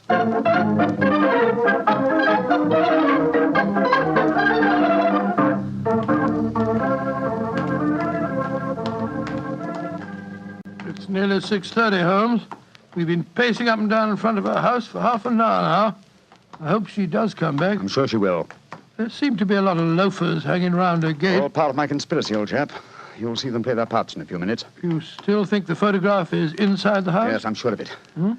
It's most unlikely that she carries it about with her. Remember, the king told us it was a large frame picture. And also remember that she'd planned to use it within a few days. It must be where she can lay her hands on it. It must be inside her house. But her house has been burgled twice. They don't know how to look. Well, how will you look? I won't. I'll get her to show me. She'll refuse. No, she won't be able to. Shh. Here comes the carriage now. Remember, Watson, carry out my orders to the letter. Yes, you can trust me, Holmes. Good luck. Blimey, here comes the Duchess of Tiddleweeds. Let's put out the carpet. She might get her tootsies wet. Oh, put a sock in it, Elfie. Leave him alone. She's no better than she ought to be. Please let me through. I live here. Well, ain't that nice? We'll all come in and have a cup of cocoa. Move out of the way, please, and let the lady through. Mind your own business. Just 'cause your collar's turned the wrong way, you can't spoil our fun. That's right, Eddie. Keep your nose out of it, parson. Please don't fight about it. I tell you to stop molesting the lady. Do ya? Then how would you like a biff in the nose? Oh, he hit the poor man. Then he ran away, the coward. Is the clergyman badly hurt? He hit his head, Mum, and he fell. If you asks me, he's hurt bad. He's bleeding something terrible. Can we bring him in, Mum? He can't lie here in the street. Why, of course. Bring him in. Right you are, Mum. Here, Bert. Right out. Give us a hand. Anyway. Coo, poor fella. Do you see what happened to him, mister? Yes, I saw, my good woman. A very convincing demonstration. What you mean? Weren't you paid by a certain gentleman for this performance? Oh, you knows about it, too. Yeah, you must be a friend of Mr. Sherlock Holmes. Yes, I am. Nice gentleman. He give us $5 bob apiece for tonight's work. It ain't through yet, though. We got to start yelling fire when somebody tells us. I'm that somebody, my dear lady. There's Mr. Holmes now. He's inside the house. Yes, he's opening a window. Now he's raising his hand. That's my signal. Now to throw the rocket. There we are. Fire!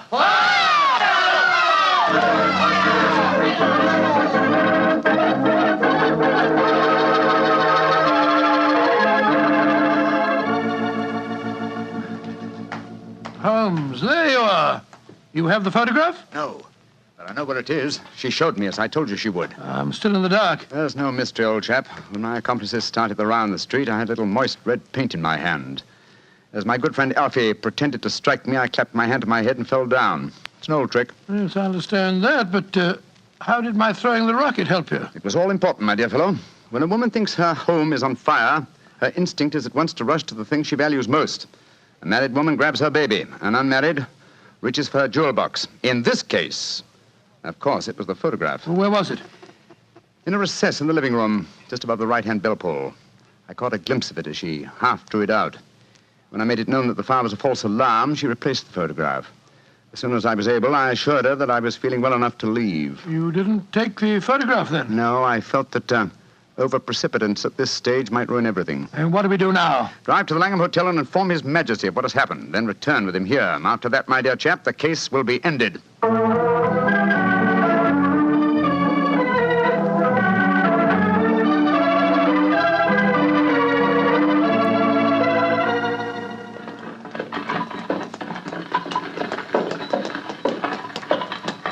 This is Brownlee Lodge now, Your Majesty. I'm all impatience. You're certain this photograph will still be there, Mr. Holmes? I have every reason to believe so, Your Majesty. I must confess, this is going to be something of an ordeal. Then I suggest that you let me do the talking, Your Majesty. I think I know how to handle the lady.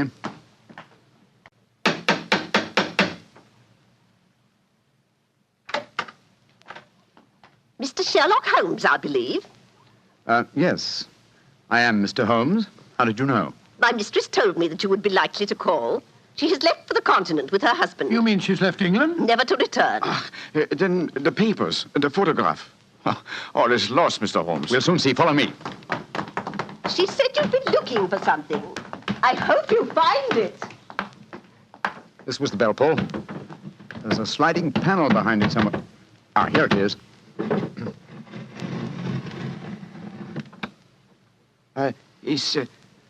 Is the photograph there, Mr. Holmes? There is a photograph, but it's a photograph of the lady alone.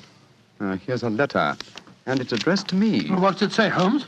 My dear Mr. Sherlock Holmes, you really did it very well. Until after the fire alarm, I had no suspicion. But then, when I realized how I had betrayed myself, I began to think. I'd been warned that if the king employed an agent, it would certainly be you. May I congratulate you on your disguise as the dear old clergyman? Great Scott, you was far more clever than you thought, Holmes. Yeah, go on.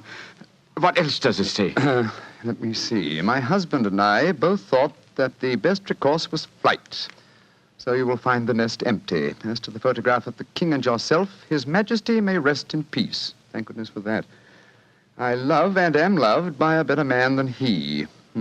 I leave another photograph, however, that he might care to possess. And I remain, dear Mr. Sherlock Holmes, very truly yours, Irene Norton, née Adler. What a woman, Watson. What a woman. What a magnificent woman. She fooled me completely. But, I'm sorry, Your Majesty. I've been unable to bring your business to a more successful conclusion. On the contrary, my dear sir, nothing could be more successful. I know that Irene's word is inviolate. The incriminating photograph is now as safe as if it were in the fire. I'm glad to hear Your Majesty say so. I am immensely indebted to you. Now, pray tell me in what way I can reward you.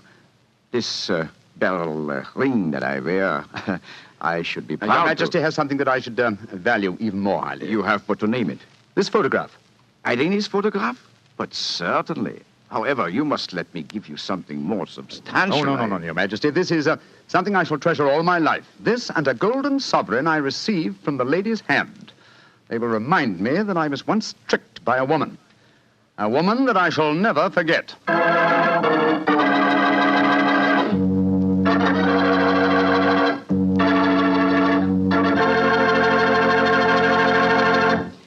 What a woman, that Mrs. Adler. Or should I say, Mrs. Norton.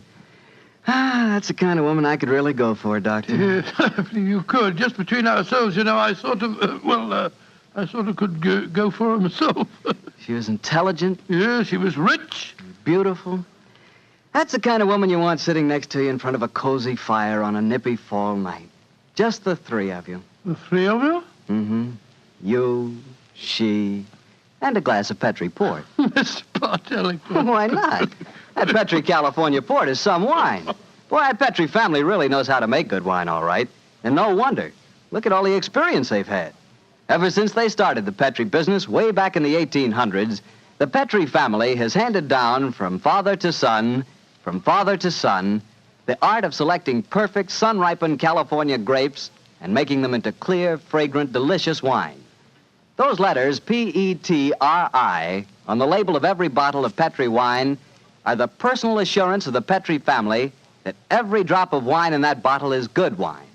It's got to be, because Petri took time to bring you good wine.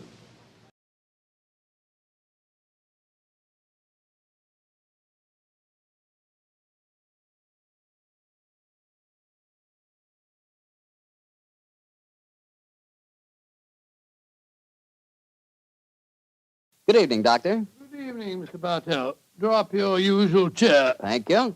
That's it. Well, did you enjoy the Christmas holidays? Well, I've had a whale of a time, thank you, but I don't think I can face a turkey or a mince pie for at least another year. How about you, Doctor? Oh, I had a very pleasant week, too, my boy. Parties, visitors, and a flattering number of Christmas messages to be answered. Oh, say, you got a new pipe. Is that a Christmas present? Yes, new pipe, new tobacco pouch, and a pound of my favorite tobacco. All of them sent to me from London by an old client and a friend of mine, Sir Ian Dunbar.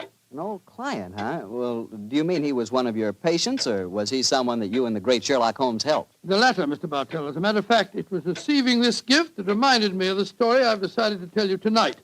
A story in which Sir Ian Dunbar played a prominent part. And how did it begin? The day before New Year's Eve in 1899. Sherlock Holmes and I sat in opposite corners of a first-class railway carriage as we sped towards Edinburgh in the Flying Scotsman. What took you and Sherlock Holmes up there, Doctor? It started off as a holiday visit, Mr. Bartell. My old friend Sir Walter Dunbar had asked Holmes and me to spend a few days with him at Dunbar Castle, about 20 miles outside Edinburgh. After we left King's Cross Station, Holmes, his sharp, eager face framed in his deerstalking cap, dipped into the bundle of fresh papers which he'd brought with him. We'd left Bedford far behind us before he thrust the last one of them under the seat, leaned across, and offered me his cigar case.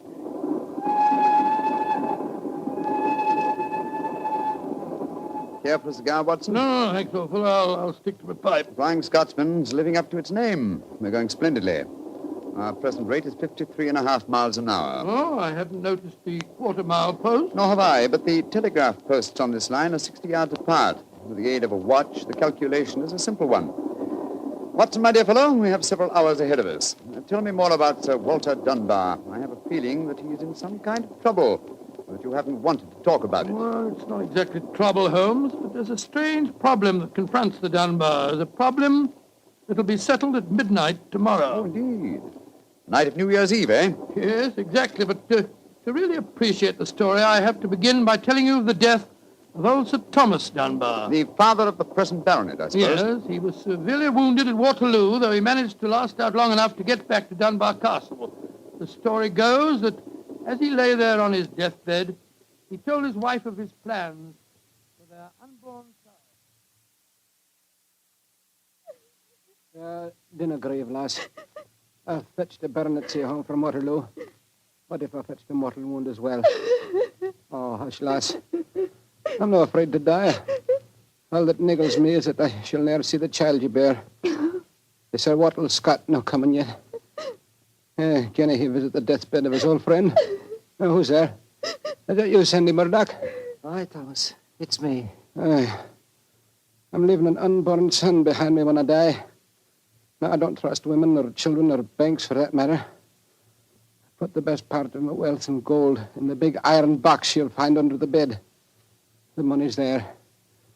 Aye, and something else for a rainy day. You're to keep that box in trust for me, Sandy. You can turn it over to my boy on the New Year's Eve before his 21st birthday. And he'll be a man and wise enough to know how to use it. You understand, Sandy?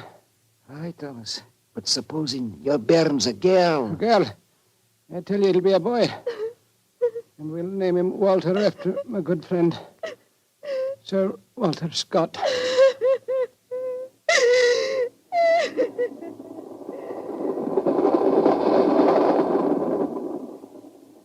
Very interesting story, Watson. And that child, of course, is the gentleman we are going to see now, Sir Walter Dunbar. Exactly.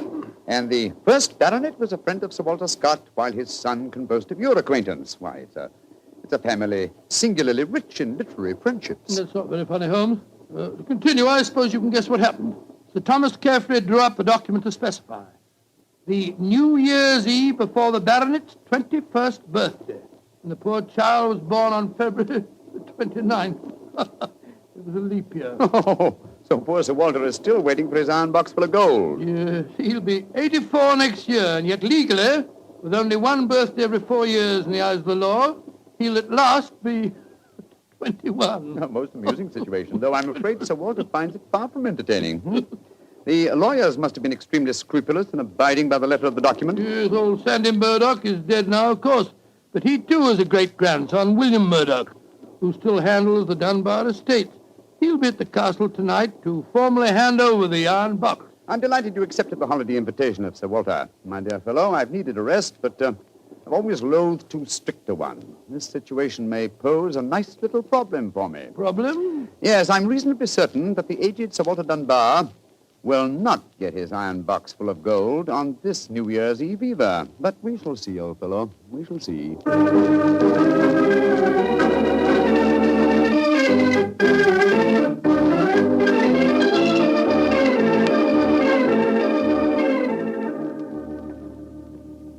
Dr. Watson, I'm glad to see you and Mr. Holmes here at the castle. Thank you, my boy. Holmes, this is Ian Dunbar, Sir Walter's grandson. How do you do, Mr. Dunbar? I'm very proud to meet you, Mr. Holmes. I've heard a lot about you. Our grandfather will be down in a few moments. Let's go into the library, shall we? Well, I imagine Sir Walter's quite excited about tonight's ceremony, isn't he? Wouldn't you be, if you'd waited 63 years too long for an inheritance? Indeed, I should. Thank the Lord I had the foresight to be born on the prosaic date of August the 21st. In the event of your grandfather's death, you will be the next baronet, I take it. Yes, Mr. Holmes. You see, my father was killed 2 months ago at Mafeking. Yes, I read about it in the papers, my boy. I'm very sorry. Thank you, Doctor. The opening of the box isn't going to be the only ceremony at midnight. Dorothy and I are announcing our engagement. Dorothy? Dorothy Small. She and her father are staying here, too. My congratulations. Yes, indeed, Ian. Indeed, mine, too. Thank you. It's been quite a battle with her father, though. He's a businessman and isn't impressed with titles when they aren't accompanied by a suitable income. But when we told him about the inheritance, he relented and gave his consent. Here's Dorothy now. Dorothy, darling, I want you to meet 2 friends of mine, Mr. Sherlock Holmes and Dr. Watson. How do you do? Now, how do you do, Miss Small? How are you, my dear? From what this young man's been telling us, I gather that congratulations are in order. Thank you. I finally persuaded Father that Ian would make a worthy son-in-law. For a while, I was afraid we'd have to elope to Gretna Green, live in a cottage on bread and cheese and love, and brave the parental wrath, just as they do in the storybooks. Oh, Sir Walter, there you are. Watson, my dear boy. How are you? And this must be your friend Sherlock Holmes. How do you do, Sir Walter? Very well for a young nipper who'll be 21 at midnight. Gentlemen, may I introduce Mr. Herbert Small? How do you do, sir? I believe that we have to congratulate you on the engagement of your daughter. That was supposed to remain a secret until midnight. The Dunbar box was finally opened. Dinna be grouchy, Herbert. The children are in love, and I'm going to settle money on Ian. And it's New Year's Eve. Let's enter into the spirit of the occasion. Bring out the glasses, Ian. I've had some bottles of my special pride put out. It's the finest port in Scotland. The cream of Dunbar. Aye. My father laid the first bottle down the year before I was born. And a drink of the brew will surely warm the cockles of your heart. My mouth's watering already, Sir Walter. When is this lawyer fellow, young Murdoch, getting here? Any moment, Herbert. As soon as he arrives, we'll have dinner, and then we'll be ready for the evening ceremonies. He's bringing the famous iron box with him, Sir Walter? If he doesn't, they won't get any dinner, Holmes. Ian, pass the glasses around, my boy. There you are, Murdoch. Good evening, Sir Walter. Oh, you've got the box with you, I see. Now the party's complete. Let me introduce you. Miss Small, her father, Mr. Small, my grandson, Ian, you know. Mr. Sherlock Holmes, Dr. Watson. How do you do, sir? I'm sorry I'm late, Sir Walter. My train was delayed. Oh, that's all right, Murdoch. You're here, and you brought the box. That's all that matters. Ian, give our young lawyer a drink. Here, I'll help you pour I must say that this is rather exciting, Holmes. The famous iron box with its inheritance of gold. Yes, and from the size of the box, at a rough guess, I should estimate its cubic content in gold at around 5,000 pounds. Not a vast sum, perhaps, to a businessman like Mr. Small, but a windfall to an impecunious Scottish baronet. Yes, I suppose it is. A strong young man, Mr. Murdoch. How do you mean strong, Holmes? A box that size, full of golden sovereigns, would weigh a considerable amount. And yet the lawyer carried it single-handed. Now that we're all assembled, I'm going to propose a toast. Though it's still some hours off yet, let's drink to the new year. It means a lot to some of us. To 1900. 1900. We should toast more than just 1900, Sir Walter. We should drink to the new century that's about to begin. Good idea, Dorothy. Oh, I'm afraid that wouldn't be quite appropriate, Miss Small. To be accurate, the 20th century won't begin until January the 1st, 1901, and not 1900. Of course. That's it. Dorothy, I'm afraid your wedding can't take place for some time yet. Father, what are you talking about? I read an article in The Guardian the other day that said just the same thing as you, Dr. Watson. And what's more, it said something even more important. It said that 1900 is not a leap year. Oh, rubbish.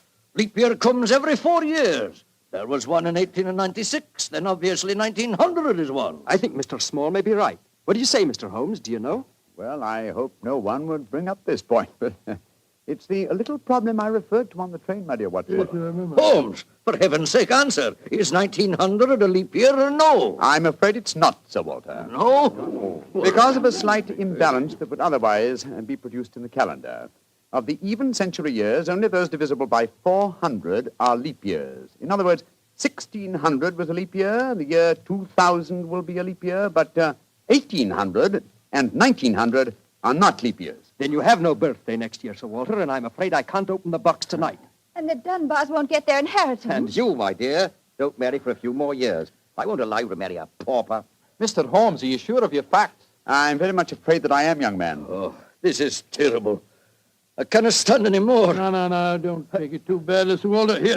Here, drink this. There. That's it. After all, you only have to wait another 4 years. Another 4 years? At my age, young man, at my age. Oh, no, I shall never live that long. Hey, what is it, Angus? Dinner is prepared, Sir Walter. You can serve it as soon as you're ready, sir.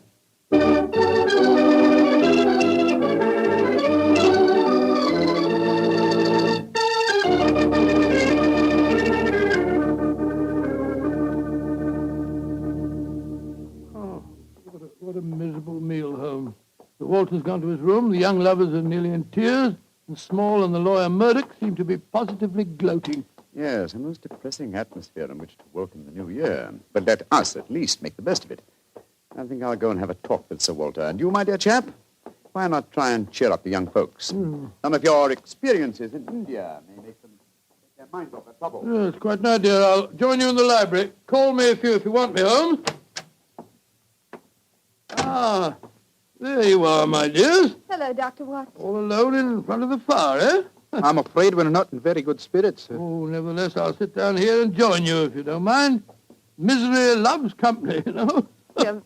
You're very kind, Doctor. I was just trying to persuade Ian to elope with me. But he's being most ungallant. He won't even consider it. How can I, darling? I've got under 200 pounds a year in my own right. How could we live on that? I was counting on the money the grandfather was going to give us to get me started. Now, Miss Small, a little earlier you talked of Gretna Green and bread and cheese and love in a cottage. Yes, there's a lot to be said for it, you know. Well, to be said for it, yes, Doctor. But have you ever tried it? Not literally, my boy, but I may tell you that when Mary, my wife, and I were first married, I had very little money. In fact, my income was just about the sum that you mentioned. And we were very happy. Ah, but you have a profession, Doctor. Look at me. I've been trained for nothing except to be Laird of Dunbar Castle. I can't support a wife on tradition. But you're young, Ian. You can get some kind of position. I'm sure you yes, can. Of course. As a matter of fact, I think that... Holmes, what is it? What's wrong? There's devil's work afoot, Watson. Come with me, old fellow. And you, Mr. Dunbar. Mr. Holmes, what's happened? It's Sir Walter. I went to his room. It was in darkness, but in the moonlight I saw two figures struggling by the open casement. One of them was Sir Walter. As I entered, he disappeared from sight. His attacker had pushed him out of the window into the moat. How dreadful. The other man got away in the darkness. We must get lanterns and go out to the moat at once. Though I'm very much afraid, Mr. Dunbar, that your grandfather is beyond our help.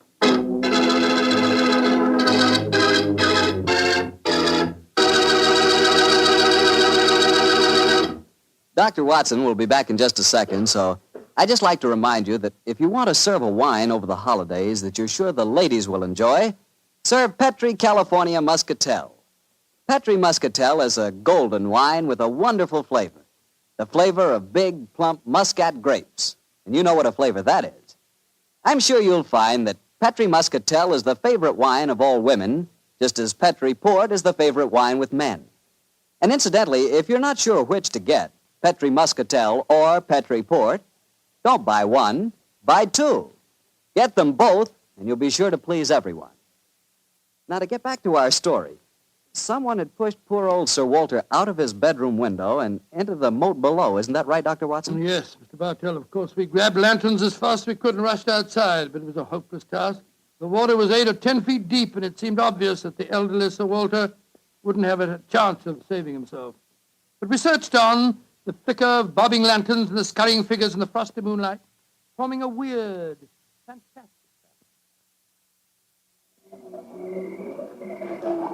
Angus, bring a lantern over here. Aye, sir. Can you see anything, Holmes? Not a thing. I don't see why your friend doesn't call the police, Dr. Watson. He's accomplishing nothing. He thought there might be a chance of finding the old man alive, Mr. Small. He wants to avoid a scandal, if possible, for your sake, sir, as well as the Dunbars. The scandal can't touch me or Dorothy over this. Her engagement was never announced. Thank heaven. That's a great pity, sir. I should think some new blood in your family would be a great improvement. You're being confoundedly impertinent, Doctor. And you'll be confoundedly heartless, sir. Well, Holmes, have you given up hope? I'm afraid we'll never find him without dragnets and grappling hooks. Have to call the police. What time is it? Sir Ian, you know the time? What did you call me, Mr. Holmes? Sir Ian. By Jove, yes. It does seem a bit premature, Holmes, but of course you're right. If your poor grandfather's dead, Mr. Dunbar, you're the baronet now. And the time, Sir Ian? It's 11:45, Mr. Holmes. A quarter of an hour to the new year. Sir Ian, doesn't that fact suggest something to you? Yes, it does. So I'm the new baronet, am I? Very well, then. There'll be no more talk of the police for 15 minutes. I want all of you to come back to the castle with me. As the last chime of midnight rings out, I shall have a statement to make. A statement that I want you all to hear.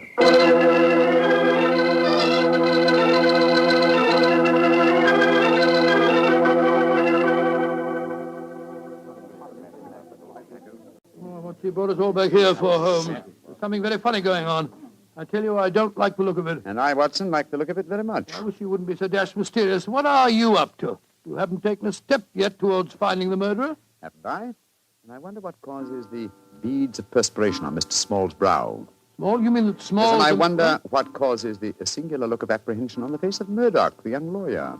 You remember, of course, on my remarking how easily he carried the large iron box. Good Scott, yes. And it took a strong man to throw Sir Walter out of the window. Watson, huh? The new year is approaching. Ladies and gentlemen, in view of our recent tragedy, this is one New Year's Eve when none of us feels like song and jollity. But there still remains a ritual duty for me to perform. Mr. Murdoch, open the iron box, please. But I can't do that. It was only to be opened for your grandfather. No, Mr. Murdoch. The phrase was that it was to be opened on the New Year's Eve before the baronet's 21st birthday. I am now the baronet, and I shall be 21 next year on August 21st. Open the box, please, Mr. Murdoch. Ian, darling, how frightfully clever of you. Good lad. I hoped you'd think of it. Sir Ian. Murdoch, open that box. Very well, Sir Ian. But I'm afraid you're in for something of a shock. Great Scott, the box is empty. Except for a sheet of notepaper in the bottom. What's the meaning of this, Murdoch? Read that paper, Sir Ian, and you'll understand. I owe you 4,000 sovereigns. And it's signed Alexander Murdoch, on behalf of Murdoch and Murdoch, lawyers. You'd better explain this. It's the family skeleton, Sir Ian. That note is signed by my great-grandfather, the one that witnessed the original deed concerning the box. As soon as Sir Walter was born on that February the 29th, my great-grandfather realized the money wouldn't have to be produced for 84 years. And so he stole it. He borrowed it. He always intended to pay it back, but he was never able to. When he died, he told my father of his secret, and my father in turn told me. We've always planned to put back the money, Sir Ian, but we've never been able to. This is daylight robbery. You should prosecute them, Ian. The firm's still in business. You can ruin them. You can sue them for every penny they have. Mr. Small, you've already shown a marked aversion to my family. I suggest you allow me to handle their affairs. Bravo, Ian. How dare you, Dorothy? Go to your room. No one's going to their room. No one's leaving here until the police arrive. I'm convinced that one of you murdered my grandfather tonight. And if you ask me, it's obvious who that someone is. Who, Dr. Watson? You, Mr. Murdoch. You came here planning to kill poor old Sir Walter because you never intended to open that box. You thought that your secret would die with him. That's a lie. I was going to tell him everything and then ask for time to pay the money. I didn't kill him. Of course he didn't. There's your murderer. You yourself, Ian. Father, what are you saying? I'm saying that Ian's the murderer. He saw that the box wasn't going to be open for another 4 years. He realized out the money couldn't marry Dorothy, so he killed his grandfather and then ordered the box opened. You're trying to cover yourself. You pushed grandfather out of that window tonight. You thought that if he died, the box would never be opened. So Dorothy couldn't marry me. You young Gentlemen, please. Upon my soul, Holmes, you seem remarkably calm. Do I, my dear Watson? I must say I'm absolutely fascinated by listening to three people accusing each other of murder, and each of them producing perfectly sound motives. It's a remarkable example of the dangers of reasoning from motive alone. We should profit by experience, Watson. Mr. Holmes, how can you be so calm? There's a murderer in this I room. suppose this game of charades is getting a little out of hand, Miss Small. Let's conclude it. You'd better come out now. That tapestry, it's moving. A happy new year to you all. Grandfather. Sir Walter, oh, am I seeing a ghost? Oh, Sir Walter, you're all right. But what kind of a game have you been playing? It's a bunny game that Holmes and I invented. You might call it forcing the issue. I was determined to have the box open before the next 4 years were out, whilst I was still alive to look inside it. But the trickery of your family, Murdoch, has made me a very unhappy man. Sir Walter, I shall pay back the money in a few years. I swear I will. It'll be too late to do me any good, but I'll take care that Ian gets it. I've half a mind to prosecute you. Grandfather, the money isn't important now that you're all right. You were counting on it just the same, my boy, so that you could marry Dorothy. I know that. She'll never marry a pauper. I won't allow it. When I'm 21, you can't stop me, Father, and I am going to marry Ian. Be quiet. Sir Walter, it's a very unsavory business. I think that you owe us an explanation of your behavior tonight. You tell him, Holmes. I fancy a wee drop of cream of Dunbar. Watching you all search for my body in the moat has made me thirsty. The explanation is a very simple one, ladies and gentlemen. When you arrived here tonight, Mr. Murdoch, I knew from the way you handled the box that it could not contain the sum of gold it was supposed to. And so you suspected fraud and devised a plan to force the opening of the box. Yes, and Sir Walter was an eager conspirator. Of course I was. Ian is 21 next August. Supposing I had died after he came of age and before my next birthday, 4 years hence, the box would never have been opened. And so we invented the fake murder story. By the way, Ian, I must congratulate you for grasping the possibilities of the situation so speedily. If you hadn't demanded the opening of the box, the Murdoch secret might still be a secret. Well, it was a clever plan, Holmes. It's too bad that it had to have such a miserable ending. I'm not sure that we have finished with the matter. Mr. Murdoch. Yes, Mr. Holmes? You say that your family took £4,000 from that box? Yes, Mr. Holmes. Curious. I would have sworn from its size that it would hold closer to 5,000. And in your account of the legend, Watson, you told me that Sir Thomas Dunbar stated of his deathbed that he had put something else in the box. Right. Something for a rainy day, is that it? Mm-hmm. Did the Murdochs find that extra something? No, Mr. Holmes. They found nothing but the gold. Oh, that's very odd. I think I'll take a closer look at that box, if you don't mind. Since this seems to be a night of telling secrets, I think you might as well know, Father, that if you don't give your consent, I shall elope with him. Oh, bravo, my dear, bravo. No such thing. I admire your resolution, young lady, but I hardly think it will be necessary. What do you mean, Holmes? Permit me to show you all the treasure of the Dunbars. What have you found, Holmes? Something for a rainy day that old Sir Thomas spoke of. You see, since the cubic contents of the box obviously differed from my calculations, I deduced the existence of a false bottom. I was correct. And in that space, I found this. Oh, it's a manuscript. Quite so, the manuscript of a book. Look at the title page and see the author's name. History of the Dunbar Family. By Sir Walter Scott. Scott? I think, Sir Walter, that an original and unpublished manuscript by your distinguished namesake will prove worth several times the gold that is missing from that box. You've saved the day for us, Holmes, my boy. God bless you. Oh, this has been as strange a new year as ever I knew. But it's turned out to be a bonny one, thanks to you, Holmes. Well, fill up your glasses. We're going to drink a toast to the new year. By Joe, yes, Sir Walter. This is really a happy occasion. Then let's complete it by singing the traditional song of the season, Auld Lang Syne. And in this case, when we sing, Should Old Acquaintance Be Forgot, I feel that in our hearts we should be thinking of Sir Walter Scott. He died over 60 years ago, He's made us all very happy here tonight. Should old acquaintance be forgot and never brought to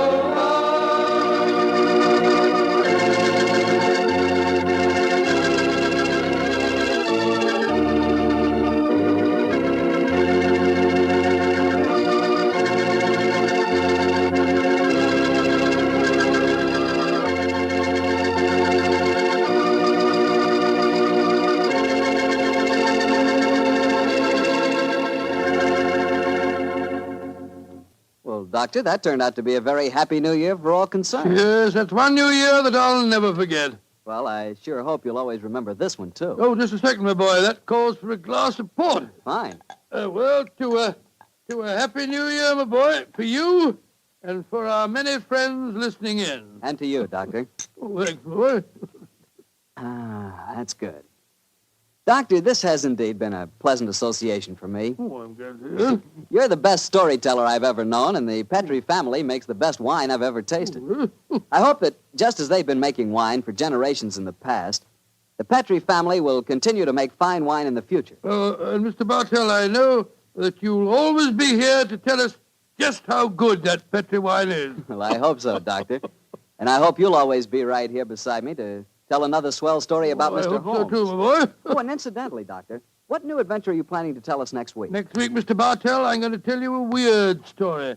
It starts with a series of murders on Hampstead Heath and ends with a battle to the death in a burning waxworks. I call it the strange case of the murderer in wax. Tonight's Sherlock Holmes adventure was written by Dennis Green and Anthony Boucher and was suggested by an incident in the Sir Arthur Conan Doyle story, The Silver Blaze. Music is by Dean Fossler. Mr. Rathbone appears through the courtesy of Metro-Goldwyn-Mayer, and Mr. Bruce through the courtesy of Universal Pictures, where they are now starring in the Sherlock Holmes series.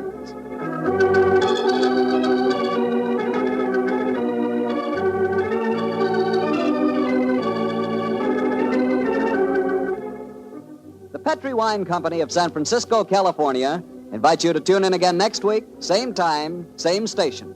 Sherlock Holmes comes to you from our Hollywood studios.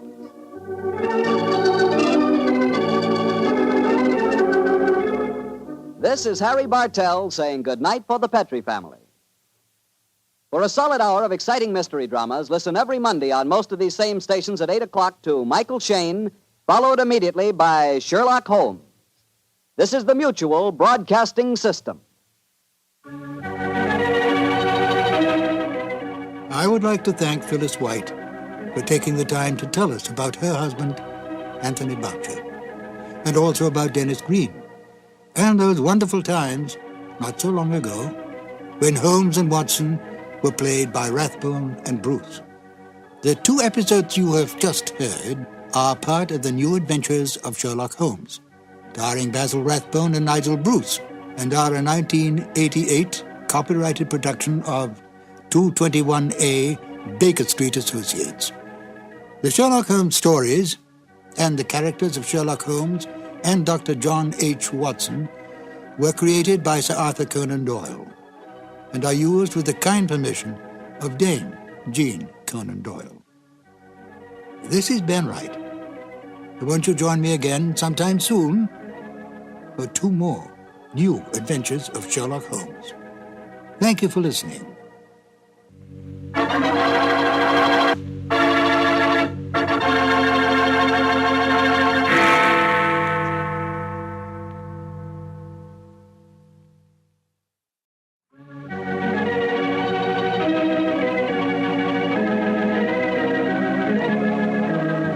In 1945, I considered myself a very lucky man because I was the announcer on the new adventures of Sherlock Holmes. My name is Harry Bartell.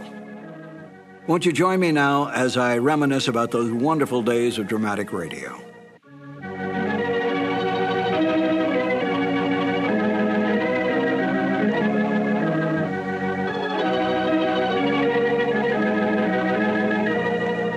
Glenn Hall Taylor was the producer of the show. He was the Young and Rubicam representative, Young and Rubicam being the advertising agency for Petrie Wines. And Edna Best, in the season that I was on the show as the announcer, was the director. So that Glenn Hall would provide commercial material and so forth for Edna's use, and then Edna directed the show in the booth. She was the one who made all the line changes, all the timing changes, all the cuts, and so forth. I know that Glenn Hall, I think, directed it 1 year. I got the Sherlock Holmes show by accident. I came over to CBS Studios on Sunset Boulevard one day to rehearse for another show, and the lobby was loaded with announcers. Practically every announcer in Hollywood was there. I couldn't figure out what was going on, and as the secretary came out with her list and said, George or Sam or whoever, I said, what's going on here? And she said, they're auditioning for a new show. And I said, who's holding the audition? They said, Edna Best. Edna Best was a lovely, lovely lady. I had worked with her on other shows. And I said, if she has a moment, let me sneak into the studio, if you don't mind, just to say hello, and I'll come right back out. She said, I'll ask. So she came out a little later and said, you can go in for just a second. I went in, stepped in front of the microphone, which was set up in the studio, and said, Edna, I came in to say hello. Hello, bye-bye. And I started to leave. And she said, aren't you going to read?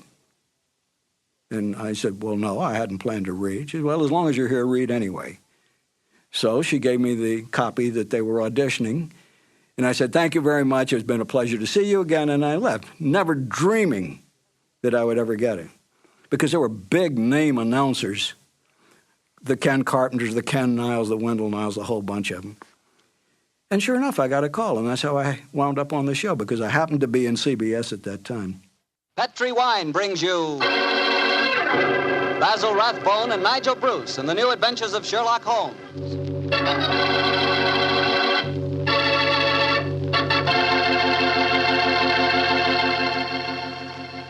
The Petri family, the family that took time to bring you good wine, invite you to listen to Dr. Watson tell us another exciting story about his good friend, that master detective, Sherlock Holmes.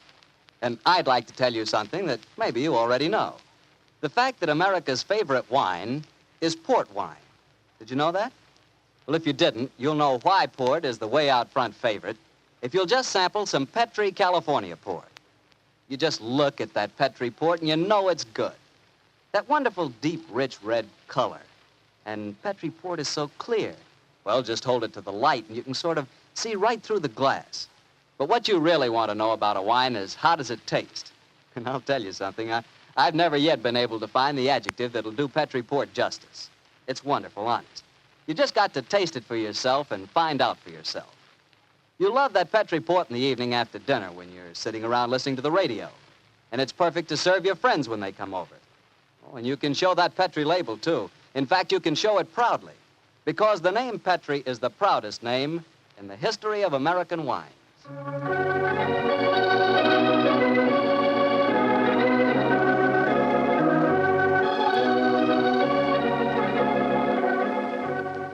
And now I'm sure our old friend Dr. Watson's ready for us, so let's go in and join him.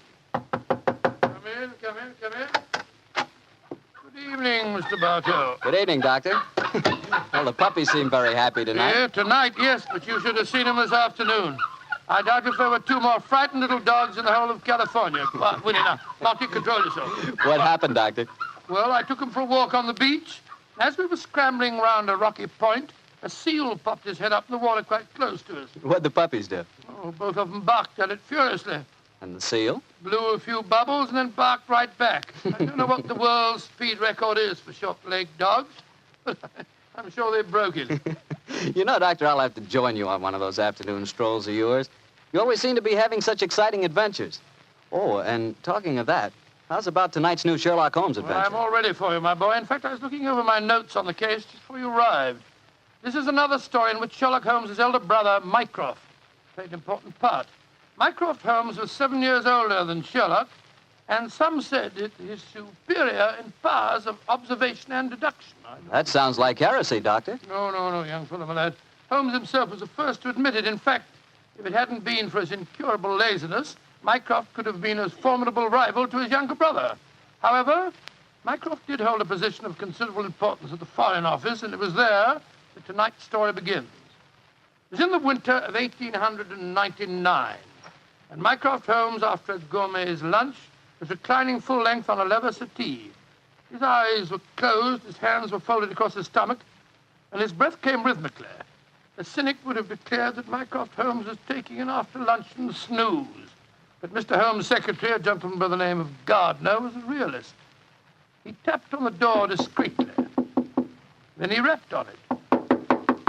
And still there was no response, so he opened the door and entered. After a moment, he gave what he thought was a discreet cough. Mycroft Holmes opened his eyes and folded his hands and said, "Confound it, Gardner. Must you come in here and bark at me so soon after lunch?" I'm sorry, Mr. Holmes, but I thought that... You thought that as I was lying down with my eyes closed that I must be bored, and so you came galloping in. Oh. Well, what do you want? There's an old lady outside, sir. She insists on seeing you personally. I've tried to get rid of her, but... What's her name? Mrs. Hudson, sir. Mrs. Hudson? Huh. Show her in, Gardner. Show her in. Very good, sir. Undoubtedly a message from young Sherlock. How are you, Mrs. Hudson? Oh, good day, Mr. Holmes. I'm sorry to interrupt you, but I won't take up much of your time. Sit down, won't you? Don't leave us, Gardner. I may need you in a few minutes. Very good, sir. Now, Mrs. Hudson, what's the message? Message, sir? Didn't my brother send you with some message that he was afraid to entrust to the ordinary channels? He's always so confoundedly dramatic. Oh, bless your heart. No, sir. I've come to you with a little problem of my own. I didn't like to bother Mr. Sherlock Holmes with it. He's been so busy lately, and he's looking very tired. And so you came to me. Delightful. I thought you wouldn't mind, sir. You've always been so nice and friendly to me. Pure laziness. It is less effort to keep an old friend than to make a new enemy. But tell me your problem. Well, it's really my sister's problem, sir. She keeps a boarding house at 14 Kensington Gardens Square in Bayswater. And she's convinced that one of her boarders, a man who has a room on the first floor back, she's convinced that he's a birdman. And what in heaven's name is a birdman? Do you know, Gardner? No, sir. I can't imagine. Oh, it's like a werewolf, gentlemen, except that the man turns into a bird. Oh, come now, Mrs. Hudson. Oh, I know it sounds daft, but my sister's in a dreadful state. Of course, I've been with your brother long enough, sir, to know that such things are nonsense. But how can I prove it to her? What reason does your sister give for holding a strange belief? She keeps finding pigeon feathers in the room. Now, the man doesn't keep pigeons, sir. My sister knows that for a fact. Has she found any traces of scattered food on the window ledge? None, sir. No signs of any pigeons, except the feathers. My sister's a wee bit fey, Mr. Holmes. She's the seventh daughter of a seventh daughter, and you know what that means. Just the same, she's not imagining things, sir. She's shown me the feathers herself. Where were they, Mrs. Hudson? Somewhere on the floor by the end of the bedstead, sir. I brought some along with me. Here, sir.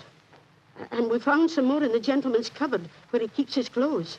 By George, I wonder What is it, sir? I'll tell you in a moment, Gardner.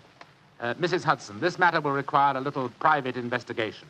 You may return to your sister and tell her not to worry. I shall get in touch with you as soon as my inquiries are completed. Good day to you. Good day, sir, and I'm very much obliged to you. Well, Gardner, what do you make of it? An old wives' tale, sir. You're not treating it seriously, are you? Yes, I am. One of these feathers shows evidence of having had string tightened round it. That suggests a captive bird. Now, a captive bird smuggled into an obscure boarding house would point to something of the greatest importance to us, Gardner. By George, sir. You mean carrier pigeons? Exactly. And remember that we're at war and that the Boers have obtained several important and highly confidential secrets of ours lately. We know there's a leak somewhere. This requires an active investigator who can work with discretion. Now, I could work with discretion, but I don't feel too active at the moment. Ah, I have it. I want you to write this letter to my brother. Disguise your hand, use plain, cheap notepaper, and don't sign the letter. He won't be able to resist that combination. Are you ready, Gardner? Yes, sir. Very well, then.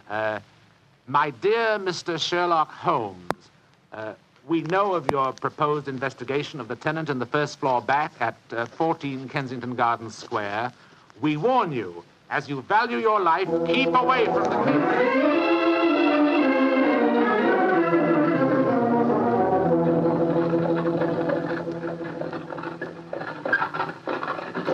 case. We warn you, as you value your life, to keep away from the case. And that, my dear Watson, is why we are driving towards 14 Kensington Gardens Square, disguised as building inspectors of the London County Council. Well, I must say it's a very challenging letter, Holmes. Unsigned, Yes. I notice. Written on cheap notepaper and in a disguised hand. No clue there, I'm afraid. Well, we're entering the square, Holmes. Let's stop the cab here. You can drop us here, cabby. Right you are, Governor. It would seem a little incongruous in these costumes for us to arrive in a cab. Yes, I suppose so. Here you are, cabby. Oh, thank you, Governor.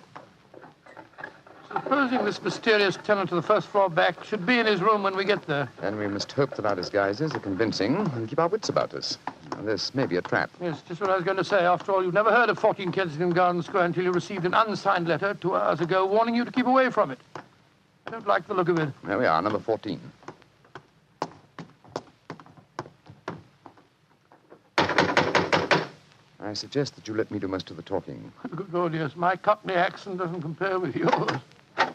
Who do you want to see? We're from the London County Council, we are. We've had complaints about a leaky gas jet in the first floor back.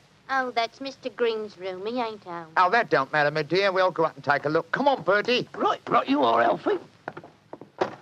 Want me to show you the way? The missus is out shopping. No, thanks, dearie. Me and Bertie can't get lost, can we, Bertie? No, of course we can't. Of course we can't. Oh, look at him laughing. Come on, Bertie. Oh, I do like to be beside the seaside. Oh, I do like to be beside the sea. Dilly-um-pa-pum-pa-pum, dilly-um-pa-pum-pa-pum. Nice house, Bertie, ain't it? Yes, Elf. Nice as can be, this house. Oh, I do like to be beside the seaside. I do like to be beside us. There we are. First floor back. Better make sure the bloke ain't home. Oh, I do like to be beside No, he ain't home, Alfie. Huh? No, well, all right, let's go in.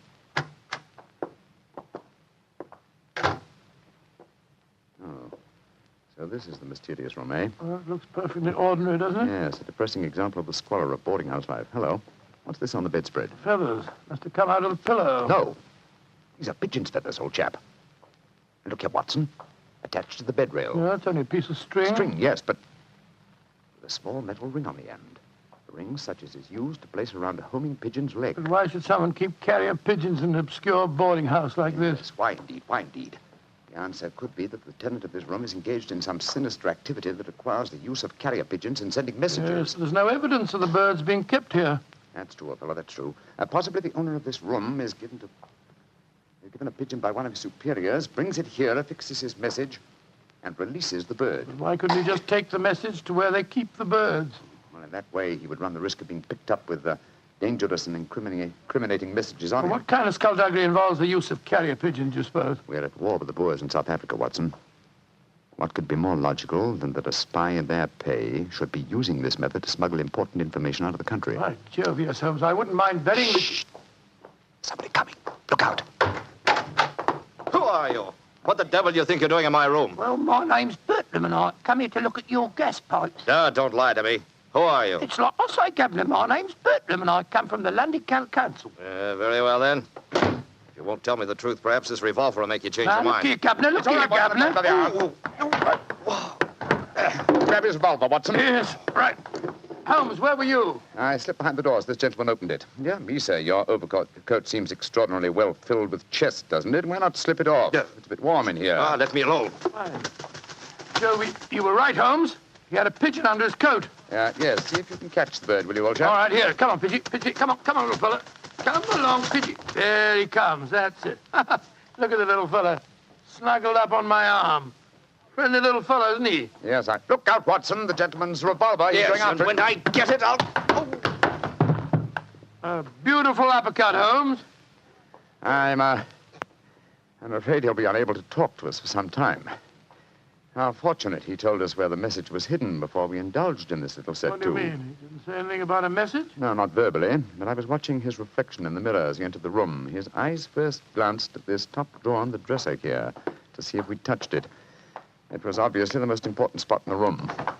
Let's see. Aha! Here we are. A message already rolled up and in its container. Oh? What does it say, Holmes? It's in code, which is not surprising, but I don't think it'll be very difficult to decipher. Yes, and when you've done that? Then, my dear fellow, I shall compose a code message of my own and persuade this pigeon to lead us to its master.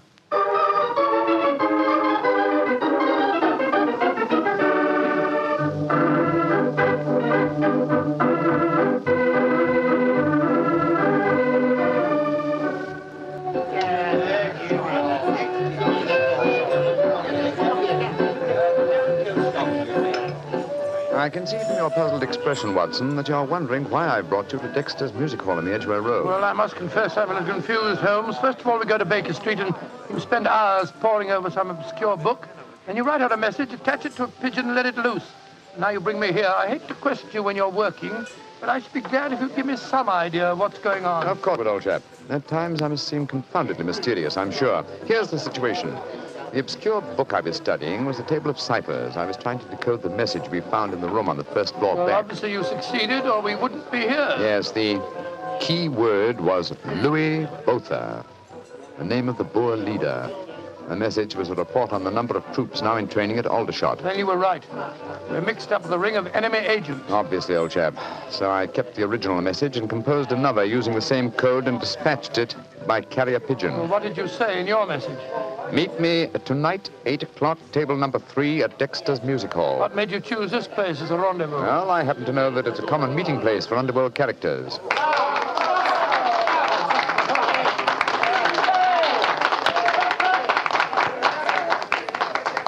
And which is table number 3? The one over there in the corner. I reserved it. Then why don't we go and sit down there instead of standing it here at the back? I thought we'd give our visitor the opportunity of showing his hand first. He won't be expecting Sherlock Holmes and Dr. Watson, I fancy.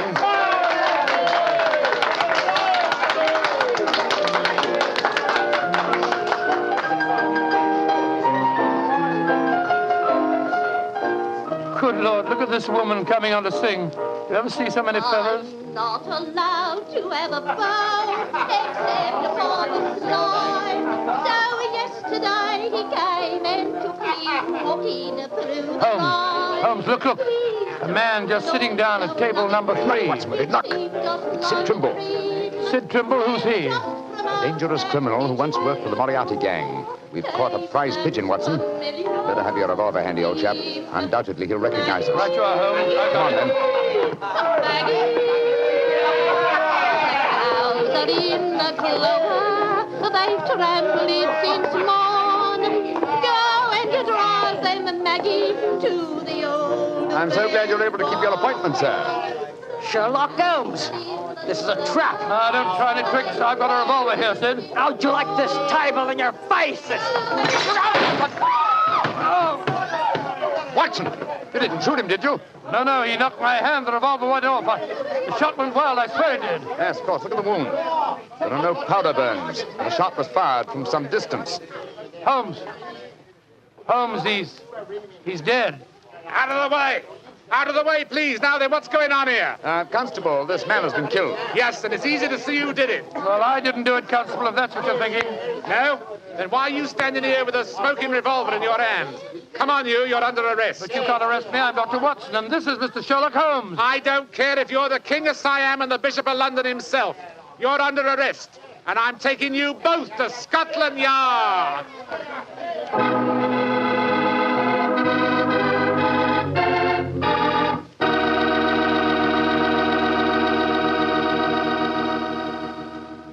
You'll hear the rest of Dr. Watson's story in just a second. And if you don't mind, I'll take that second to say just one word to the ladies. And that word is muscatel. Petri California Muscatel.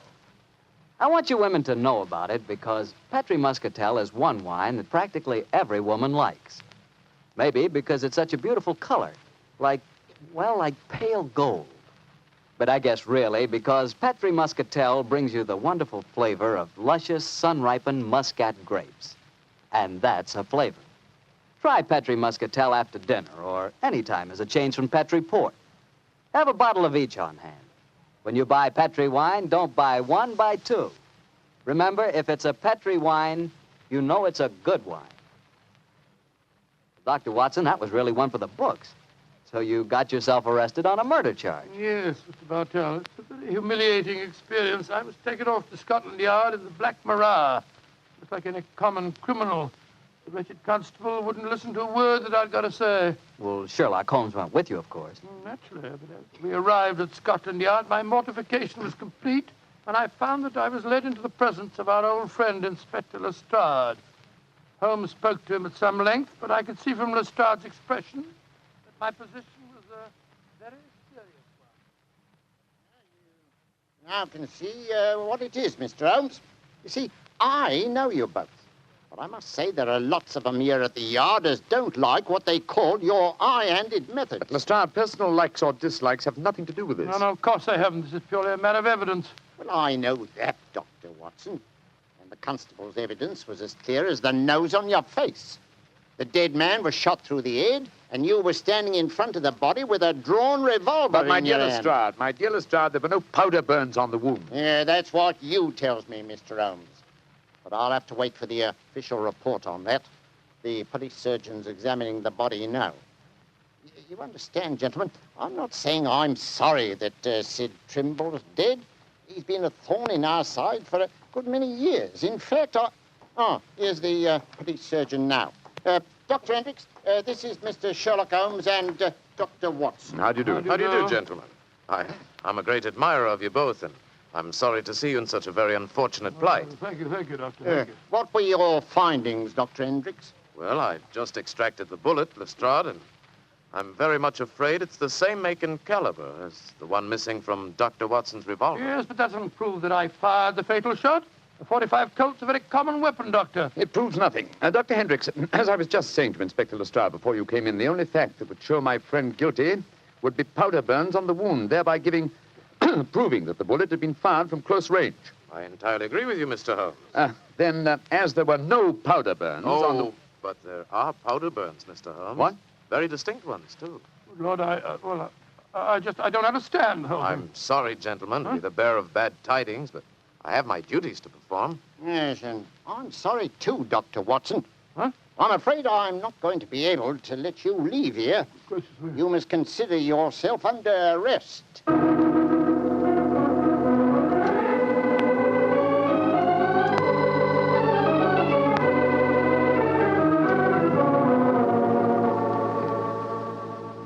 Holmes, I never felt more despondent in my life. Oh, cheer up, old chap. Well, how can I?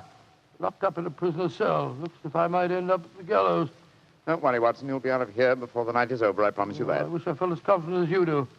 How do you propose to do it? Oh, with the aid of a little hard thinking. Thinking? That won't unlock any cell doors, thinking. But it will, old fellow.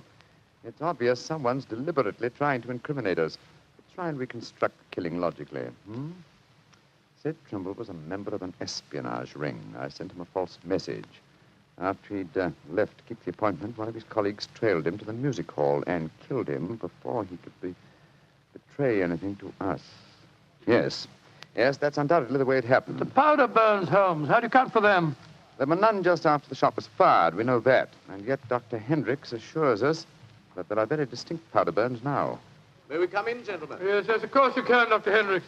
Oh, hello, Lestrade. Yes, I thought we'd come and chat with you, Doctor. Well, that's very nice of you, gentlemen. Yeah, not a bit of it, Doctor.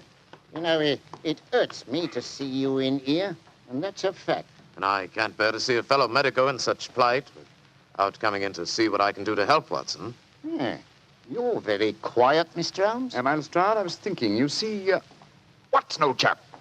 I have it. You have what? The answer. You'll sleep in Baker Street tonight after all. Mr. Holmes, what are you talking about? The murder of Sid Trimble. Incriminating powder burns were obviously faked. Watson and I know that, whether you and Dr. Hendricks believe it or not. The question is, how were they faked? I think I have the answer. Dr. Hendricks. Yes, Mr. Holmes? If a blank cartridge were fired at the wound after death, it would produce powder burns, wouldn't it? Undoubtedly. Yeah, but who could have done that, Mr. Holmes? Ah, that's the point, Lestrade. Who had the opportunity? The constable who brought the body here. True, old chap. Huh? Also, you, Dr. Hendricks. That's perfectly true. Yeah. Well, I had the opportunity too, Mr. Holmes.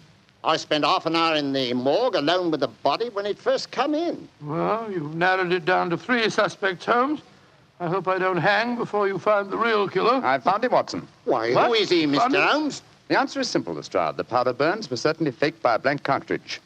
Now, if a blank cartridge were fired into a wound, the wadding would have penetrated and distorted the wound. Yes, but supposing the person had removed the wadding from the blank, Mr. Holmes. Its effect would still be quite apparent to the police surgeon who removed the bullet. Am I correct, Dr. Hendricks? Entirely. A surgeon could not fail to identify the marks, Mr. Holmes. Exactly. Therefore, only one person could have fired that blank cartridge without detection. The same person who made the incision necessary to remove the cartridge would also remove all traces of the shot. You yourself, Dr. Hendricks. Holmes, I believe you're right. That's an ingenious theory, Holmes. Surely you're joking. Am I? Then how do you account for the pigeon feathers on the collar of your coat? The devil with you, Holmes? Here, come back here. Doctor, constable, don't let Dr. Hendricks get away. Great Scott. Scotland Yard itself harboring an enemy agent. Upon my soul, Holmes, you've done it again. I must say you've got sharp eyes. I didn't see those pigeon feathers on Hendricks' collar. Confidentially, my dear fellow, neither did I, but Hendricks' guilty conscience knew they might be there. It was a shot in the dark, and I had to take it. If you'd spent the night in a prison cell, I should never have heard the end of it, I'm sure. Never.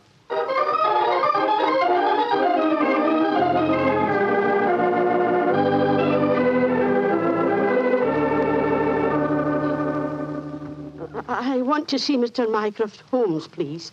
Follow me, Mrs. Hudson. He's expecting you. Aye, sir. Ah, there you are, Mrs. Hudson. Come and sit down. Oh, thank you, sir. I got your message and came over right away. In the first place, Mrs. Hudson, you may tell your sister that she needn't worry any more. I'm sure she'll find no more pigeon feathers in her room on the first floor bag.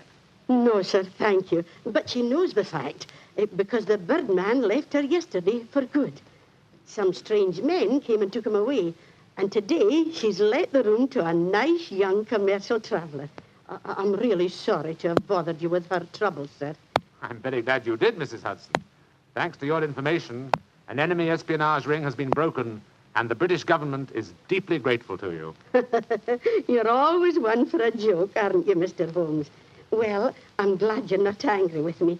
I'll be going now, sir. Just one more favor I'll ask before I go, though. Anything, Mrs. Hudson. What is it? Please don't tell your brother about this, sir. He'd be so angry with me for wasting your time.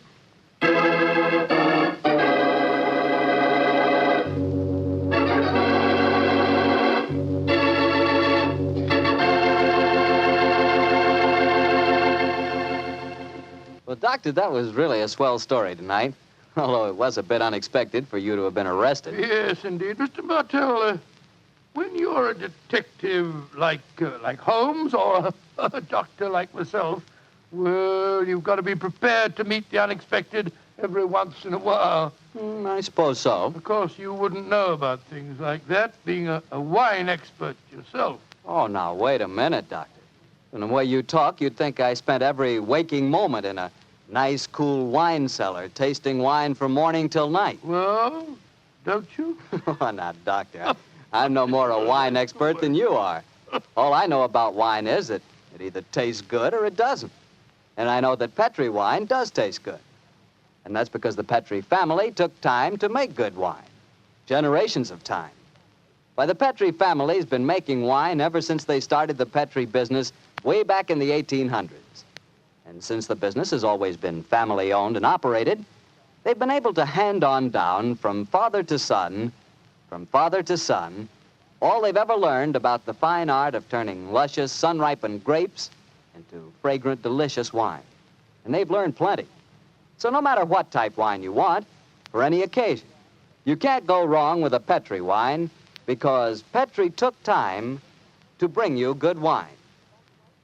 Well, Dr. Watson, what story do you have lined up for us next week? Well, now, next week, Mr. Bartell, I'm going to tell you a weird adventure that Sherlock Holmes and I had in the East End of London. It concerns a most unusual stage play, a badly frightened actor, and a blood-stained razor. I call it The Strange Case of the Demon Barber.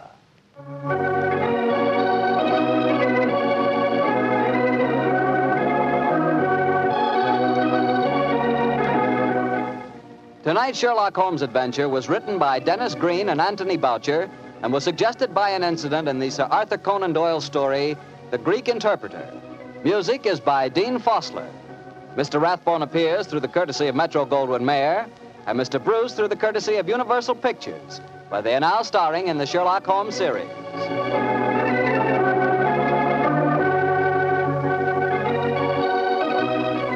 The Petri Wine Company of San Francisco, California, invites you to tune in again next week, same time, same station. Sherlock Holmes comes to you from our Hollywood studios. This is Harry Bartell saying goodnight for the Petri family. For a solid hour of exciting mystery dramas, listen every Monday on most of these same stations at 8 o'clock to Michael Shayne, followed immediately by Sherlock Holmes. This is the Mutual Broadcasting System. This is Harry Bartell. I'll be right back with another new adventure of Sherlock Holmes.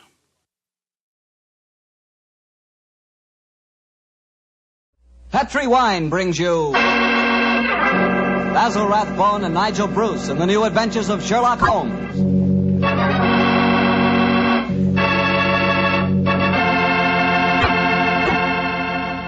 The Petri family, the family that took time to bring you good wine, invites you to listen to Dr. Watson tell us another exciting adventure he shared with his good friend, that master detective, Sherlock Holmes.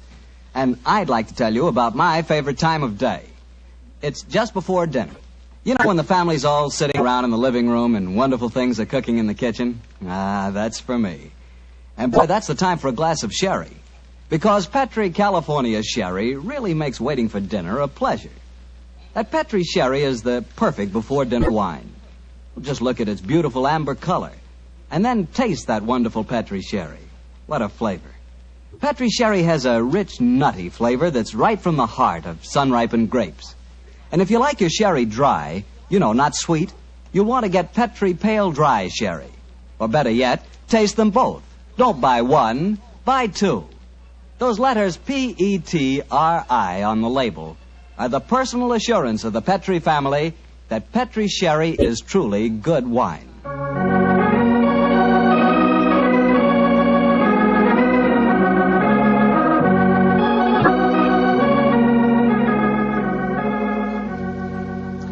And now it's time to keep the weekly appointment with our good friend, Dr. Watson. How are you this evening, Doctor? I never felt better, thank you, Mr. Bartell. Draw up your usual chair and make yourself comfortable. Thanks. That's it. Oh, I see you've had the old tin dispatch box out again. I suppose you've been going through your notes on tonight's new Sherlock Holmes adventure? Yes, Mr. Bartell, and I think you'll find it as pretty a little problem as we ever encountered. The story began in 1887, a very busy year for us, my boy. It was the same year that Holmes solved the case of the Amateur Mendicant Society, who held their meetings in a luxuriously furnished vault below a furniture warehouse. Oh, I remember that story, Doctor. And wasn't 87 the year you both escaped from death in the Paradol chamber? It was indeed. You've got a very good memory, Mr. Bartell. The story I'm going to tell you tonight topped off this unusually exciting year. It was late in October, and the equinoctial gales had set in with exceptional violence. All day the wind had howled and the rain had beaten against the windows of our Baker Street lodgings. Finally, it was nearly midnight, as far as I remember. The storm grew higher and louder, and the wind in the chimney sobbed like a child. Suddenly, much to our surprise, the doorbell jangled, and a few moments later, our midnight visitor stood before us. He was a man of about 45, and as he looked about him anxiously in the glare of the lamp, I could see that his face was pale and that his eyes heavy, like those of a man who was weighed down with some great anxiety. And yet when he spoke, his tone was businesslike and almost aggressive. I've come to you for advice, Mr. Holmes. That's easily obtained. And help. That is not always so easy. Help the gentleman off with his coat, will you, Watson? Yes, indeed. Here you are, sir. Let me hang it up for you. Thank you, sir. I heard of you, Mr. Holmes, from Major Prendergast. Oh, yes. He said that you could solve anything. Oh, I'm afraid he said too much. That you've never been beaten. I've been beaten 4 times, sir. 3 times by men and once by a woman. But supposing you sit down and introduce yourself. My friend's name is Watson, Dr. Watson. How do you do, sir? How do you do, Doctor? My name is Lovelace, Edmund Lovelace. And what brings you to me at this hour of the night, Mr. Lovelace? I'm in terrible trouble, Mr. Holmes. You don't know anything about me, but if you'll accept my case, you can save 4 lives. I wouldn't say that I know nothing about you, sir, though it's true that I know little beyond the somewhat obvious fact that, you're single, that you keep a dog, but not a manservant, and that you are much preoccupied with your business, which I take to be some form of insurance. Oh, come. Oh, steady. Now, what is this? Well, magic? I'll wager that my friend's right, though. Isn't he, Mr. Lovelace? Perfectly. But I'll be hanged if I can see how he knows it. It's a practical application of logic, sir. The briefcase that you carry might at first indicate a barrister or some other professional man, but your brusque, businesslike manner counteracts that suggestion. An insurance broker who must visit clients at odd hours is the likeliest man to combine that manner with a briefcase at midnight. But the wife and the manservant, and the fact that I'm preoccupied with my business. Your cufflinks don't match, sir. Each is from a different pair. That would suggest preoccupation, and it's a mistake that neither a wife nor a manservant would have allowed to pass. Yes, but how about the dog? Oh, surely that's obvious, Watson. Well, I can't see it. I shall let you ponder on that matter while Mr. Lovelace tells us his problem. Mr. Holmes, are you as interested in preventing a murder as in solving one? Well, naturally I am, Mr. Lovelace. Even more so. But please tell me your story. I live with 4 cousins of mine in an old house in Camberwell. My grandfather left the house and a sizable fortune to the 5 of us on condition that we lived together and maintained a family unity. It probably won't surprise you to know that we've grown to get pretty much on each other's nerves. Well, what happens if one of you dies, Mr. Lovelace? His share is divided among the others, Doctor. Oh, yes. The wonder to me is, sir, that not that a murder may take place, but that it has not happened long ago. Who's responsible for the administration of the estate? My cousin Gerald. He's much older than the rest of us, and he's a thoroughly unpleasant, cantankerous man. Yeah. He gets an extra share in the estate as administrator, and in consequence he doesn't work. We feel, of course, that he lives off us, and we're continually quarrelling with him about it. Sounds like a jolly household, I must say. There's going to be trouble, Mr. Holmes, I know it. Gerald hates us, and he's jealous of our share in the estate. You spoke of preventing murder just now. Yet I can see that you've selected your cousin Gerald as the potential murderer. Am I right? Yes, you are. Mm-hmm. But don't think it's personal prejudice that makes me suspect him. I have good reason for doing so. Oh, what reason? This evening, just before dinner, I helped Gerald off with his topcoat and went to hang it up for him. As I did so, I heard a strange metallic clink in one of his pockets. I slipped my hand inside it and found a hypodermic syringe and a small phial of liquid. I opened the phial and smelled it. Gentlemen, it reeked of bitter almonds. Bitter cyanide, eh? And what did you do? I thought of destroying it, but I realized that would put him on his guard, so I replaced it in his pocket. Of course, I warned the others, and we decided that I'd come to you. I had to see a most important client tonight, or I'd have been here earlier. Yes, it seems odd that you didn't come directly to Mr. Holmes as soon as you'd made the discovery, Mr. Lovelace. After all, if a potential murderer is walking about with a pocket full of cyanide, I should have thought that itself was more important than business. Well, Yes, I suppose it might seem so to you, Doctor. Now, that's a most interesting stick you carry, sir. May I examine it? Of course. Here. Oh, thank you. Now I see how you deduced that Mr. Lovelace had a dog, Holmes. There are the marks of the dog's teeth on the stick. Yes, my dear Watson, but these marks under scrutiny give us even more specific information. He's a large dog. You've had him for some years, Mr. Lovelace, and he's now old and feeble. Well, you're perfectly right, but I'll be hanged if I can see how you can tell that from looking at a walking stick. This stick is covered with teeth marks, therefore it has been carried many times by the dog. Now, it's a heavy stick, so only a large dog could have carried it. And the teeth marks also indicate a large jaw. The older marks are deep sunk. Look here.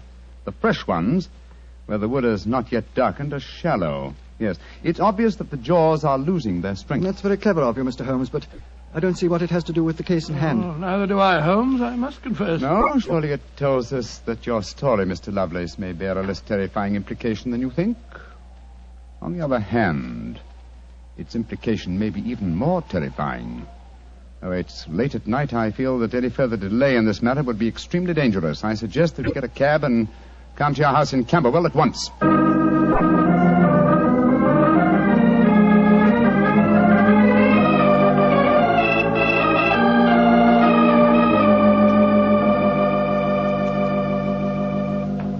Alice? Randolph? I'm glad you're still up. I was able to persuade Mr. Sherlock Holmes and Dr. Watson to come back with me. Gentlemen, this is my cousin, Alice Harley. How do you do? How do you do, Miss Harley? How do you do? And my cousin, Randolph Lovelace. How do you do, sir? How do you do, Mr. Lovelace? I've told him about the whole business, Randolph, so we can all speak perfectly freely. Let's begin by sitting down, shall we? Randolph and I had just finished a little cold supper. We've been to the theater tonight. Well, Mr. Holmes, I suppose Edmund told you about finding the hypodermic syringe and the cyanide in Gerald's coat pocket. Yes, indeed. May I ask where your cousin Gerald Lovelace is now? We left the house at 7, but I imagine Gerald went upstairs at 8, as usual. Didn't he, Edmund? On the stroke of 8, Alice. He's very fixed in his habits, Mr. Holmes. He goes up to his room every night at 8. There he reads or works on his accounts and eventually goes to bed any time between 10 and 1. Well, he might still be up. I should like to speak to him a little later. In the meanwhile, may I ask you two young people to tell me quite honestly your feelings about your cousin Gerald? And you might as well be frank. I've kept nothing back. All right. Randolph and I hate him. First of all, we're sure he's jealous of our shares in the estate, and then we... Alice and I want to get married, Mr. Holmes, and Gerald won't hear of it. But you're your cousins, aren't you? Only second cousins, Dr. Watson. Gerald is dreadfully conventional. He's threatened us that if we do get married, he'll go to court and try to have our shares in the estate annulled. And from the way the will is worded, I wouldn't be surprised if he could do it. So you can see why we have no great love for him, and why we're afraid of him. Well, he sounds an extremely unpleasant person to me. You mentioned there were 5 cousins in the house. 3 of you are here. Mr. Gerald Lovelace is upstairs. Who and where is the 5th cousin? The 5th cousin is my brother, Gilly. He's something of a tragedy, I'm afraid. You see, Gilly's 20, but he never developed mentally beyond the age of 8. He had a bad fall in the hunting field when he was a kid. He's been like this ever since. Oh, I'm sorry to hear that, sir. But he's the dearest, most gentle boy you've ever met. And, incidentally, the one person in this house who doesn't hate Gerald. The poor fellow doesn't understand the conditions of the will, I suppose. No. But if he did, I don't think it'd make any difference. I swear that Gilly loves every living thing, especially Gladstone. Gladstone is the name of his dog. His dog? Yes. The dog may be the key to this whole matter. The dog? What makes you say that, Holmes? When a man brings a quick and painless poison home to a household containing an old and feeble dog, it's more than possible that he has obtained that poison, quite legitimately, to give the dog a merciful death. To kill Gladstone? Oh, no! After all, Alice, dear, he is old and almost blind But, now. Mr. Holmes, if you think Gerald brought home the poison to put Gladstone out of the way, well, and I admit it sounds perfectly logical, what made you decide to come here tonight? Because I dare not even guess what you may have done by intruding the thought of murder in this situation. Where is your brother Gilly? In his room upstairs, asleep. I wonder if we might go up to him. I should like to talk to him, if you don't mind. And after that, I want a few words with your cousin, Gerald Lovelace.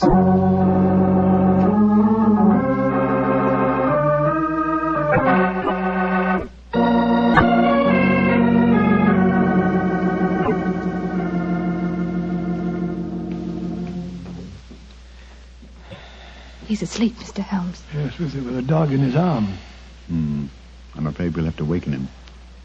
Gilly? Gilly? That's all right, Gladstone. We're not going to hurt him. Gilly? Who is it? Oh, hello, Alice. Who are these men?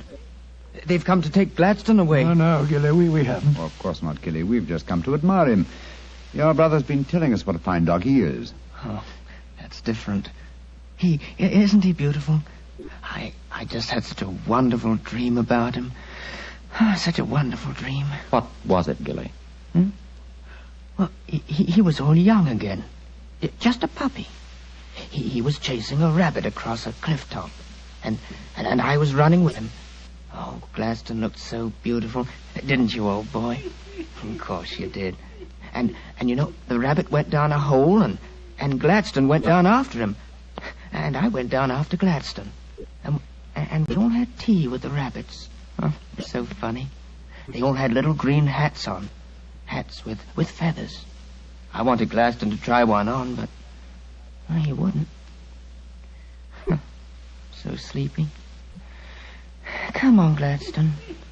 Let's go back to the tea party. Okay. His world may be a great deal more pleasant than ours, Watson. That's what I'd like to think, Mr. Holmes. Now I'd like to have a few words with your cousin Gerald. His room's at the end of this corridor. I'm afraid Gilly wasn't much help to you, Mr. Holmes. On the contrary, young lady, he told me exactly what I wanted to know. Here we are. This is Gerald's room. There's no light under the door. He must have gone to sleep. And I'm afraid we must waken him, too. Must be a heavy sleeper. But he isn't. He's a remarkably light one. Come on, let's go in. Strike a match, will you, old fellow? Sure. The gas mantle's at the head of his bed, Dr. Watson. Yeah. Well, he's lying on the outside of his bed. He must be... There's blood on the pillow. Great Scott Holmes, the back of his skull smashed in. He's been murdered. Oh, no! Horrible! Yes, Watson, but not with the blows on his head. Look here on the table by his bed. A hypodermic syringe and a broken file. Yes, a broken file. Reeking of bitter almonds. Poor devil. Well, I won't pretend I liked him. But what a ghastly way to die. All they that take the sword shall perish with the sword. So the scriptures say, Mr. Lovelace. The very suspicion of the killing has brought murder to pass. Well, it's too late to prevent it. Our job now is to find the killer and see that he's brought to justice.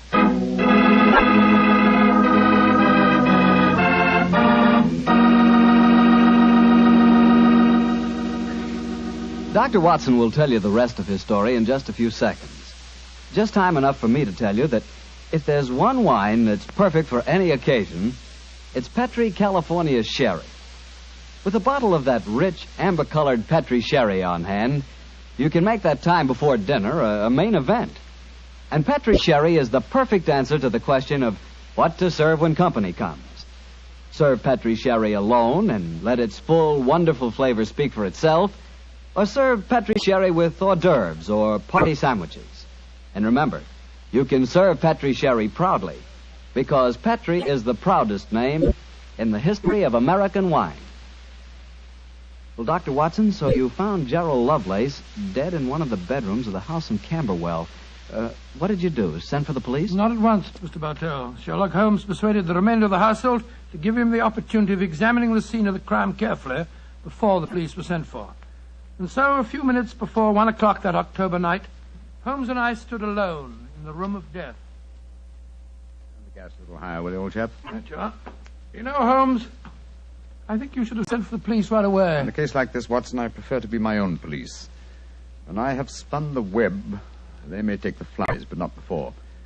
What are the results of your medical examination, old chap? Well, it's exactly as you reconstructed it, Holmes. He was first beaten on the head with that poker lying on the floor. Then he had the full phial of cyanide injected into his left wrist. Can you estimate the time of death at all accurately? No, this room's confoundedly hot. He might have died any time from 1 to 5 hours ago. Yes. It's now 1 o'clock, and we know that he was alive at 8. Mr. Edmund Lovelace saw him leave for his room at that hour. Yes, if he was telling the truth. One thing we do know for a fact is that this man was murdered at the exact moment he was going to bed. He's wearing his nightgown and nightcap, but his bed has not been slept in. Well, isn't it possible that the murderer might have killed him shortly after 8 and then dressed him in his night clothes to confuse us? No, my dear chap. You will notice that the hypodermic needle passed through the sleeve of his nightshirt. Here. Also, the nightcap is crushed and bloodstained from the blows of the poker. No, Gerald Lovelace had prepared for bed. Yes. Look at the glass of water on the night table and the prayer book and the watch. Yes. Signs of a prosperous and meticulous man. Mm-hmm. Very fine gold watch and in excellent condition. Aha. There's the answer, Watson. What do you mean, there's the answer, Watson? I just wound this watch 1 turn, and then it was fully wound. That provides us with a time schedule for our murder. Come on. We'll send a servant for the police, and while they're on the way, if you'll call everyone together, I should like to put a few more questions to this family.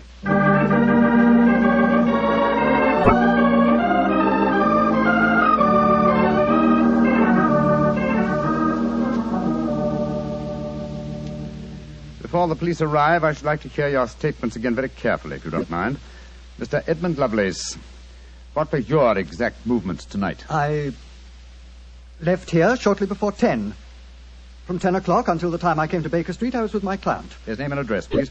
Derek Waterlow, 39 Onslow Square, South Kensington. Thank you. Make a note of these, will you, Watson? All right, you are home. You, Miss Harley, and you, Mr. Randolph Lovelace, went to the theater together. Can any independent witness testify as to your movements? Well, yes, Mr. Holmes. We went with friends, the Grant Moresbys. They live at the Clarendon Hotel off Charing Cross. What time did you leave this house? Well, it was about 7:45, wasn't it, Alice? Yes. And after the play, we went to the Café Royal for a little refreshment with our friends and then came back here. I see. And what time did you arrive back at this house? Just a few minutes before midnight. I remember the grandfather clock in the hall striking just as we went into the drawing room. And your brother Gilly, sir. I hate to waken him again. Have you any idea of his movements tonight? Well, he never goes out after dark, Mr. Holmes. But I spoke to the cook as we came in tonight. She says that he played cards with her until just after 10 o'clock. He was fast asleep when I looked in on him shortly after midnight. Thank you. You've made a note of all these facts, Watson? Yes, Holmes, I got them all down. Good. Then let's be on our way to Baker Street. But the police, Mr. Holmes, they're on their way. I know. Please give them my regards, will you? Apologize for my informality and tell them that I shall have the answer to this matter probably in a little over 24 hours.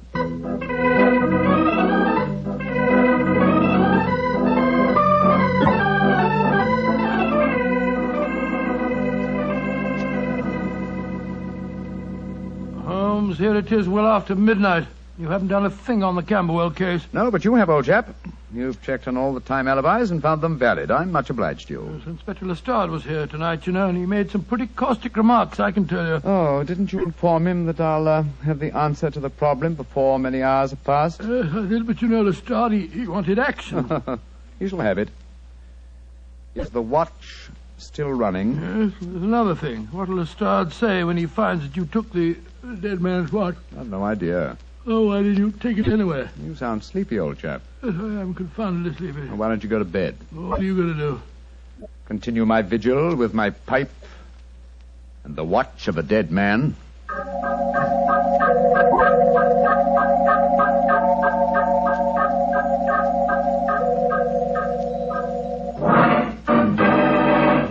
Watson, wake up! What time is it? 5 o'clock in the morning. Good Lord, what are you doing up at this hour? The watch has just stopped.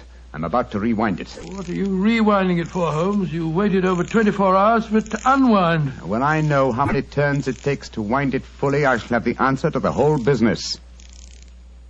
10, 11... You're being confoundedly mysterious, as usual.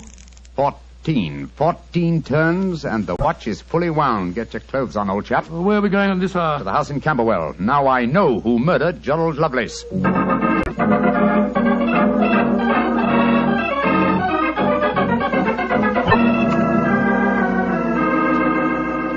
Mr. Edmund Lovelace, I'm glad you let us in. Please take us up to your young cousin's room at once. Gilly? What do you want with him? I'll explain in a moment. Please take us up to him. Oh, of course, but what brings you here at this hour of the morning? Mr. Holmes knows who murdered your cousin. Well, I'm glad to hear it. It's more than the police seem to know. They were here half the night cross-examining us. Here we are. I don't think we'll bother to knock.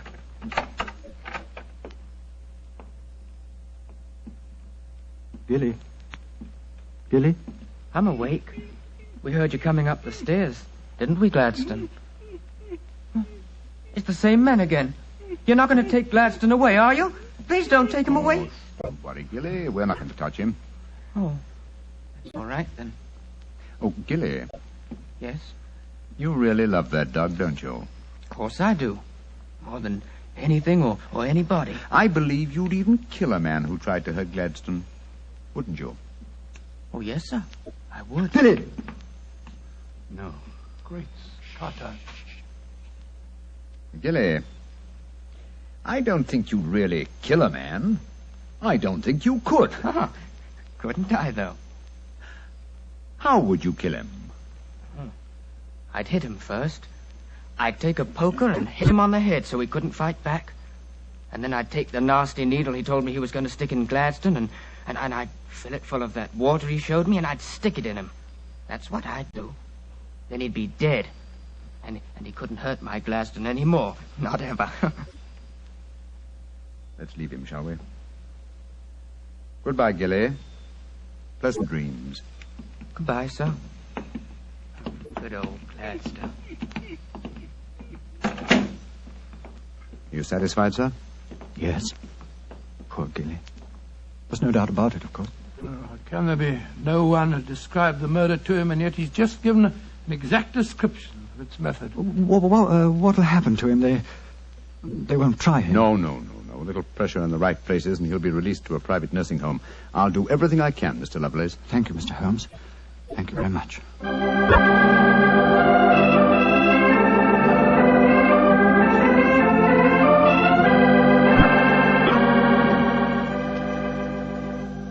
Well, Holmes, now that we're back in Baker Street and the whole depressing case is finished with, perhaps you'll tell me how you knew that Gilly had committed the murder. Well, consider the time schedules, old fellow. You checked the alibis of the other cousins and found them satisfactory. That meant that Alice Harley and Randolph Lovelace could have committed the crime only at midnight. Edmund only before 10. Gilly only around 11. You said that the time of death could have been at any of those hours. Yes, I did. So how did you pin it down to 11? The watch gave me the specific answer. When I picked it up, I unthinkingly wound it. Made one turn and was then fully wound. Now, when does a methodical, precise man like Gerald Lovelace wind his watch? Just as he's going to bed. Exactly, old fellow. So that it was obvious that he was killed precisely one watch stem turn before I wound his watch. Now I'm beginning to see daylight, Holmes. So you let the watch run down? That's what I did. It took 28 hours, from 1 o'clock the night before last until 5 this morning. Now, how many turns did it take to rewind it? 14, wasn't it? That's right. Therefore, one turn of the watch stem equaled 2 hours, proving that Gerald Lovelace had been murdered 2 hours before 1 o'clock at 11 p.m. When Gilly was the only one who could have done it. You know, Holmes, I still find it hard to believe that boy was capable of such a ghastly crime. He seems so gentle. Oh, he is. Except when his beloved dog's life was at stake, probably out of some mistaken notion of kindness. Gerald Lovelace warned the boy of his intentions regarding the dog. Oh, it's a sad business, Watson, a sad business. I hate to think of that boy spending the rest of his life in a mental home. I have one prayer for his future. What's that, Holmes? The dog Gladstone can't live very long. I pray that Gilly does not long outlive him.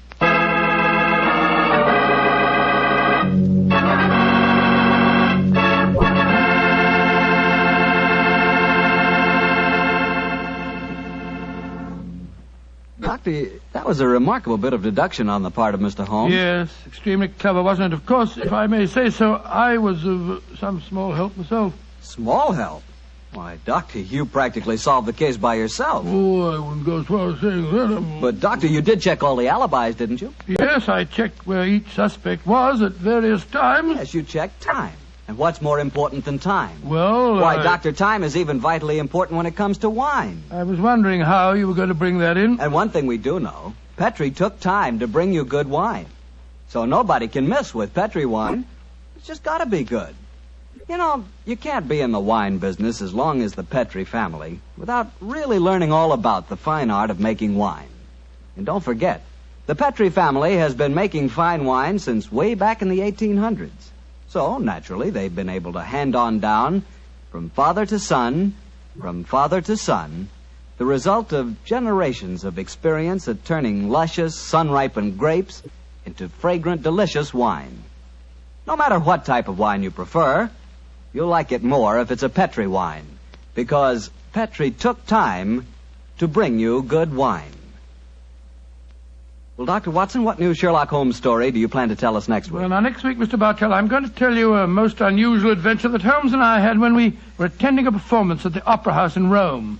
It concerns a famous singer who lost her voice, an understudy who was nearly lynched, and a murder that baffled the police. I call it The Adventure of the Terrifying Cat. Well, that's a story we've got to hear. Thank you, Mr. Bartell. And before you go, I want to talk to our friends about their war bonds. You know, during the war, the best investment we could find was the United States war bond. And for my money, they're still a great investment. They're called United States savings bonds now, and only the name is changed.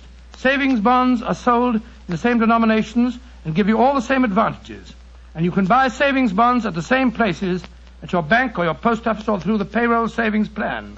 So invest all you can in United States savings bonds, because you cannot find a better or a safer investment.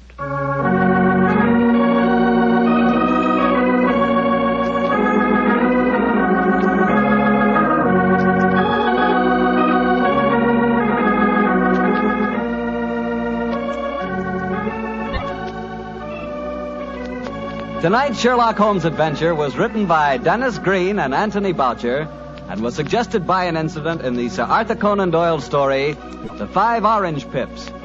Music is by Dean Fostler.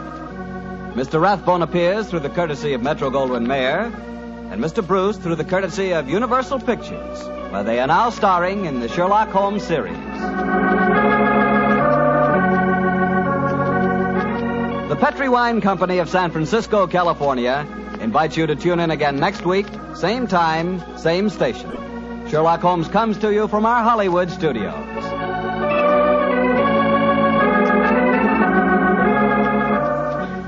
This is Harry Bartell saying good night for the Petri family. Listen every Monday on most of these same stations at 8 o'clock to Michael Shayne, followed immediately by Sherlock Holmes. This is the Mutual Broadcast. It was tragic to me, the death of radio. Radio was sold down the river. It needn't have disappeared. It didn't disappear in England. It didn't disappear in France. And it needn't have disappeared in the United States. They took the networks primarily, took the proceeds of radio advertising, built up their television networks, and then dumped radio as though it had simply ceased to exist. Radio could have and should have survived. And the fact that there's as much interest in it as there is now, I think is proof of that. I did a show once on Armed Forces Radio Service with John Anderson. We did a 13-week series on Lewis and Clark. It was an excellently produced and directed show, very well written, historically accurate. And I've played those records for my children and other children at times, and they're fascinated. The idea that they create the scenery, they create the action. They think this is great, and we don't even have to sit down and watch television. Petri Wine brings you Basil Rathbone and Nigel Bruce in the new adventures of Sherlock Holmes.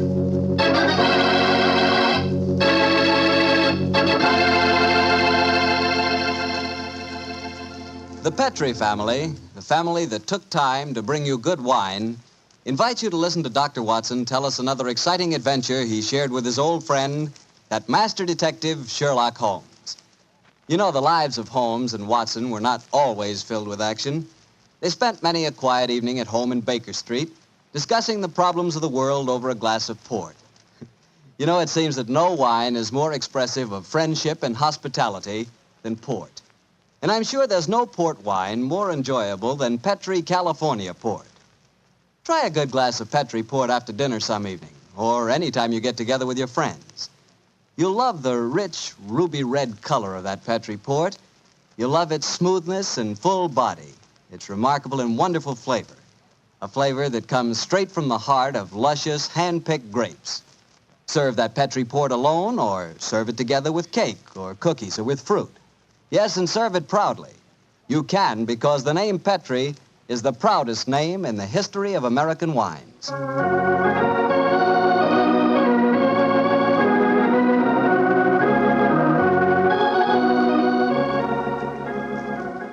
And now I'm sure our old friend Dr. Watson's expecting us. Let's tap on his study door.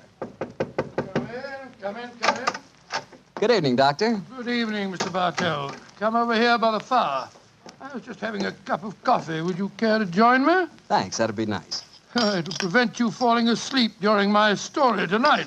There's no chance of that, Doctor. From the hints you gave us last week, it sounded like quite a story. It began in a circus in Paris, you told us? Yes, my boy, the circus. A colorful world of sawdust and spangles.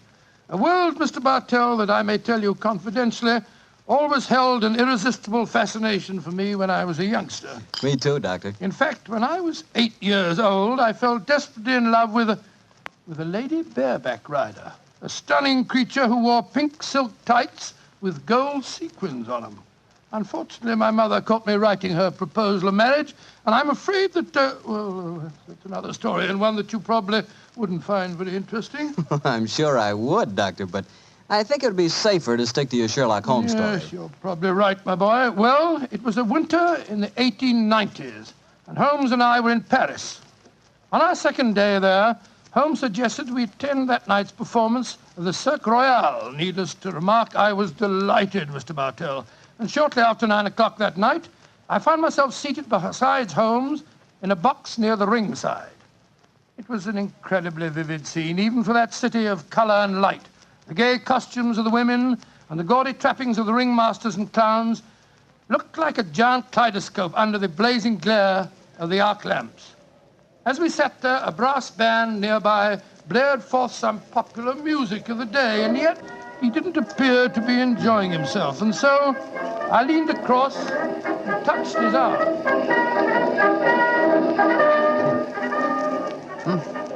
What is it, Watson? Well, you're very quiet, Holmes. Aren't you having a good time? A good time, I suppose, old chap. I was just wondering where Mr. Edwards is. Mr. Edwards? Who's he? An extremely distinguished client who was to meet us in this box at 9 o'clock. Client. So this little excursion was on business after all. Yes, I might have known it. No worry, old fellow. In your case, I think you'll be able to combine quite a little pleasure with the business. Well, can't you be a little more explicit, Holmes? Shh. Here comes the ringmaster. Mesdames et messieurs, j'ai l'honneur de vous présenter ce soir la grande vedette du cirque, Mademoiselle Gisèle Girondet, équestrienne incomparable.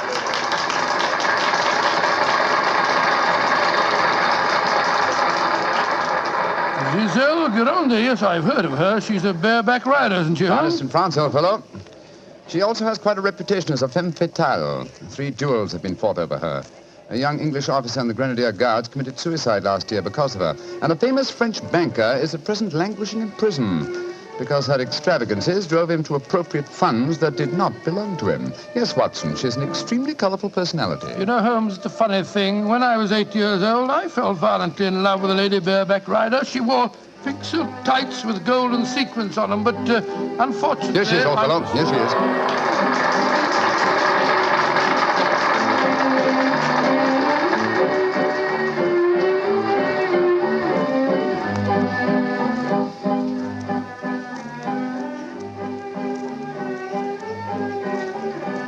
Holmes, she's exquisite. Look at the way she's jumping from the back of one horse to the other. Sheer poetry of motion. The lady appeals to you, Watson. By George, yes, indeed she does. In fact, Holmes, I don't mind telling you that if I weren't a married man and a poor man... You'd like to court the lady, eh? Yes, I should Excellent, indeed. old fellow, excellent. That's the very reason for our attendance at the Well, what in circus. heaven's name are you talking about, Holmes? Ah, there you are. Good evening, Mr. Edwards. Holmes, my dear fellow, how are you? I haven't seen you since that little affair at Windsor Castle when Mother... Excuse me, sir. I am Mr. Mycroft, and this is my friend, Sir William Nigel. Sir William Nigel? Of course. And I am Mr. Edwards. We must respect each other's incognitos, eh? How do you do, Sir William? Well, I'm extremely honored to meet you, Your Royal... Mr. Edwards. How'd you like Giselle? Isn't she a stunning creature? Yes, indeed she is, sir. The four of us to have supper together after the performance tonight, I understand, Mr. Edwards. Well, unfortunately, I can't be there, Mycroft. There's some stupid affair at the embassy which I have to attend. We must postpone the dinner until tomorrow night. Oh, very well, sir. Come over to my hotel a little early and we can discuss the whole business. Personally, I think a lot of fuss is being made about nothing.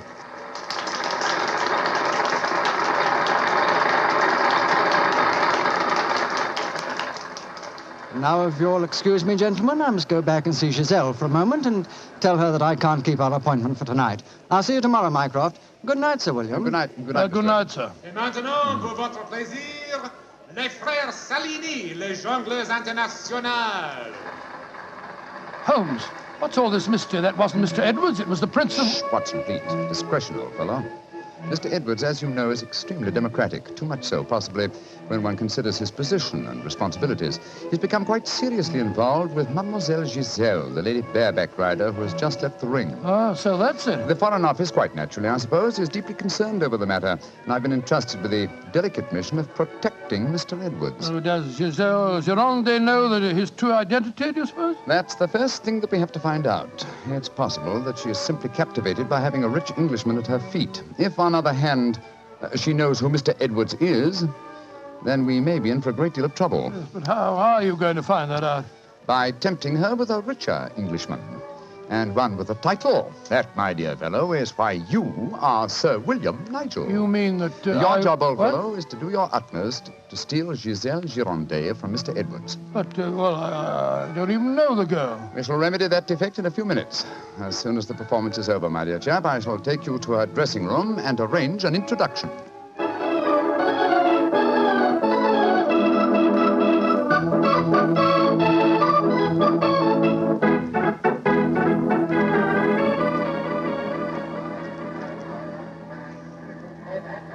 I must say, Holmes, the backstage life at a circus is even more colorful than in the ring. What makes you say that, old fellow? Well, I just saw a pinhead having tea with a bearded lady while a sword swallower was standing behind him practicing his act. Oh, hello.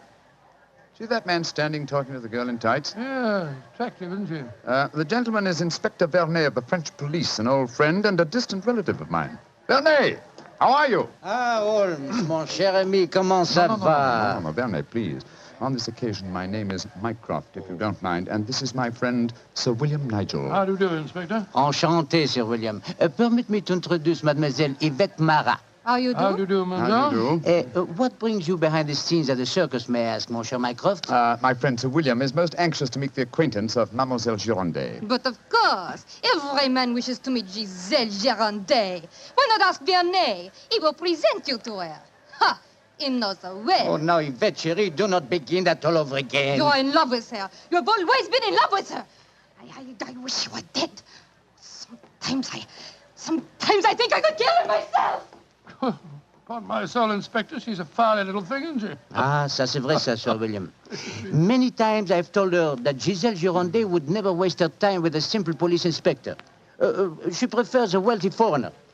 But Yvette ne comprend pas. She does not understand and she does not believe. Mademoiselle Marat was dressed in tights, Vernet. And what does she do in the circus?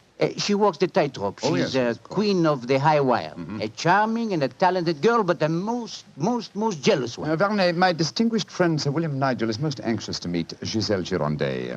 Will you introduce him? I should prefer not to appear in the matter at this stage. Oh, mais certainement. I will take you to her dressing room. Please come with me, Sir William. Yeah, right. I'll see you later, Holmes. I'll be waiting for you, old chap. Good luck.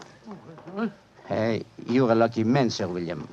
Giselle has quite a penchant for the Englishmen. And when they are rich and have a title, I am sure she finds them irresistible. You really think so? Oh, but of course. Ah, quel dommage that I'm only a poor policeman. Here we are. Entrez. Giselle, mon chou, permit me to present to you Sir William Nigel. He's a great admirer of yours. Yes, indeed, madam. Ah, Sir William Nigel. Come and sit here beside me, Sir William. I shall leave you. Au revoir. Sit closer. There. That is much more cozy, no? It's very nice of you to see me, Mademoiselle Girondet. Oh, don't be so formal, my Englishman. You may call me Giselle, and I shall call you... Let me see, I shall call you Sir William... Willie! I shall call you Willie. You do not mind? Mine, it's very delightful. Quite delightful, my dear. I was hoping perhaps that you'd care to have a little supper with me tonight, Giselle. So what about some oysters, a cold pheasant, and a bottle or two of Pomeranian Green 072? And you get to taste rather well, don't you think? Oh, Willie, I can see you are a perfect host. I don't know about One that. moment, I get my cloak. Well, you know, Giselle, it's a funny thing. What is a funny thing, Willie? When I was 8 years old, I fell violently in love with a lady bareback rider at a circus. History seems to be repeating itself. Here. Alfio Alfieri, do you no longer knock when you come to my door? Who is this man? My name is Nigel, Sir William Nigel, my good man, and who may you be? I am Alfio Alfieri. I am Alfio Alfieri. And what is he? A trainer of wild animals. An imbecile. Va-t'en! You must not speak to Alfio in that way. You belong to me. Send this stupid Englishman away. Founded impudence. Grossier. Belong to you. Giselle belong to no one. Do I have to take my whip to Put you? down that way. Put it down, you scoundrel. Next time it will be your face, Carla. You infernal blackguard. Raising your hand against a woman. Shocking. Bravo! Mon cher Willie has knocked him down. He certainly deserved it. Oui.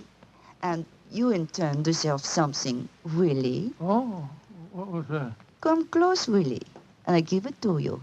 A little kiss? Oh, kiss? Thanks awfully. Oh,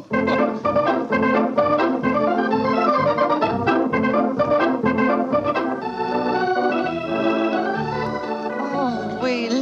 You are so strong, so resolute, so brave. Oh, it was nothing, my dear Giselle. Nothing at all. Here, more champagne, Gus. More champagne. Oh, really?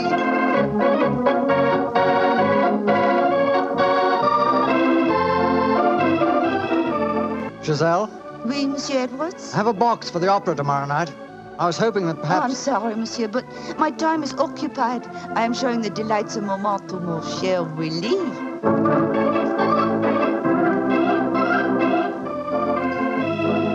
Mademoiselle aime mieux le collier de perles à 5 rangs ou celui à 3 rangs? He says, which do I prefer, the 5-string color pearls or the 3-string color pearls?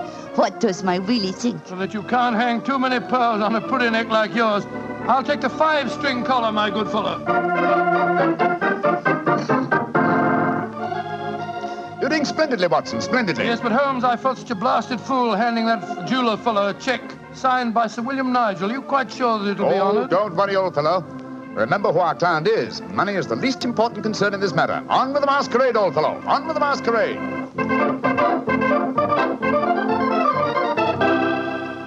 More champagne, garçon.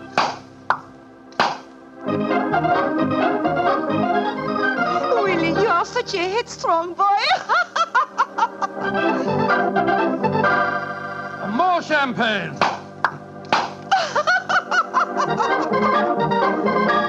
Giselle, you dear little thing.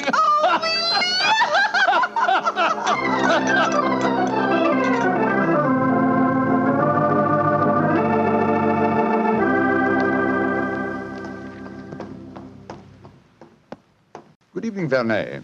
Has Mademoiselle Girondet come in for the evening performance yet? Yes, Monsieur Holmes. I escorted her to her dressing room half an hour ago. Monsieur Edwards is in there with her now. At last, it seems, she has use for a poor policeman. Last night, she found a threatening letter on her makeup table. Since then, she has been most grateful for my company. A threatening letter, eh? Any idea who might have sent it?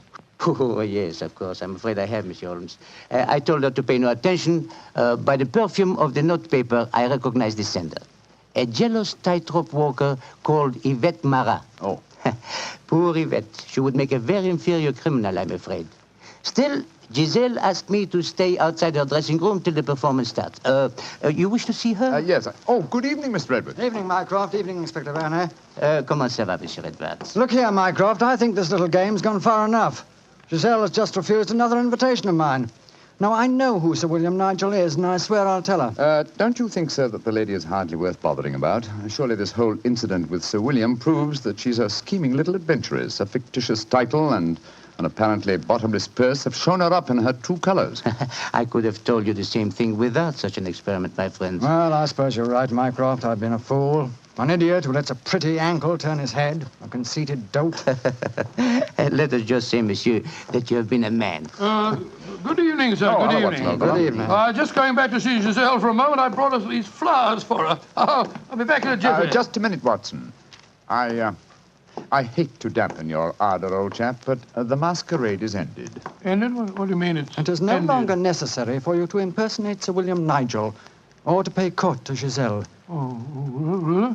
Oh, really? Really? Well, that's a great relief, sir. Great relief. I've hated the whole business. Oh, yes, I'm sure you have. We appreciate the sacrifices that you've made, don't we, Sir Edward? Yes, indeed. Well, I must go back and see her once more, though. We had a rendezvous for tonight, and I must cancel it. A gentlemanly thing to do, you know. I won't be a minute. Never have I seen a man more downcast. Obviously, with him, my dear Holmes, business was a pleasure. Alfieri, where are you going? That Englishman. I just saw him go into Giselle's room. To whom are you referring? That man that call himself Sir William Nigel.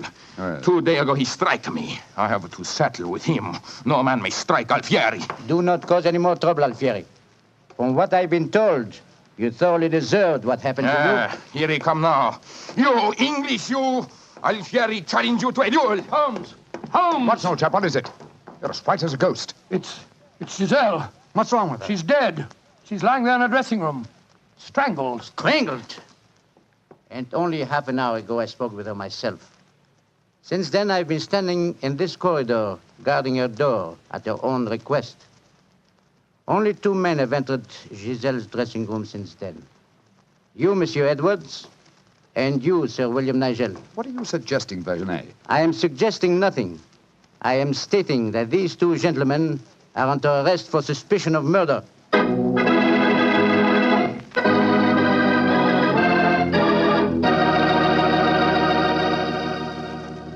Dr. Watson's unusual story will continue in just a few seconds.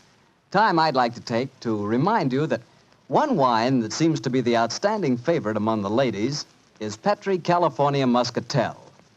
That's probably because, like a beautiful woman, Petri Muscatel is subtle and intriguing. Petri Muscatel is the color of burnished gold. And its flavor, well, it's the flavor of big, plump Muscat grapes, picked by hand carefully and tenderly when they're just full of wonderful, delicious juice. If you want to show that you really know the wine that women prefer, serve Petri Muscatel. Serve it after dinner or later in the evening. It's wonderful. And why shouldn't it be? It's a Petri wine.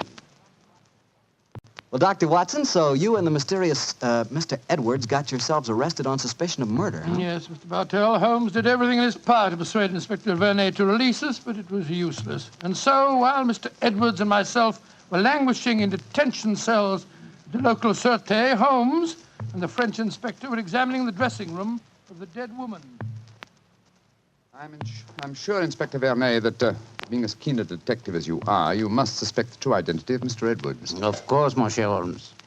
But that is the danger of incognitos. If he chooses to assume the identity of plain Monsieur Edwards, then he must run the risks of plain Monsieur And you're convinced that either he or my friend strangled Mademoiselle Girondet? It is obvious. Then I'll have to prove to you that they didn't. Let me examine the body again, will you? If she had been strangled by either of my friends, why would her body be lying here under the window? It's as far away from the door by which they left this room as possible. That proves nothing. No, but it's odd. Giselle was a strong girl. There might easily have been a struggle. Perhaps she tried to get away through the window. And yet there are no marks of violence on her throat. Just this piece of very fine cord that did its deadly work so cleanly. Cut with a knife. Please do not remove the cord, Monsieur Holmes. The body has not yet been photographed. Dear me, Vernay, you're making it very hard for me, aren't you? You notice, of course, that the window is open. Yes, but we have examined the snow outside. There were no footprints within 3 yards of the window. The murderer must have entered by the door that I was watching. Yes, it would be hard, even for a professional acrobat to jump in. An acrobat? Vernay, your young friend, Mademoiselle Yvette Marat, is a tightrope walker. Yvette, but... Yes, she certainly had a motive. She'd even sent a threatening letter. I heard her express hatred and jealousy for this dead woman. It's conceivable that she could enter a room by a window without leaving footprints in the snow. Where was she at the time of the murder? I do not know. I was waiting for her in the corridor. Then I suggest that we investigate her alibi at once. And after that, Inspector, I must pay a visit to the Sûreté. I don't want my friends to think that I've deserted them.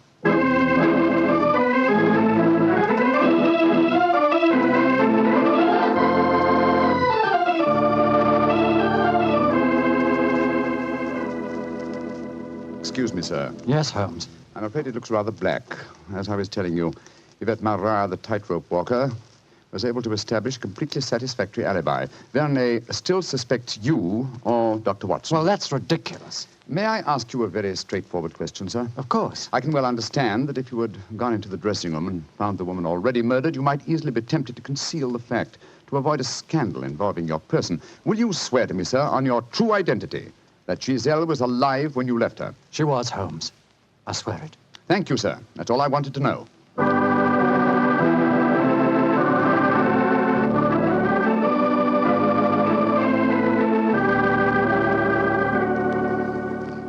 Holmes, I'm glad to see you. You know, I've been thinking. All this depends on Vernay's evidence. But supposing he was the murderer? He told us that Giselle had turned him down, you know. I'd thought of that, but Mr. Edwards swears that Giselle was alive when he left the room. And yet that means that Mr. Edwards... Oh, no, it's unthinkable. Holmes, you're not suggesting... Holmes, if I thought that were possible, I'd confess to the murder myself. My life wouldn't matter if it had saved a scandal like that. Great Scott, it'd shatter the empire. Dear old Watson, you shall not sacrifice yourself. You're as valuable a British institution as the Lion himself. No, my dear fellow. We shall never sacrifice you, not while my mind is still capable of... My mind? That's it. Thank you, Watson. You've given me the answer. Holmes, what are you burbling Be about patient, now? old fellow. In half an hour, you'll be out of this cell, and the real murderer will be in it.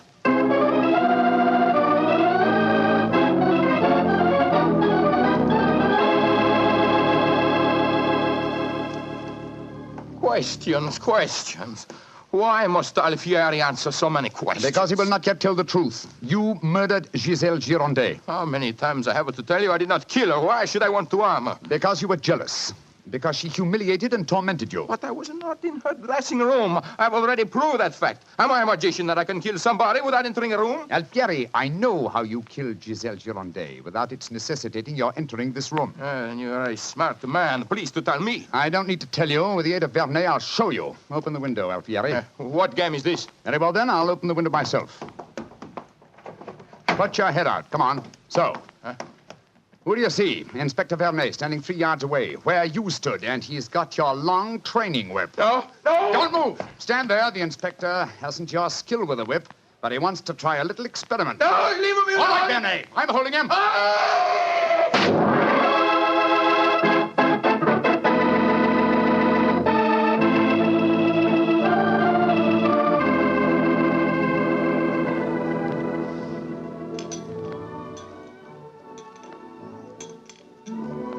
Well, Mr. Edwards, I mean, well, sir, this is a pleasant change from a prison cell, isn't it? It certainly is. Holmes, I can't tell you how grateful I am.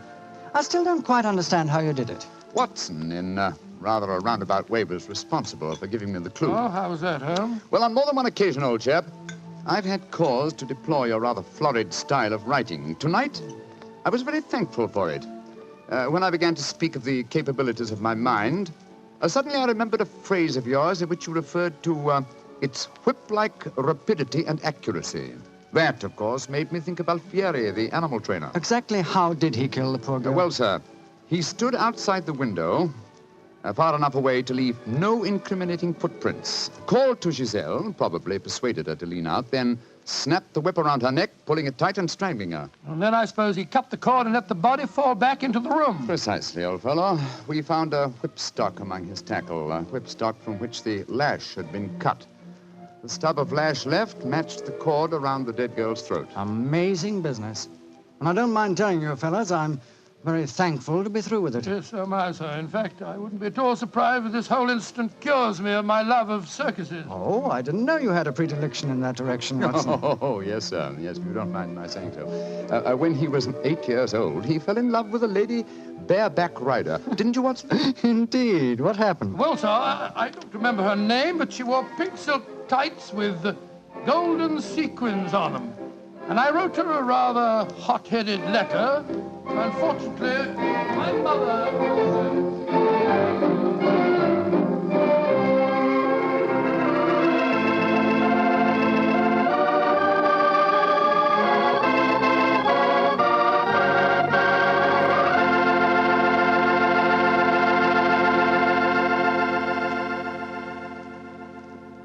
Well, Doctor, that was one of the most unusual stories you've ever told. And I might say you played a very prominent part in that case yourself. Oh, I suppose I did it that, Mr. Bartell. Giselle was a beautiful girl. Beautiful.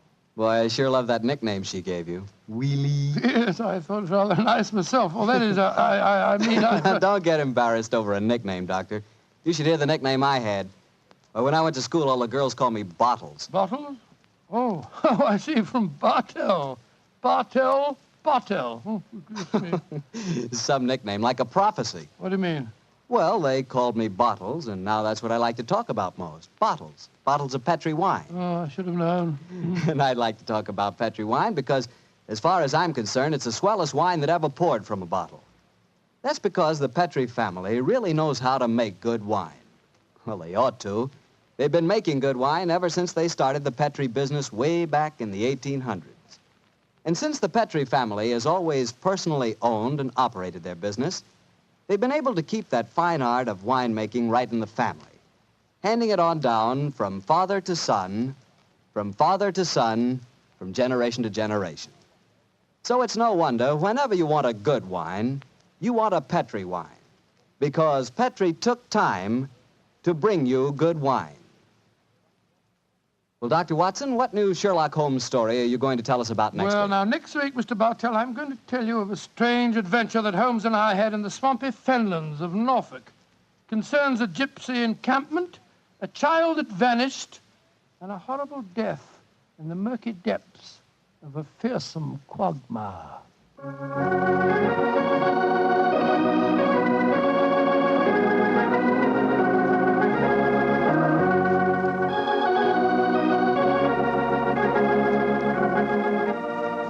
Tonight's Sherlock Holmes adventure was written by Dennis Green and Anthony Boucher and was suggested by an incident in the Sir Arthur Conan Doyle story, The Adventure of the Three Students. Music is by Dean Fosler. Mr. Rathbone appears through the courtesy of Metro-Goldwyn-Mayer, and Mr. Bruce through the courtesy of Universal Pictures, where they are now starring in the Sherlock Holmes series.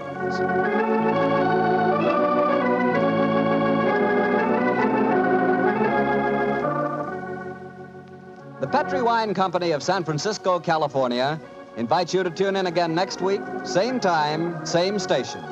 Sherlock Holmes comes to you from our Hollywood studios.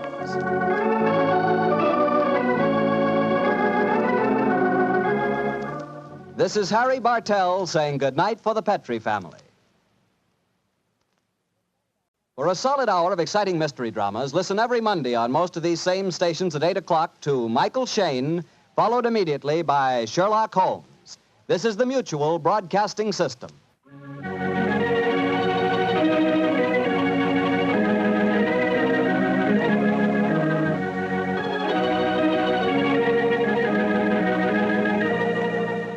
The two episodes you've just heard, The Telltale Pigeon Feathers and The Indiscretion of Mr. Edwards, are part of the New Adventures of Sherlock Holmes starring Basil Rathbone and Nigel Bruce, and are a 1989 copyrighted production of 221A Baker Street Associates. The Sherlock Holmes stories and the characters of Sherlock Holmes and Dr. John H. Watson were created by Sir Arthur Conan Doyle and are used with the kind permission of Dame Jean Conan Doyle. This is Harry Bartell. I want to thank you for letting me share those wonderful times on dramatic radio. I'll be back soon on another cassette where I'll present Sherlock Holmes and Dr. Watson in The Adventure of Thor Bridge and The Double Zero. Thank you for listening.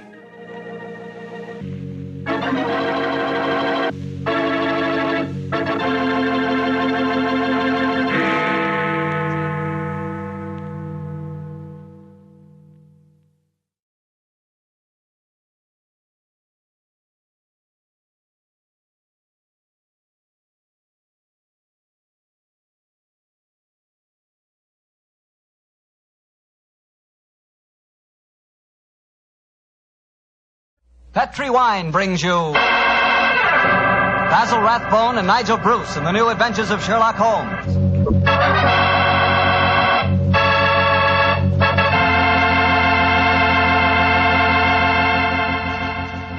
The Petri family, the family that took time to bring you good wine, invite you to spend the next half hour listening to Dr. Watson tell us another exciting adventure he shared with his old friend, that master detective, Sherlock Holmes.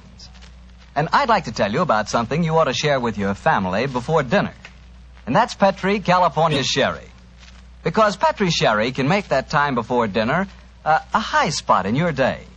That Petri Sherry is a truly fine wine. Its color is a deep amber, rich and inviting. And the wine is wonderfully smooth and full-bodied. Flavor, a swell.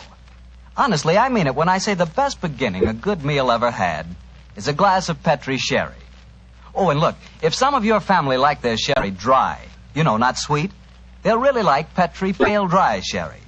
So to be sure you please everyone, don't buy one, buy two. Buy the regular Petri Sherry and Petri Pale Dry Sherry. And be sure you look for those letters P-E-T-R-I, because they spell the proudest name in the history of American wines, Petri.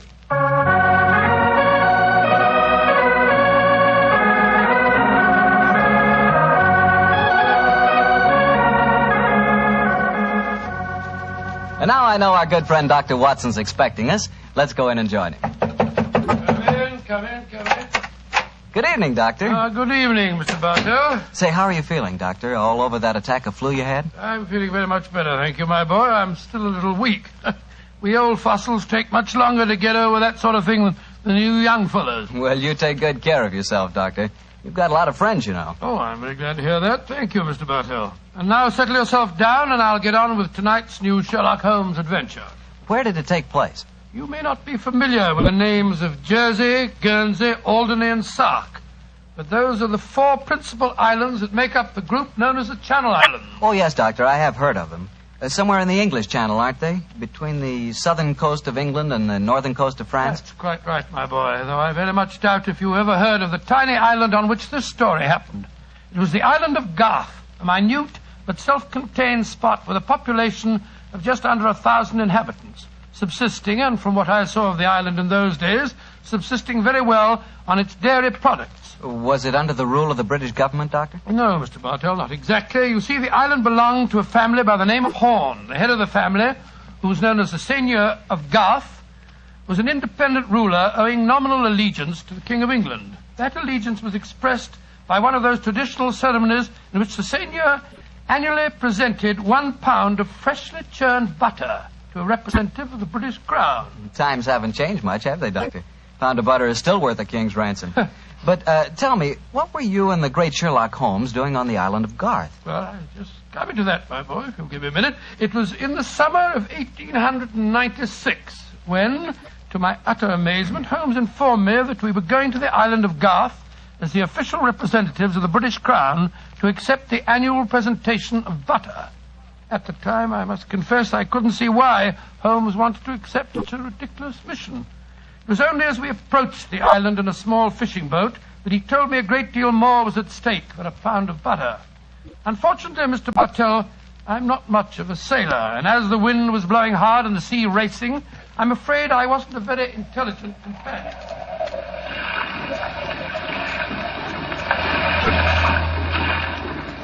Cheer up, Watson. We'll soon be there. I hope so. I feel wretched, Holmes. I must say the whole trip seems utterly ridiculous to me.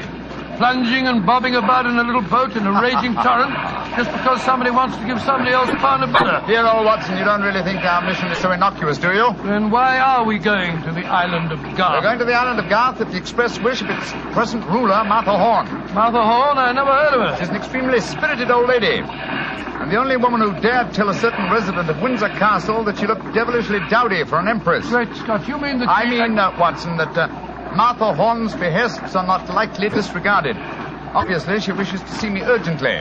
Also, my brother Mycroft put pressure on me. He reminded me that a visit to Garth might be closely allied to this emerald tie pin I wear. Of course, you recall the origin of this pin. Well, naturally. That lady at Windsor Castle gave it to you after our little trouble last year over those stolen plans for the Bruce Partington submarine. Exactly, my dear fellow. But remember that the spy Oberstein had put those plans up for auction in all the naval centers of Europe.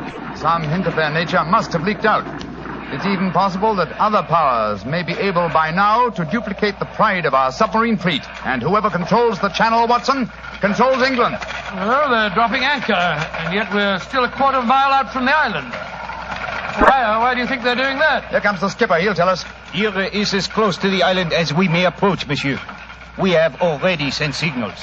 A smaller boat is putting out for you. It will be here in a little while. Thank you. A smaller boat? Good Lord. Holmes, you were hinting at the naval significance of the island of Garth. Yes, old chap, I was. Well, what good would it be as a port if even a small boat like this can only come within half a mile of it? For a surface vessel, no. But we were speaking of submarines. Garth, I learned from the encyclopedia, boasts a magnificent interior cavern accessible only through underwater channels. Great Scott, an ideal natural harbor and dry dock for a submarine fleet. Precisely. And on the control of the island of Garth, Watson, may well rest the fate of the British Isles. Now, old chap, perhaps you see why Mycroft was so anxious for us to collect a pound of butter.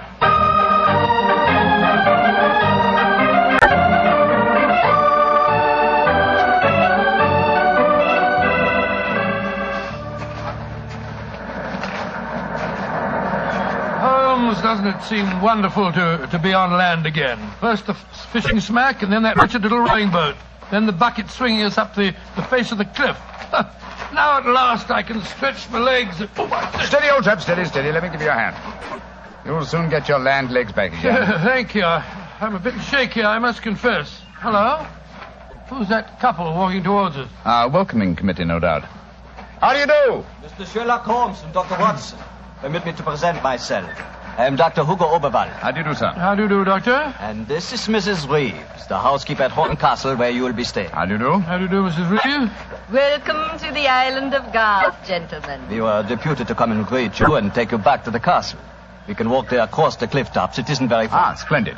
I think my friend will appreciate traveling on terra firma once again. Dear me, Herr Doctor.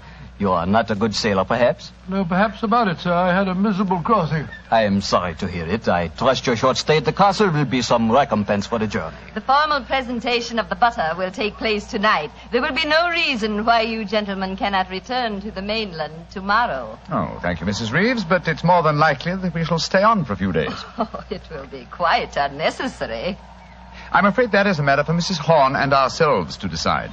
I'm afraid that Mrs. Horn is incapable of making any further decisions. Oh, what do you mean, madam?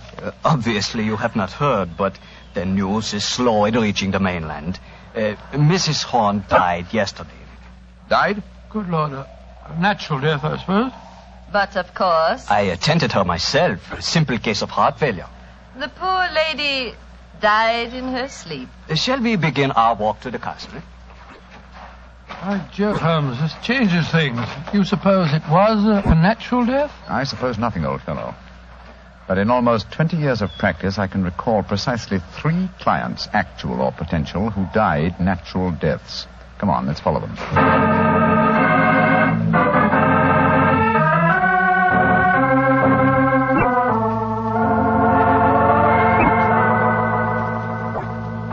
Mr. Sherlock Holmes, Dr. Watson, this is Mr. Christopher Horn, grandson of Mrs. Horn and the new ruler of Garth. How do you do? Hello. How do you do, sir? Very nice of you fellows to come over here.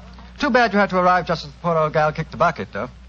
Allow me to offer my condolences on your grandmother's death, sir. Yes, yes, indeed, Mr. Horn. Thank you. It was a ghastly business. I found her, you know. Christopher. Frightful sight. There was an awful silly grin on the old dear's face, and... Don't you think it would be more to the point if you were to explain the ceremony in connection with tonight's presentation? Oh, you're right, Reevie. Reevie's a terrible tyrant, but she is efficient. Don't know what I'd do without her. Always ran everything for poor old Granny. Why, when the old girl was ill, she... Christopher, I gave you a schedule of the ceremonies this morning. What did you do with it? Dash it, Reevie, I don't know. Must have lost it. And I have my own copy in the study. I swear I don't know what I'd do without you. Excuse us a moment, gentlemen. I'll be back in a jiffy.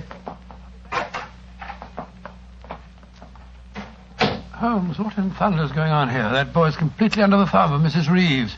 He was trying to tell us something, but that frightful woman kept changing the subject. He spoke of an awful, silly grin on the dead woman's face. Didn't that suggest something to you? By Jove, that's one of the characteristic symptoms of strychnine poisoning. Exactly, old fellow. And perhaps he was going on to mention the equally characteristic arching of the body. We've got to get Mr. Horn to ourselves for a little while, and you've got to examine the body of the dead woman. And it's going to be difficult. Is that a balcony outside the window? Yes, it is. Come along. Let's see what it leads to.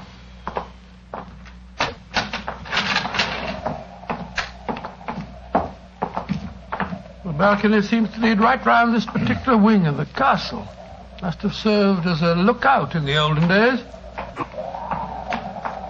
I wish the balcony were a little wider. Must be a sheer drop of a couple of 100 feet down to the rocks below. Yeah. Hello.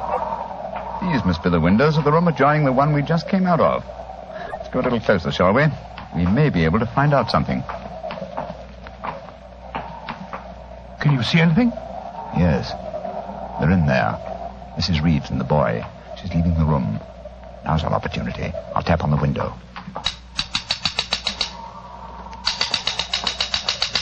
He's seen us. He's coming to open it. What are you two doing out there? Admiring the view? Yes, my boy. It's quite beautiful. Mr. Horn. Yes, Mr. Holmes. I was a great admirer of your grandmother. I was interested in what you were telling me of her death. She had a grin on her face, you said. Yes, it was awful. Her body was all hunched up like like a croquet hoop. Really? Of course, Dr. Oberwald said it was perfectly all right, but I must say it seemed dashed odd to me. Yes, it was far from all right, I assure you. And you started to say something else. What was it? Let me see. You said, when she was ill... Oh, yes, that was a silly business. When she was ill, she thought she was in danger from poisoning, so she made Mrs. Reeves taste all her food and drink. Did she really? Where is your grandmother's body now? In the West Wing.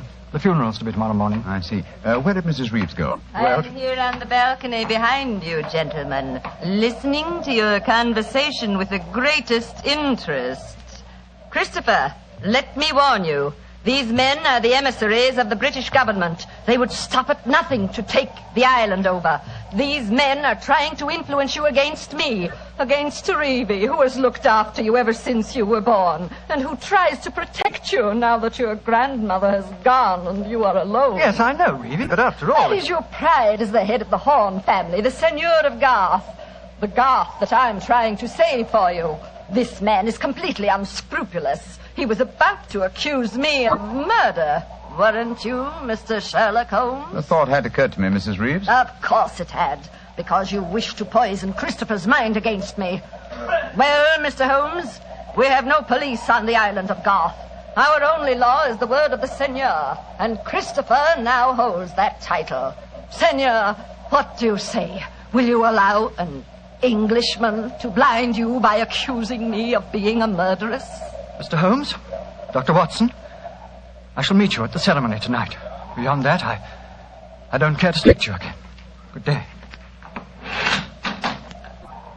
A shame to spoil your plans, isn't it, Mr. Holmes?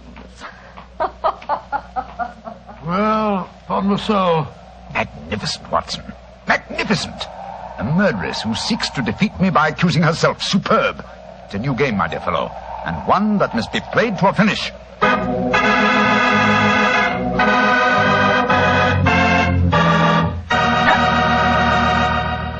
We'll hear the rest of Dr. Watson's story in just a second, so I'm just going to remind you that right now is one time you'd really enjoy a glass of Petri California Port. You couldn't ask for a more delicious wine. Petri Port, with its deep, rich red color and its heart-of-the-grape flavor, is one of America's all-time favorite wines. Petri Port is wonderful after dinner and perfect to serve when company comes. Try it. But just remember that when you want the kind of port I'm talking about, you've got to make sure it's Petri Port, because all Petri wines are good wines. Dr. Watson, this is certainly an unusual story you're telling us tonight. What happened after Mrs. Reeves left you and Sherlock Holmes standing on the balcony? We retired to our rooms and had a quiet and lonely lunch. Though the great man said little, I could see that he was deeply excited and that his keen brain was evolving some plan that would enable us to solve the mystery of Mrs. Horn's death. After lunch, we started to descend the stairs leading to the main hall of Garth Castle. As we did so, Holmes said... Watson, we're in no danger ourselves. Mrs. Reeves knows that we're here as emissaries of the British government. Yes, and if we didn't return with the butter within a few days, there'd be a British dreadnought here looking for us. However, I am in danger of one of my worst defeats. My professional pride is piqued. If only I could... Watson. Yes, Holmes? If at any time today I slip you a note, don't read it at once, but... Shh. Here comes Mrs. Reeves. Precisely, Watson. I entirely agree. If I do not make the test on Mrs. Horn's body within 24 hours of her death, it will be useless. I must make it by 3 o'clock this afternoon. Mr. Holmes. Oh, yes, Mrs. Reeves. I want to apologize for my behavior before lunch. I was intolerably rude. Oh, please, no.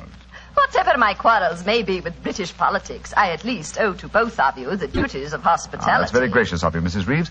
I wonder, would your hospitality also include a personally conducted tour of the subterranean caverns for which this island has become internationally famous? Would they really interest you? Well, I'm afraid that my friend and I won't have the time. Oh, yes, not at all, Watson, not at all. We have plenty of time, as long as we're back here by 3 o'clock. I'm sure Dr. Oberwald would be delighted to join us. He has made quite a study of the unique rock formation. Oh, that's splendid. It should prove a most interesting excursion. But, Holmes, why do we want to go stomping around a lot of damp and smelly caves? Well, the exercise will do us good, old fellow. Will you lead the way, Mrs. Reeves? And please remember that it's most important that I return here... I remember, Mr. Holmes. You must be back here by 3 o'clock.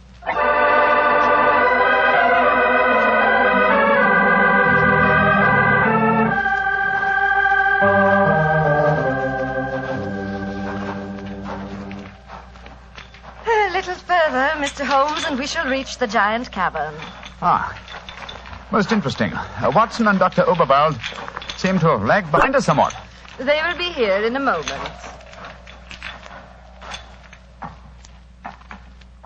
There. This is the giant cavern. Ah, magnificent. Truly a miracle of nature. It's a natural submarine dry dock hewn out of the rocks. Yes, Mr. Holmes. And in the olden days, only the smugglers who inhabited this island knew the entrance that leads to this cave. The first seigneur of Garth found a cache of untold wealth hidden here. Really? Silks, jewels. There are still the remains of some of the finest Calvados brandy stored among these rocks. Indeed. An incomparable drink. Would you care for some? It is our custom whenever visitors honor us with their presence to offer them a glass. I should be delighted. There is a natural shelf here in the rocks. Perfect hiding place. Here you are, Mr. Holmes. And here is a glass. This is a rare privilege. I imagine that very few people have been offered it. Only our most distinguished visitors, I assure you. This cavern is completely inaccessible from the outer sea, I presume. Completely. Unless, of course, ships could swim under the sea. Which, as you know as well as I, they can, Mrs. Reeves. Even outside the imaginings of Jules Verne. Indeed. Would you care to explore a little deeper? The others will be with us soon.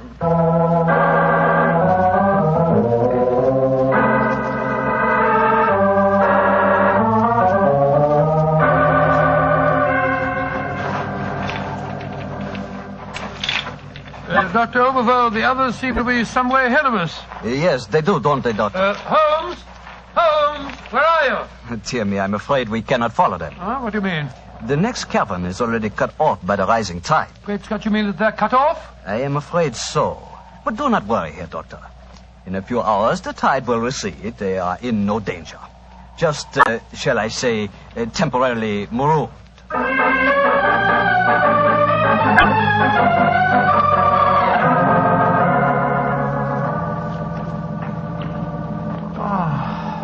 I can't understand it. I'm getting confoundedly sleepy. I'm so sorry. I'm afraid that we stayed here longer than I intended. I fear that we are cut off by the tides. Cut off? For the tide? We're in no danger. In a few hours, we should be able to return. But I'm afraid I cannot get you back at 3 o'clock, which was the time I promised. But it's vital. Absolutely vital that I get back. I'm so sleepy. But please keep talking. I must keep awake.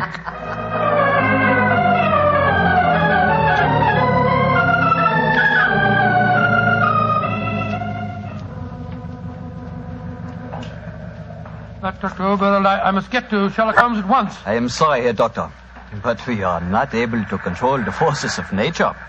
We cannot force the water to recede. Your friend is in no danger. No, but he's got a most important test that he must make by 3 o'clock. I am afraid that will be impossible. I've got to do something. I should have come to these blasted caves in the first place. I don't know what on earth I ought to do. By Jove, that note that Holmes gave me, he told me to open it if... where did I put it? Ah, here it is. A note from Mr. Sherlock Holmes, eh? Vital that you make medical test. Great Scott, Dr. Oberwald, it's absolutely necessary for me to return to the castle at once. Indeed.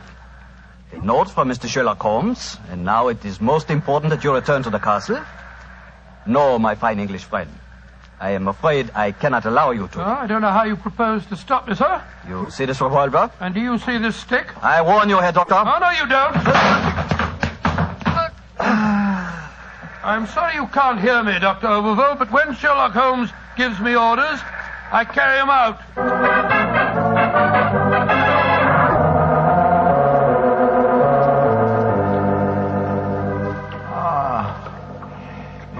Mrs. Reeves, are we still trapped by the tide? What time is it? 5 o'clock. I'm afraid that you will be a trifle late for your important appointment. What a pity. You deliberately trapped me here. You drugged the brandy and kept me a prisoner. Did I? Now, why should I do that, Mr. Holmes? Because you're greedy for power. That's obvious in your domination of that pleasant though weak young man who is now Seigneur of Garth. I'm sure your beliefs would find support in certain ideologies now arising in Germany. choice of a German doctor as an accomplice in your plans would support that theory. And what might my plans be? I should say that you're determined to give Garth as a submarine base to Germany. With this island in their power, they could control the channel. Very interesting. And I suppose, as well as being a spy, I am responsible for Mrs. Horn's murder? You and Dr. Oberwald between you. She was too strong for you. You had to get her out of the way. You probably made subtle attempts on her life at first, the origin of which you did not realize, but which caused her eventually to send for me. My arrival forced your hand, and so you and Dr. Oberwald resorted to the quite unsubtle expedient of poisoning her. All pure supposition, Mr. Holmes. The only law on this island is Christopher Horn. Do you suppose he'll believe you? No, I suppose he won't. You've outwitted me, Mrs. Reeves. I walked into your trap just as you intended me to. Then in that case, you may collect your pound of butter tonight and return to the mainland tomorrow. Mrs. Reeves, how much longer do we have to wait for the tide before we can make our way back to the castle? We can leave now. We could have left at any time. There's another secret entrance that is above the tide level. I merely had to make you overstay the hour of your test. I could not risk Christopher's seeing definite proof. Come now. I shall lead you back. You fool.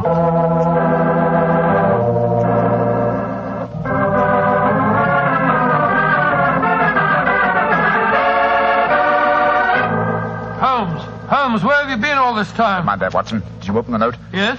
Followed my instructions? Yes, it was, as you suspected. Thank heaven, old chap.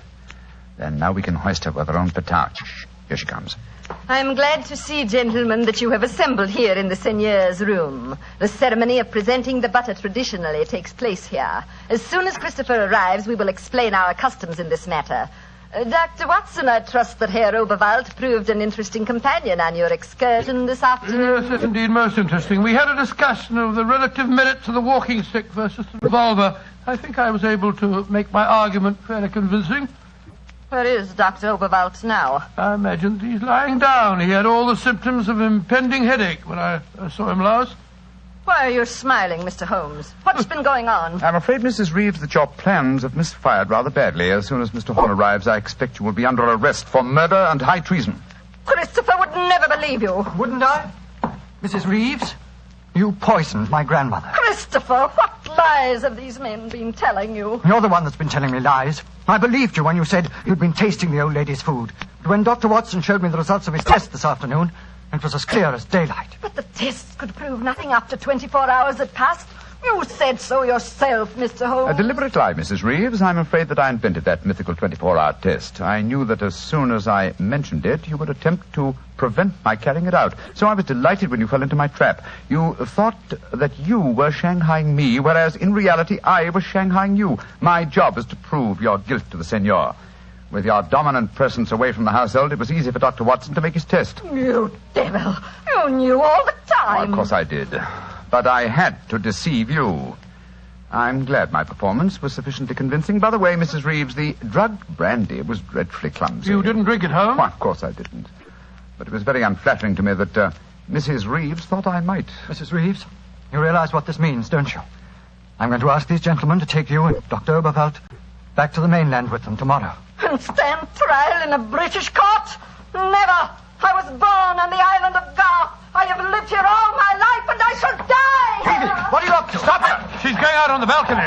One day, Garth will belong to Germany. One day, the whole world will belong to Germany. Goodbye, you meddling fool. Goodbye. Great Scott, she's gone. It must be a couple of 100 feet to the rocks below. What a dreadful thing.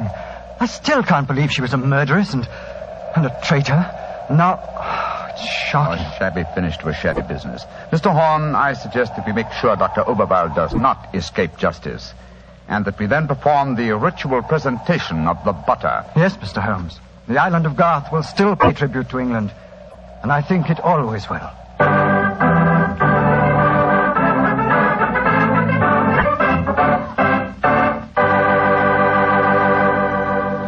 Well, Doctor, that was some story. So Germany didn't get the island of Garth after all. No, Mr. Bartell. In fact, in after years, the island proved to be an invaluable submarine base for England. Say, what about the pound of butter? Did Holmes get it? Oh, yes. But why are you so interested in the butter? Are you kidding? In our house, butter is our second most favorite topic of conversation. Your second most favorite? Well, what's your favorite topic of conversation? Remember, you asked me. Petri wine. Oh, as if I didn't know. Doctor, that Petri wine is something to really talk about. You know, the Petri family has been making wine for generations. Why, the art of making fine wine is their heritage, handed down from father to son, from father to son. Believe me, when it comes to turning luscious, sun-ripened California grapes into fragrant, delicious wine, the Petri family really knows how. And they're proud of their wine, too. That's why the name Petri on a bottle of wine really means something. It's the personal assurance of the Petri family that every drop of that wine is good wine. It ought to be, because Petri took time to bring you good wine. Well, Dr. Watson, what new Sherlock Holmes adventure do you have lined up for us next week? Next week, Mr. Bartell, I'm going to tell you a story that took place on the Sussex Downs many, many years ago. It concerns a young girl, a painter in watercolors, and a very wise old lady. I call it The Adventure of the Living Doll.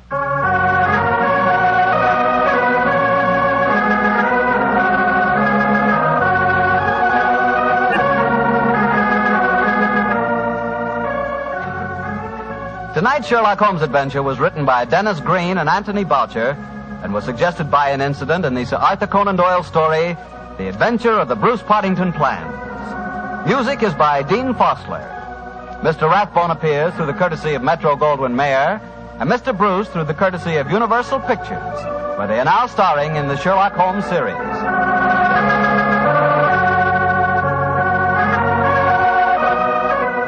The Petri Wine Company of San Francisco, California, invite you to tune in again next week, same time, same station. Sherlock Holmes comes to you from our Hollywood studios.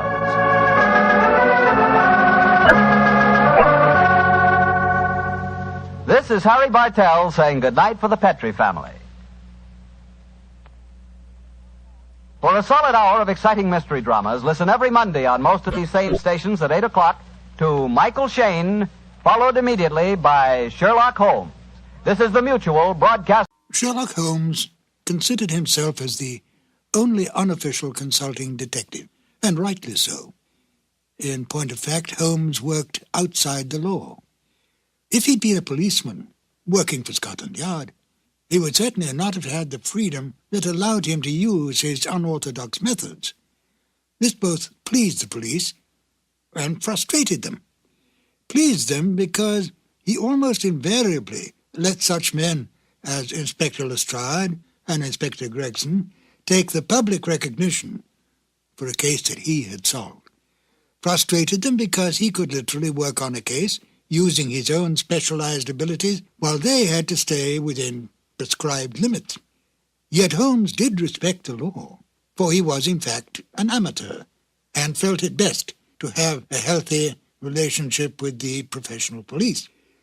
This encouraged such men as Lestrade and Gregson to bring various unsolved crimes to him for his solution. His freedom outside the restraints of the law allowed him to assume many roles in disguise and to work with Watson as his accomplice.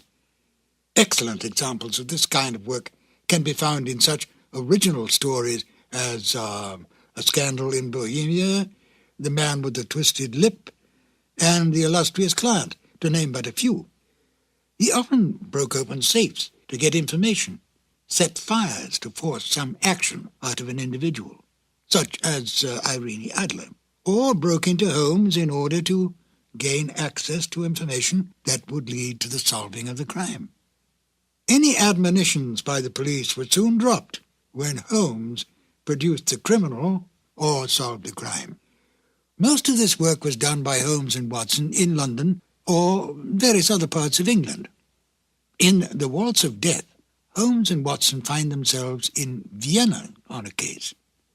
Now here, on foreign territory, and completely outside the orthodox methods of the English police, Holmes had even more free rein.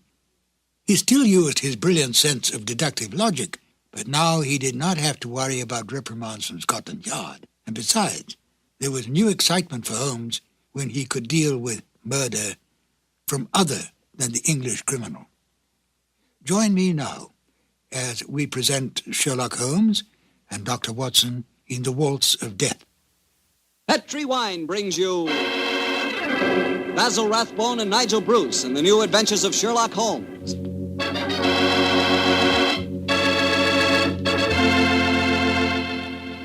The Petri family, the family that took time to bring you good wine, invite you to listen to Dr. Watson as he tells you another exciting adventure he shared with his old friend, that master detective, Sherlock Holmes.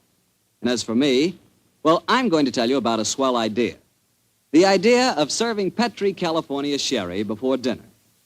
Tomorrow night, just before dinner, instead of that last-minute rush, take it easy. Pour yourself a glass of Petri sherry. Now, if you'll do that just once, I wouldn't have to say another word about Petri sherry. You'd be a customer for life. Because Petri sherry is good wine with a capital good. Judge that Petri sherry any way you like. By its beautiful amber color, its heart-of-the-grape aroma, or by the best test of all, its flavor. Petri sherry is delicious. And you have a choice of two kinds, Petri regular and Petri pale dry sherry. If you're not sure which you'll like better, try them both. Don't buy one, buy two. But remember, always buy Petri.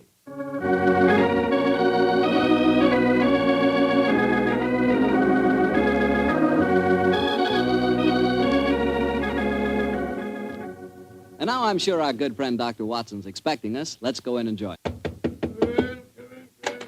Good evening, Dr. Watson. Good evening, Mr. Bartell. All set for tonight's story? Yes, my boy, I'm all set, as you put it. It began in Vienna in 1889.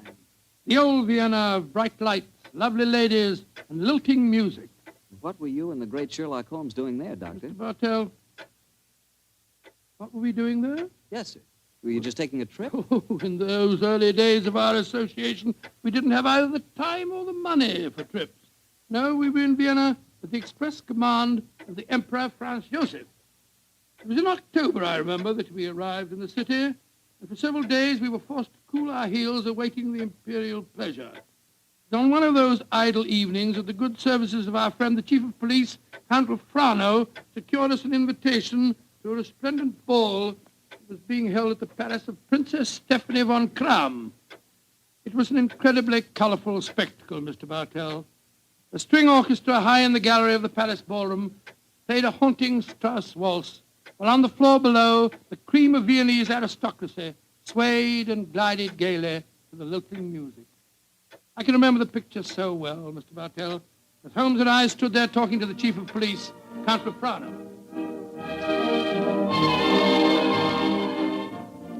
A colorful scene, is it not, gentlemen? By George, yes, Count Frano. It must be a real holiday for you and Mr. Holmes. What makes you say that, Watson? Well, it's hard to think of the criminal world when one looks at such a gathering. And yet Count Frano knows as well as I do that the criminal is not confined to class or environment. Indeed, no, Mr. Holmes. I can assure you that every guest here tonight has been scrutinized as he entered. Yes, I imagine that many plainclothes men are present in this room now, aren't they, Count Frano? Oh, yes. We take no chances. I suppose you can't afford to. There's enough jewelry being worn here tonight for a king's ransom, I should say.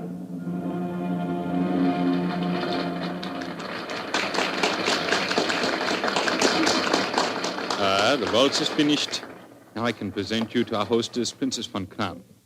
Stephanie, my pigeon. My pigeon must know the princess pretty well. Yes, I'm glad to see that in Vienna, the profession of criminal detection carries no social stigma. Allow me to present you Mr. Sherlock Holmes, Dr. Watson, the Princess Stephanie von Kram. I'm very honored to meet you, Your Highness. I'm most happy to meet you, gentlemen. Permit me to introduce my protege, Janos Horvath, the Hungarian composer. This ball tonight, Mr. Holmes, will mark a rare occasion. A signal honor is to be conferred on Herr Horvath and myself before tonight is through. The next waltz is a new composition of his. Tonight will be its debut. Indeed, how very interesting. It is a great honor the princess has conferred on me. A new composition could not possibly be presented under more auspicious circumstances. Count Frano, you spoke of an honor in connection with yourself. May I tell them our secret, Stephanie? No, I will tell them myself, Anatole. After your waltz has been played, Janusz, and Anatole and I shall be the first to have the privilege of dancing to it, my father is to make a public announcement. He is to announce my engagement to Count Anatole Refon. Oh, indeed, my congratulations to you both. Very lucky fellow. Am I not the luckiest of men? Is she not exquisite? I, the gay man of Vienna, the cavalier who swore that no one woman would ever capture him. I confess it, gentlemen, I'm in love. Oh, but I pity you. Even the great waltzes of old Vienna could hardly be worthy of this moment. Oh, Anatole, you are a born flatterer. Oh, come, the waltz is about to begin. I shall see you gentlemen later. Auf Wiedersehen. Auf Wiedersehen. The orchestra is tuning up, Herr Horvath. I imagine this is a great moment for you. A very frightening one, I assure you, my friend. In a few minutes, I shall know whether my new work is to be crowned with success or failure. Count Frano is leading the princess to the center of the floor. The conductor is raising his battle. This is your moment, Herr Horvath. Good luck. Pray for me, gentlemen. Pray for me. There they go, the princess and Count Frano. They're starting the waltz. Ah, they make a striking pair, don't they? Here come the other couples out on the floor. Charming. Quite charming. It reminds me of... Great Scott, that was a revolver shot. It's the princess. She's been shot. Come on, Watson. Out of the way, please. Out of the way. Count Frano. What happened? Stephanie, Dr. Watson, see what you can do for her. Count Frano, there's nothing I can do, I'm afraid. She was shot through the brain. She died instantly. Stephanie is dead. Stop that devilish music! Lock all the doors! There's a murderer to be found!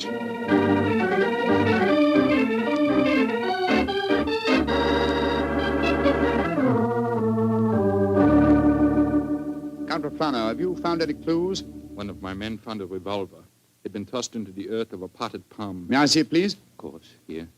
Rammed into the soft earth. Confound it. Count Frano, your fiancée was an extremely beautiful woman. You must have had rivals? Yes, several, but none of them are present tonight. Who will inherit her estate? A 6-month-old nephew. Who's his guardian? The Emperor Franz Joseph himself. No, Mr. Holmes, I know of no obvious motive for someone wishing poor Stephanie dead. Well, perhaps it was a political crime. She was a wealthy aristocrat and a very prominent one. Yes, it's very possible. Many nihilist assassins have been active in my country recently. Meanwhile, we have a ballroom full of suspects waiting for us. So I was just going to suggest we went back there. We can't find out very much by staying here in the library. It's a delicate matter. Almost everyone present tonight is known to me personally. May I suggest that you go back to the ballroom and have the male guests file past you? Detain for questioning anyone whose evening clothes do not fit perfectly. Clothes don't fit? What's the cut of a man's clothes got to do with this? Anyone invited to such a ball as this would naturally have his own tailor. I think, Count Frano, if you found a man who had to hire his costume, he might be an impostor and may well prove to be your assassin. Well,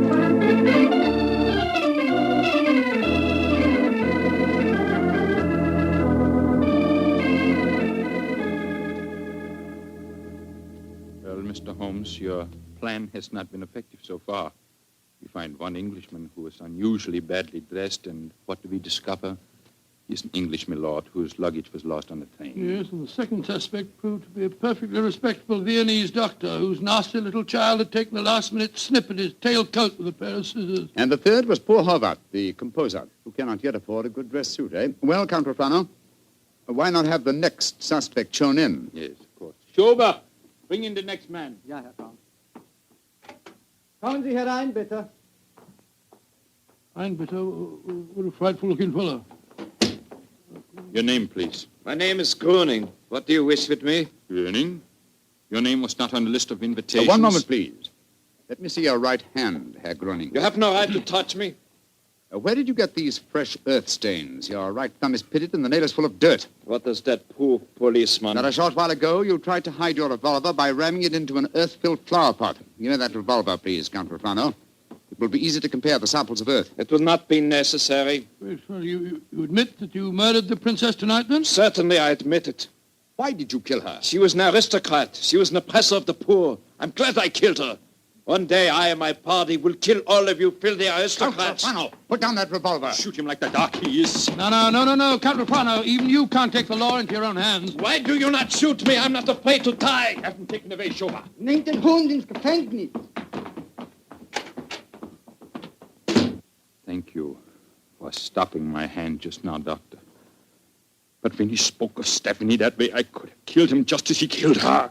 A very understandable impulse, sir, but one that would have ruined your life. My life?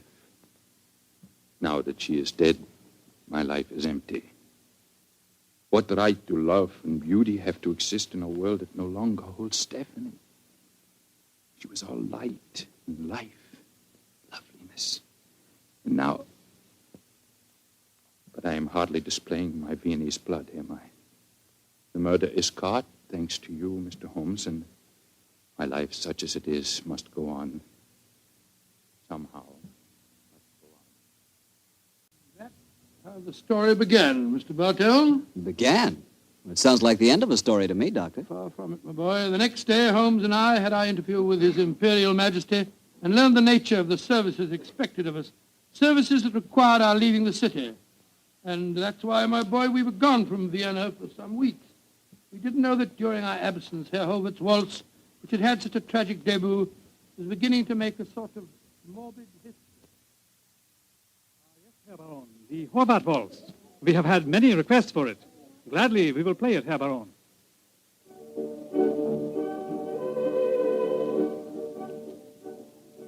Isn't that the Horvath waltz they are playing? Yes, my dear, and see who is walking onto the floor to dance to it. Leah Mollenstein, the actress. A beautiful creature. Are you trying to make me jealous, Hans? Gott in Himmel, it's Leah Mollenstein! She's been shot!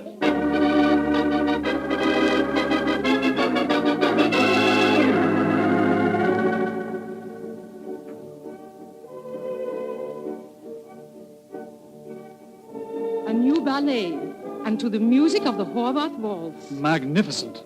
Never has Krasnova danced better.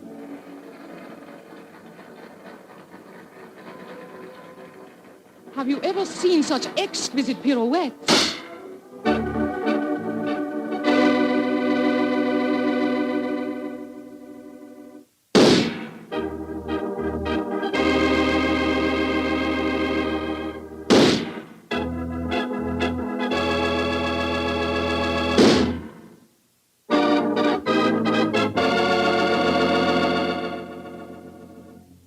Six deaths in 4 weeks, Schober. All beautiful women and all killed to the music of the Horvath waltz. There's a homicidal madman at large in Vienna. There's only one thing to be done. We must forbid absolutely the playing of that waltz by imperial decree. Hear all of this, Mr. Bartell, until we return to Vienna. And then, I suppose, Sherlock Holmes was drawn into the case again, Doctor. Yes, my boy. Holmes immediately made a close study of the newspaper reports on the tragedies, and it was with great difficulty that I tore him away from his investigations to attend the reception at which the Emperor was to thank us for our services on the mission that we just completed.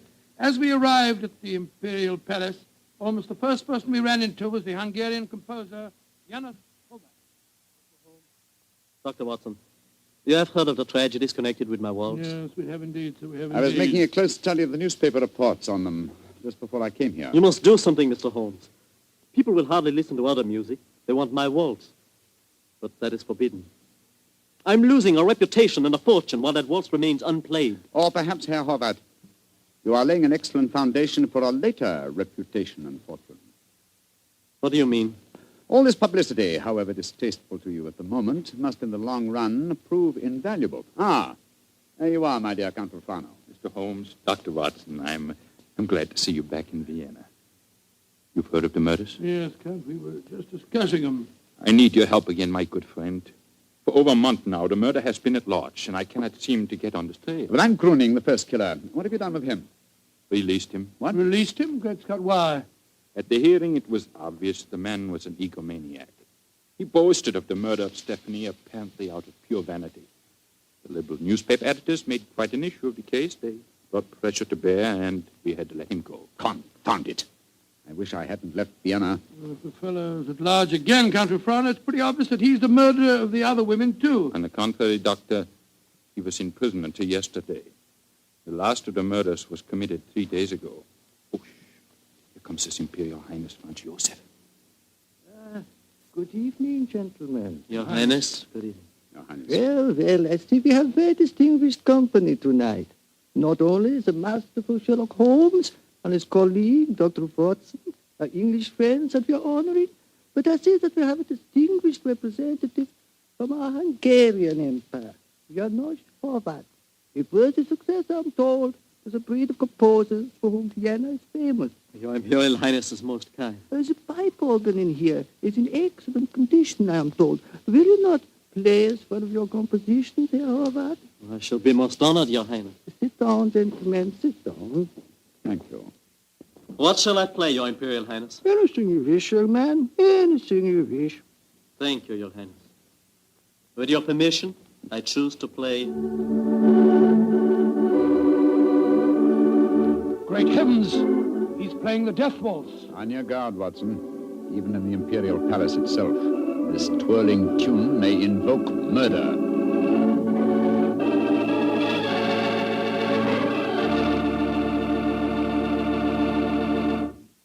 You'll hear the rest of Dr. Watson's story in just a second, which just gives me time to remind you that if any one wine could be called the perfect wine for almost any occasion, that one wine would be Petri California Sherry.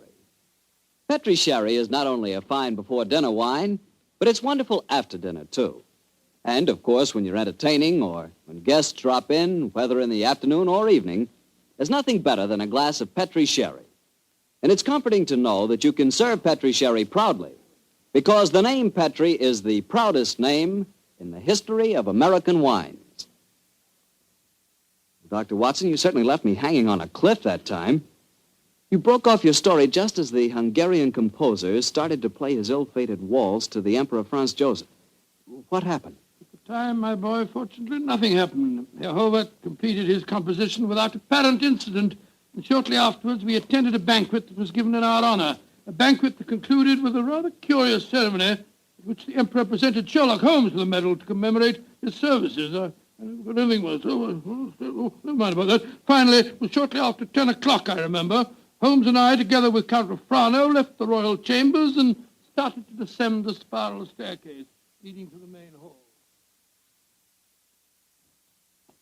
You were greatly honored tonight, Mr. Holmes. I've only known His Imperial Highness to make 3 such presentations before, and they were all to my own countrymen. He might have made another while he was about Please, it. Watson, please. Sorry.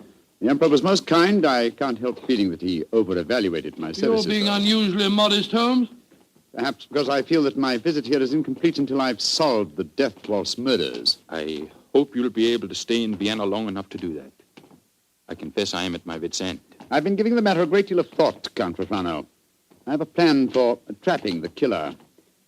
It's in rather an embryonic stage at the moment, but over a few pipes at the hotel tonight, I expect to develop it thoroughly. I shall call at your office in the morning and explain it to you. I shall be awaiting your visit eagerly. One more of these murders and the newspaper outcry might become so loud that I should have to resign my post as chief of police. Well, when Horvath made that daring gesture and played the death waltz tonight, it proved one thing. It's not infallible. The death of a beautiful woman doesn't always follow the playing of the melody. Very true, Doctor, but... Watson. Yes, Holmes? Strike a match, will you? Huh? There's a figure here slumped on the landing. Great Scott, it's the body of a girl. And a very beautiful girl, too. Shot through the forehead. You were wrong, Watson. The death waltz is infallible, but I swear to you that the killer has struck for the last time.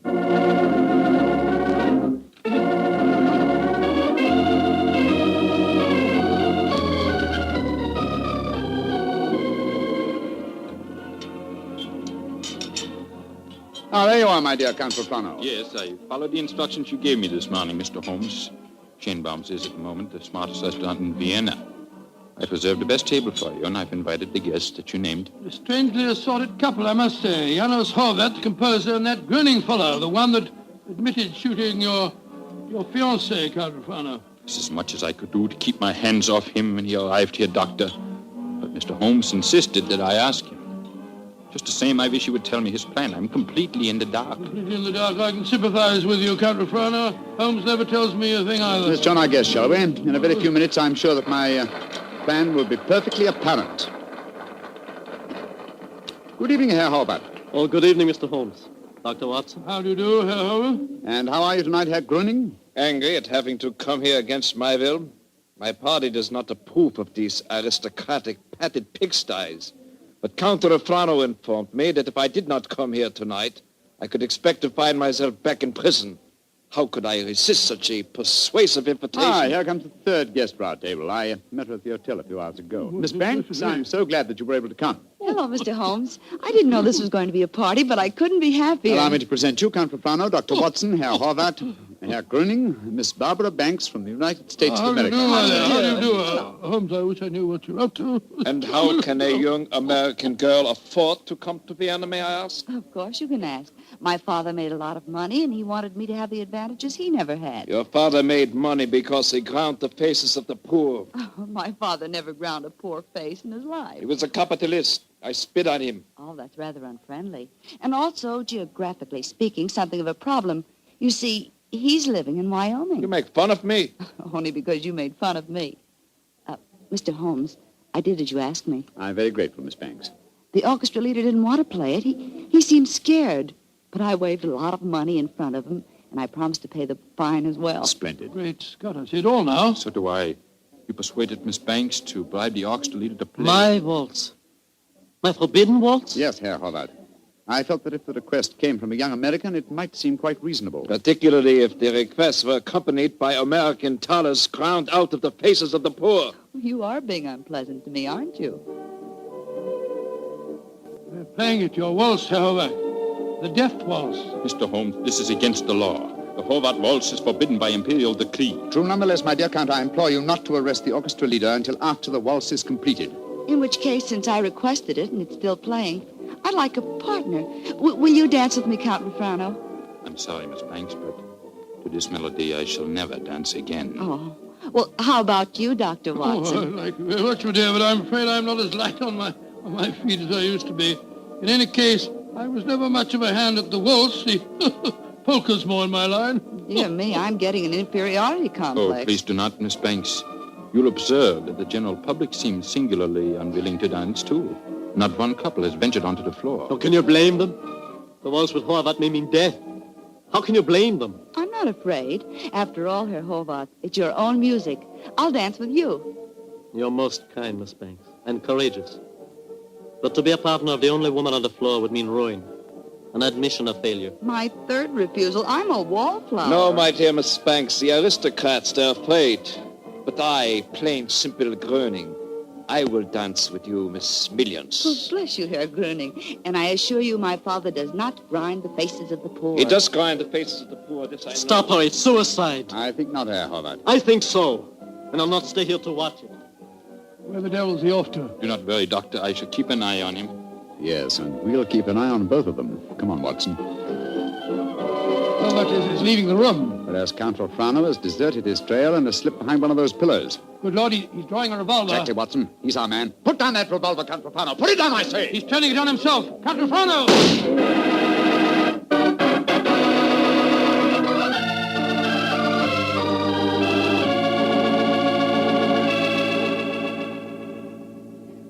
I still can't believe it, Holmes.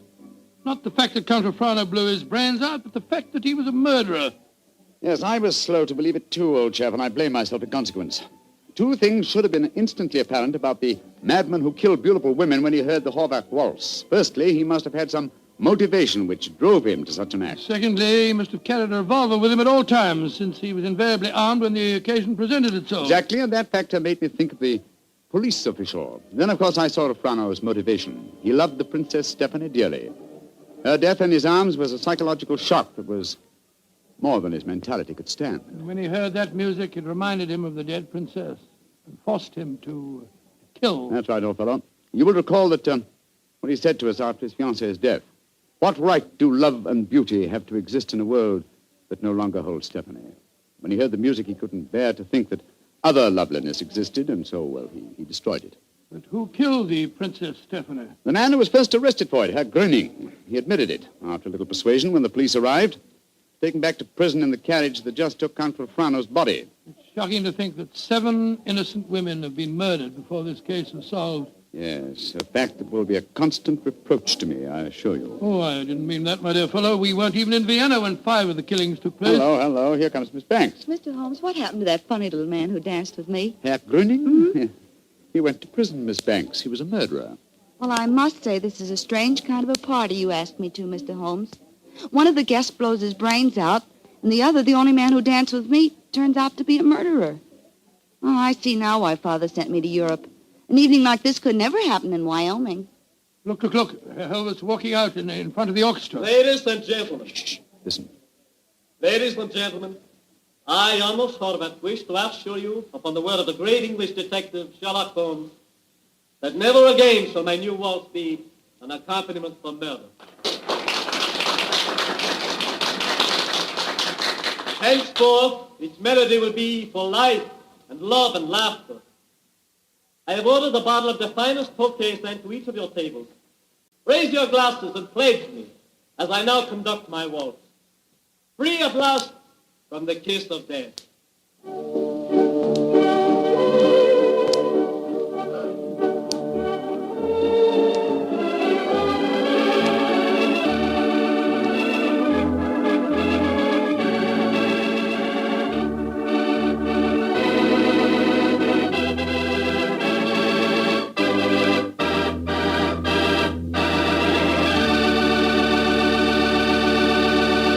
Say, Doctor, I really like that story. That was a baffling. Yes, wasn't it? A highly placed police official is the last person in the world you'd think guilty of murder. I must confess I wasn't of so much help to Holmes in solving that case. Oh, don't let that worry you, Doctor. After all, Holmes almost missed solving it himself. Oh, thank you, my boy. Nice of you, thank you. But it certainly was one of the most interesting cases that I was ever connected with. I know what you mean. You know, I came across quite an interesting case myself the other day. Oh, you don't say where? Right in my own house. Oh, that's interesting. What kind of case? Sherry. Oh, good gracious me, sherry. That's right, a case of Petri, California sherry. You see, I buy it by the case, Doctor, because that Petri wine is really extraordinary.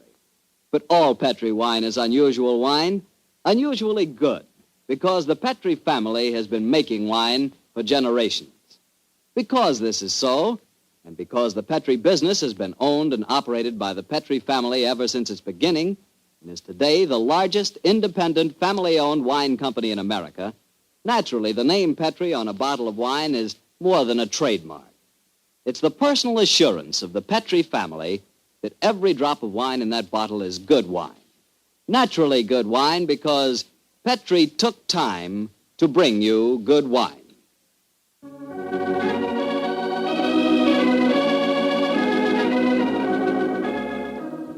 Tonight's Sherlock Holmes adventure was written by Dennis Green and Anthony Boucher and was suggested by an incident in Sir Arthur Conan Doyle's story, The Adventure of the Illustrious Client.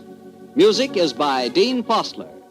Mr. Rathbone appears through the courtesy of Metro-Goldwyn-Mayer, and Mr. Bruce through the courtesy of Universal Pictures, where they are now starring in the Sherlock Holmes series. The Petri Wine Company of San Francisco, California, invites you to tune in again next week, same time, same station. Sherlock Holmes comes to you from our Hollywood studios. This is Harry Bartell saying goodnight for the Petri family. This is the world's largest network, the Mutual Broadcasting System. At first, when Herr Gruning confessed to the killing of the Princess von Kran, I didn't believe it. When the other women were killed, I felt sure that Herr Gruning was innocent. I at least suspected Count Refrano of having committed the other murders. But then, that's exactly what Dennis Green and Anthony Boucher wanted, don't you think?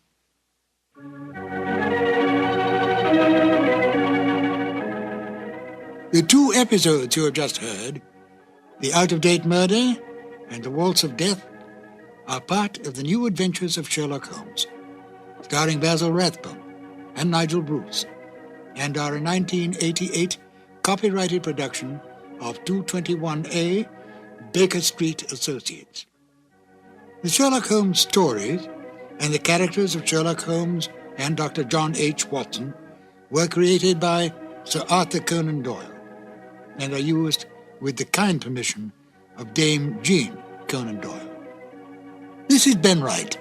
Won't you join me again soon for more new adventures of Sherlock Holmes? Thank you for listening.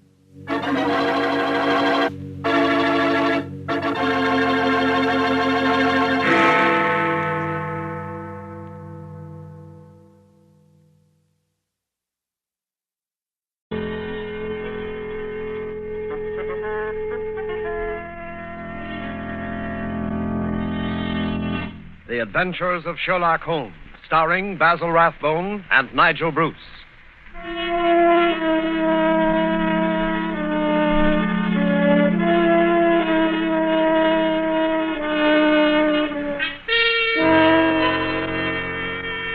The makers of Grove's bromoquinine tablets bring you another adventure of Sherlock Holmes with Basil Rathbone as Sherlock Holmes and Nigel Bruce as Dr. Watson. A cold is a miserable thing. A cold may become a dangerous thing. Even a so-called light cold can take a serious turn. Be prompt, be decisive in your treatment of a cold. At the very first sign of a cold, take Grove's bromoquinine tablets. Bromoquinine tablets quickly check the symptoms of a cold, quickly relieve the distress of a cold. They give you speedy results, which are very important. Don't monkey around when you can get such a dependable preparation as Grove's bromoquinine tablets. And now, here we are again on our usual visit to Dr. Watson. He's waiting for us in his study, a cheerful blaze crackling on the hearth. I'm very relieved to see you, Mr. Manning. Hasn't the weather been atrocious today? I was beginning to wonder if you'd be able to get here tonight through all this fog. Yes, it certainly is what you Londoners call a regular pea souper. Yes, indeed. It reminds me of the adventure of the missing submarine plans. A case that was solved in the underground. Underground? What you Americans call a subway. Yes, but what has a solution in a subway got to do with a foggy night? Well, you see, the affair started in weather exactly like this. It was the third week in November, the year 1895, to be exact. On Monday, a dense yellow fog had settled down upon London. On Thursday, it was still there, thicker and murkier than ever. At first, Holmes had turned his nervous energy to cross-indexing his huge reference books. But when, after pushing our breakfast chairs back for the fourth morning, we saw the greasy brown swirl still drifting past the windows, Holmes's patience snapped.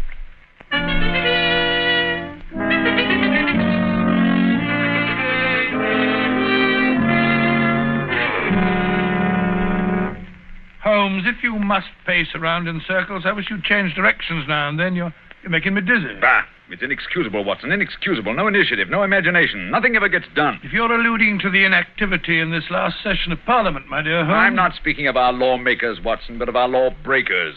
The London criminal is certainly a dull fellow. What makes you say that? Well, look out of the window. Ideal weather for committing a crime. The criminal advances on his intended victim practically unseen. He pounces and disappears into thin air. There have been numerous petty thefts, I believe. Petty thefts, pickpockets, ragamuffins. What's the country coming to? Now, if I were a criminal, Watson... Well, I, for one, would move to America. Oh, hello. Mrs. Hudson's knocking. Excited. What's up, I wonder? Yes, Mrs. Hudson, what is it? Oh, a telegram for me. Yes, sir. Very well, thank you. Oh, well, what's it say? Oh, wait until I open it, can't you? Ah, dear me, what next? Most unusual, Watson, most unusual. What's most unusual, Watson? What's it say? Well, it's from my brother, Mycroft. You remember him. He helped us solve the case of the Greek interpreter. He's coming here. Why not? What's so phenomenal about Why this? not? Why not, indeed? It's as startling as it would be to meet a tram car coming down a country lane. Yes, now I come to think of it. Mycroft is rather like a tram car. His rails lead from his Pall Mall lodgings to the Diogenes Club in Whitehall. That's his circle. I wonder what upheaval could have derailed him. Doesn't the telegram explain? It says, must see you about Cadogan West, coming at once. Cadogan West? Cadogan West? Why, that's the young chap who's found dead in the underground on Tuesday morning. I remember reading about it in the papers. Oh? The young man had apparently fallen out of a train and killed himself. He hadn't been robbed, and there was no reason to suspect violence. Quite an uninteresting case, if I remember correctly. And yet, it's serious enough to cause Mycroft to alter his habits. No, Watson. This must be an extraordinary event. Do you recall any other facts about the affair? Yes, I come to think of it, there was one unusual bit came out of the inquest. They were unable to ascertain at what point he entered the train, because his ticket was missing. Strange. What articles were found on the body? £2.15, I believe it was, a checkbook and... Oh, yes, 2 dress circle tickets for the Woolwich Theatre. Dated for that evening. Theatre tickets, eh? Then it wasn't suicide. A man doesn't procure theater tickets for the evening on which he intends to end his life. Anything else? A small packet of technical papers. Technical papers? What kind of technical papers? The newspapers didn't say. As serious as that.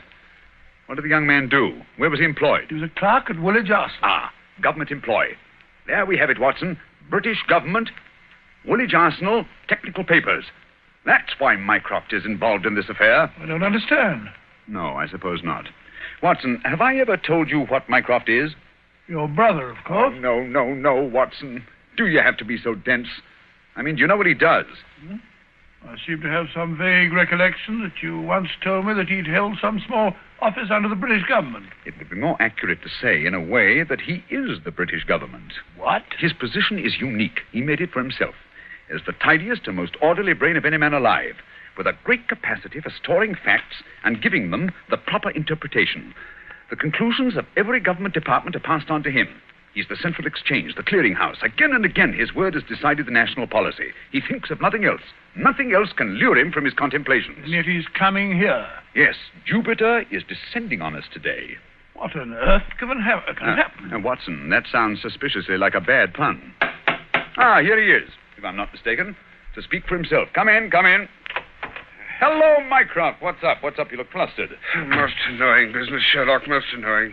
You know how I dislike altering my habits. Extremely awkward for me to come away from the office, particularly with Siam in its present state. Oh, dear me. Yeah, sit down, Mycroft, sit down. You know Watson, of course. Yes, of course.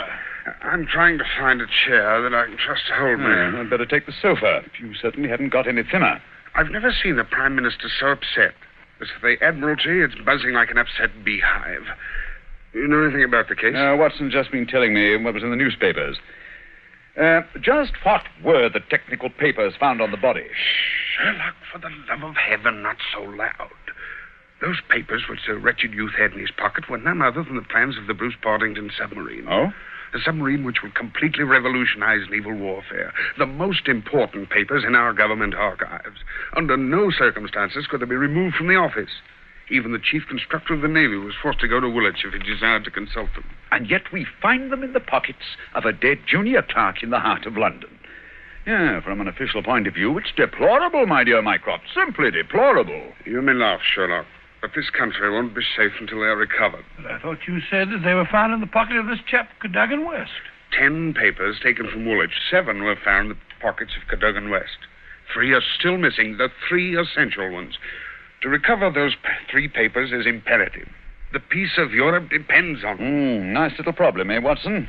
Why did Cadogan West take the papers? How did he die? How did his body reach the place where it was found? And where are the missing papers? Find the answer to those questions, Sherlock, and you'll have done your country an invaluable service. Why don't you solve it yourself, Mycroft? I believe you could. Possibly. But it's a question of digging out details. Give me the details, and I can give you the solution from an armchair. No, when it comes to running about and cross-questioning railway guards and lying on one's face with a lens to one's eye, no, that's not my métier. Besides, your figure prevents your taking such an undignified position, eh? Very well. Leave that part of it to us, Watson? Right, you are. Good. I've got a cab waiting outside to take you to the place where the body was found. I can give you the details on the way.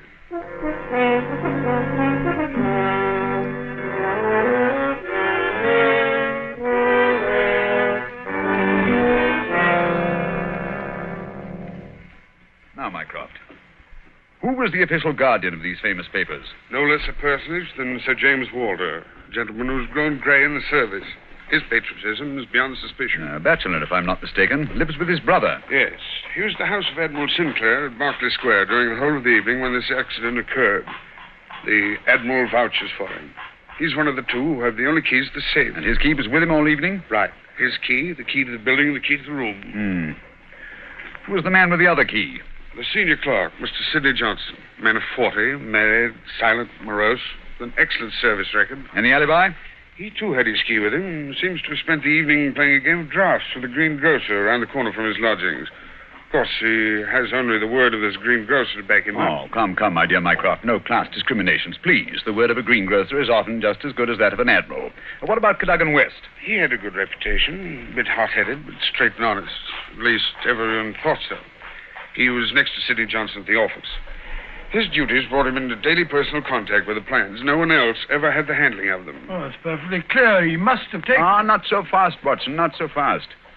Who locked them up that night? Mr. Sidney Johnson. Ah, they were of value, commercially, I mean. Oh, yes. There's no doubt that West could have got several thousands for them very easily. And yet, only a small amount of money was found on the body. Perhaps the buyer took it back after he'd murdered West. Ah, what puzzles me is, how did West obtain possession of those papers? To do so, he must have had a false key. Several false keys, Sherlock. He had to open the building and the room as well. Oh, well. Several false keys, then. Let me see. Suppose West did take the papers and went into town. And on the way back to Woolwich, where he is hoping to replace the papers, he's killed and thrown from the train. But the spot where the body was found is considerably past the station for London Bridge, which is the route to Woolwich. Ah, that's interesting. Also, if young West did make an appointment with some foreign agent to sell the papers that night, why didn't he keep the evening clear? Why buy 2 theater tickets? Exactly.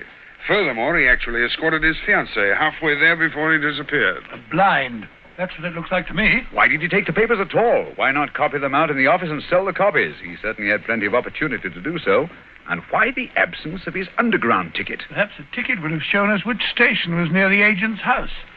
So the murderer destroyed it. Good, Watson. Very good. And yet, I wonder. Well, here's the underground station. The railway authorities have sent a man round to show the exact place where the body was found. You won't change your mind and come with us? Well, crawling round that black hole on my hands and knees, not very likely. Well, I shall expect a report on your efforts this evening. Never expect too much, Mycroft. Never expect too much.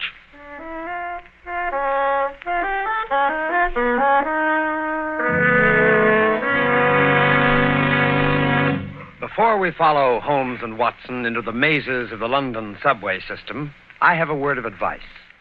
Every year, colds cause a lot of sickness. Every year, they cause a lot of expense and time lost from work. Always regard a cold seriously. Always treat it earnestly. At the first sign of a cold, take Grove's bromoquinine tablets. Bromoquinine tablets are famous relief for the distress of a cold. Their efficacy has been fully established. Bromoquinine tablets go right to work on a cold symptom. They don't waste any time. They don't pull any punches. They quickly relieve the misery of a cold. They help reduce the fever of a cold. Thousands of people keep bromoquinine tablets handy all winter. Thousands of people depend on them as their relief for colds. No other preparation enjoys greater confidence than bromoquinine tablets. Follow the example of millions, and at the first sign of a cold, take Grove's bromoquinine tablets. Get them at any drugstore, a few cents a box. Ask specifically for Grove's, Groves, Bromo, Bromo, quinine, Quinine, Grove's bromoquinine tablets.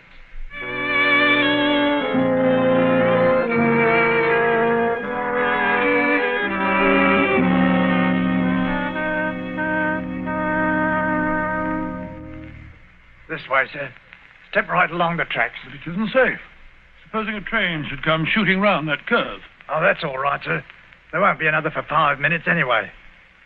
Here we are, sir. This is where they found the body. Right here alongside the rails. Lying on its face it was.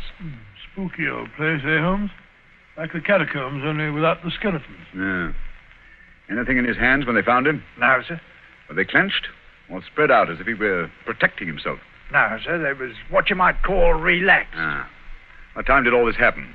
Well, sir, the train he was hoisted out of, as near as we can figure, passed along here about midnight on Monday. All the carriages have been examined for signs of violence, I suppose. They didn't find nothing, not even the missing ticket. There was a passenger to Aldgate on the ordinary train. About 11:40 it was. He said he'd heard a heavy thud, like something striking the line, just before the train reached this station. But it was so foggy, he said he was blessed if he could see what it was. Holmes, what's the matter? What are you staring at? The curve, Watson. What curve of it? of the rails. What of it? What do you mean? I suppose there aren't many curves as abrupt as this. No, sir, I can't say as there is. What have curves got to do with it? Oh, an indication, Watson. Merely an indication. Unique. Perfectly unique. And yet, why not? I don't see any indications of bleeding on the line. No, sir, there wasn't any to speak of. But I understand there was a considerable wound. The bone was crashed right enough. Holmes, You hear that? It's a train. It's coming this way. Run, sir. Run for your life. Yes, but where? Up ahead. There's a place where the train switches off. Run, Watson, run. It's just around the curve. We'll never make it. Yes, we will. Faster, faster. There's the switch up ahead. Come on. Here comes the train now. We'll make it. Justin, Watson, for the love of heaven, you're on the wrong track.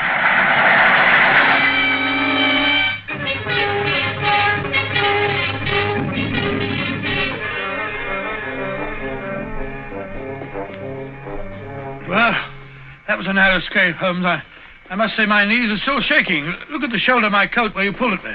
Lucky thing for you that I did. Where are we off to now in this fog? Yes, it's a nice afternoon. Suppose we pay a few calls. I think Sir James Walter claims our first attention. After that, we might drop in on Miss Westbury. Miss Westbury? Who's she? She is Cadogan West's fiancée and the last person to see him alive. Holmes, we seem to be going around in circles. We've accomplished absolutely nothing so far except to get ourselves nearly annihilated in the underground. After all, it's perfectly obvious that the young man had a quarrel with someone, in all probability the agent, to whom he sold the papers, and got himself thrown out of the railway carriage for his pay. I disagree with you, my dear Watson. His body fell from the roof of the carriage where it had been placed. Cadogan West met his death elsewhere. The roof of the train? Consider the facts, Watson. A, the curve in the tracks. The body is found at a spot where the train pitches and sways as it comes around the points. B, there was no ticket. C, there were no signs of bleeding on the line because the body had bled elsewhere. Of course. Everything fits together, but where was the body placed on the train? I think I can make a fair guess at that, my dear Watson.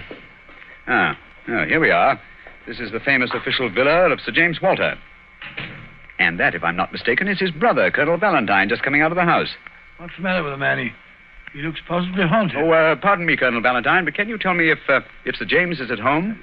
Sir James, sir? Sir James is dead. Good heavens, dead? He died this morning. It's terrible. Terrible. How did he die? Oh, it's this horrible scandal. My brother, sir, was very sensitive of his honor. He couldn't survive the disgrace to his department. It broke his heart.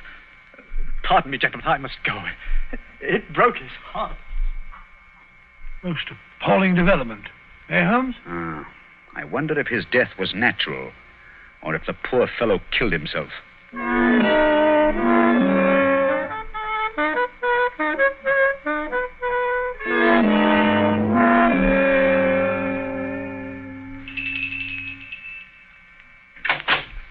Yes?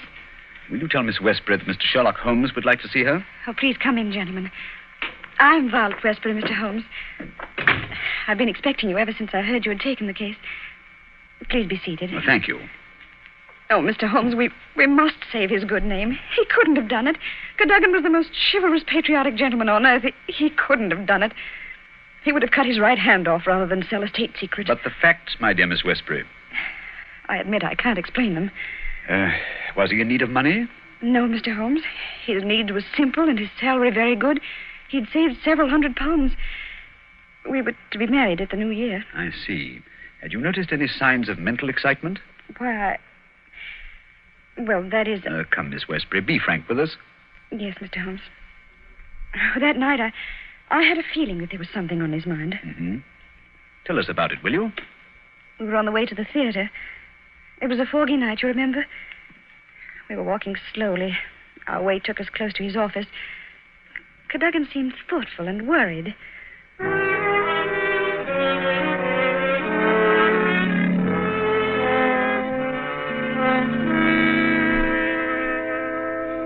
Darling, what's the matter? You haven't said a word for the last 5 minutes. Have I said or done something? Of course not, silly. It's just that I've got something on my mind. Oh, why not tell me about it? Perhaps I can help. It's no use, Vi. It's too serious for me to talk about, even to you. You know, sometimes, Caddy, I feel just the least little bit jealous of that old job of yours when you're cooped up in that building all day. Oh, now you're not going to be jealous of a building. Well, not really. But it is funny to think of a husband having secrets he can't tell his wife. Mighty important secrets, I can promise you. There's one in particular that any foreign spy would pay good money to get hold of. How thrilling. Well, I don't know. They're awfully slack about some things over there in that building, Violet. What's too slack? It would be too confounded easy for a traitor to get his hands on those plans. What plans? Never mind, darling. I guess I'm getting a bit melodramatic. But there's something been worrying me. Hello, what's that? What's what? Over there, that shadow moving along the side of the building. It's a man. So that's it. I always suspected... Oh, what's the matter? You're so excited. What's wrong? Stay here, Violet. There's something I have to find out. Stay here. I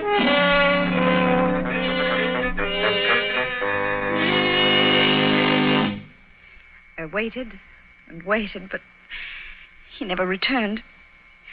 Oh, Mr. Holmes, if you could only save his honor, it meant so much to him. We shall do our best, Miss Westbury. This shadow, this man moving along the building. Did you see it, too? I think I did, Mr. Holmes. But the night was so foggy, I can't be sure. But there must have been a man. Another man. It couldn't have been Cadogan. Surely character goes for something. Let us hope so. Come along, Watson. We must return home. I'm expecting an answer to some telegrams I sent Mycroft early this afternoon. We've done enough for one day.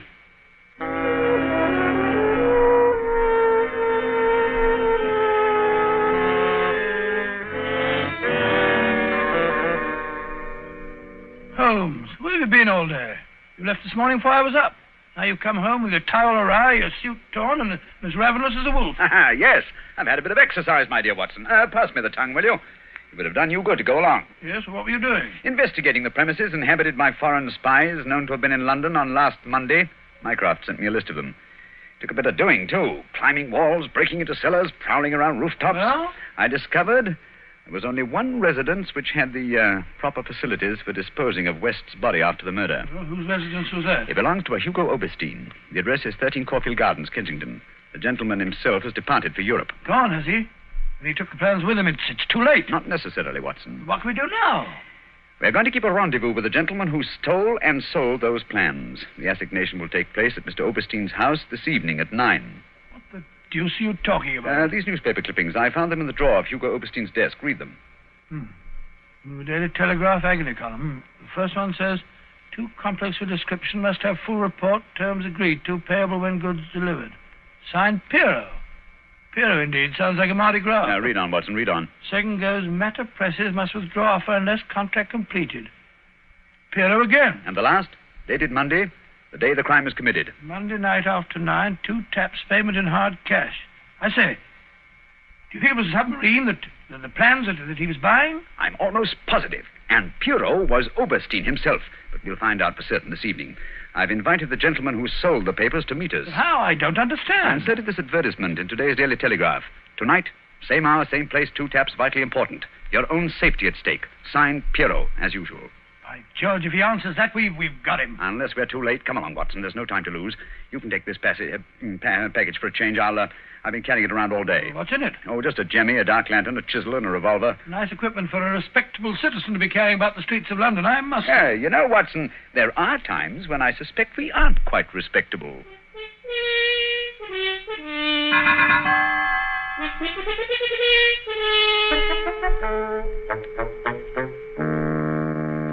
Here we are. This is Caulfield Gardens. Thank heavens, it's still foggy.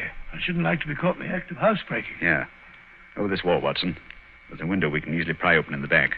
Scale that wall? Now, come on, hurry up. There's no time to lose. Here. I'll give you a boost. Come on, up here. That's it. Look out, here I come. I must say, Holmes, you're as agile as a cat. It's uncanny. This is the window. Light the lantern and give me the jemmy. 1, 2.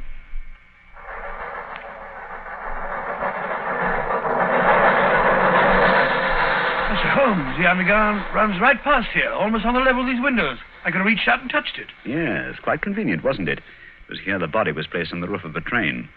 Look out of this windowsill. You can see the soot is blurred where they rested the body. And here, look. This brown stain is blood. Nasty, eh, Holmes? Let's get on to the house. Very well, then. Come along. The window's open. Easy, don't break the glass. Supposing Oberstein should happen to return home. Well, we must take our chances in this business. Come along, Watson, come along. Our visitor will expect to be let in by the front door. I wish these stairs didn't squeak so. 9 o'clock. We can expect him at any moment now. You take your position on one side of the door. I'll be on the other. So we can pounce on him when he enters. I'll throw my greatcoat over his head. Oh, well, I wish he'd hurry. Shh, Watson. Oh, what if he doesn't come? There he is. Ready now. I'll open the door. You wanted me? No, you don't. Take that. What the... Easy, Watson, easy. All right, Holmes, I've got him. Well, let's take a look at our catch. Take the overcoat away, Watson. Right. Hi, It's Colonel Valentine Walter, Sir James's brother. Quite. Well, sir, what have you to say for yourself? Why did you steal the Bruce Partington plans? Who are you? What do you know about this? I am Sherlock Holmes, and I know everything. Oh, this is terrible. I'm lost. I didn't realize their importance until my brother killed himself. But I needed the money. I had to have it. Oberstein offered to give it to me if I'd let him see the plans. So you took an impression of your brother's key, opened the safe, and procured the papers. Cadogan West saw you leaving the building, followed you here, and you killed him. No, I didn't do that. I swear I didn't do it. No? Then perhaps you'd better tell us who did murder Cadogan West and placed him on the roof of the railway carriage. I'll tell you. I promise you I will. I did the rest. I confess it, but not that. Very well, then. How did it happen? I got the papers, as you've discovered. Made my way through the fog until I reached the door. Once or twice, I fancied I was being followed. I could hear footsteps on the pavement behind me.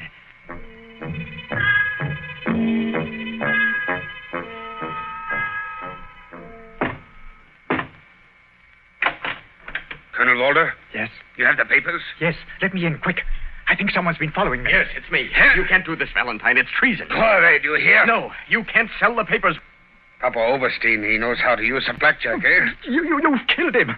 So? It's murder. I'm going to get out of this. Oh, no. I think different. You will come in here if you do not wish to taste the blackjack, too. But That is better. Oh, what can we do?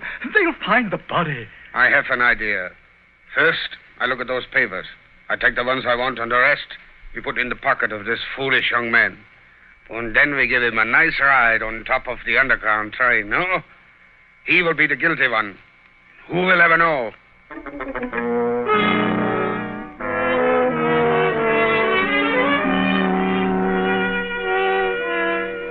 What a thoroughly unpleasant gentleman. What a pity that he got away with the papers, Dr. Watson. Oh, but he didn't. Oberstein had left a Paris forwarding address with Colonel Walters. That gentleman sent him a letter dictated by Holmes, saying that he had discovered that one essential detail in the plans was missing, and that he had procured a tracing which would make it complete for a price. And did Oberstein swallow the bait? Did he swallow it? He was arrested as he got off the boat at Folkestone. Some weeks later, I learned, incidentally, that Holmes had spent a day at Windsor Castle and returned with a remarkably fine emerald tie-pin. When I asked him where he got it, he answered it was just a small present from a certain gracious little old lady for whom he'd been able to do a small favor. Yes, and I think I can guess the lady's august name. Elementary, my dear Mr. Manning, elementary. I see. Ladies and gentlemen, in just a moment, Dr. Watson will be back to tell us about next week's story. In the meantime, let us repeat. Watch out for colds. At the first sign of a cold, take Grove's bromoquinine tablets.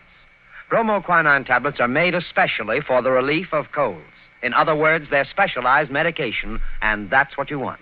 Yes, at the very first sneeze or sniffle, go right to your druggist and get a package of Grove's bromoquinine tablets. Now, Dr. Watson, next week? Next week, I think I'll tell you the story of the lion's mane. The lion's mane? What was that, Dr. Watson? Well, the answer to that question, Mr. Manning, almost stumped Sherlock Holmes himself. Suffice it to say that they were the last words gasped out by a dying man as he lay writhing in agony on the sands of the Sussex coast.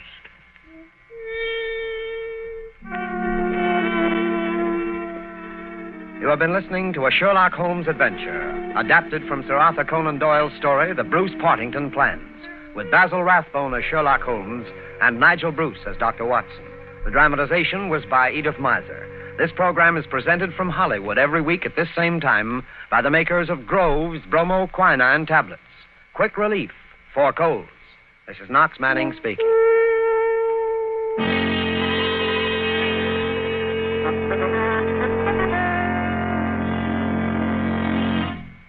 This is the National Broadcasting Company.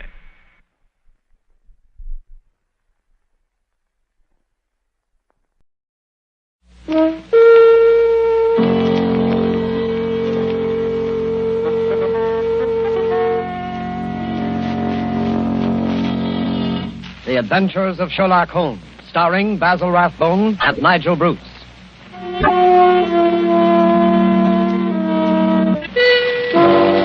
The makers of bromoquinine cold tablets bring you another adventure of Sherlock Holmes with Basil Rathbone as Sherlock Holmes and Nigel Bruce as Dr. Watson. Watch out for colds, ladies and gentlemen. They're very prevalent now, and a little cold may be the start of a serious illness. What you want to do at the first sign of a cold is take famous bromoquinine tablets. Bromoquinine tablets are made for one purpose and one purpose only, and that is the relief of colds. They act fast, give you speedy results, and that's what you want when you have a cold.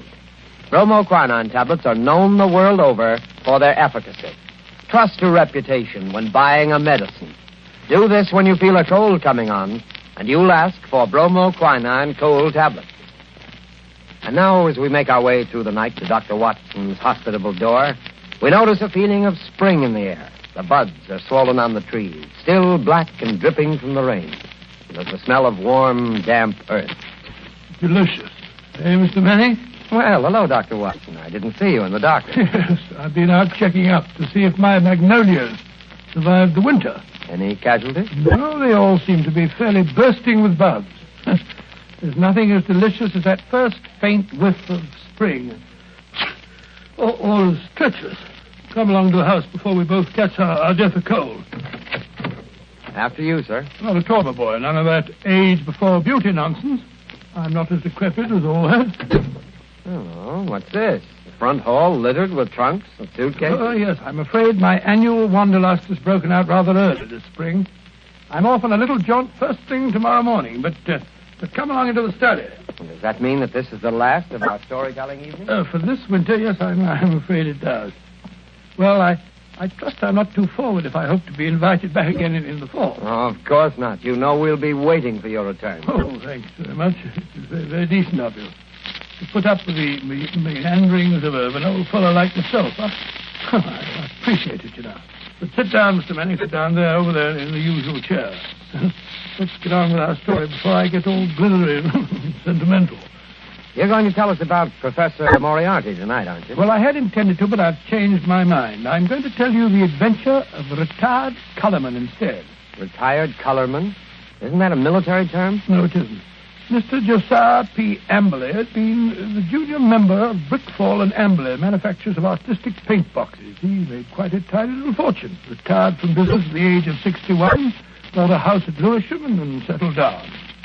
Early next year, 1897, I think it was, the old fool married. Married? Yes, married. And the woman 30 years his junior. Yes, that's always a bit risky. Risky? Within 2 years, he was as miserable a creature as crawls beneath the sun. Oh, dear me, I'm jumping ahead in the story again. As I was saying, it was the 23rd of April, 1899, and a rainy and disagreeable April it had been. Holmes was in a melancholy and philosophic mood that morning as he stood by the window, watching the raindrops chasing one another down the pane. Rain had always depressed him when he was not working on a case. When he was working on a case, I don't believe he realized that there was such a thing as weather.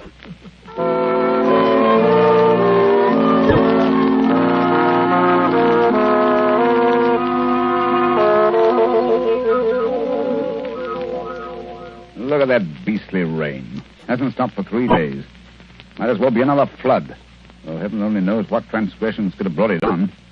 That's been a really first-class crime for months. Oh, cheer up, Holmes, cheer up. It's probably good for the crops or something. The shortage in crime? No. The rain, of course. Probably makes the little buds sprout and the little shoots shoot. Oh, don't be so blasted optimistic. More likely rotting all the seed that's already been planted. Rain, where the deuce does it all come from? This confounded English climate? Why any man with half a brain stays on this rain-soaked, mist-bound island is beyond me. Oh, I doubt if the men have anything to do with it. It's the ladies, God bless them. This climate gives them perfect complexions, and with so many lovely creatures about, what Englishman would think of quitting the country?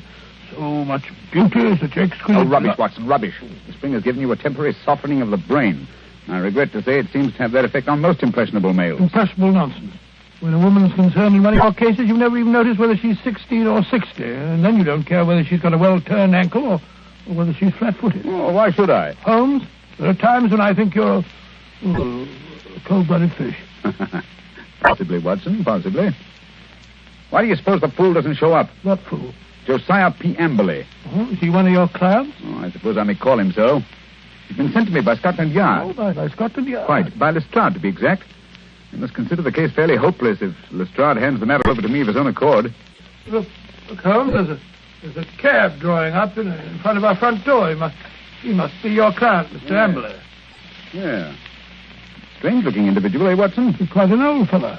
Looks literally bowed down with care. Ah, but no weakling. Look at those shoulders and that chest. The framework of a giant.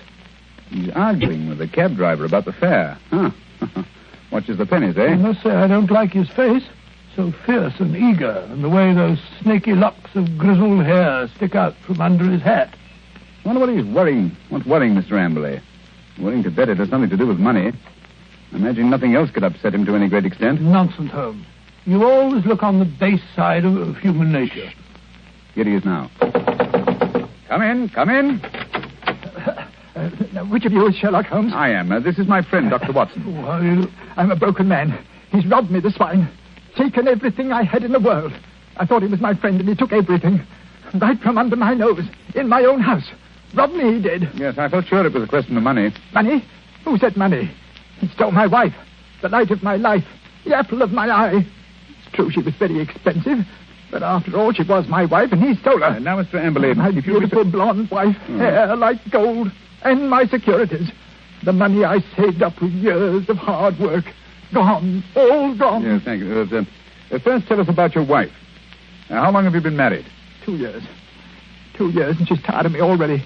2 little years. Easy now, good man, easy. More facts and fewer recriminations if we're to get to the bottom of this case. Well, 3 years ago I retired. Bought a house. Big house at Lewisham. Cost me plenty of money, that house did. Well, sir, I'd never lived alone in a big house before and got sort of lonely. House began to need looking after, so I thought I'd start looking around for a wife. Nice, healthy, young wife to look after me. Then I met Ella. Handsome girl she was, too. A good cook. Hair like gold. Could bake a beef and kidney pie that would melt in your mouth. So I thought I might as well get married. Yeah, very practical, I'm sure. Yes, that's what I figured at that time. But, Lord, Mr. Holmes, the money a woman runs into. They made my heart bleed the way the money went. I should have thought you'd have been glad when the other fellow took it off your hands. But who was this... This wolf in sheep's clothing? Yes. His name was Dr. Ray Ernest, a young fellow. He used to come over nights and play chess with me. I see. He stole your wife? Yes, and my securities. Yes, but surely the securities are registered. You can hardly hope to convert them. Maybe not, but I must have them back. And you've got to find those securities for me, Mr. Holmes. You've got to find them. And your wife, of course? Oh, of course, wherever she is, they are. Ah, quite. On the other hand, Mr. Amberley, I confess I don't see that I can be of much service. It's a routine matter, and I'm sure that Scotland Yard would be only too glad... They haven't found a thing, not a single security. Oh, very well. We'll do our best. Dr. Watson will take a run down to your house at Lewisham to look over the grounds. Oh, really? Yes. I hardly expected you to come yourself. After my heavy financial loss, nobody cares if an old man's heart is broken. Oh, stop that blubbering. I'm not coming myself because I'm preoccupied with the case of the 2 Coptic patriarchs.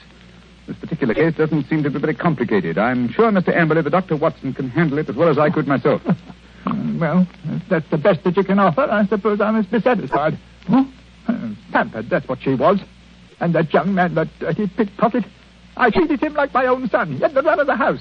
And now look how they treated me. Me, you never harmed a soul. Quite. And now, good day, Mr. Amberley. Yes. Well, good day, Mr. Holmes. And I shall expect Dr. Watson this afternoon. You have my address, I believe. Oh, the ingratitude, the rank ingratitude of it all. I must say, Holmes, I like the way you've shoved all this off onto my shoulders. Coptic patriarchs, indeed. You just don't want to go. Right, Watson, right, the very first time. You've been begging for a case all to yourself for months. Well, here it is. Yes, and a nice case you've given me, I must say. That old skinflint. Oh, my daughter, oh, my ducats, eh? With the emphasis on the ducats, if I'm not mistaken.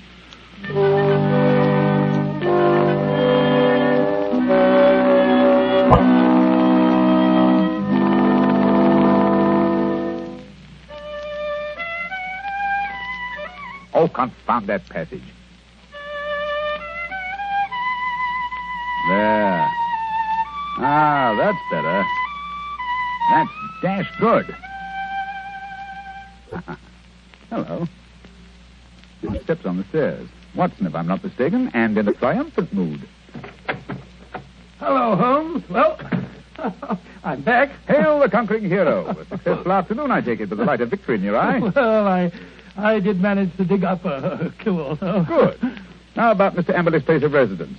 What's it like? Well, he calls it the Haven. Oh, charming. Yes, isn't it? I think the place place that interests you, Holmes. You know that particular quarter, the monotonous brick streets, the weary suburban highways.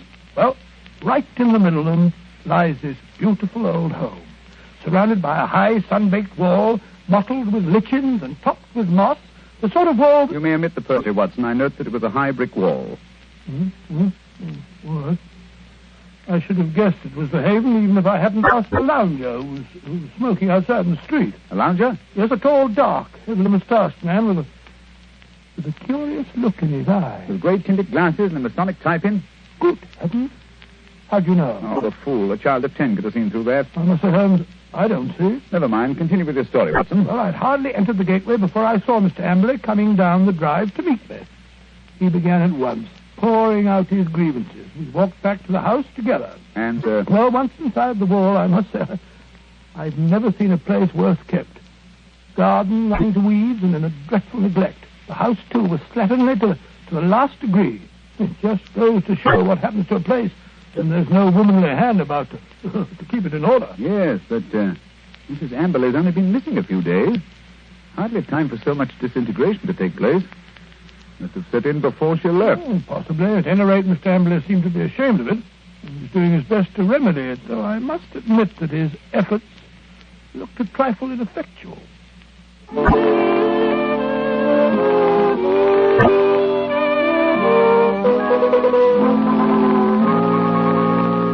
What's to become of me? What's to become of me? My wife gone, most of my fortune stolen. Oh, come in, Dr. Watson, come in. Here you see what remains of what used to be called my home. An Englishman's home is his castle, so they say. But home is where the heart is. And my heart... Look out, Dr. Watson, look out. That woodwork's just been... Oh, look at that. My best pair of trousers. Too bad. Careful. You almost kept him that pot of paint. Oh, dash it all, Amber. This is absolutely the limit. Sorry, I shouldn't have left that pot of paint in the middle of the passage, I suppose. That when one's alone in the house, one forgets. Well, alone? So you've been doing this painting yourself? It must strike you a strange occupation under the circumstances. One must do something to ease an aching heart. And step in here, Dr. Watson. This is my study, my sanctum sanctorum. Oh, sanctum sanctorum. I see you've just finished painting woodwork in this room, too. What a smell of paint. Yes, it's not dry yet. That's why I have a fire in here. Now, let me see. Where did you keep your securities? In the safe in that wall. This room is really a strong room, like a bank, with an iron shutter on the window and an iron door, burglar-proof. Ah, that's the irony of it. No thief from without could have taken my money, but my wife, my own wife. There's a picture, Dr. Watson, on the mantel, taken in a wedding dress. Nice-looking girl, Emily. It doesn't look the sort... the viper, the ingrate. Oh, really? Why, that very night, I bought 2 upper circle seats at the Haymarket Theatre. Wanted to give her a treat, I did. Oh, didn't she go? No. Last moment she said she felt sick. That she had a headache, she did. I believed her, went alone. When I came back, she was gone. The safe was ransacked. Just a minute. What night was that, Mr. Emily? Last Thursday. Oh, Thursday, was it? Yes, an unused ticket. Money wasted. She was always wasting money. May I have that ticket, Mr. Emily? Hold on. You would have thrown it in the fire. No, why? I wanted to get rid of it. I want to get rid of everything that reminds me of her. Here, give me that picture. Well, I say... There, into the fire she goes, Cursor. May her soul burn in torment. That picture's burning now.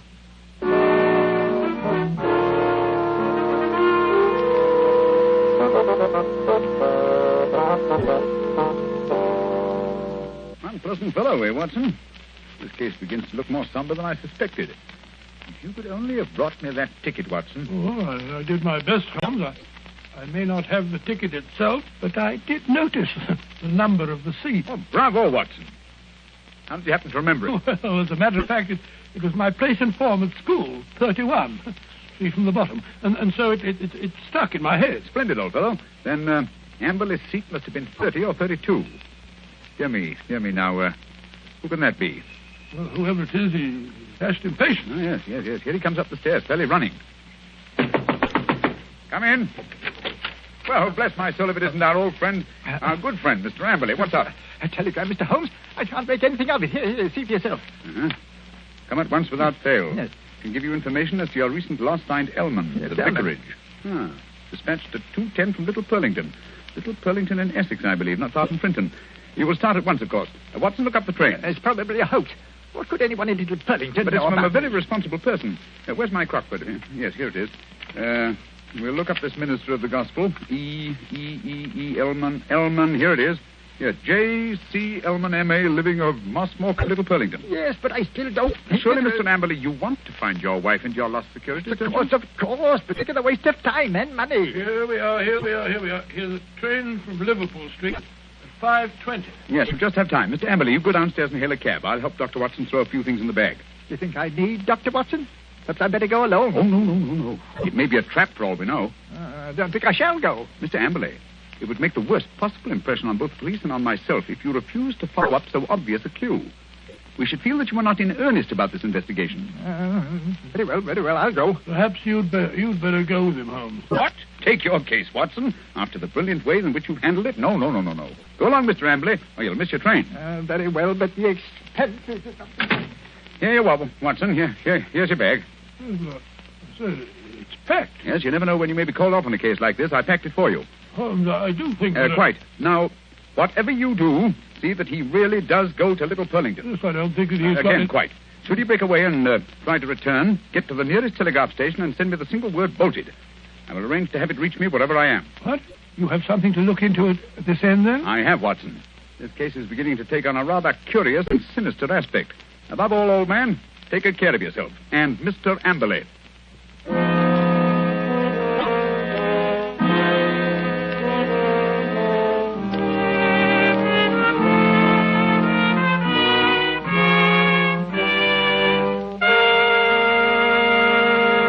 Before we find the outcome of Watson's curious mission, ladies and gentlemen, I have a few words to say. Here's what you want to do when you feel a cold coming on. Here's what you want to do at the very first sign of a cold. Take famous bromoquinine cold tablets. Bromoquinine tablets don't fool. No, sir, they get right after a cold symptom. They get right after a cold's misery. They relieve the headache and other pains that go with a cold. They relieve that stuffiness and feeling of depression that accompanies a cold. They help reduce the fever that goes with a cold. Bromoquinine tablets are fast and decisive in their action. First, because they're made especially for the relief of the common cold. And secondly, because they act internally. You can take lots of things for the relief of a cold, but nothing more reputable and reliable than famous bromoquinine tablets. Get them at any drugstore at the first symptom of a cold. Ask for bromo, B-R-O-M-O, quinine, Q-U-I-N-I-N-E, bromoquinine cold tablets.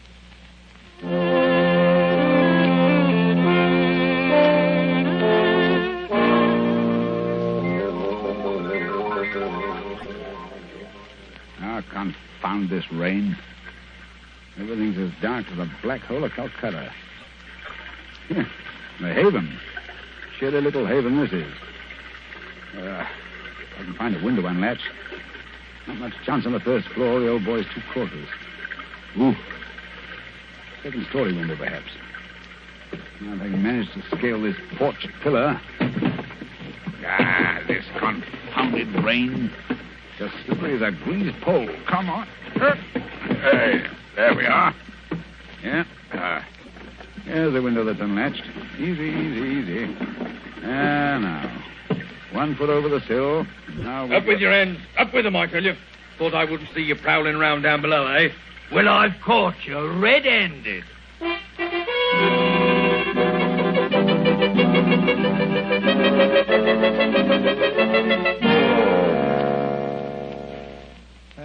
Nice wild goose chase that turned out to be. That friend of yours, Sherlock Holmes, is a fool. I'm sure, Mr. Amberley, if you'll call and see him, he can explain. Explain nothing. That vicar had never seen that telegram before. The way he treated us. You might have thought we were suspicious characters. Then missing the last train and having to sit up all night in the confounded station with the rain dripping through the roof. Well, we could have gone to an hotel. Gone to an hotel? That costs money. Gone to an hotel, indeed. Well, here's your house, Mr. Amberley. I think I'll go along home now and get some breakfast. You will not. I'm going to come into the house and see if everything's all... I look up there. The window over the porch. It's open. Perhaps you left it like that yourself. Rubbish.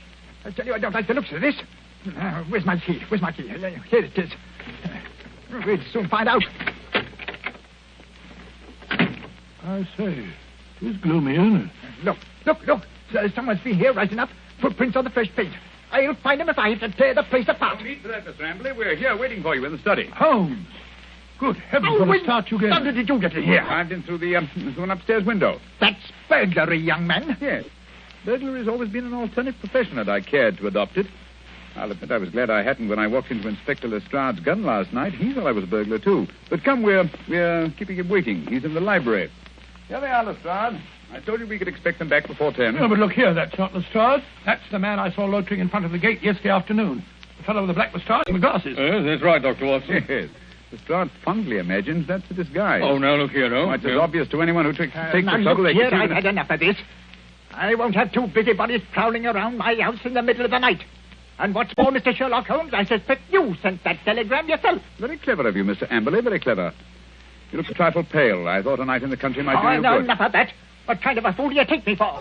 I'll have you put behind the bars, all of you. Oh, surely not Inspector Lestrade. Why, he's from Scotland Yard. I don't care if it's from the House of Lords. Yeah, none of that. You're all disgraced, publicly disgraced. Breaking into my house in the middle of the night. Oh, I'll get you for that. What were you doing in here last night? Answer me that. Looking for the bodies. What? Looking for the bodies of your wife and Dr. Ernest. What have you done with them? How dare you? You murdered them in this room. We have ample proof. Why, you... Stop him, Watson. Stop him. He's got a capsule in his hand. It's poison. He's got to swallow it. Oh, no. Come on, get that out. Spit it out. Spit it out. Spit it out, or I'll choke you. Short cut, Mr. Amberley, if you please. Everything decently and in its proper place. Take him away, Lestrade. Right, come along now. No more monkey business. I won't put up with that. All right, come. Phew. What a scene. So that old brute Amberley's a murderer, eh? How did you find it out? Well, the first clue was the theater ticket, which he didn't use. We found that out. Oh, that destroyed his alibi. Yes, the theater people assured us that there had been 2 empty seats, not just one. The second clue was the smell of fresh paint. What was he trying to hide by that? Yes, what? Gas. He asphyxiated his wife and Dr. Ernst in this room. Good heavens. His strong room, which was as near airtight as anything could humanly possibly Yes, be. but how? Well, that's what I wanted to find out. That's what I was looking for when I broke into the house last night. And what did you find? Look here. Notice the gas pipe along the skirting here? It rises in the wall, in the angle there, and ends in that plaster rose in the center of the ceiling where it's concealed by that ornamentation. The end's wide open. How horrible. Yes, and look here. Look, near the floor. What do you make out? 2 words written on the wall. We were. Then a scroll. We were. What does that mean? The poor devil was trying to write, "We were murdered." I can see the whole ghastly scene. It was last Thursday night. Amberley had lured his wife and Dr. Ernest into this room.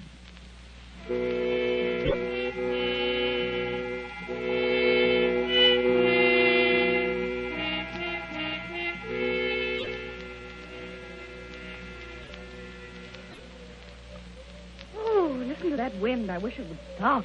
It's not so bad in this room. Have a little game in here, eh, Dr. Ernest? Just you sit here, do you? Entertain the doctor while I go and look for the chessmen. Excuse me for a minute, Dr. Ernest. Certainly. And if you don't mind, I'll close the door. There's such a draught. It'll be much cozier in here with the door closed.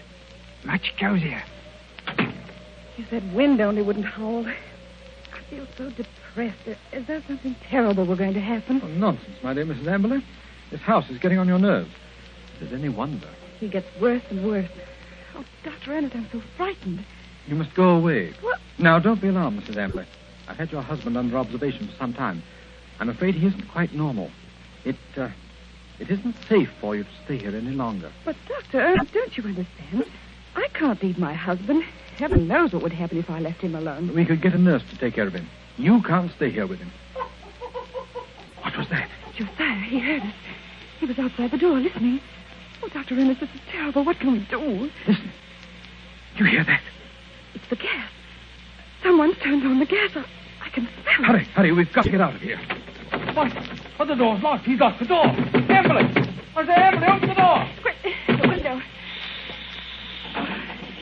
No, that's locked, too. The iron shutters. Amberley, let us out! You realize what this means? He's going to kill us. He must have gone mad, I'm afraid. Yes, it's what I was afraid of. He's a maniac. A homicidal maniac. Oh, this is horrible. We're trapped. What a fool I was. What can we do? I feel so faint. I can hardly breathe. Here. Lie down on the floor. The air's better down here. It's no use. I can't stay awake. I don't mind anymore. I'm quite all right. Really. Mrs. Amberley. Mrs. Amberley. Don't give up. I feel faint, too. I must warn people. It's dangerous. I can't think. Oh, God, I can't breathe. I can't think.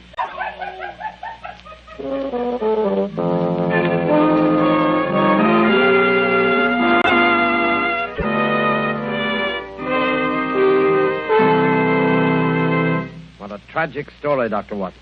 Was Mr. Amberley insane? They decided he was. He ended his days in an asylum. Did they ever find the bodies? Yes, at the bottom of an old well, the opening of which had been cleverly concealed by a dog catcher. I see. And now I'm afraid it's time to say goodbye. Well, not goodbye, Dr. Watson. Au revoir. Oh, just as you say, Mr. Manning. Anyway, in conclusion, I want to thank you and our radio audiences who so patiently listened to the reminiscences of a sentimental old fellow. And I want to wish you all, old and young, an extremely happy summer. Thank you, Dr. Watson. Ladies and gentlemen, in just a moment, Basil Rathbone would like to say a few words to you. But first, may I give you a word of advice? Remember the danger of the so-called common cold. Remember the sickness it can cause and the bills it can cost. Act promptly, decisively, at the first sign of a cold. Take famous bromoquinine tablets. Bromoquinine tablets have a reputation. Their fame extends to all quarters of the globe. Their merit is an assured fact. Reliability is the one thing you want in any medicine, especially the medicine for the relief of colds. Don't wait. Don't procrastinate when you feel a cold coming on. Go right to your druggist and get a box of bromoquinine tablets. The small cost may save you a lot in grief and expense. Ask clearly for bromoquinine cold tablets. And now, here's Basil Rathbone. Ladies and gentlemen, to me, Sherlock Holmes has always been one of the greatest characters ever created. Tonight, as our present series ends, I'd like to thank our sponsor, the makers of bromoquinine, for giving me the opportunity of playing Holmes on the air, especially with such an inspired Dr. Watson as Nigel Bruce. Oh, Basil, that's very... Please. Oh, sorry, what? Speaking to myself and Mr. Bruce, may I express our gratitude to our radio audience for the many letters of interest and encouragement that we received. And finally, a word of appreciation to all the performers and others concerned with this program who have helped so immeasurably in making the Baker Street days live again. And now, until fall, it's time for me, too, to say au revoir and good luck.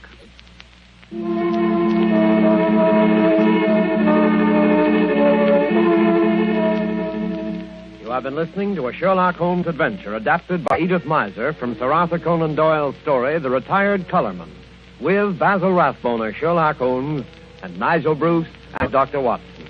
The Sherlock Holmes series was produced by Tom McKnight. This program was presented from Hollywood by the makers of bromoquinine cold tablets, quick relief for colds. This is Knox Manning speaking.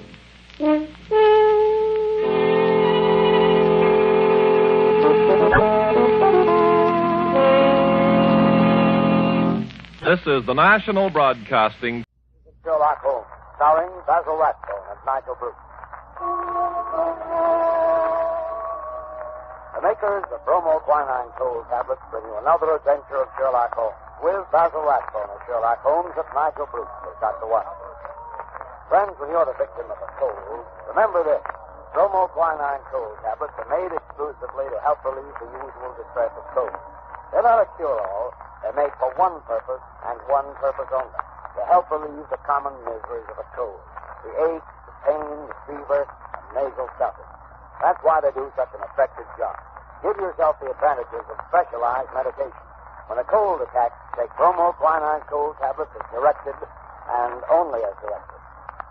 Now, here we are again in our habitual armchair in front of Dr. Watson's fireplace, waiting for the good doctor to put down the evening paper. Oh, I beg your pardon, Mr. Manning. I didn't see you come in. I was reading about your latest American gang shooting. Yes, crime seems to be riding high, wide, and handsome in most of our big cities, I'm afraid. What a pity we haven't got Mr. Sherlock Holmes on the job. That's just what I was thinking. But on the other hand, these gangs of racketeers have sprung up since he retired. Perhaps he wouldn't know how to handle it. Rubbish. I can remember just one case we handled back in '94. The was concerned with Georgiano, the worst gang leader New York ever had. They didn't call it racketeering in those days, but it amounted to the same thing. Kidnapping, blackmailing, bombing, terrorizing innocent people. Why, during the course of that particular case, Georgiano had one man taken for a ride, as you call it. Yeah, that sounds interesting. Why don't you tell us about it? Well, it's a bad story. Let me see. It was in November in the year 1894. Holmes and I were sitting in our rooms in Baker Street. Well, I thought you said this story was about the head of a New York gang. Yes, so I did, Mr. Manning, so I did, just to interrupt. Even famous gangsters have been known to travel about from time to time. Well, as I was saying, Holmes and I were sitting in our rooms in Baker Street, and our housekeeper, Mrs. Hudson, ushered in a friend of hers, a landlady who kept lodgings in Great Orm Street. Holmes invited her to sit down. The poor woman was obviously harassed and kept sucking away at the fringe of her cape.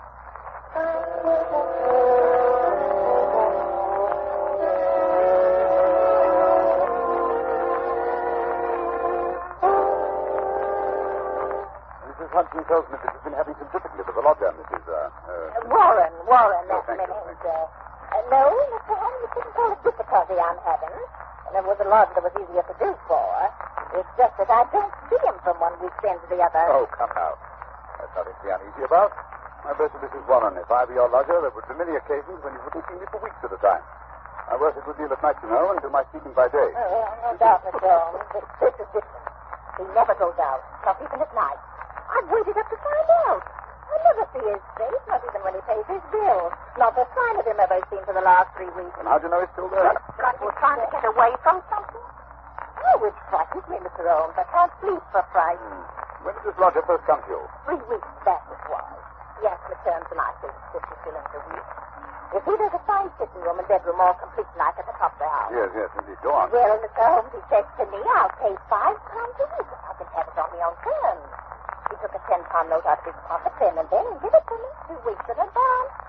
Then he says he's to be left entirely to himself and never for any excuse are we to disturb him. So he took the rooms and hasn't been out since. Oh, yes, sir. What? But I thought you said that he... Just what it was, sir, that first night. He went out and returned very late. He was all in bed, but I heard him walking up the stairs. And his door shut and locked. Oh, he keeps it locked. And I ain't seen him since. But his meals. How does he get his meals? Well, when he rings, I take a tray up and leave it on a chair outside his door. Then when he rings again, up I goes and takes the tray away empty. If he's wanting anything else, he writes it on a slip of paper and puts it on the tray. I see. Have you brought any of those bits of paper with you? Yes, Mr. Holmes. There's just been 3. Good. Here they are. Uh-huh. When today? Most interesting. Written with a broad, pointed, violet tipped pencil and printed. Well, what do they say, Holmes? The messages are quite laconic, my dear Watson. Soap, Daily Gazette, and match. They open up a very pleasing field of intelligent speculation. Suggestive, Watson, very suggestive. The gentleman... Anything very unusual about those papers? No. That's printed. The gentleman doesn't wish Mrs. Warren to obtain a sample of his handwriting. And here, look. On this slip, after the soap, a corner has been torn away. There is evidently some mark, perhaps a thumbprint. It might give a clue to the man's identity. Furthermore, the person is undoubtedly a foreigner. Oh, and how do you deduce that? When he writes match, not matches. You must look the word up in the dictionary, which gave only the singular, of course. Now, Mrs. Warren, what's your lodger look like when he came to take the rooms? Youngish he was, Mr. Holmes, not over 30. Middle-sized, dark, and he had a beard. Spoke English? Yes, sir, he spoke English well enough, but with an accent to the foreign. What did I tell you, Watson? What did I tell you? Did he give his name? No, sir. He had any letters or callers? No, sir. Where did he retire when you or the girl go in to do his in the morning? We don't go in, sir. He does for himself. Oh, I see, yes, interesting. And you say nothing has come out of that room? Absolutely nothing? Just 2 burnt matches and a cigarette end. They was on the tray this morning. You brought them with you? Oh, that I did, sir. Mrs. Hudson told me how you said nothing was too small to take notice of. Mrs. Hudson was right. Sir, here you be. These matches were used to light cigarettes. Steady. How can you tell what the matches were used for? Quite obvious, my dear Watson, quite obvious. The shortness of the burnt end. At least half a match is consumed in lighting a pipe or a cigar. Hello. Well, this cigarette is certainly remarkable. Yes, Mrs. Warren. The gentleman who is now living in your rooms is not the gentleman who engaged them. No, Holmes, you can't tell us that. You can deduce that from the cigarette itself. Elementary, my dear Watson, elementary. Notice the size of the thing. I believe you said the first gentleman had a beard, Mrs. Warren. Yes, sir. A black beard it was, and a flowing moustache. Yes, yes. Now, take the cigarette. Only a clean-shaven man could have smoked down this far. Why, Watson, even that bristle you call a moustache would have been singed. Yes, that's not very funny. Perhaps he used a holder. Impossible, my dear fellow. Notice the way that it's matted at the end. No, it's a different person entirely. How could he have got in? Well, he went out the first night, Mrs. Warren tells us. But did the same man return? I think not. I think it was the second chap who came back. The one for whom the first man took the room. Perhaps they both returned. Possibly that there are two men in those rooms. Excellent, my dear Watson. Excellent. You're coming along. Now, tell me, Mrs. Warren, how much does the fellow eat? Would it be enough for two? Oh, no, sir. He eats so little I often wonder if he can keep life in warm. Well, that settles that. Oh? Well, Mrs. Warren, there seems to be nothing more to be done for the moment. I hardly think the situation is dangerous, at least not for the present. But keep us informed of any further developments. Oh, thank you, Mr. Holmes. I feel easier in my mind already. Thank you, sir. Thank you. Not at all. Good day, gentlemen. Good day. Good day, Mrs. Warren. Look here, Holmes. You're not going to go fucking about in this affair. The man is probably just a harmless extension of some sort. You never know, Watson. You never know. Whoever he is, he's living in terror. Huh? Terror of what, I wonder? Oh, rubbish. Besides, who's going to foot the bill? What do you expect to get out of a case like this? Education? The pursuit of knowledge, Watson, is my great hobby. Pursuit of knowledge afoot. Curiosity, that's what it is. Plain, unadulterated curiosity. Oh, possibly, Watson, possibly. Education, pursuit of knowledge, curiosity. Perhaps they all amount to the same thing. So where are you going to look for your education in this case, if I may ask? In the Daily Gazette, my dear fellow, in the Daily Gazette. A newspaper is often a very storehouse of knowledge.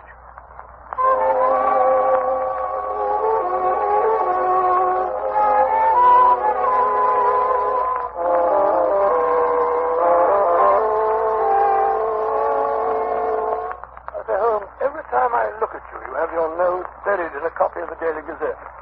Why the fondness for that yellow rag? Yeah. The Daily Gazette is the paper Mrs. Warren's mysterious lodger asked for, remember? Well, what of it? What can you discover from a common newspaper? The answer is nothing. Nothing at all. Here it is 4 days since we heard of that mysterious gentleman, Mrs. Warren. What have you unearthed? Nothing. Absolutely nothing. You're wrong as usual, my dear Watson. We interrupt this program to bring you a special bulletin from the NBC newsroom in New York. President Roosevelt will address the joint session of Congress at noon tomorrow. We return you now to the adventures of Sherlock Holmes. My keep his enemies to the hiding place of the mysterious lodger. How would you go about keeping in touch with him? Just learn now. Through the papers, my dear fellow, through the agony columns. And since Mrs. Warren's lodger received only one paper, the notices must appear in that. See now, but how can you tell which notice is the one we're after? By elimination, Watson. By elimination. Take this paper, for instance. The edition which appeared 2 days after the lodger took up his residence with Mrs. Warren. The agony column, huh? Let's have a look. Dear me. What a collection of groans, cries, and utter nonsense. Oh, perhaps, my dear Watson, perhaps. But nevertheless, an invaluable hunting ground for the searchers after education. Well, go on. The first one reads, surely Jimmy will not break his mother's heart. That's a very certain. Listen to this. It's the lady who fainted in the Brixton bath. Disregard that. The lady doesn't interest me. Here's another. Every day, my heart Oh, long. bleach, Watson. Unmitigated bleach. Go on, please. Well.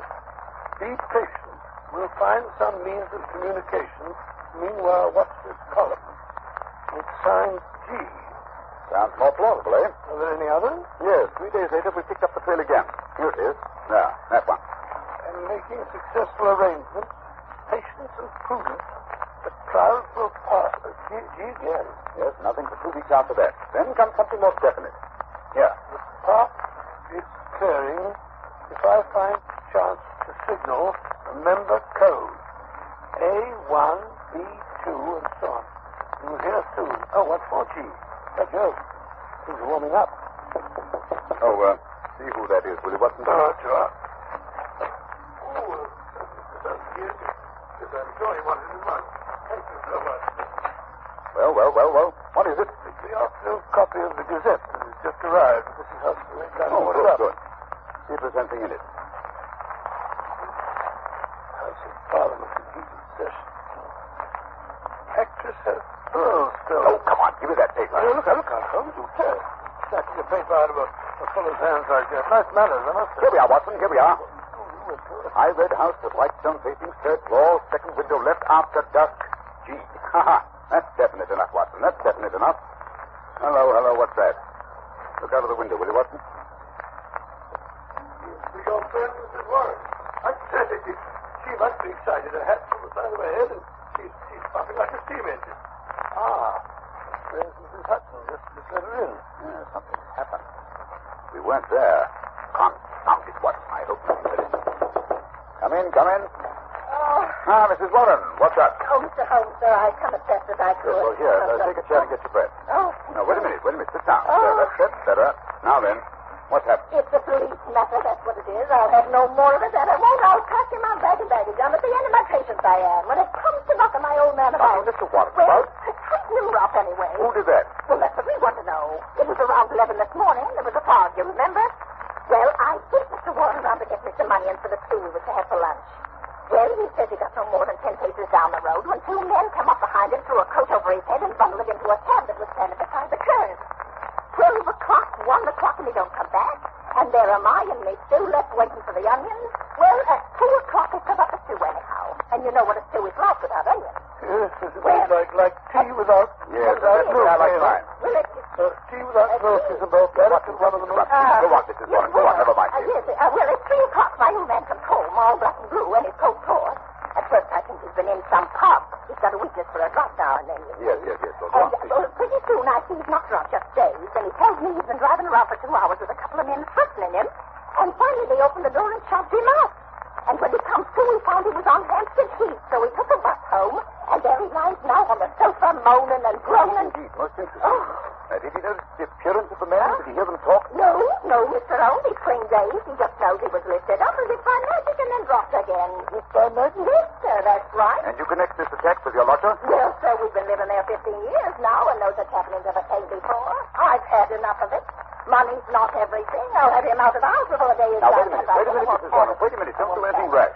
Matters becoming more and more interesting. It's clear that these men mistook your husband for your lodger, and the heavy fog this morning, and when they discovered their mistake, they released him. They threw him out, they did, on his ear. Yes, well, wait a minute. The important thing is that your lodger's enemies have found him.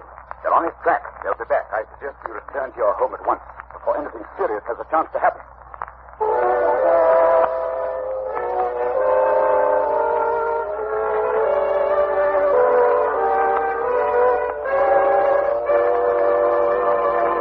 Just a moment, we'll rejoin Sherlock Holmes as he endeavors to solve the mystery of Mrs. Warren's lodger. Ladies and gentlemen, in every American city, town, or village, you'll find a group of people who are worthy of the highest praise. The American druggists, men and women who are always on the job to serve our needs day and night. This evening, we have a very welcome guest, a druggist from the city of the famous Mardi Gras, colorful New Orleans, Mr. Wally Schweikart of the Schaefer and Schweikart Pharmacy at Carrollton and Jeanette. Now, here's what happened the other day when a friend of mine visited the Schaefer and Schweikart Pharmacy. Mr. Schweikart, you certainly have a fine modern drugstore. How long have you been serving this neighborhood? About 25 years. Well, sir, it's a long time. Say, what were those big buildings I just passed on the way out? Why, the famous Tulane and Loyola University. And we're proud to have some of the students among our best customers. And I suppose you have an occasional professor stopping in, too, huh? Yes, we do. College students and professors buy medicines just like anyone else. And that brings up a question I'd like to ask. What do most of your customers buy when they want to relieve the usual symptoms of colds? Bromoquinine cold tablets by a big margin. We recommend them, and both Mr. Shape and I have used them to help relieve the common miseries of our own colds. That's just the way it happened, isn't it, Mr. Schweikart? Yes, that's right. It's been a pleasure to have you with us, Mr. Schweikart, and your statement bears out the results of a coast-to-coast survey conducted by one of America's leading research organizations and taken among over 2,000 American druggists just like yourself. It was found that more than 87%, that's about 9 out of every 10 druggists, recommend bromoquinine cold tablets as an effective aid in the relief of the usual cold symptoms. And in addition, the majority of these druggists said that bromoquinine cold tablets were their largest selling tablets made exclusively for the common distress of cold. Friends, when you have the usual symptoms of a cold, get the preparation your druggist probably recommends. Time-proven bromoquinine cold tablets can take only as directed. Bromo, B-R-O-M-O. Quinine, Q-U-I-N-I-N-E. Bromoquinine cold tablets.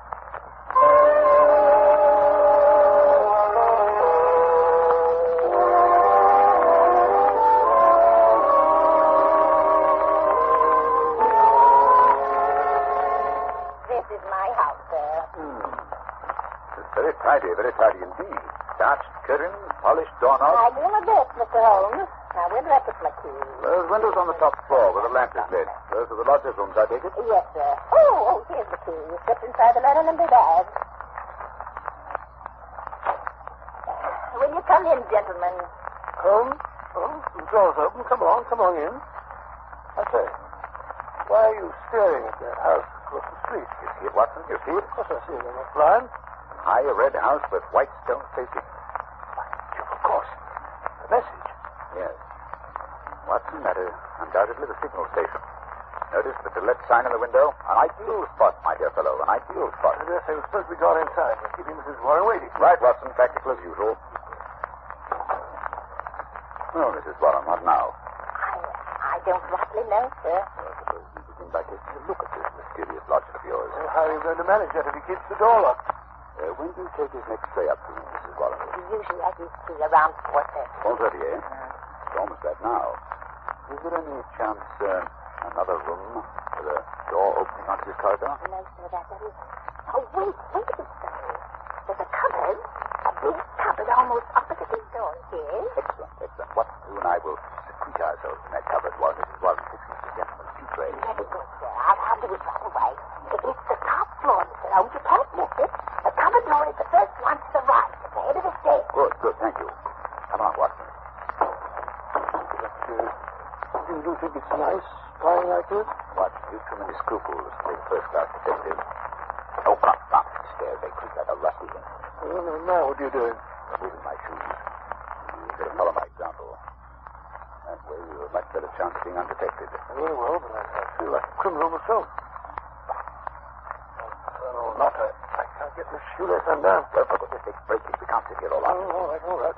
Oh, here. Come on now. Quiet. You sound like the charge of the Light Brigade. I'm not making any more noise than you are. Easy now. Cupboard door. Yes, go. What? What you said was a large. Oh, good thanks, please. Easier. Close the door. Look at the crack. That's enough to see through. I can't do the best thing pushed here like this. Well, you're not supposed to. I'll do this little band bit of it myself. Here comes Mrs. Warren now. Stop that noise, Watson. You're pumping like a grappler. Yes, here she is.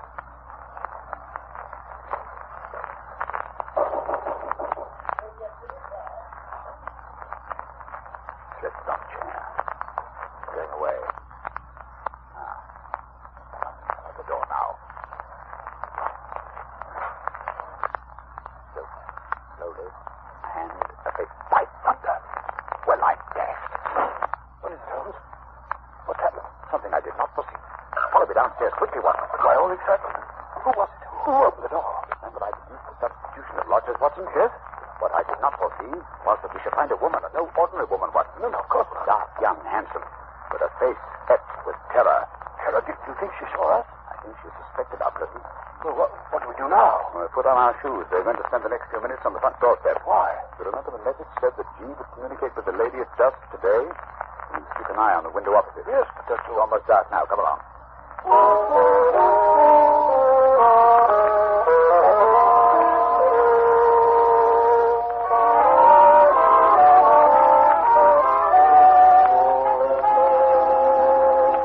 Holmes, we've been here for half an hour. My fingers are practically numb. Perhaps your friend has seen us and been scared off. Well, this doorway's too dark. It's more likely that something has happened to prevent his coming. Hold on. There's a light over there now. Yes, I can see a shadow. Look, there he is. Pale face. That's the pair. He's got a candle. Peering across. Once they're sure she's there. Now we've seen his flash. A single flash. Stay. Take the message, Willie Watson, so we can check up on each other. Go ahead.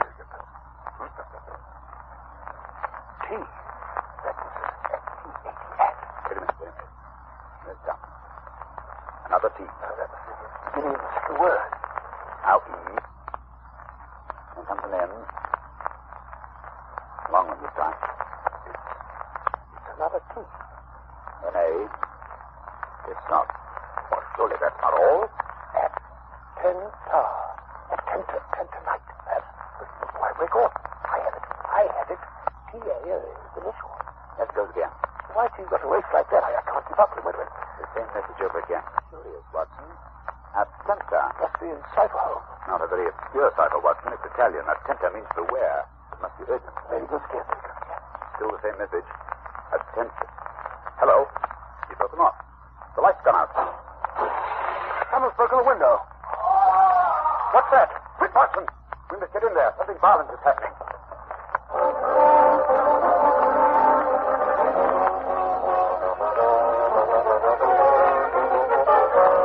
The door's unlocked, Holmes. Come on, Ben. Keep your revolver handy. Dark, I can't see a face. Here, up these stairs. Hello. There's a camp where he dropped it. You're warm. Got him, Watson. That's better. Let's look around a bit. Oh, so quiet. Almost uncanny. What could he have got? There's a broken window. And here, look here, Watson. Blood. A trail of blood. Some heavy object has been dragged along the floor. Use this cupboard door. Open it, Watson. Is it open? Oh, very well. Oh, look. On the floor, a man. On his back and covered with blood. Look, there's a knife. A knife sticking straight up. Driven blade deep into the body. A terrific blow. Give me that candle. Let's have a look at him. Yes. There. Look at the red circle drawn on the floor under his head. A halo in blood. Holmes, what are you doing with that candle? Finishing the message. I think it will be helpful. Let's get to the root of this mystery. I must find out how he got there. You mean this man? Then you recognize him? Naturally, Watson. It's Black Georgiano, the head of the most terrible band of criminals in America. Like Georgiano. Gee, for Georgiano. Then it must be he who sent the message. What's he doing over here in England? That's the question we must ask the lady from across the street. We should be here in a moment. I signaled her to come. Here she is. Carissimo, I have a come. Ah, fool! What is it? What have you done with me? You must prepare yourself for a nasty shock, madam. My husband, what has happened? What are you hiding from me? Who is that on the floor? I beg of you not... Oh, let me see. Georgiano. Oh, Mary, you have killed him. He is dead. Please don't be so upset, madam. But it is wonderful, marvelous. What? You are a policeman. You have killed him. Oh, I'm so happy. You have killed him. He was dead when we found him. How so? But it was my Jenna who killed him. My wonderful Jenna. He has done it perfectly. He is splendid. He is magnificent. But where is he? Just now he sent a message for me to It come. was I who sent the final message. Your husband disappeared out of the back window, if I read the signs correctly. But I ran away. For my husband, he did it to protect himself. To save me. No one could blame him. You could not arrest him for that. No. Now that your Jenna is dead, we fear nothing. We are free. Perhaps you'd like to tell us about it. I may be able to arrange matters with Scotland Yard. Well, Jenna is my husband. Gennaro Luca. I am Amelia Luca. Oh, my husband and I, we live in New York. We are happy until my Geno's brother, he meets this Georgiano. He was a devil. A monster. There is no judge in the world who would punish my husband because he killed him. Yes, I understand he had rather an unsavory character. He was a king. He makes the young Italian men join in his society. Gennaro's brother was one of his men. He cannot break away. He must do the most terrible thing. And then one night he say no. He was shot. Shot in the back. In the back? Quite a sportsman, huh? Oh, quiet, Watson. After that, this Georgiano, he say my husband must join his gang. He began to make love to me. He was terrible. I'm so afraid. So you ran away? Yes. One night we go on a boat for England. But we know Georgiano will follow us when he finds out. My Jenna, he hide me where I will be safe. He knows Georgiano will come. And he waits for him outside. Tonight he arrives at last. But my Jenna is ready. He is prepared to kill him. Oh, he is a hero, my hero. I don't know what the British point of view will be, but I imagine that in New York, this lady's husband will receive a pretty general vote of thanks. Oh, I think we can arrange the British point of view, Watson. Scotland Yard has been on the lookout for this Georgiano since they heard he had landed. Mr. Luca has just taken a little bit of work, that's all. And now, Mrs. Luca, if you'll come with me, I believe we can arrange matters satisfactorily. Senor, gracias. I'm so happy. Well, it's been an interesting case, Holmes, but I still can't for the life of me see what you expect to get out of it. Education, Watson, a little more education. Always seeking knowledge at the old university.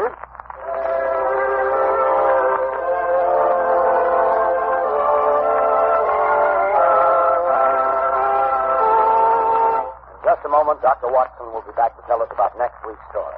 Ladies and gentlemen, when colds are prevalent, act wisely. Don't neglect the cold. Rest and avoid exposure. Remember, if neglected, even a so-called light cold may lead to more serious illness. But if a cold attacks with its headache, pain, nasal distress, and fever, take bromoquinine cold tablets. They go right to work to help relieve the usual miseries of a cold. They're specialized medication, and they work internally. They bring prompt relief, grateful relief, and they are time-proven. They're known and sold everywhere to help relieve the common discomforts of cold. Yes, you can take them with confidence. So when you have the usual symptoms of a cold, get busy and take bromoquinine cold tablets. Use only as directed, and be sure to get the real thing. Look for the letters LBQ on the tablet, and always ask for them by name. Bromo, B-R-O-M-O. Quinine, Q-U-I-N-I-N-E. Bromoquinine cold tablets. Now, Dr. Watson, what about next week? Well, next week I think I'll tell you an adventure that took me on a wild goose chase halfway across the continent of Europe. A case which Holmes solved by opening a coffer.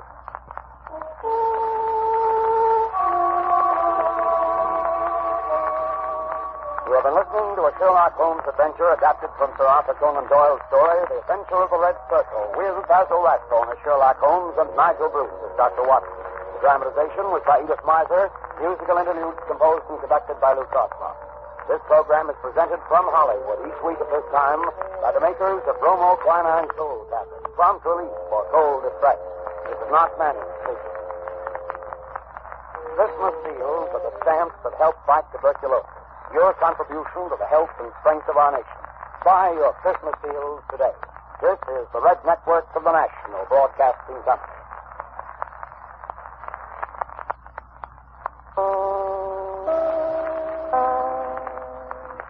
This episode from the life of Sherlock Holmes will be transmitted to our men and women overseas by shortwave and through the worldwide facilities of the Armed Forces Radio Service. Petri Wine brings you Basil Rathbone and Nigel Bruce in the new adventures of Sherlock Holmes.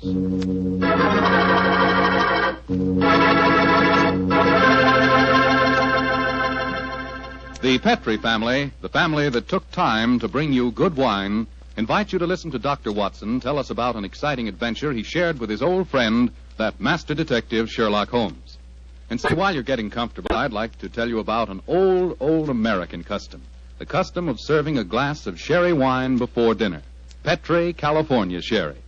You know, Petri sherry is to a good meal what the overture is to a good musical comedy or an opera.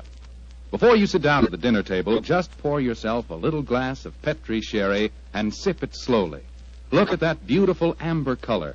Smell the fragrance of those sun-ripened grapes. And taste that fine sherry flavor. You'll agree with me, I'm sure, that Petri sherry is the best beginning a good meal ever had. And say, if you happen to like your sherry dry, as I do, you'll really like Petri Pale Dry Sherry. Believe me, you can't go wrong with any wine that bears the name Petri, the proudest name in the history of American wines.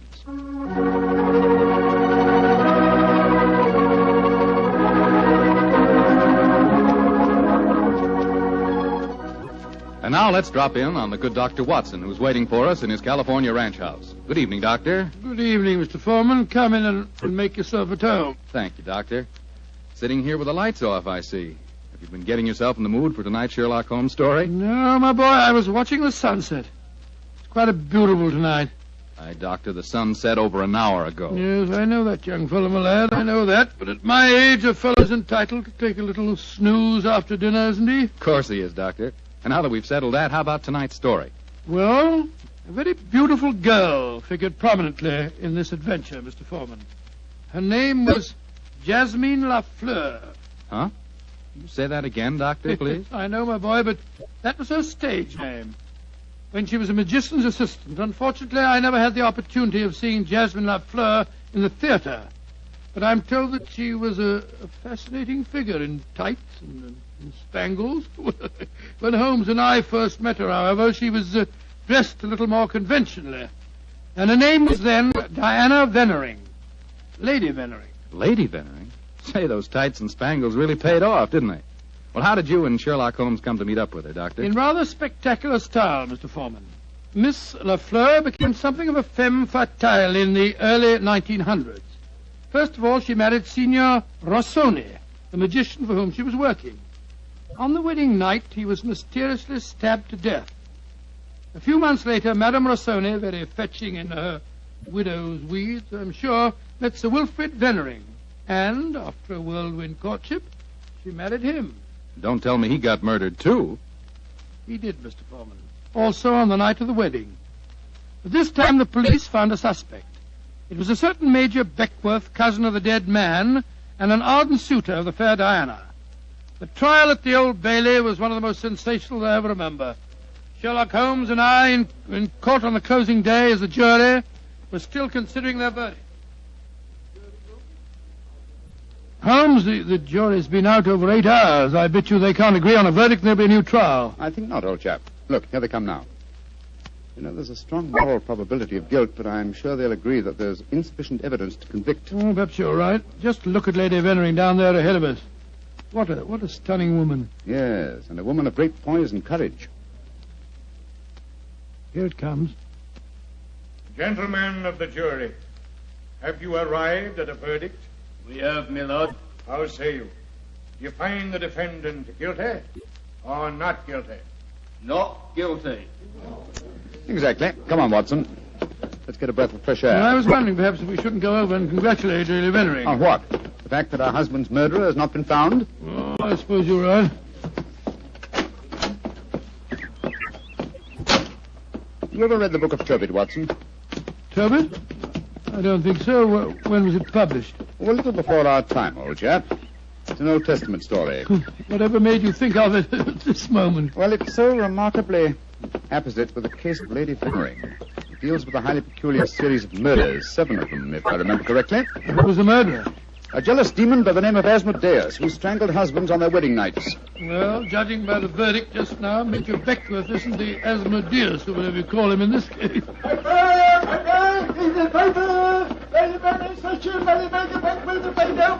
you are, boy. Here, give me a paper. Thank you, Governor. Thank you. Paper! Well, Holmes, what does it say? Oh, wait a minute. Here we are. Listen to this. Lady Vennering, widow of the murdered man, says that she will marry the suspect. Lady Vennering told newspaper reporters this afternoon that if Major Beckworth is acquitted, she will marry him before the year is out. Oh, upon my soul, Holmes, there's a positive sparkle in your eyes. You read about her. I must admit the lady fascinates me, old chap. I hope before she becomes involved in any further tragedies that we may have the opportunity of meeting her. And something tells me that we will.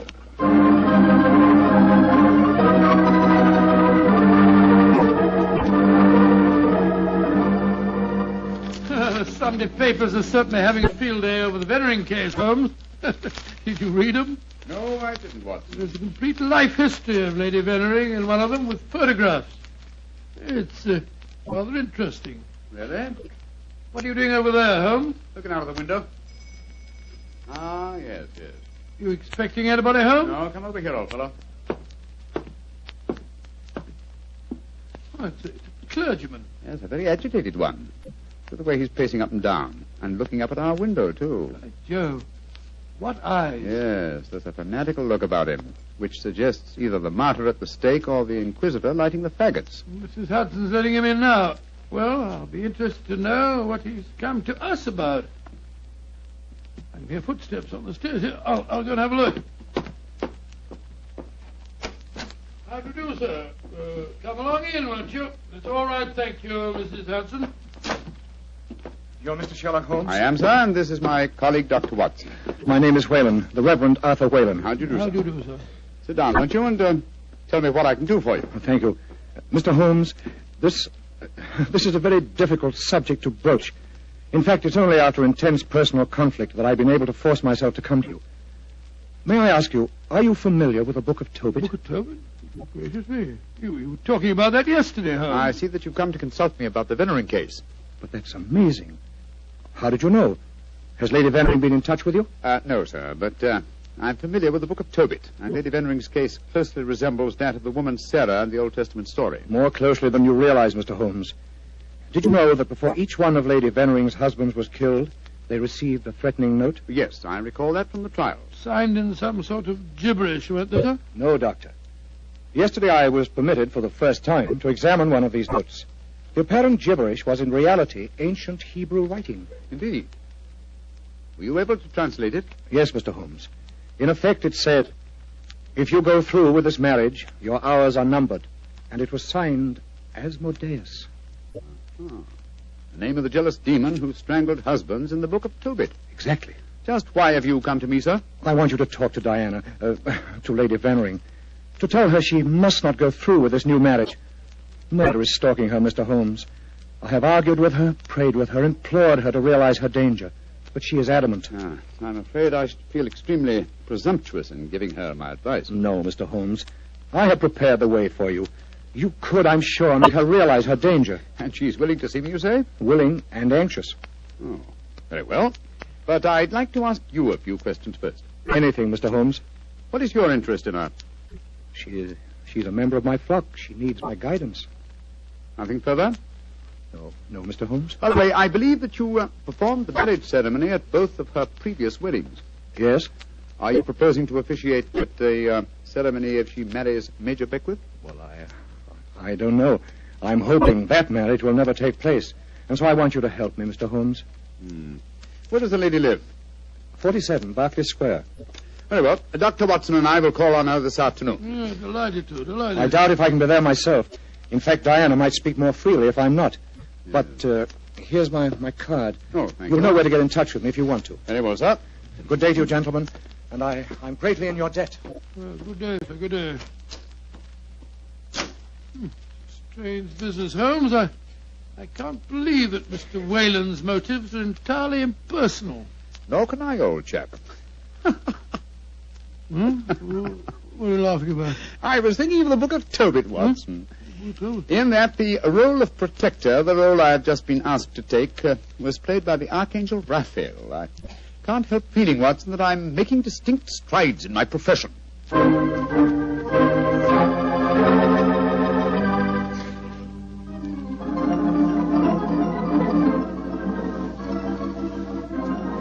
Mr. Sherlock Holmes.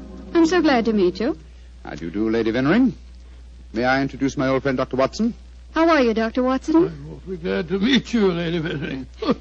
Let's sit down, shall we? You're just in time for tea. Thank you. You know why we're here, of course. Oh, naturally. Mr. Whalen came round here as soon as he'd left you. You're to persuade me to look after my mortal affairs, while he takes care of my immortal ones. Isn't that it? Well, that's charmingly put, Lady Vennering. Charming.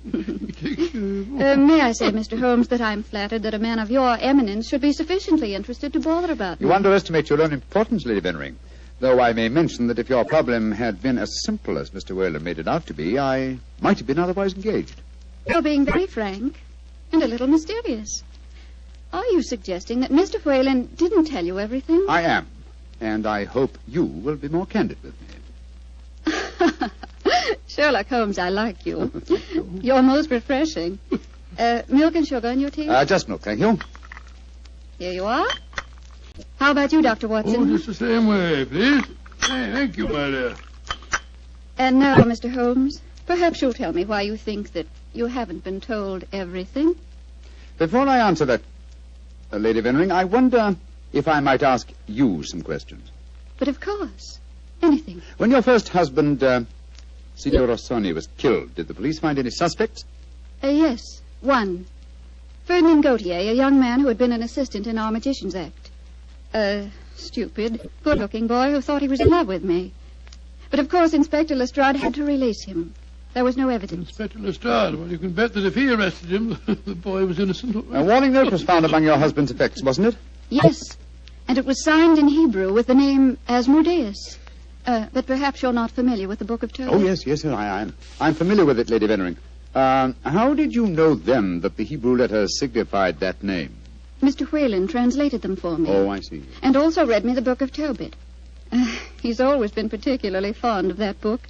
Perhaps because it illustrates his own ideas on the dangers of marriage. Holmes told us that he hadn't seen one of the warning notes until yesterday. Precisely. Lady Vennering, I read in the papers that you intend to marry Major Beckwith, the man who has just been tried for your late husband's murder. Yes, Mr. Holmes. When are you going to marry him, may I ask? When it pleases me. Doesn't it occur to you that a great deal of comment will be caused? Also that Major Beckwith's life is in obvious danger? Of course it occurs to me, my dear man. But because of 2 tragic marriages, am I to spend the rest of my life alone? As Mr. Whalen would have me do? I'm young, alive. Peter, what are you doing here? I just arrived back in England today, Diana. What's this I read about you marrying Beckwith? Peter, I have guests. Mr. Sherlock Holmes and Dr. Watson. This is Peter McComas, one of our most promising young painters. Diana, tell me it isn't true. When I left England, you loved me, and I you. I come back, and what do I find? You're planning to marry Beckwith. Well, I won't stand for it. If you think you can throw me over like some silly boy, you're very much mistaken. I can tell things, you know. I can tell lots of things. Get out of here, Peter. Get out. Diana. And don't come back until you've learned manners and discretion. But Diana. Get out.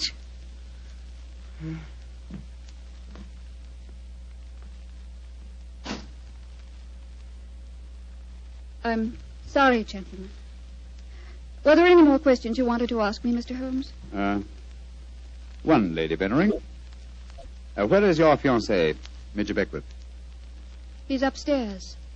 I'm letting him stay here until the scandal of the trial has died down. I must see him at once. At once? Why, Holmes? He's in no danger until the marriage takes place? The marriage has taken place, Watson, unless I'm very much mistaken. What makes you think so, Mr. Holmes? You're much too discreet and intelligent, Lady Vennering, to let him stay here in your house unless you were already married. We were married this morning. But we planned to keep the fact a secret for a few months until the scandal had died down. May I talk to him, please? Of course. I'll ring for the butler and ask him to come down. May I ask, madam, who married you? The Reverend Arthur Whalen, of course. Oh, and all the time he talked to us today, he knew perfectly well that this marriage had taken place. He must have just come from it. I don't trust that man, Holmes. Oh, there you are, Hudson. I just rang for you. Will you ask Major Beckwith? Excuse me, milady. I was just on my way to telephone the police. The police? What do you mean? It's Major Beckwith, milady. He's been stabbed to death in his bath. Mr. Beckwith murdered, too. Hudson, I'll telephone the police. By now, I'm rather well acquainted with Inspector Lestrade. Excuse me, gentlemen.